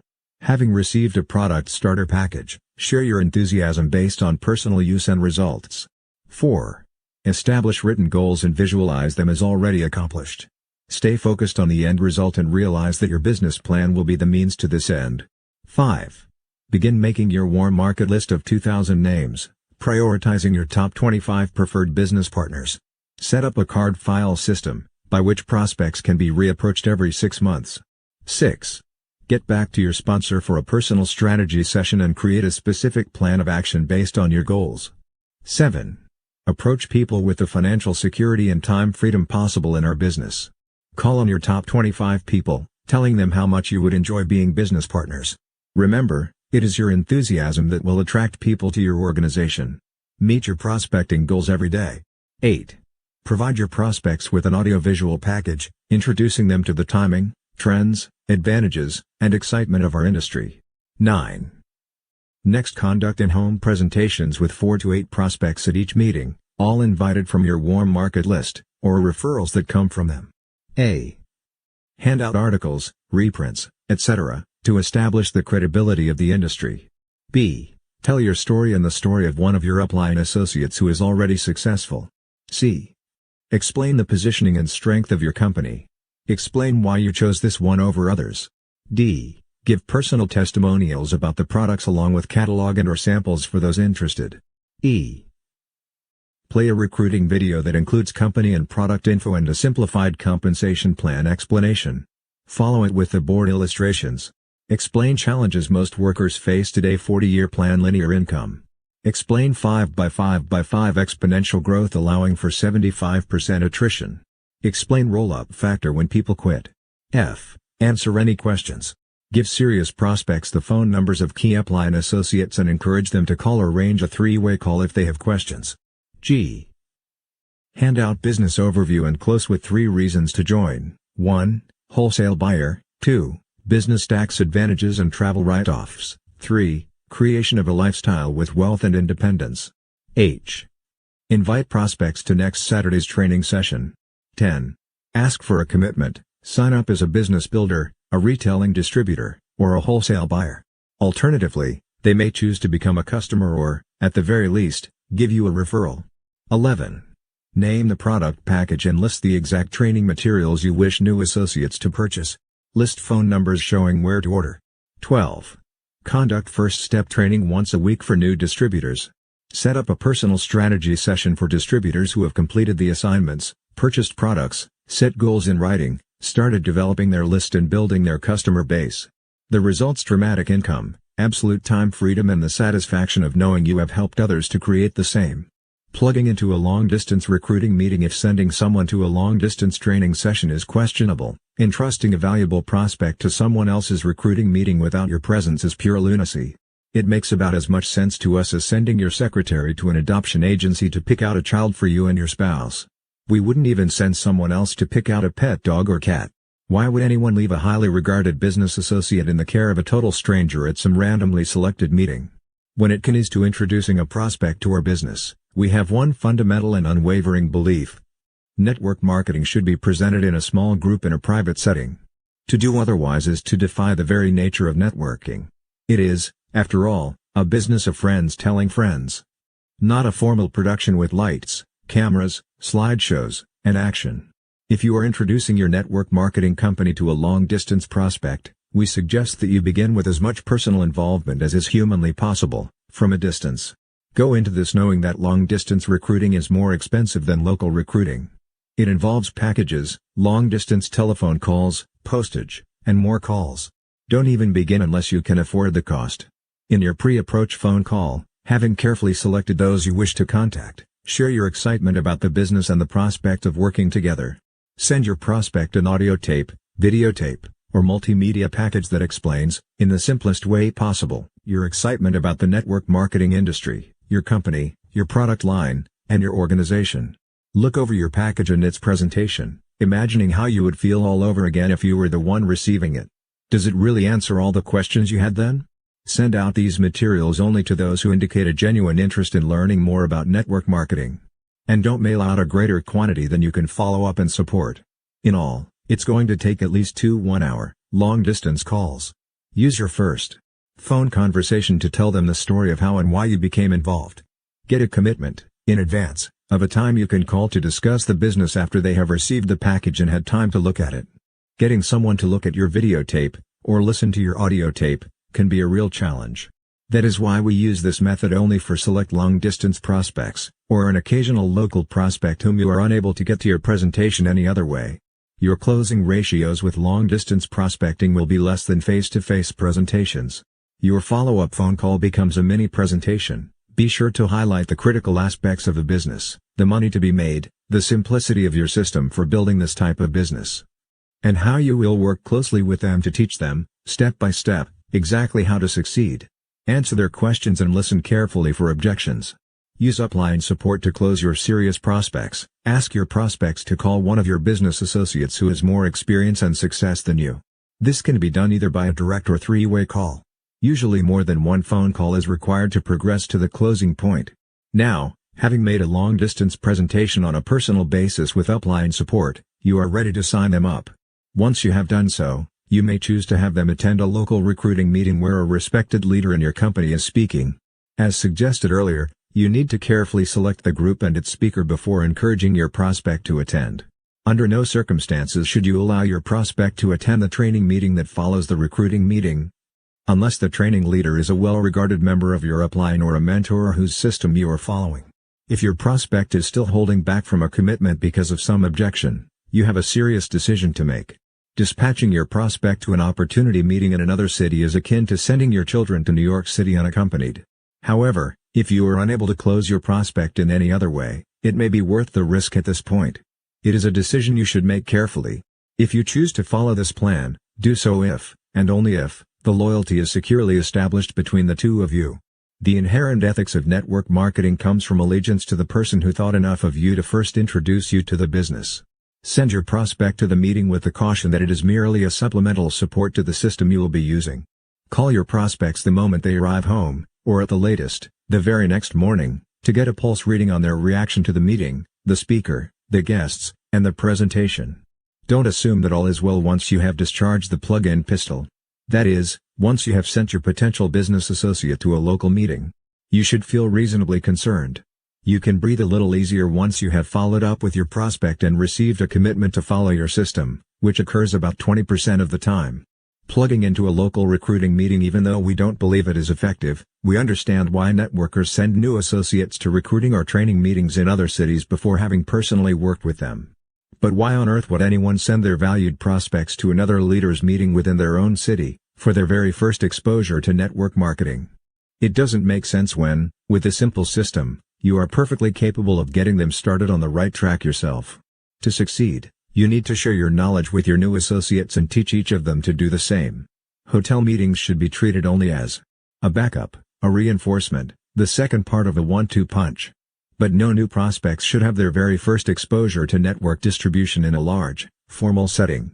Peter Hirsch, author of Living with Passion, recalls his introduction to our industry. My MLM nightmare started during my first business briefing. A friend picked me up to take me to a hotel meeting, which is now, after almost 8 years in the business, something I am very much against.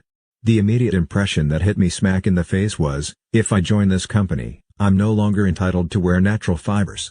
I guess the people running the meeting were trying to give people the feeling that if we can do it, you can too. But that's not the feeling I got. What I sensed was, nobody in this room knows how to speak or dress and they probably can't read. I don't want to be with these people. I don't want to be like these people. Help. Get me out of here. I stayed because I didn't have my own car. By the way, that's not a justification for taking guests in your car.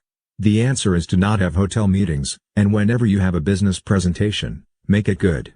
Make it so that your guests will want to stay without being held hostage. When my friend dropped me off at my house, he gave me a product to try.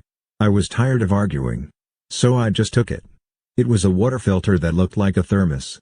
The evening was so awful that I couldn't fathom why anyone would join the company. I imagined someone sitting at the kitchen table with a water filter on his right side and a gun on his left, saying to himself, before I go for the gun, I may as well try this water filter thing. 1 week later, I joined the company. Why? 2 reasons. First, the product was very good. I liked it and I saw a need for it. Second, desperation. I hated what I was doing for a living. I was a practicing attorney, and saw MLM as a way out. In my first month, My organization moved close to $100,000 in wholesale products. Life looked grand. You see, I knew plenty of other attorneys who were also miserable. I was on my way to a lifestyle of the rich and famous. Then the real nightmare began. My second check was lower than my first. My third check was lower than my second. What was happening? They never said at the meeting that this could occur. The trend continued and soon I had nothing left. The crash was devastating. Then it hit me. I had to actually learn this business. I had to learn MLM. In my first week with that company I was taught the ancient MLM art of front-end loading. I now realize that there is nothing worse in network marketing, from both a legal and ethical perspective, than suggesting that people purchase thousands of dollars of product that they obviously don't need and likely won't sell. Peter eventually left that company and learned to do the business, like us, in small group settings, personally making his own presentations and doing his own training meetings. What he learned in the process was not to worry about the first order. From hard experience, he shares the belief with us that real volume, as opposed to promotional volume, is the way to build a solid organization. If you build your business or customers on smaller orders, you will always have a business. If you build your business based on front-end loading, it won't last. Instead, you'll end up in the NFL, no friends left. Peter Hirsch is one of the rare people who walks the talk. He not only wrote the book, but everything he does is about living with passion. How much passion does it take to walk away from your company, when you are the top distributor earning several times more than you've ever earned in your life, because you don't agree with its practices? Peter knows because he did. He has become a close friend whom we greatly admire as one of the most ethical and conscientious young men in network marketing. Issues of integrity. Of course, there are many more practical reasons for avoiding plugging quality prospects into meetings, whether in your own city or others, if you cannot participate. Some time ago we were speakers at a meeting where a couple set up a table in the front reception area in order to register all the attendees. When the meeting began, they simply walked off with the list and the registration money. Later, they began calling those people who were on the registration list. What we discovered was unbelievable. They were actually leaders in a totally different company who used this same deception on more than one occasion to steal prospects from other distributors. That's how insane things can become at large meetings. But let's talk about a much more insidious form of theft, namely, prospects being stolen by leaders from one's own company. Not only does this happen, but all too frequently it's perpetrated by those leaders who are at the very top of companies. Sometimes it happens with the full knowledge and blessing of corporate owners and staff, though they never dare admit it. Peter Hirsch called us not too many months ago in a despondent mood and asked if we could get together and spend the weekend. Because we're great friends, of course we invited him over. This young star was a top earner in his company, responsible for recruiting and training a very large organization. We found out that weekend that the corporate leaders allowed another leader, who was given preferential treatment by the company, to steal an entire downline from him. He came to tell us that he had quit and walked away from an income of $30,000 a month. That takes courage, more than most of us have. Fortunately, this is not a common occurrence among company leaders, but it does happen. We have seen company owners themselves face many ethical dilemmas in network marketing. Some companies finally reach the big money only after sacrificing some or all of their reputation in the process. Other companies have insisted on high ethical standards, but have not been able to pull in the big money. Some try to make money from the sale of required, ongoing support materials, audio tapes, videotapes, and printed manuals, instead of from the sale of actual products. We have seen companies charge many times the actual value of a so-called training program and try to pay the downline from these revenues. Something that, when investigated, we believe would never pass FTC standards. Like so many of you, we are extremely idealistic in our expectations concerning the network marketing industry. When we first became involved, the industry had a rather poor public image. But we knew the truth. This was a clean, solid industry having as its preeminent purpose the sale of massive quantities of quality products and services by word of mouth, while paying network distributors what they are truly worth. That's what enables us all to lead quality lives. With the ongoing development of the industry, some of that idealism has been compromised.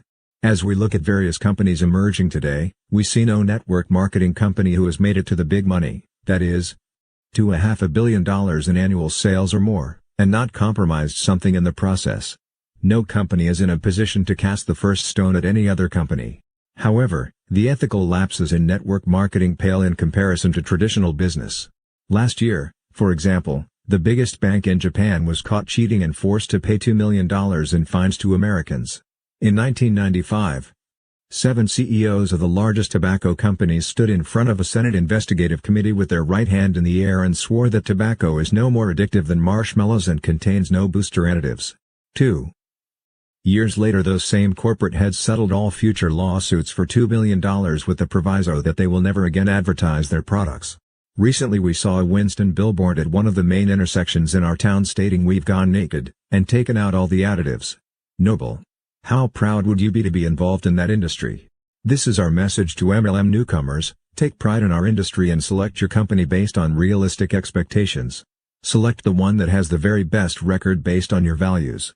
But we don't believe any company in existence today would receive a check mark in every column: top money earners, complete harmony among field distributors, respected corporate leaders, level playing field, high ethical standards, perfectly balanced front-end and back-end compensation plan, quality products that are in demand and competitively priced, the potential for longevity, a globally seamless marketing plan, and no more than average attrition. Perhaps one day a company will come along that can uphold the highest ethical standards and break all sales records as well. But even if that never happens, network marketing companies still ethically outpace the majority of traditional corporations worldwide. There is really no comparison. With the maturation of network marketing comes the loss of innocence. Those companies that last more than 5 years have a generally favorable record for high standards. Unfortunately, even in those companies there is a growing number of distributors who are quite unscrupulous. Given the nature of our industry, unethical behavior can only be controlled by the individual distributors themselves. We can set standards on whom we invite to join our organizations, or by corporate leaders who have the courage to terminate those who clearly violate company policies. If this problem is not dealt with in the early stages, and the wayward networker is allowed to continue operating unethically, there comes a point of no return. Eventually, an unethical distributor will become too big and too powerful to eliminate without bringing harm to the company and, for that matter, to the entire industry. We can preserve the integrity of our industry by only affiliating with those companies that demonstrate the will to strictly enforce policies devoid of favoritism or selfish greed, as well as by screening new associates in our recruiting, selection and training process. Simply put, select a company that isn't afraid to terminate a big hitter who breaks the rules, invite principled people whom you trust into your organization, and train them to do the business ethically. Fear of loss. Get ready for a scary fact. Whenever you suggest that anyone in your organization attend a meeting in another town with no supervision, you must be prepared, and maybe even expect, to lose that distributor to another leader. Here's an example of how it might happen. Bob has never been involved in network marketing and doesn't understand the simplicity of our industry. His friend, Steve, has heard about a meeting in Bob's town that is conducted weekly by a local leader. So, before Bob is ever enrolled, he is plugged into the local meeting. Of course, when he arrives on his own and explains he's not yet signed up, some local leaders will be all too pleased to help out. Often they will first befriend Bob and then, during the course of the evening, attempt to persuade him that he should set aside his allegiance to the distributor who first introduced him to this business and sign up with them instead. They eventually lure him with promises of having special ties to their company or suggestions that he cannot be successful without local support. Why sign up under an acquaintance 500 miles away when he can sign up here at home under a sponsor who can more adequately support him? Though it's a lie, Bob doesn't recognize it. Nor does Bob yet understand the structural integrity of our industry. The need for local support is a myth. Were that not so, Bob would be limited in the development of his business to just his own area with no potential for expansion. On the contrary, the secret to building a successful business is to become the leader of your own organization, never dependent on others for extended local support. The exponential growth of a network marketing organization lies in the distributor's ability to teach others an easily duplicated system for sponsoring and being sponsored, anywhere in the world. So Bob shouldn't try to bypass Steve, the person who introduced him to the business.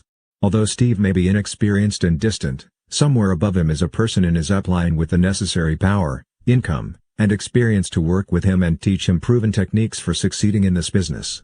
But not realizing that, Bob very innocently signs up under the local group and decides to call Steve in a couple of weeks and break the news to him gently. There's no telling how many thousands of distributors have quit our business after plugging in leads to meetings in other cities only to have their prospects stolen by an unscrupulous leader. Of course, this could never happen if new distributors were taught not to entrust prospects in other cities to meetings until they've been signed up and trained. Even then, it isn't necessary. In our opinion, the entire notion of local support and weekly hand-holding meetings is not the way to build a successful organization. Both of us were sponsored by out-of-town leaders, and then trained and supported by telephone. In fact, Mark didn't meet his mentor, Richard Call, until Mark was earning over $15,000 a month. The first time he called Richard, he was given a system over the telephone and he went out and followed it. Even though it was Mark's first participation in networking, he learned enough in that phone conversation to earn serious money after just 4 months in our company. International recruiting. There's a real risk of collapse of the structural integrity intrinsic to network marketing in foreign markets. Breach of loyalty between you and your group, however promising in a newly launched market, is often a direct result of the plug-in pistol. It can even happen without entrusting someone to another leader's meeting. Success in a foreign market is dependent on several things: the loyalty and communication between the sponsor and new distributor, well-translated training materials offering a simple, proven system, and the self-reliance and proactive nature of the startup group in that country. Success does not result from merely finding one good person and plugging him or her into whatever training session happens to be offered locally. However, failure is quite probable. If done properly and taught truthfully, anyone can succeed at, and teach others to succeed at, the business of network marketing. Success doesn't require a myriad of formal meetings, training centers, product seminars, and other hoopla. But here's the problem: as unscrupulous networkers, of whom we spoke earlier, grow logarithmically, they can cause you big problems.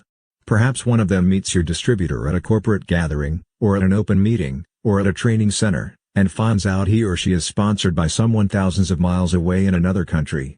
With no respect for the structural integrity of this business, the unscrupulous networker will suggest that your distributor would be better off sponsored under a local leader. Why?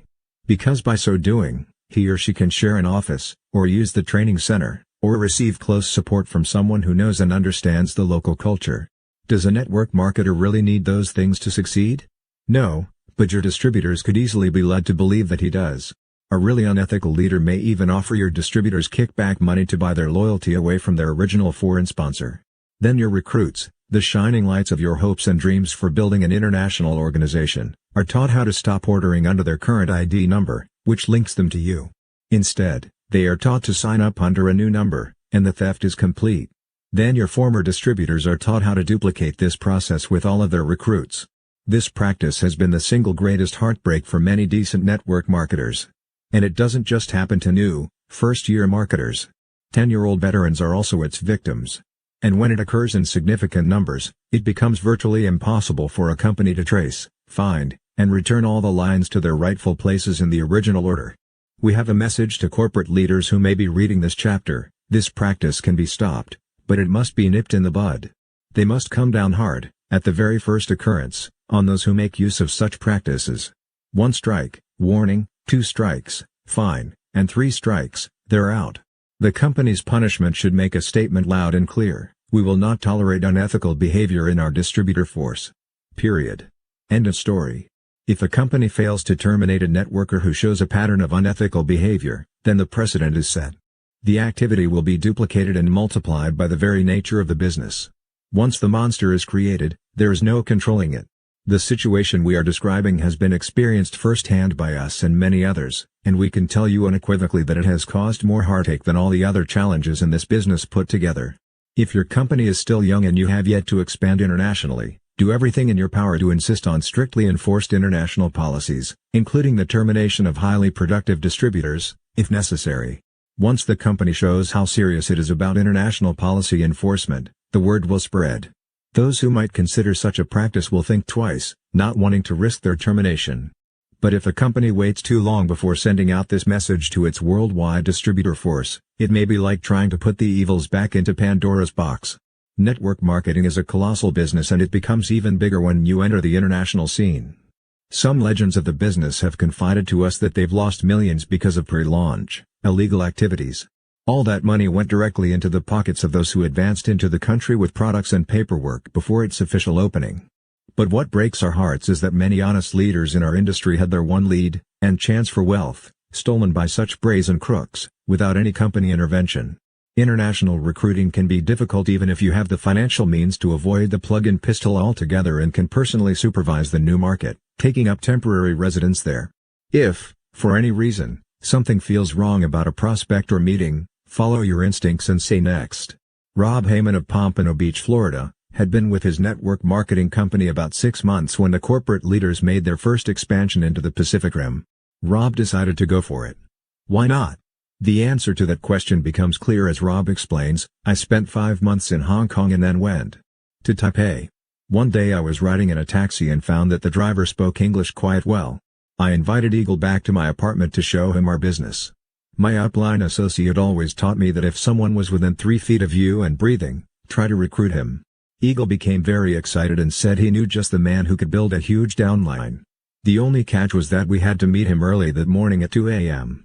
My instincts screamed no, but I wanted to build a huge downline. If this guy was so powerful, then I'd go there. Eagle picked me up at 1:30. I wore my best suit. This was a heavy hitter and I needed to impress him. We drove through several side streets and then down a dark alley. Eagle parked the taxi and we walked for another block until we came to what looked like a garage with a side door. Eagle knocked 3 times. Someone opened the door just a crack, and the man in Eagle spoke in Mandarin Chinese. My knowledge of the language at that time consisted of "Please bring me the check, where is the bathroom? And are you ambitious?" We were led down a long hallway that resembled the tunnel to a dungeon. Finally, we entered a room that was tastefully decorated with 2 chairs, a beat-up sofa, 1 desk, and nothing else. A man finally entered the room after about 15 minutes. Eagle and the man spoke to each other for about 30 minutes. The only thing I picked up on was that the man's mood went from serious to angry to extremely hostile. I kept asking Eagle, "So, is he interested?" Eagle kept saying that we'd talk later. When we finally left and were walking down the alley to the taxi, I noticed Eagle kept turning around every few words and looking back. After we got in and started driving, I demanded to know what the heck had happened. Eagle confessed that a friend of his had borrowed a large sum of money from this man, in an attempt to get a major crime boss from the United States to leave him alone. At this point, I told him to stop the cab. I got out and told him to find another sponsor. The second thing my sponsor told me is to do whatever it takes. I now believe this phrase does have its limitations. Cold recruiting in a foreign market can be extremely difficult, especially for a first-year networker. Since that time, Bob has gone on to build an organization of thousands of people in more than 20 countries and is currently at the top of the compensation plan in his company. Think what he could have lost had he let that unpleasant experience get the best of him. He should have followed his instincts that told him a 2 a.m. meeting is bizarre. Each company has a variety of ways of dealing with the international market. Some go into a foreign country and find a local partner without opening it to their distributors at all. Others allow only those who have achieved a certain level of success to work in the foreign market. Still others require their marketers to meet qualifications all over again in each individual country in which they choose to build. Others have one seamless global plan, which is open to every level of networker within the company. Familiarize yourself with the international expansion policies within your company. Seek the advice of your upline associates about your entrance into the foreign market in your first year. Depending on your situation and the company you've chosen, it could be the best or worst option of your networking career. As a general rule, we discourage newcomers to the industry from dabbling in the foreign market unless the country is their birthplace, or they have close family there, or their best friend in the whole world lives there. The foreign market is extremely difficult even for an old-timer. It takes a self-starter with absolute loyalty and a proactive approach. And it takes money to keep the lines of communication open. However, if you are new and are determined to enter the international market, then immediately consult with your sponsor, or a successful mentor in your upline, and begin to brainstorm exactly how you are going to capture your share of this special market. One thing is certain, if you are able to create a solid leg of your organization in a foreign market, it can be one of the most lucrative undertakings in your networking career. But your success will depend on your personal contact and leadership, not on plugging in your key distributors to some local training center. If you thought long-distance recruiting and training was difficult and expensive, international recruiting is more so. Just as you should do with your out-of-state recruits, you must be willing to take charge of your own group. If you can't make a trip to the foreign market to personally supervise your distributors, then show them everything you can about the business utilizing phone, fax, email, and mail. If English is understood, then the process is simplified somewhat. There are many industry recruiting tools that you can borrow. Our webpage, for example, has some basic information about our industry and how to select the right company. It is accessible to anyone in the industry who wants to use it at 2 addresses. Or HTTP. Most major companies, and many MLM leaders, have their own company website, fax on demand, and other similar technology set up for recruiting and training purposes. Turn to those technologies used in your own company to pull together the best support materials at hand. While building a foreign market is not easy, with the help of modern technology it is more possible to succeed than ever before. Through the various mediums at your disposal, make as full and complete a presentation to your foreign prospects as if they were sitting in your living room. It's important to recruit proactive distributors in another country. Make sure your foreign prospects understand the importance of assuming a strong leadership position. The right person will be invigorated by this challenge. The wrong person will feel a desperate need to plug into someone. As always, present all the information available, especially your story, as well as details on the company and product line, timing and trends of the MLM industry in their country. How money is made through leveraged income in your compensation plan. Once you have answered any questions, have a strong player from your upline team follow up with that prospect on your behalf. Unless you have a trusted upline associate or mentor visiting that market, never, ever, send your prospects to another leader's business briefing. Under these circumstances, with the hour being thousands of miles away and not part of the same culture, the risk of losing your recruit is simply too great. Let's assume that a prospect in a foreign market has decided to sign up under you and really go for it. Now the hard work begins. You must train this prospect based on the system you know works and teach him or her to do the same. We suggest that you begin by first sending a simple, one-page training outline. Your new associate can easily adapt and translate it for that particular market. If a leader in the industry or in your company has a book, manual, or videotape training package available and already translated for that market, and it fits with your system, then by all means direct your new group to purchase and utilize that material. But if you have nothing more than the one-page outline, you can still train very effectively. We have also found teleconference calls to be a solid way to build a foreign market. Given the fact that telephone systems are not as advanced in other countries as they are in the United States, this is not always an easy undertaking. But no one said this business would be easy. If you have a leader in that country willing to go to the trouble to set up weekly teleconference calls, take full advantage of it. These weekly calls are a tremendous support mechanism. If language is a barrier, and an English-speaking leader is needed on these first calls, use simultaneous translation by someone who is bilingual. But whatever you do, keep control of your new group. Start them out right, keeping the system simple and easily duplicated. Impress on them the importance of using your system if they are to be on your team and supported by you and your upline. Reassure them that you will notify them when upline leaders visit their country, and that eventually all materials will be translated for them. But the value of getting set up early is self-evident. Our message is a simple one: if you unload the plug-in pistol and take back control of training your own recruits, you will elude countless problems that are of growing concern in our industry. Losing distributors to other leaders simply won't happen to you if you avoid the welfare mentality and choose a self-sufficiency mindset. By protecting yourself and your downline from conflicting systems, you can avoid misfires which cripple new distributors. Take charge of your own organization and teach your people a simple system, which they in turn can duplicate with their recruits. Use your upline for support, but don't expect anyone to recruit and train your people for you. Summary: the plug-in pistol fires each time a network marketer signs up a new distributor long distance and then plugs in that recruit to any local training meeting that is available in that particular city. Select the long-distance leader or group to whom you entrust your new frontline associate with the same scrutiny that you would use to choose the daycare provider for your own child. Just as the best of all possible solutions is to raise your own child, so, too, is it best to train your valued frontline yourself. Plugging in your new distributors to just any citywide training, especially during their formative first year in the business, can create confusion and cause irreparable damage to their careers. Conduct your own training with your long-distance distributors by 1. Faxing them a one-page outline of your system. 2. Answering all their questions over the phone. 3.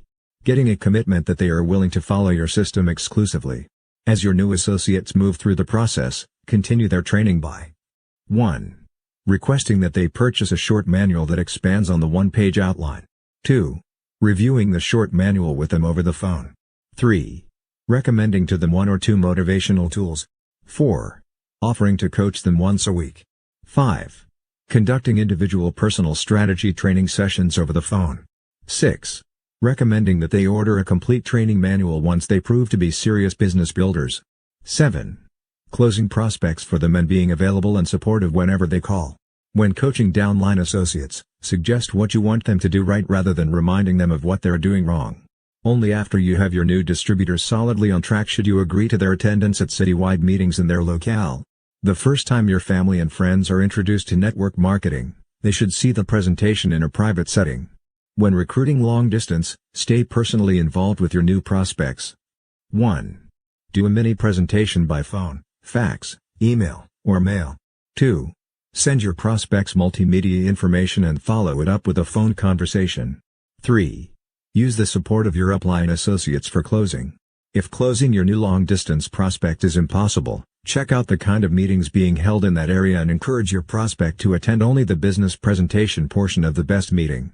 The preeminent purpose of network marketing has always been to consume and distribute quality products by word of mouth, while paying network distributors what they are worth, thus enabling them to live quality lives.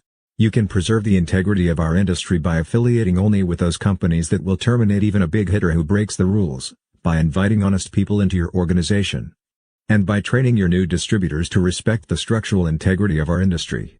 Some unscrupulous marketers attempt to destroy the structural integrity of our industry by unethically inducing other distributors' prospects, who attend meetings unaccompanied, to join their own downline by implying that they cannot be successful without local support, which, of course, is a myth. The myth of local support implies that distributors are limited to recruiting in their own city with no potential for global expansion, which is totally contrary to the nature of MLM. The exponential growth of a network marketing organization lies in the distributor's ability to teach others how to become leaders who in turn can teach others an easily duplicated system for recruiting anywhere in the world. Success in a foreign market is dependent on 1. The loyalty and communication between sponsors and new distributors. 2. Well-translated training materials that offer a simple, proven system that is easily duplicated. 3. The self-reliance of the new startup group in that country. Success does not result from merely finding one good person and then plugging in that recruit to whatever training happens to be offered locally. New recruits in foreign markets are often tempted to switch their allegiance from their original sponsors to local downlines who erroneously claim that training centers, signing bonuses, cultural ties, and other hoopla are critical for success. It is vital that corporate leaders crack down on policy violations before they get out of hand. As a new networker, don't dabble in foreign markets unless the country is your birthplace, you have close family there, or your best friends in the whole world live in that country, or you have a downline who meets these requirements. With the advancement of technology, building an organization in a foreign market is more possible than ever before. The plug-in pistol won't backfire and hurt you if you take charge of your own organization and teach your recruits a simple system that they in turn can teach to their recruits. Chapter 9 Deflecting the Executive Explosion. Recognize the upside and downside of corporate executives joining MLM. While conducting a recent MLM college class in South Korea, we were asked a loaded question. In a most sincere manner, a gentleman inquired, "What have all those corporate managers in America, who are being laid off by the thousands, been doing for all those years when they were on the job? If the American corporate strategy for increasing profits is to simply get rid of executives and managers, how could those people have been productive in the first place?" Before either of us could give an answer, another South Korean gentleman offered this explanation. "American corporations," he said, "are just like a handful of our Asian businesses. Executives go to meetings all day to plan future meetings, and write memos promising to send another one soon." Of course, everyone laughed enthusiastically. On the surface it would seem that a large gathering of MLM professionals would just naturally be biased against corporations. Yet there was profound truth set forth in that response. In this group were several former corporate executives who had turned to network marketing, and they knew firsthand that men and women in traditional corporate management positions are not being productive. Memos and meetings do not profits make, the Yarnell's 39th law. We have friends who, after struggling to earn their MBA degrees, joined marketing divisions of Fortune 500 companies and then worked hard for as long as a decade before being promoted into management. Once promoted, they began attending meetings and writing memos. We certainly realize that there are corporate managers who assume tremendous responsibilities and work long hours. But many don't. That's why it's possible to lay off thousands and yet increase profits. Theoretically, if we were to go into a company and terminate 20% of the management, the bottom line would be negatively impacted. But in most cases, the profits are enhanced. That's why downsizing has become the darling of Wall Street. Investors love to see the companies in which they have invested begin to lay off their employees because it generally results in an increase in stock values. Never before have so many high-powered executives been downsized out of their professions. In the last decade, many of them have been attracted to the financial independence and flexible lifestyle offered by the MLM industry. First-year distributors will undoubtedly find themselves engaged in a battle brought on by this change in global economics.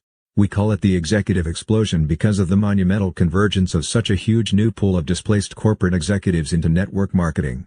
Generally, these are men and women who made a great living in corporate America, graduated from the finest MBA programs, weathered the first 2 decades of management cuts, but ultimately found themselves fired from the very position for which they slaved for years. Not only are they competent, well-trained, and polished professionals, but they are also quite effective at playing the corporate politics so prevalent in traditional business.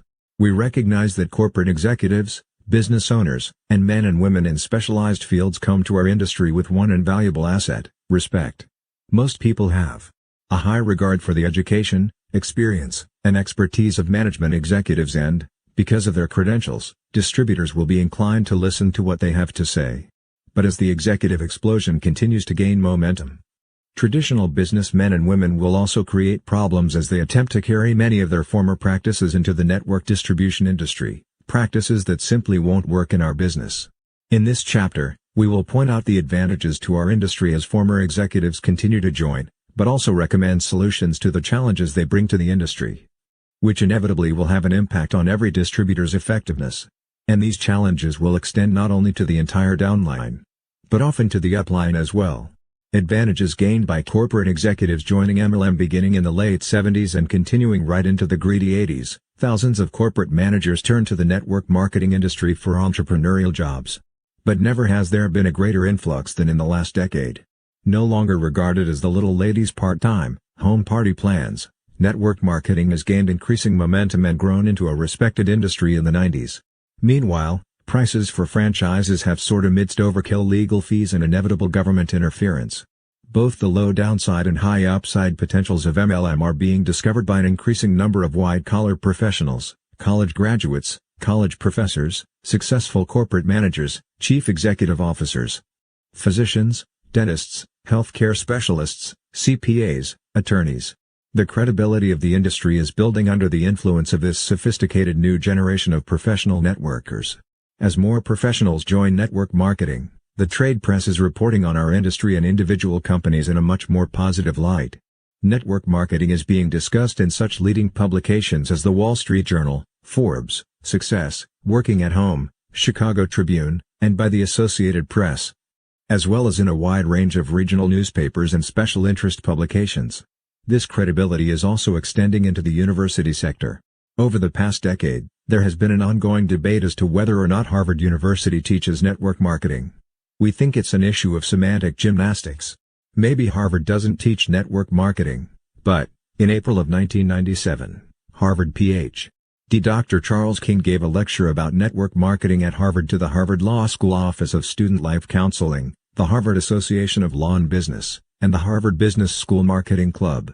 Challenges posed by corporate executives joining faced with no substantial savings or transitional income. Many downsized corporate executives turn to MLM in a desperate attempt to recapture their former lifestyles.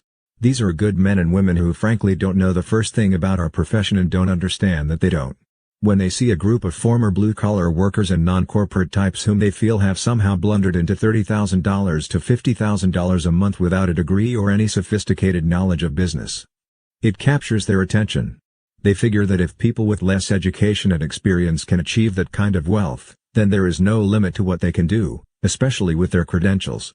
These men and women are faced with two challenges as they enter into the field of network distribution. First, an unmistakable desperation stemming from their loss of prestige and sudden withdrawal of benefits, company cars, and income. Second, a misguided conviction that they can transfer their corporate management style into network marketing. Because so many corporate managers have recently entered our profession, it's only natural that corporate practices would begin to infiltrate network marketing. But they've brought into our industry the very practices that led to low productivity and unjustifiably high incomes in their former traditional corporate management positions. On the other side of the coin, there are two obvious challenges that displaced corporate executives pose to our industry. First, because they are typically very high achievers with great egos and impressive credentials, former executives can often intimidate new distributors who sponsor them. Second, these former executives are inclined to employ many of the tools they used in traditional business, systems which are simply not effective in network marketing. Once intimidated, sponsors no longer command the respect necessary to coach such executives. So the executives take immediate control and begin implementing their own high-tech systems and attempt to manage everyone. Don't make the mistake of assuming that someone you sponsor who has special credentials and comes from a strong corporate background knows more about our business than you do. As Aaron Lynch points out in his wonderful book Thought Contagion, less credentialed people can recognize the restrictive effects of credential systems well enough that they don't even try to impart beliefs to someone with impressive credentials. If you have been in the business longer and have been trained properly, it is critical that you exert your power and train your corporate executives as you would instruct anyone else you sponsor. If you take control from the very start, you will earn respect. Robert Holloway of Dallas, Texas, represents the corporate dissident as well as anyone we know, but one who did it right by duplicating exactly what his mentors taught. His career progressed from his early days as a scientific programmer and engineer, through the real estate development stage with his business partner Roger Staubach, to his current network marketing empire.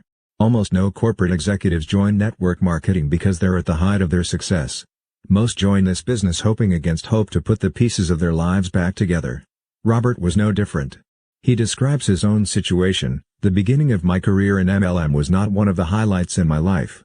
My real estate business had slacked off considerably, with very little potential for positive change in the near future. I had watched an exciting and profitable real estate career go sour. The markets have completely evaporated. 1 year prior to my introduction to network marketing, a former real estate developer had come to me with this great idea about water filters and said if I would just get in his business, I could make him a lot of money. I asked, 'What about me?' And his reply was, 'Oh, well, you can make a lot of money, too.' That did not sit well with me, although I was impressed with the proposed earnings potential. About 1 year later, I was invited to a business presentation on a new growth opportunity. It sounded like a real estate deal. Little did I know until I arrived that I was being invited to an MLM presentation. I had a lot of overhead and the last thing I was interested in was network marketing, especially selling skincare products and shampoo. My background was in engineering and development and my pride said this was the last thing on earth I wanted to do. I had just lost millions of dollars in real estate downturns and now I was going to call friends to tell them of my new MLM career and ask them to join me? At first glance, I could not see why any of my friends would want to do that.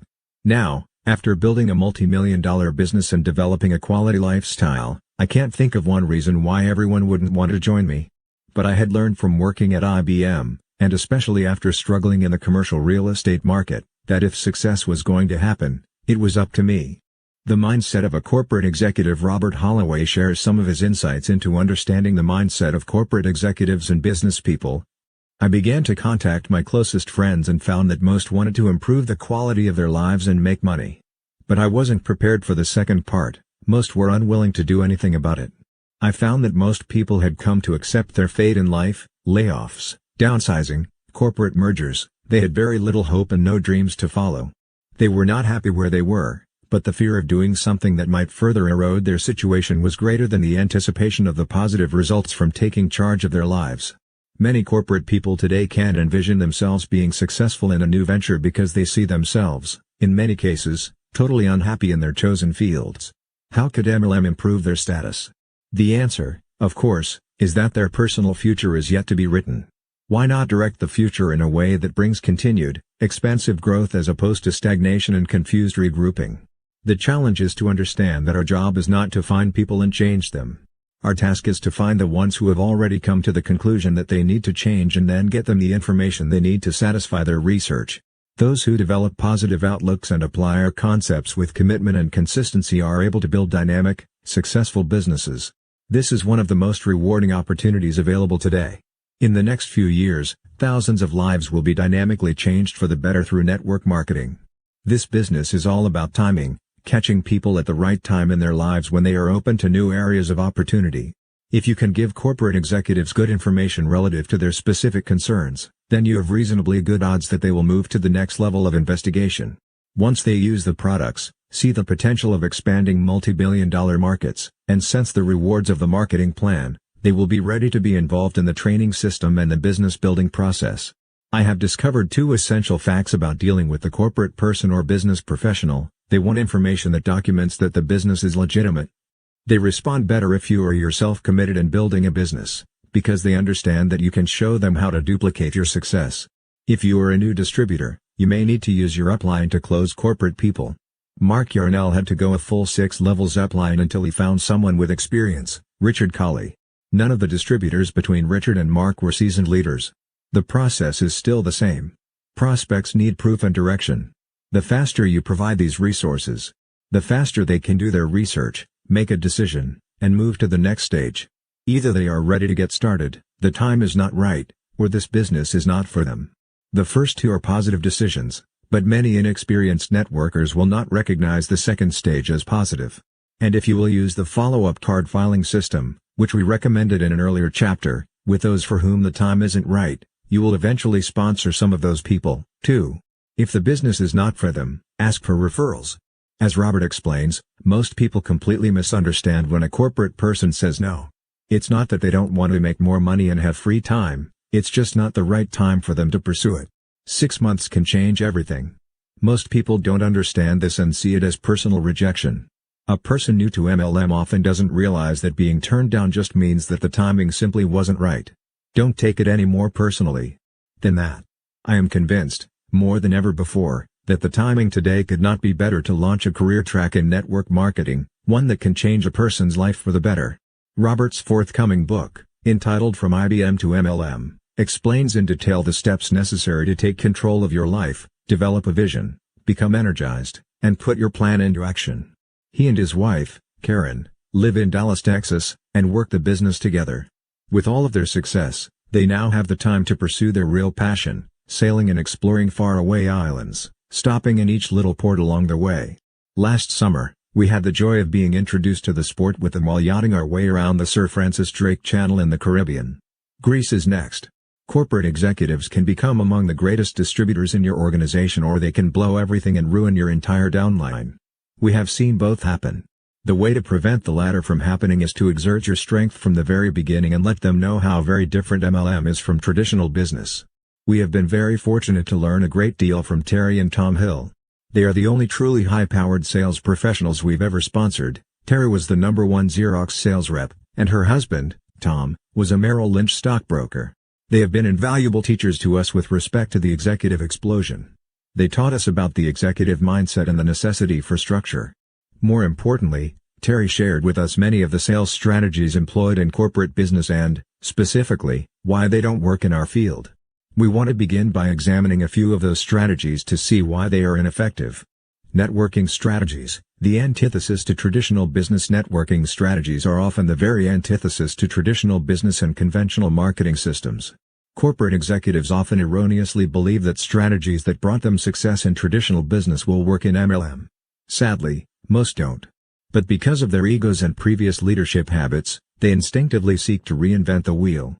As these respected executives bring in new systems and create new sales tools based on traditional business, they unwittingly lead other distributors astray. Because of their credibility, they can sway their upline as well as their downline. Of course, many new distributors just naturally assume that these formerly successful executives know what they are doing and adopt their traditional strategies as a means of succeeding in MLM. We're going to say it once more: take control, be decisive, and lead yourself. Give up meetings and memos. It isn't easy for a corporate person to give up meetings and memos. They are ingrained in executives. So first and foremost, teach your new frontline distributors coming from the business world that MLM is a work program and that success comes to no one during the time that they are attending meetings and typing memos. One of our frontline leaders sponsored a former manager of a large division of Phillips Petroleum. Within the first week we started getting lengthy memos, either faxed or emailed to our home, detailing the amount of work he was preparing to do. One day we called him and thanked him for the memos, but explained that it wasn't a valuable use of his time. He was crestfallen by our comment. To him, memos were life. He quit after 2 weeks. He didn't understand that memos mean nothing in our business. Action is the only thing that counts. New distributors, especially from corporate America, must be taught from day one that product usage, prospecting, and recruiting are what lead to success. Memos and meetings are time wasters. Replace high-tech systems with personal storytelling. The most common mistake by corporate professionals is the overuse of high-tech systems in building a network marketing business. While current high-tech communications seem very advanced, they can also be a rather cold, sterile way to relate to others, and simply don't prove effective in our business. Many corporate professionals who join the simple, Home-based business of network marketing will try to structure it to look like the business world from which they came.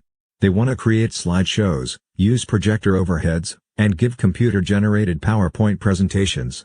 They will try to assemble formalized presenters and printed charts, rewrite manuals, and generally mimic the activities that were relevant in their former position. Some will even set up offices. For a former corporate executive, the most difficult aspect of our business to grasp is that MLM is designed to be something that all folks can do. If you try to turn it into an exclusive country club or corporation, you defeat the very essence of network marketing, which is about having significant numbers of people in your organization, prospecting, recruiting, along with using and sharing the products and services. Make certain that every step you take can be duplicated by the very least skilled in your organization. If done properly, ours is a business that sends prospects home thinking to themselves, I can do that. I have a living room, and a VCR, and friends who need more money and time with their families. I really believe I can do this business. This is a business of storytelling and sharing personal ups and downs. Traditional business instructs you to emphasize your strengths and past successes. To break down the walls of resistance, network marketing teaches you to share your vulnerabilities, the circumstances leading to your hitting bottom, as well as your successes. It is generally the downtimes that open the door to network marketing for many people, but more importantly, it is hearing a very personal story that makes other people relate to you as a real person. It is very difficult for typical corporate executives to share their weaknesses with others. They have rarely, if ever, been encouraged to do so. But it is the emotional, passionate, personal side of this business that creates its deeply human appeal. Systems such as slideshows, email recruiting, high-tech computer websites, hotel meetings, mass mailings, and a host of other traditional, impersonal marketing strategies do not work nearly as effectively in the simplified, easily duplicated field of good old-fashioned, work-at-home network marketing. Lead by example instead of by delegating. Once in network marketing, traditional business executives must leave behind their habit of delegating responsibilities and begin to lead by example. Executives are forced into the trenches in MLM. For many, letting go of their former image is unbearable. Most managers, administrators, and supervisors have spent their lives telling others what to do and overseeing their activities. That same behavior in network marketing can lead to the rapid death of your entire organization. Do you know why? Because ours is a business of duplication. Whatever you do, your people will duplicate.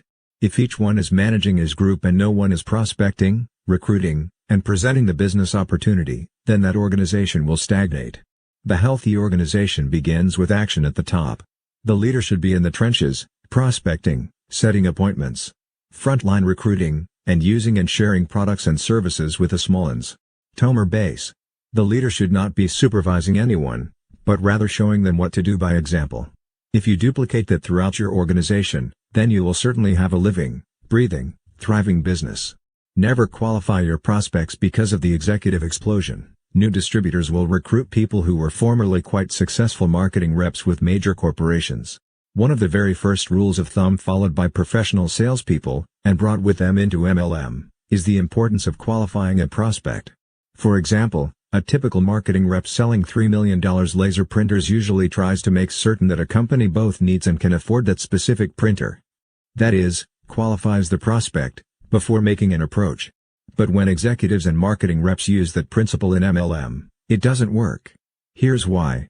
Those who succeed in building huge organizations in our industry are frequently people who have no business background, no former sales experience, no college education, and for all practical purposes appear to be those who would not succeed.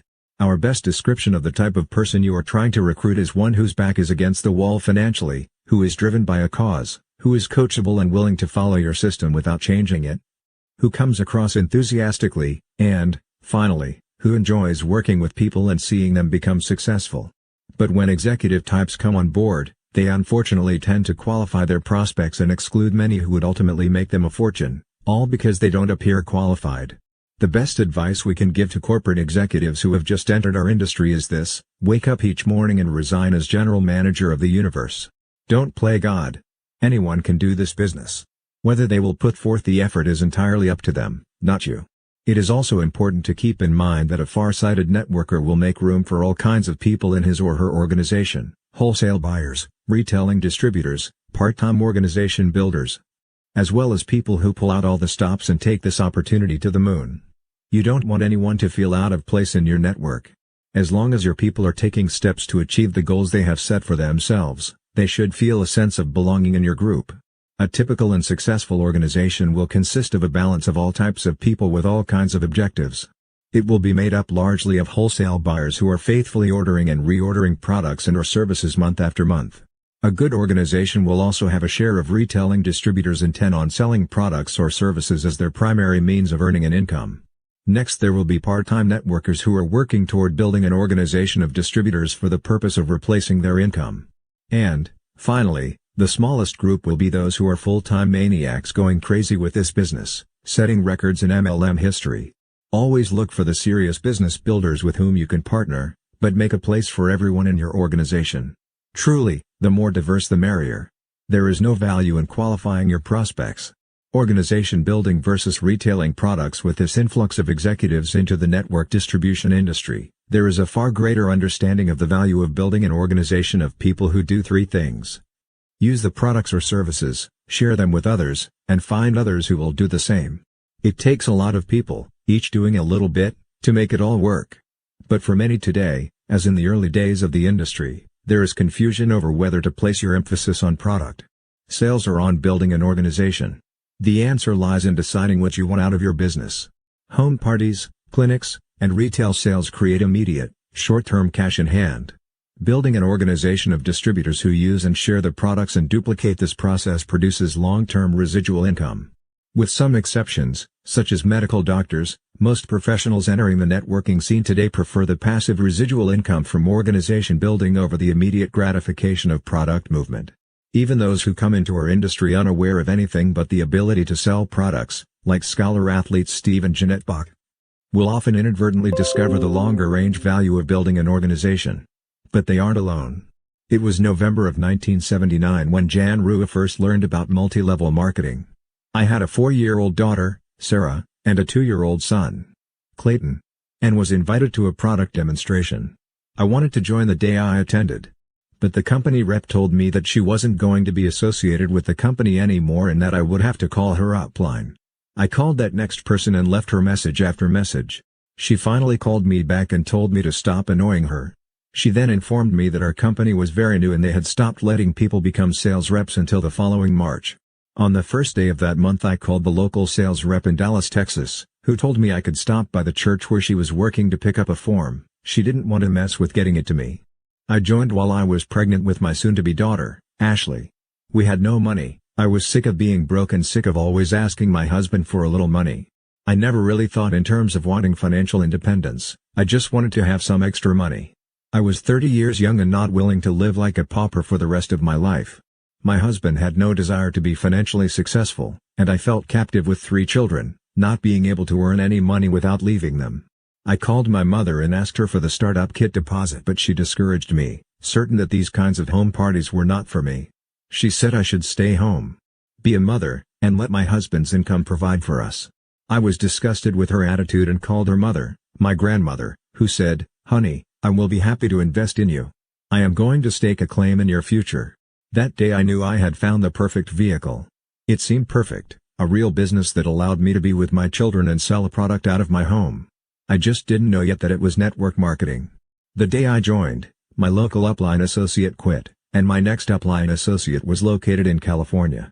I was the only sales rep for my company in the entire south of the United States. No training, no meetings, no support. Oh well, I was determined to be the best salesperson I could be.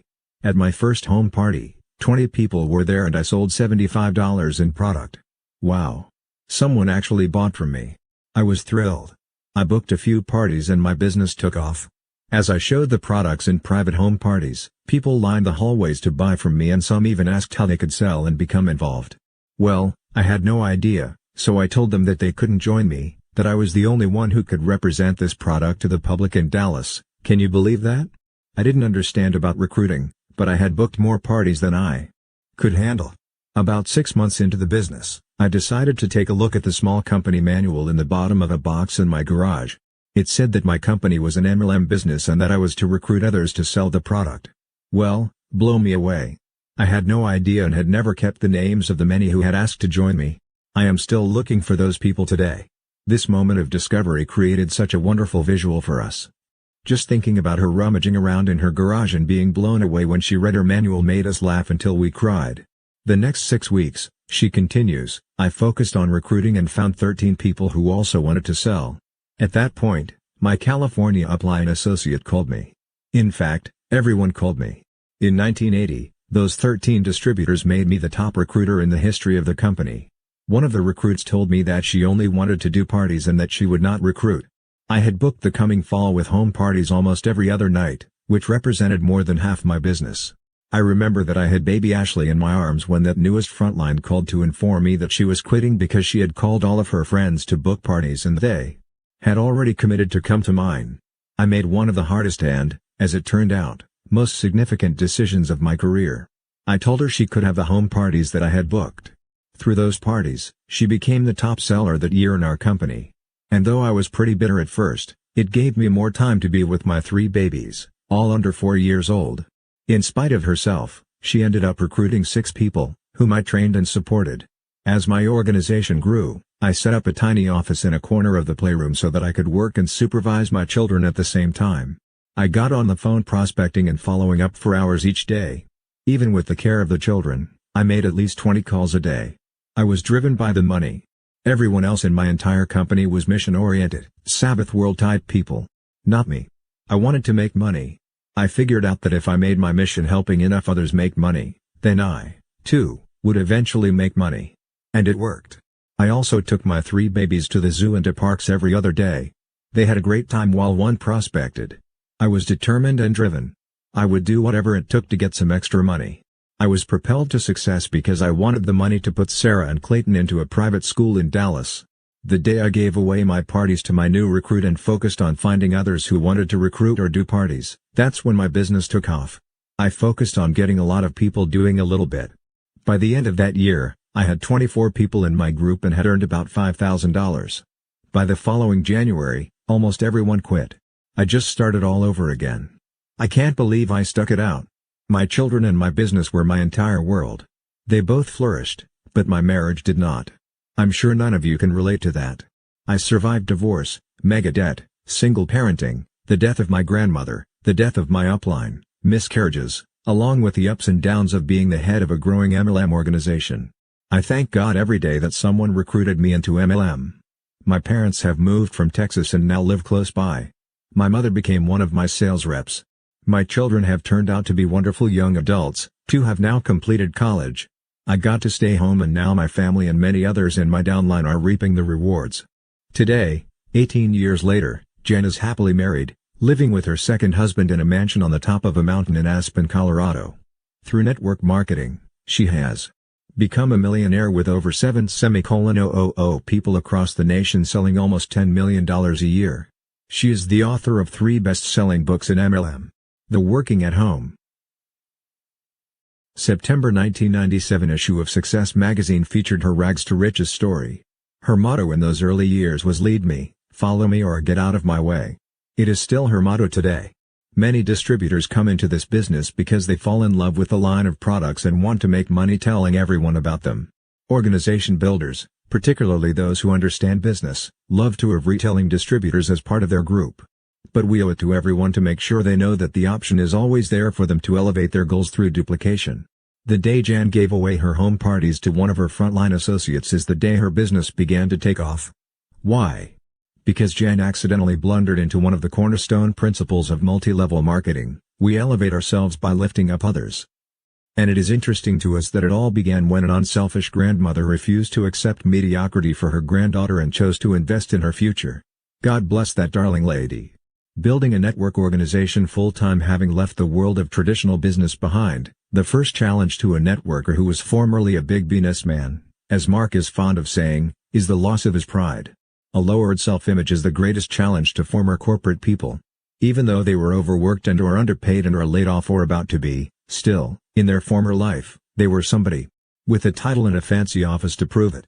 Now, they are at the bottom of the rung and have to prove themselves through productivity, and that can be scary.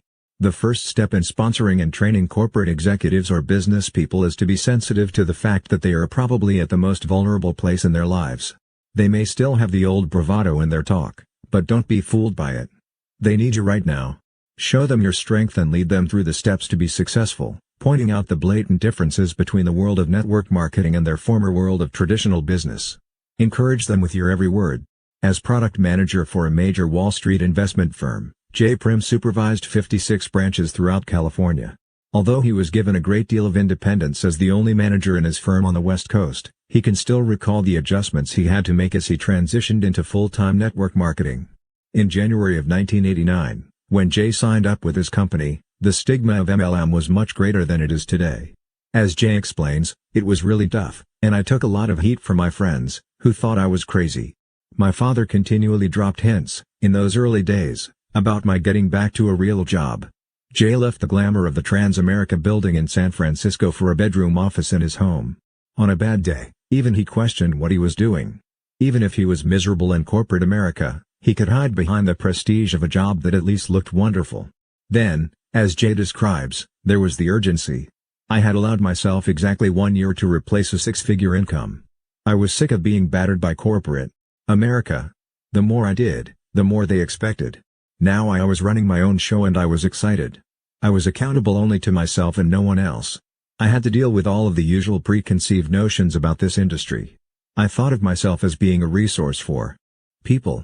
Basically, I just looked for prospects who saw this business the same way I did, as a major global opportunity. I was driven to succeed. I thought nothing back then of putting in 10 to 12 hours a day, 6, and sometimes 7, days a week. We lived and breathed this business. I worked closely with my upline associate, Mark Barrett, and we were recruiting machines. I was in one room on the phone setting appointments, and he was in the other doing his part of the presentation to my people. The biggest problem most corporate people experience in making the transition into network marketing is the total lack of structure. I was accustomed to being fairly self-reliant, but many new distributors miss not having someone tell them what to do. Mark handled this by throwing corporate types, like me, to the wolves. Since my previous position was as a trainer, he played off my strength. By the first week, I was doing presentations before I even felt like I knew what I was doing. It was baptism by fire and it was the best way for me.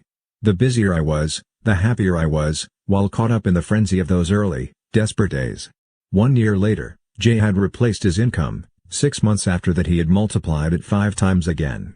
Today, Jay lives just outside of Boulder, Colorado, with his wife, Betty, and their 2 children, Jason and Ashley. He and Betty travel extensively to Asia, and other parts of the world, to support their downline. He works from home, in an environment where his children have never known it any other way. They've grown up with the misguided notion that most dads work from home and spend most of their time with their family. What a concept. We're certain that when Jason or Ashley find out that other dads go to offices and write memos all day, they will have a similar response to Jan Rua, well, blow me away. Building a network organization part-time. Building a part-time network marketing organization while holding down a full-time job presents many challenges. Part-timers must often deal with their boss's negative reactions, their spouse's skepticism, all the while maintaining an equilibrium throughout the process. Any one of these is enough, all by itself, to destroy the possibility of success. Sandy Ellsberg describes her doubts about her husband's initial pursuits in MLM. One evening, my husband, Bill, told me to get all dolled up because we were going to a hotel. I decked myself out in my highest heels with ankle straps, adorned my hair with oleanders and off we went. When we arrived, he waltzed me into a room full of 300 people, right up to a front seat on the aisle where a guy in plaid polyester pants and a dark brown polyester jacket with white top stitching told me I could make $28,000 a month working part-time. Instinctively, I folded my arms, crossed my legs, and closed my mind. After growing up in a city project and working long hours for 10 years as an elementary school teacher, I couldn't even imagine the seemingly obscene numbers this guy was throwing at me. I leaned over to Bill and said, "Look, Buster, the Brooklyn Bridge is sold. We just opened our own clinic, and now you want me to waste my energy on this?" But Bill said, "Honey, I want to do this. If you're not going to support me, at least don't resist." And he added, "Just be positive for 6 months." So for 6 months I barely saw my husband. My father used to call every few days and ask how we were doing. Bill was never around.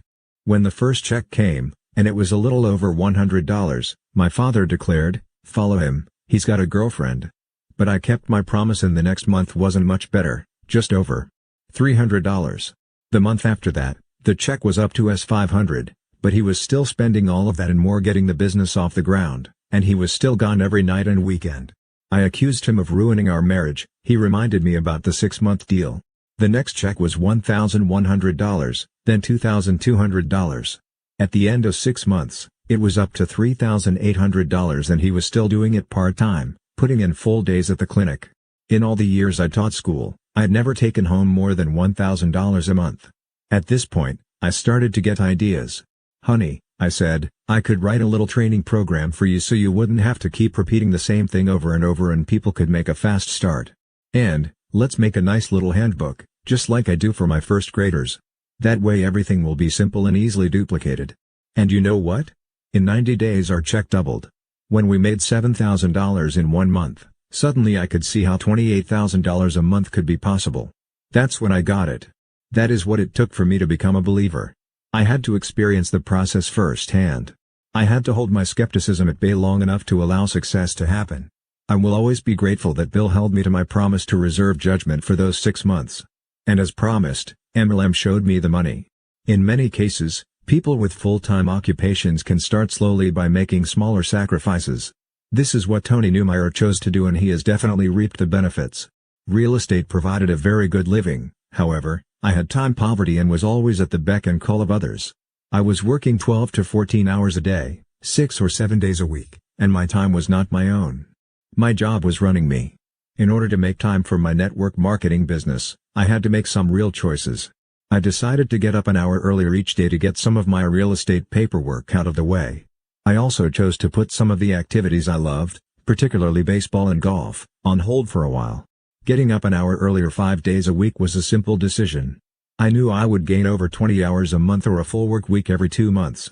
I knew the leveraging and compounding of time would pay huge dividends in a relatively short period. The key was to use that time effectively. Within a few months, my organization had developed across 3 time zones. Since I was already awake at 5 a.m., my time, I was able to phone people on the East Coast where it was 8 a.m. This proved very effective in spurring growth. Choosing to put my social activities on the back burner for a couple of years proved the most difficult of my choices. Sports were my outlet to maintain sanity. Fortunately, my wife was extremely supportive. We had a toddler of 21 months and a 2-month-old infant when I started with my network marketing company. Kate kept the house running and our personal family matters in order so that I could devote my time to getting ahead. She was and is amazing. I truly felt that by working hard for a few years we would be set for life, and now that has proven to be absolutely true.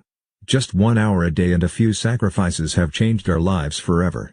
By using this steady, methodical approach, Tony Neumeyer has achieved the honor of being the top Canadian distributor in a large network marketing company. Building a network organization as a single woman. There are hundreds of thousands of single women like Jan Rua in network marketing. Their struggles to build an organization while accepting their other responsibilities, as wives, mothers, and female executives, have been valiant. Today, there are just as many flocking in from corporate America. As president of the company, while still in her 20s, Carmen Anderson was responsible for the sale of a chain of restaurants and the accompanying real estate.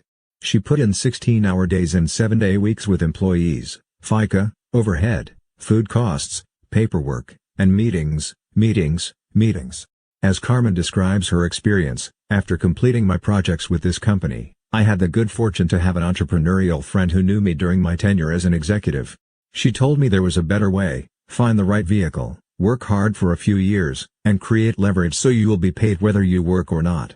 I'd always worked very hard at any job I'd had anyway. So, I went to a meeting. Wow. My first impression was these people are happy. And they are earning incredible money. I was definitely open to the opportunity and decided to try the company's products. In 2 days, the products had relieved some serious concerns and discomfort I had been experiencing. I looked and felt better. Immediately, all my friends who had the same concerns were introduced to the products. I was sharing, not selling them, and felt really good about being able to help my friends. Next thing I knew, I was off to Hong Kong sharing the products and business with people there when our company expanded internationally, then Australia, then New Zealand. In Hong Kong I met the man who later became my husband and he finally got me back to America. We now have 2 babies, a boy and a girl just more than a year apart. And guess what? I have a global business based in my home here in Alabama while I take time to enjoy my children throughout the day and spend quality time with my husband.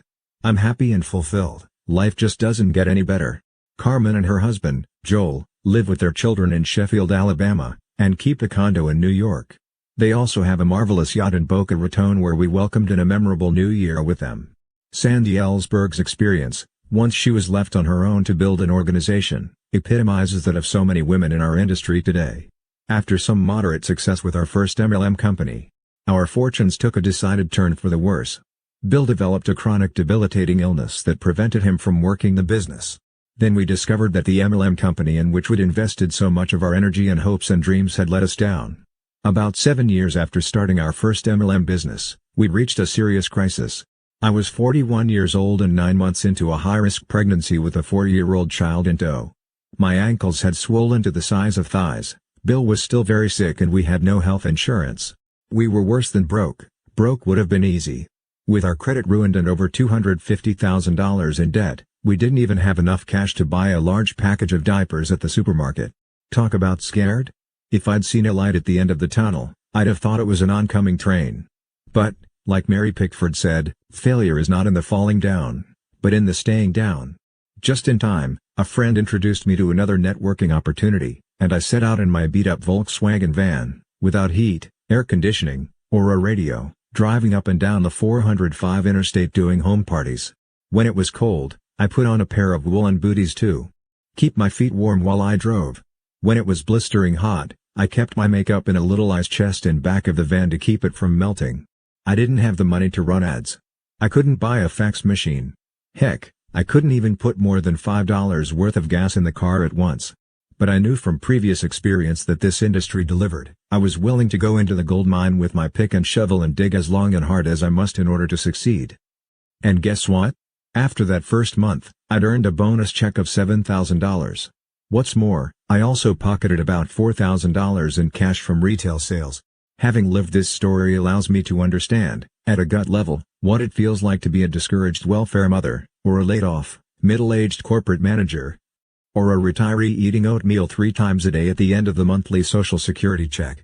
I know what desperation feels like. But I also know that, with the eye of the tiger and the willingness to do whatever is necessary, we each have the ability to create our own success. It's not luck. It's not magic. It's what's inside us. We have known Sandy for several years now, and this is the message she delivers so sensitively to women audiences. There is not a single woman with reasonable skills and serious drive who cannot pull herself out of her plight and achieve greatness. Sandy and Bill Ellsberg live in Dove Canyon, California. Sandy has gone on to become a major advocate for the industry and a much sought-after speaker among network marketing companies nationwide. As an upline associate to Sandy Ellsberg, Jerry Rubin had these kind words to say about her. Sandy is a veteran of network marketing, but every day she approaches the business like it's the first day of the rest of her life. She is emotionally and intellectually involved in the business and comes to it from the depths of her soul. She's a product of her mentors, and her life's experience, and she works harder than anyone I know. She's one of the best teachers in the business because she understands how she got where she is. If you understand how you got where you are, then you will be able to teach others how to get there too. You may remember Jerry Rubin for his Chicago 7 anti-capitalism protests in the 60s. By the 90s, he had dramatically changed his thinking. He and Mark were working on a book together called The Capitalist Manifesto when Jerry met with an untimely death. Most of the world remembers Jerry Rubin as a radical who dared to smoke pot during an interview on national television. But we remember him sitting in our living room in Reno just a few months before his death, moved by the quietness of our environment, so contrasting to his own. The real Jerry was a sensitive man who had become a caring capitalist. He was prepared to do whatever it took to help others rise to their full potential through the very system of capitalism that many of us ridiculed in the 60s. We miss him dearly. Single women are pouring into the network distribution industry because it is the last bastion of free enterprise. Whether you are coming from the corporate world, because, like Terry Hill, Jay Prim, or Carmen Anderson, you found a better alternative to corporate America, or you're a homemaker, like Jan Rua, who is sick and tired of being broke and dependent on her husband, or your back is against the wall, like Bill and Sandy Ellsberg, you can build a networking business. All of these success stories have two things in common: they went the extra mile in the early stages to make it work. When it stopped working, as life deals us all setbacks from time to time, they put their makeup on ice and started over. Supplanting executive attitudes with more and more defectors leaving traditional businesses and corporate positions to follow the call of network marketing. We should all do our best to keep the typical executive attitudes from carrying over into the network distribution industry. Seek personal development over monetary gain. It seems fair to say that most executives are preoccupied about how much money they are making, where they stand in the income structure among their peers, and, in most cases, worried that wherever they are isn't high enough. They are often distressed about the many side effects of their profession: 60-hour weeks, stress-induced coronaries, layoffs, mergers, and hostile takeovers. Network marketing has had a transforming effect on many businessmen and women in this regard. Gary Leland, of Temecula, California, had been a dentist for 27 years. He describes his own transformation. "Dentistry was initially good to me, but, about 1987, things started to change. HMOs, OSHA, liability problems, all started to make life difficult. I stuck my head in the sand. After all, dentistry would never fail me. Dentists are supposed to make big bucks." It continually became harder to make ends meet, and one finally began to look for something else to do. But every business out there looked like built-in failure to me. Network marketing wasn't even in my vocabulary. I would never stoop to that. In August of 1995, while I was attending a dental seminar, one of the other dentists there mentioned a network marketing company to me. That definitely wasn't for me, but when I heard they had dental products, I thought maybe I could sell them. Ultimately, I came to love the products and agreed to go to one of the company's leadership seminars. By December of that year, I found myself not only selling the products, but also enrolling several of my colleagues in the company. With great difficulty, I managed to sign up 13 others, but, by February, all of them had quit. I was batting zero.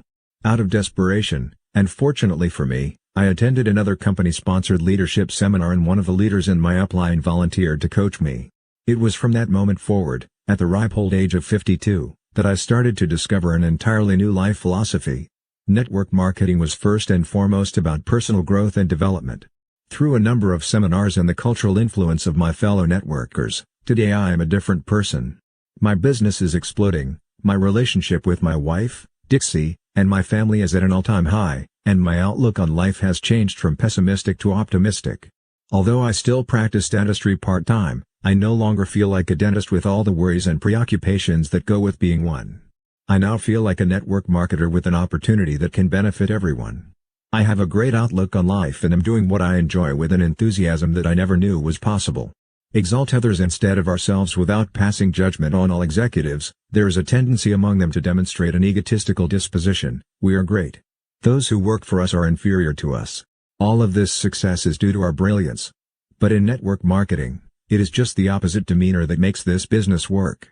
Pat Hinsey and Steve Schultz, partners in their network marketing business, discovered the real secret to MLM success. This is a story you may find yourself repeating over and over as you build your business. It accurately describes the real nature of our industry as well as any we've read. We hope you enjoy sharing it as much as we have.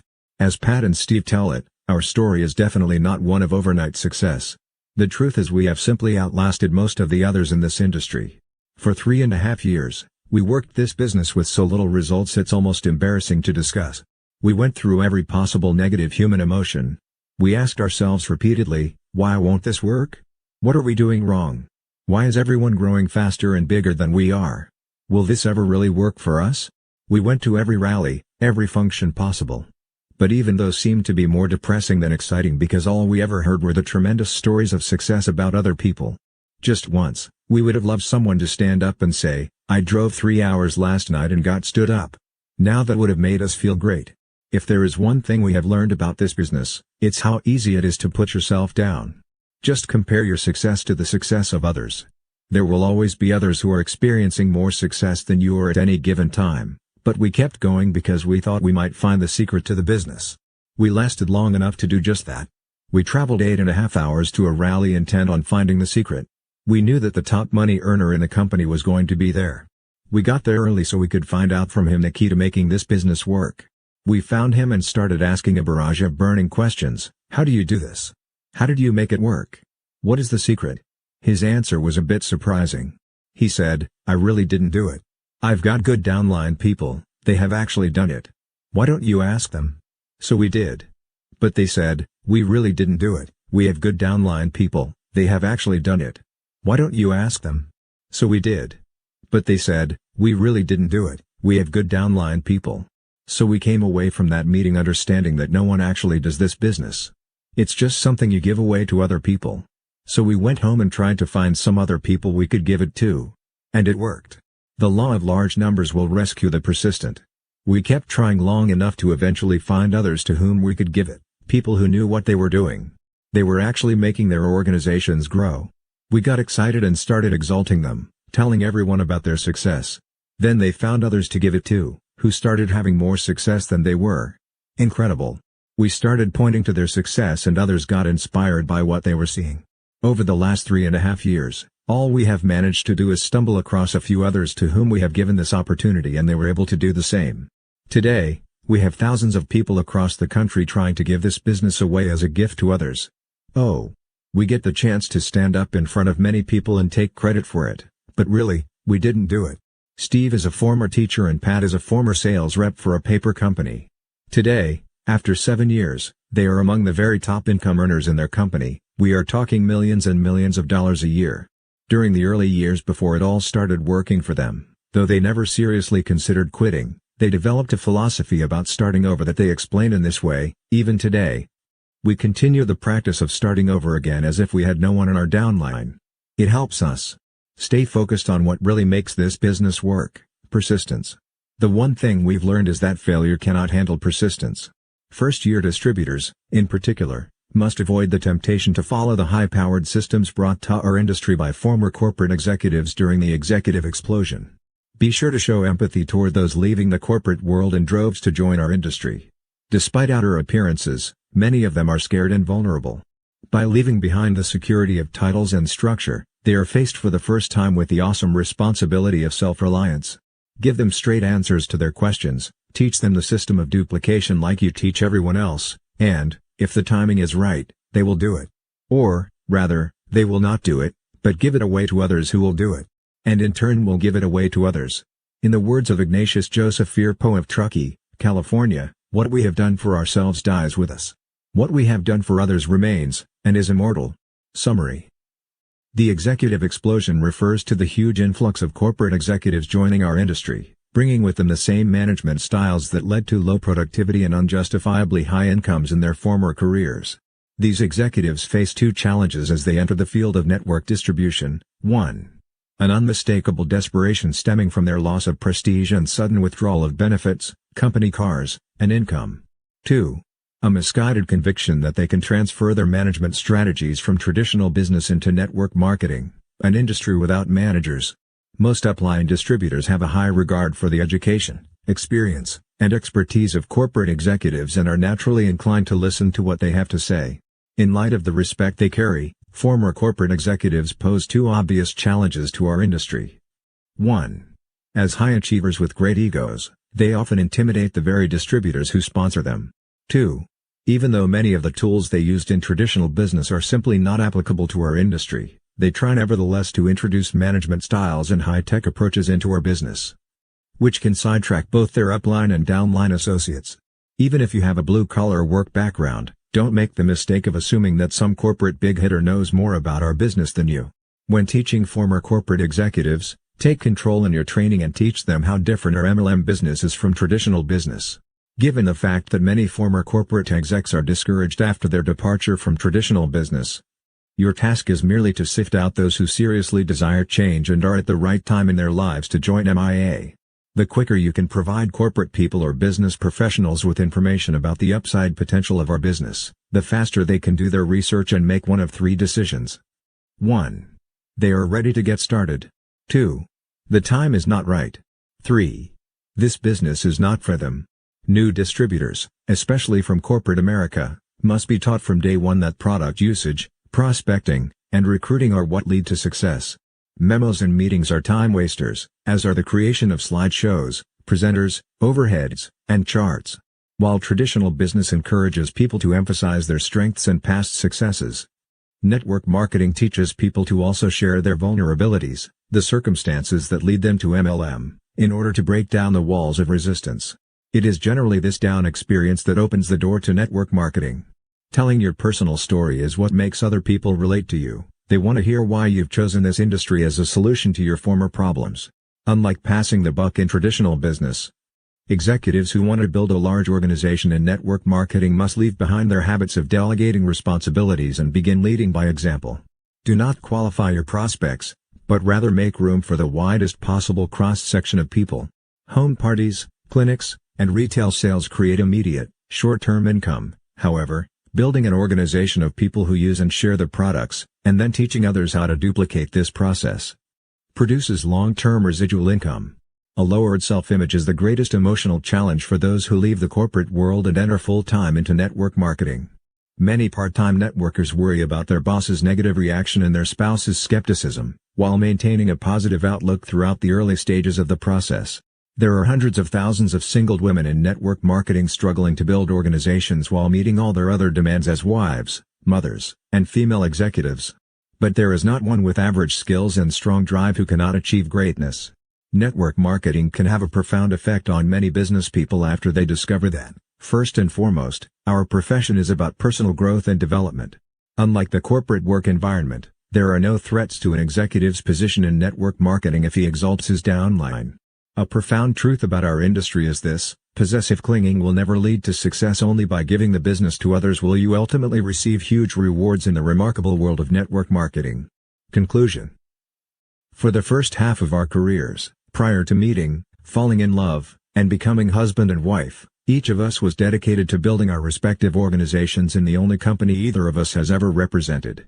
For the past 6 years, we have striven diligently to be goodwill ambassadors for the entire network marketing industry. Our colleagues understood our desires to elevate the stature of our profession. Even our company president has encouraged us in this endeavor. We've been honored to speak at a number of conventions. Other MLM company presidents, such as Richard Brooke, have allowed us to coach their best leaders. Many of the very top money earners of our industry have attended our college certification course, which was founded at the University of Illinois at Chicago by Dr. and Mrs. Charles King and us several years back with the cooperation of their innovative Dean of Business, Dr. Paul Usleding. It's now being taught internationally. As industry-wide consultants and advocates, we've learned much from those with whom we work. Recruiters in traditional business are called headhunters, but we learned early on that network marketers must be hard hunters. Attempting to build this business by stealing distributors from other companies is patently wrong, given the structural integrity of the network distribution industry. Our philosophy has always been to find a good company and stick with it. Don't become an MLM junkie. Not once have we solicited any single distributor away from another company, although many unknowing distributors have asked if they could join us. If a networker has joined a solid company with a proven track record, then we strongly encourage him or her to remain with that company. We feel blessed to have stumbled into this profession many years ago. Not only did it give us the time and financial freedom to do exactly what we want, but it also enabled us to meet each other and build a life together. Our professional goals for the coming decade include writing books beyond our industry. Mark has several book projects underway, including one on achieving self-wealth, updating one of his father's previously published works with modifications for today's audiences, and his most prized project, a love story. Renee has been working for over a year on a self-help book based on various aspects of her own life experiences. However, it is within the MLM industry that we intend to continue to place our greatest energy. We hope to further elevate the stature of our profession through public appearances, major convention speeches, consultations, and education through books, tapes, and the media. In light of this, we would like to ask you to join us in converting our remarkable industry from a job into a profession. There are a few things you can do to help us make this happen. First, let's all resolve to stop bad-mouthing each other's companies. We aerial in this together, and yet we seem to be the only profession in which, whenever there's a danger or a challenge, we circle our wagons and fire inward. Networkers often cooperate with regulators and journalists in an investigation of one of their competitors, and rejoice in their demise. In some cases, MLM corporate leaders actually testify as government witnesses against their competitors, and, sadly, some are not guilty of being pyramid scams. It's merely a way of hurting the competition. Distributors sometimes act as if by denigrating others they somehow elevate themselves. But that isn't the result. So first and foremost, we ask you to please join us in adopting a simple philosophy. We refuse to badmouth our colleagues, other distributors, and other companies in the field of multi-level marketing. If you won't write it down and sign your name to it, then don't say it. The other side of the coin, and there always is one, is to quickly report any pyramid scam, as soon as you have legitimate proof that people are being ripped off. To the Direct Selling Association and the Federal Trade Commission. And if the concern you have is with your own company, don't just sit back.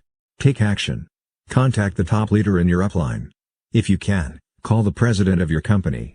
Do everything in your power to stop unethical activity wherever you find it.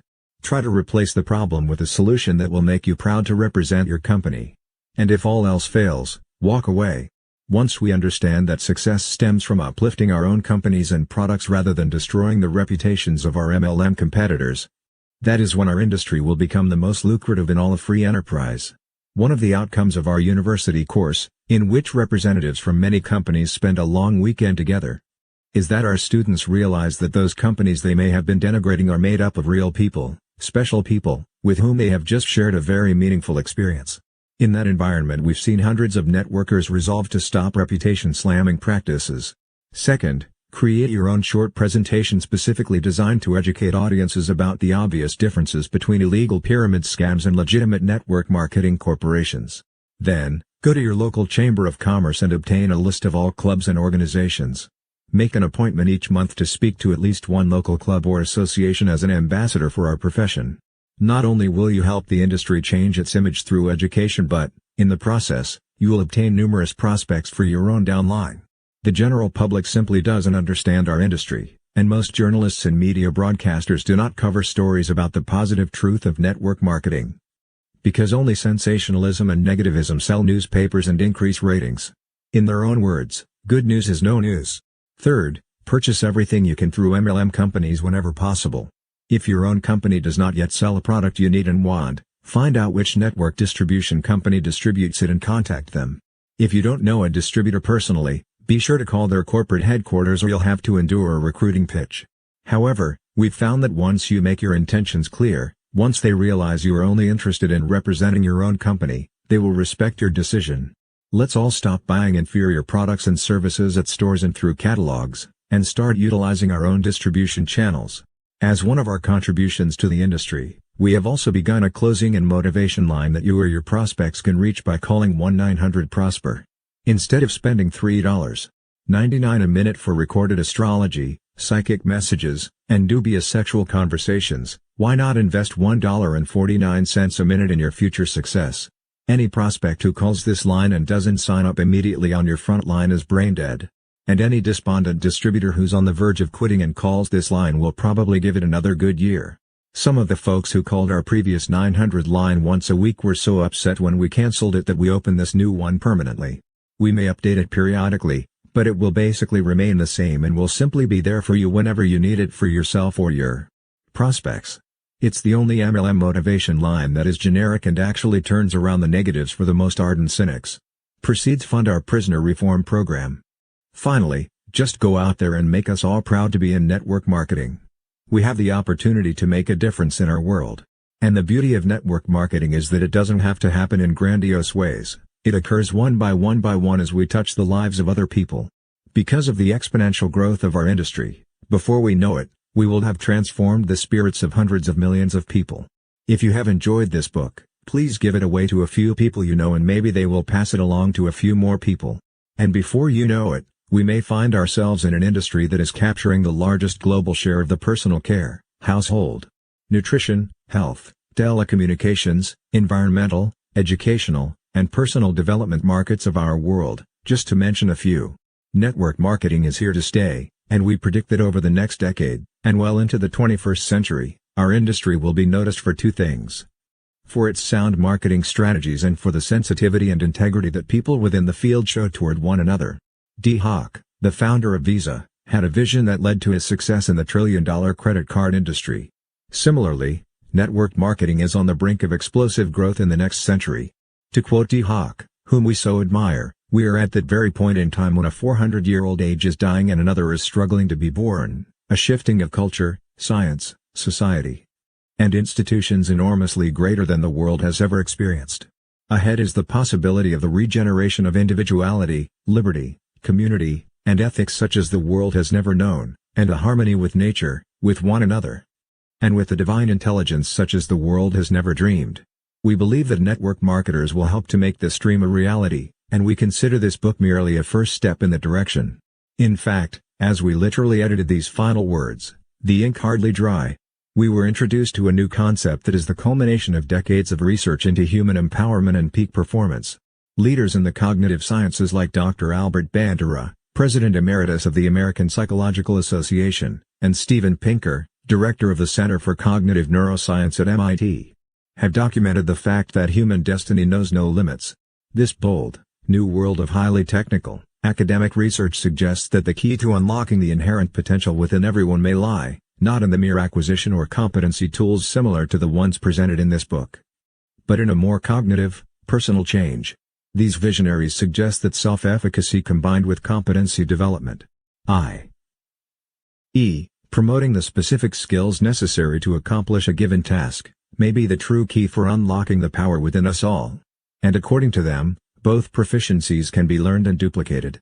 Although we have but scratched the surface of these cutting-edge techniques, we have been sufficiently intrigued to join with other leaders from several countries in the formation of a synergistic think tank consulting firm called 21st Century Global Trust.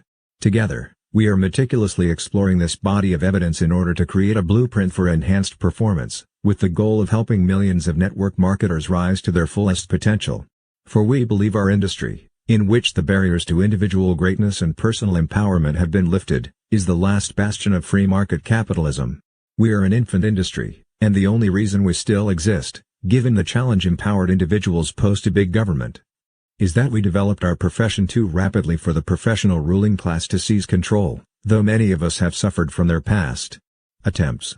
As an industry, we must not only quadruple our membership in the next decade, but also employ strategies that will empower grassroots participants to prosper as meaningfully our top 3%, those of us who have achieved the financial and time freedom first envisioned by our founders. We believe that empowerment giants like Lou Tice and Dr. Bandura are absolutely correct in their assessment of the positive benefits of techniques that combine mastery of task performance with exercises in self-efficacy. And we intend to create and launch programs that will capitalize on these new mental applications. We all stand at the dawn of a fresh millennium, caretakers of a bold, new, limitless profession, one that can bolster economic freedom throughout the world and create a beautiful and worthy future for our grandchildren. But we must demonstrate in the 21st century that a much larger percentage of people who join the ranks of network marketing have an equal chance to prosper in our profession. And we now believe that the tools needed for such widespread prosperity are within our grasp. Currently, 3% of the MLM population earn over $93,000 per year, and 56% earn less than $6,000 per year.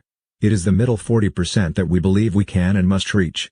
Our commitment to you as industry advocates and leaders is to continue to research, analyze, and simplify the newest scientific and academic advances in human potential enhancements. Then implement easily duplicated strategies designed to unleash the peak performance of those who would entrust their futures to network marketing. For too many years the human outcome has been mediocrity, but we believe that network marketing, given its lack of boundaries and limitations, affords each of us an exhilarating future of unprecedented opportunities. We are incurable optimists, and you can rest assured that you haven't heard the last from us. Because, as we all know, your first year of network marketing is only the beginning.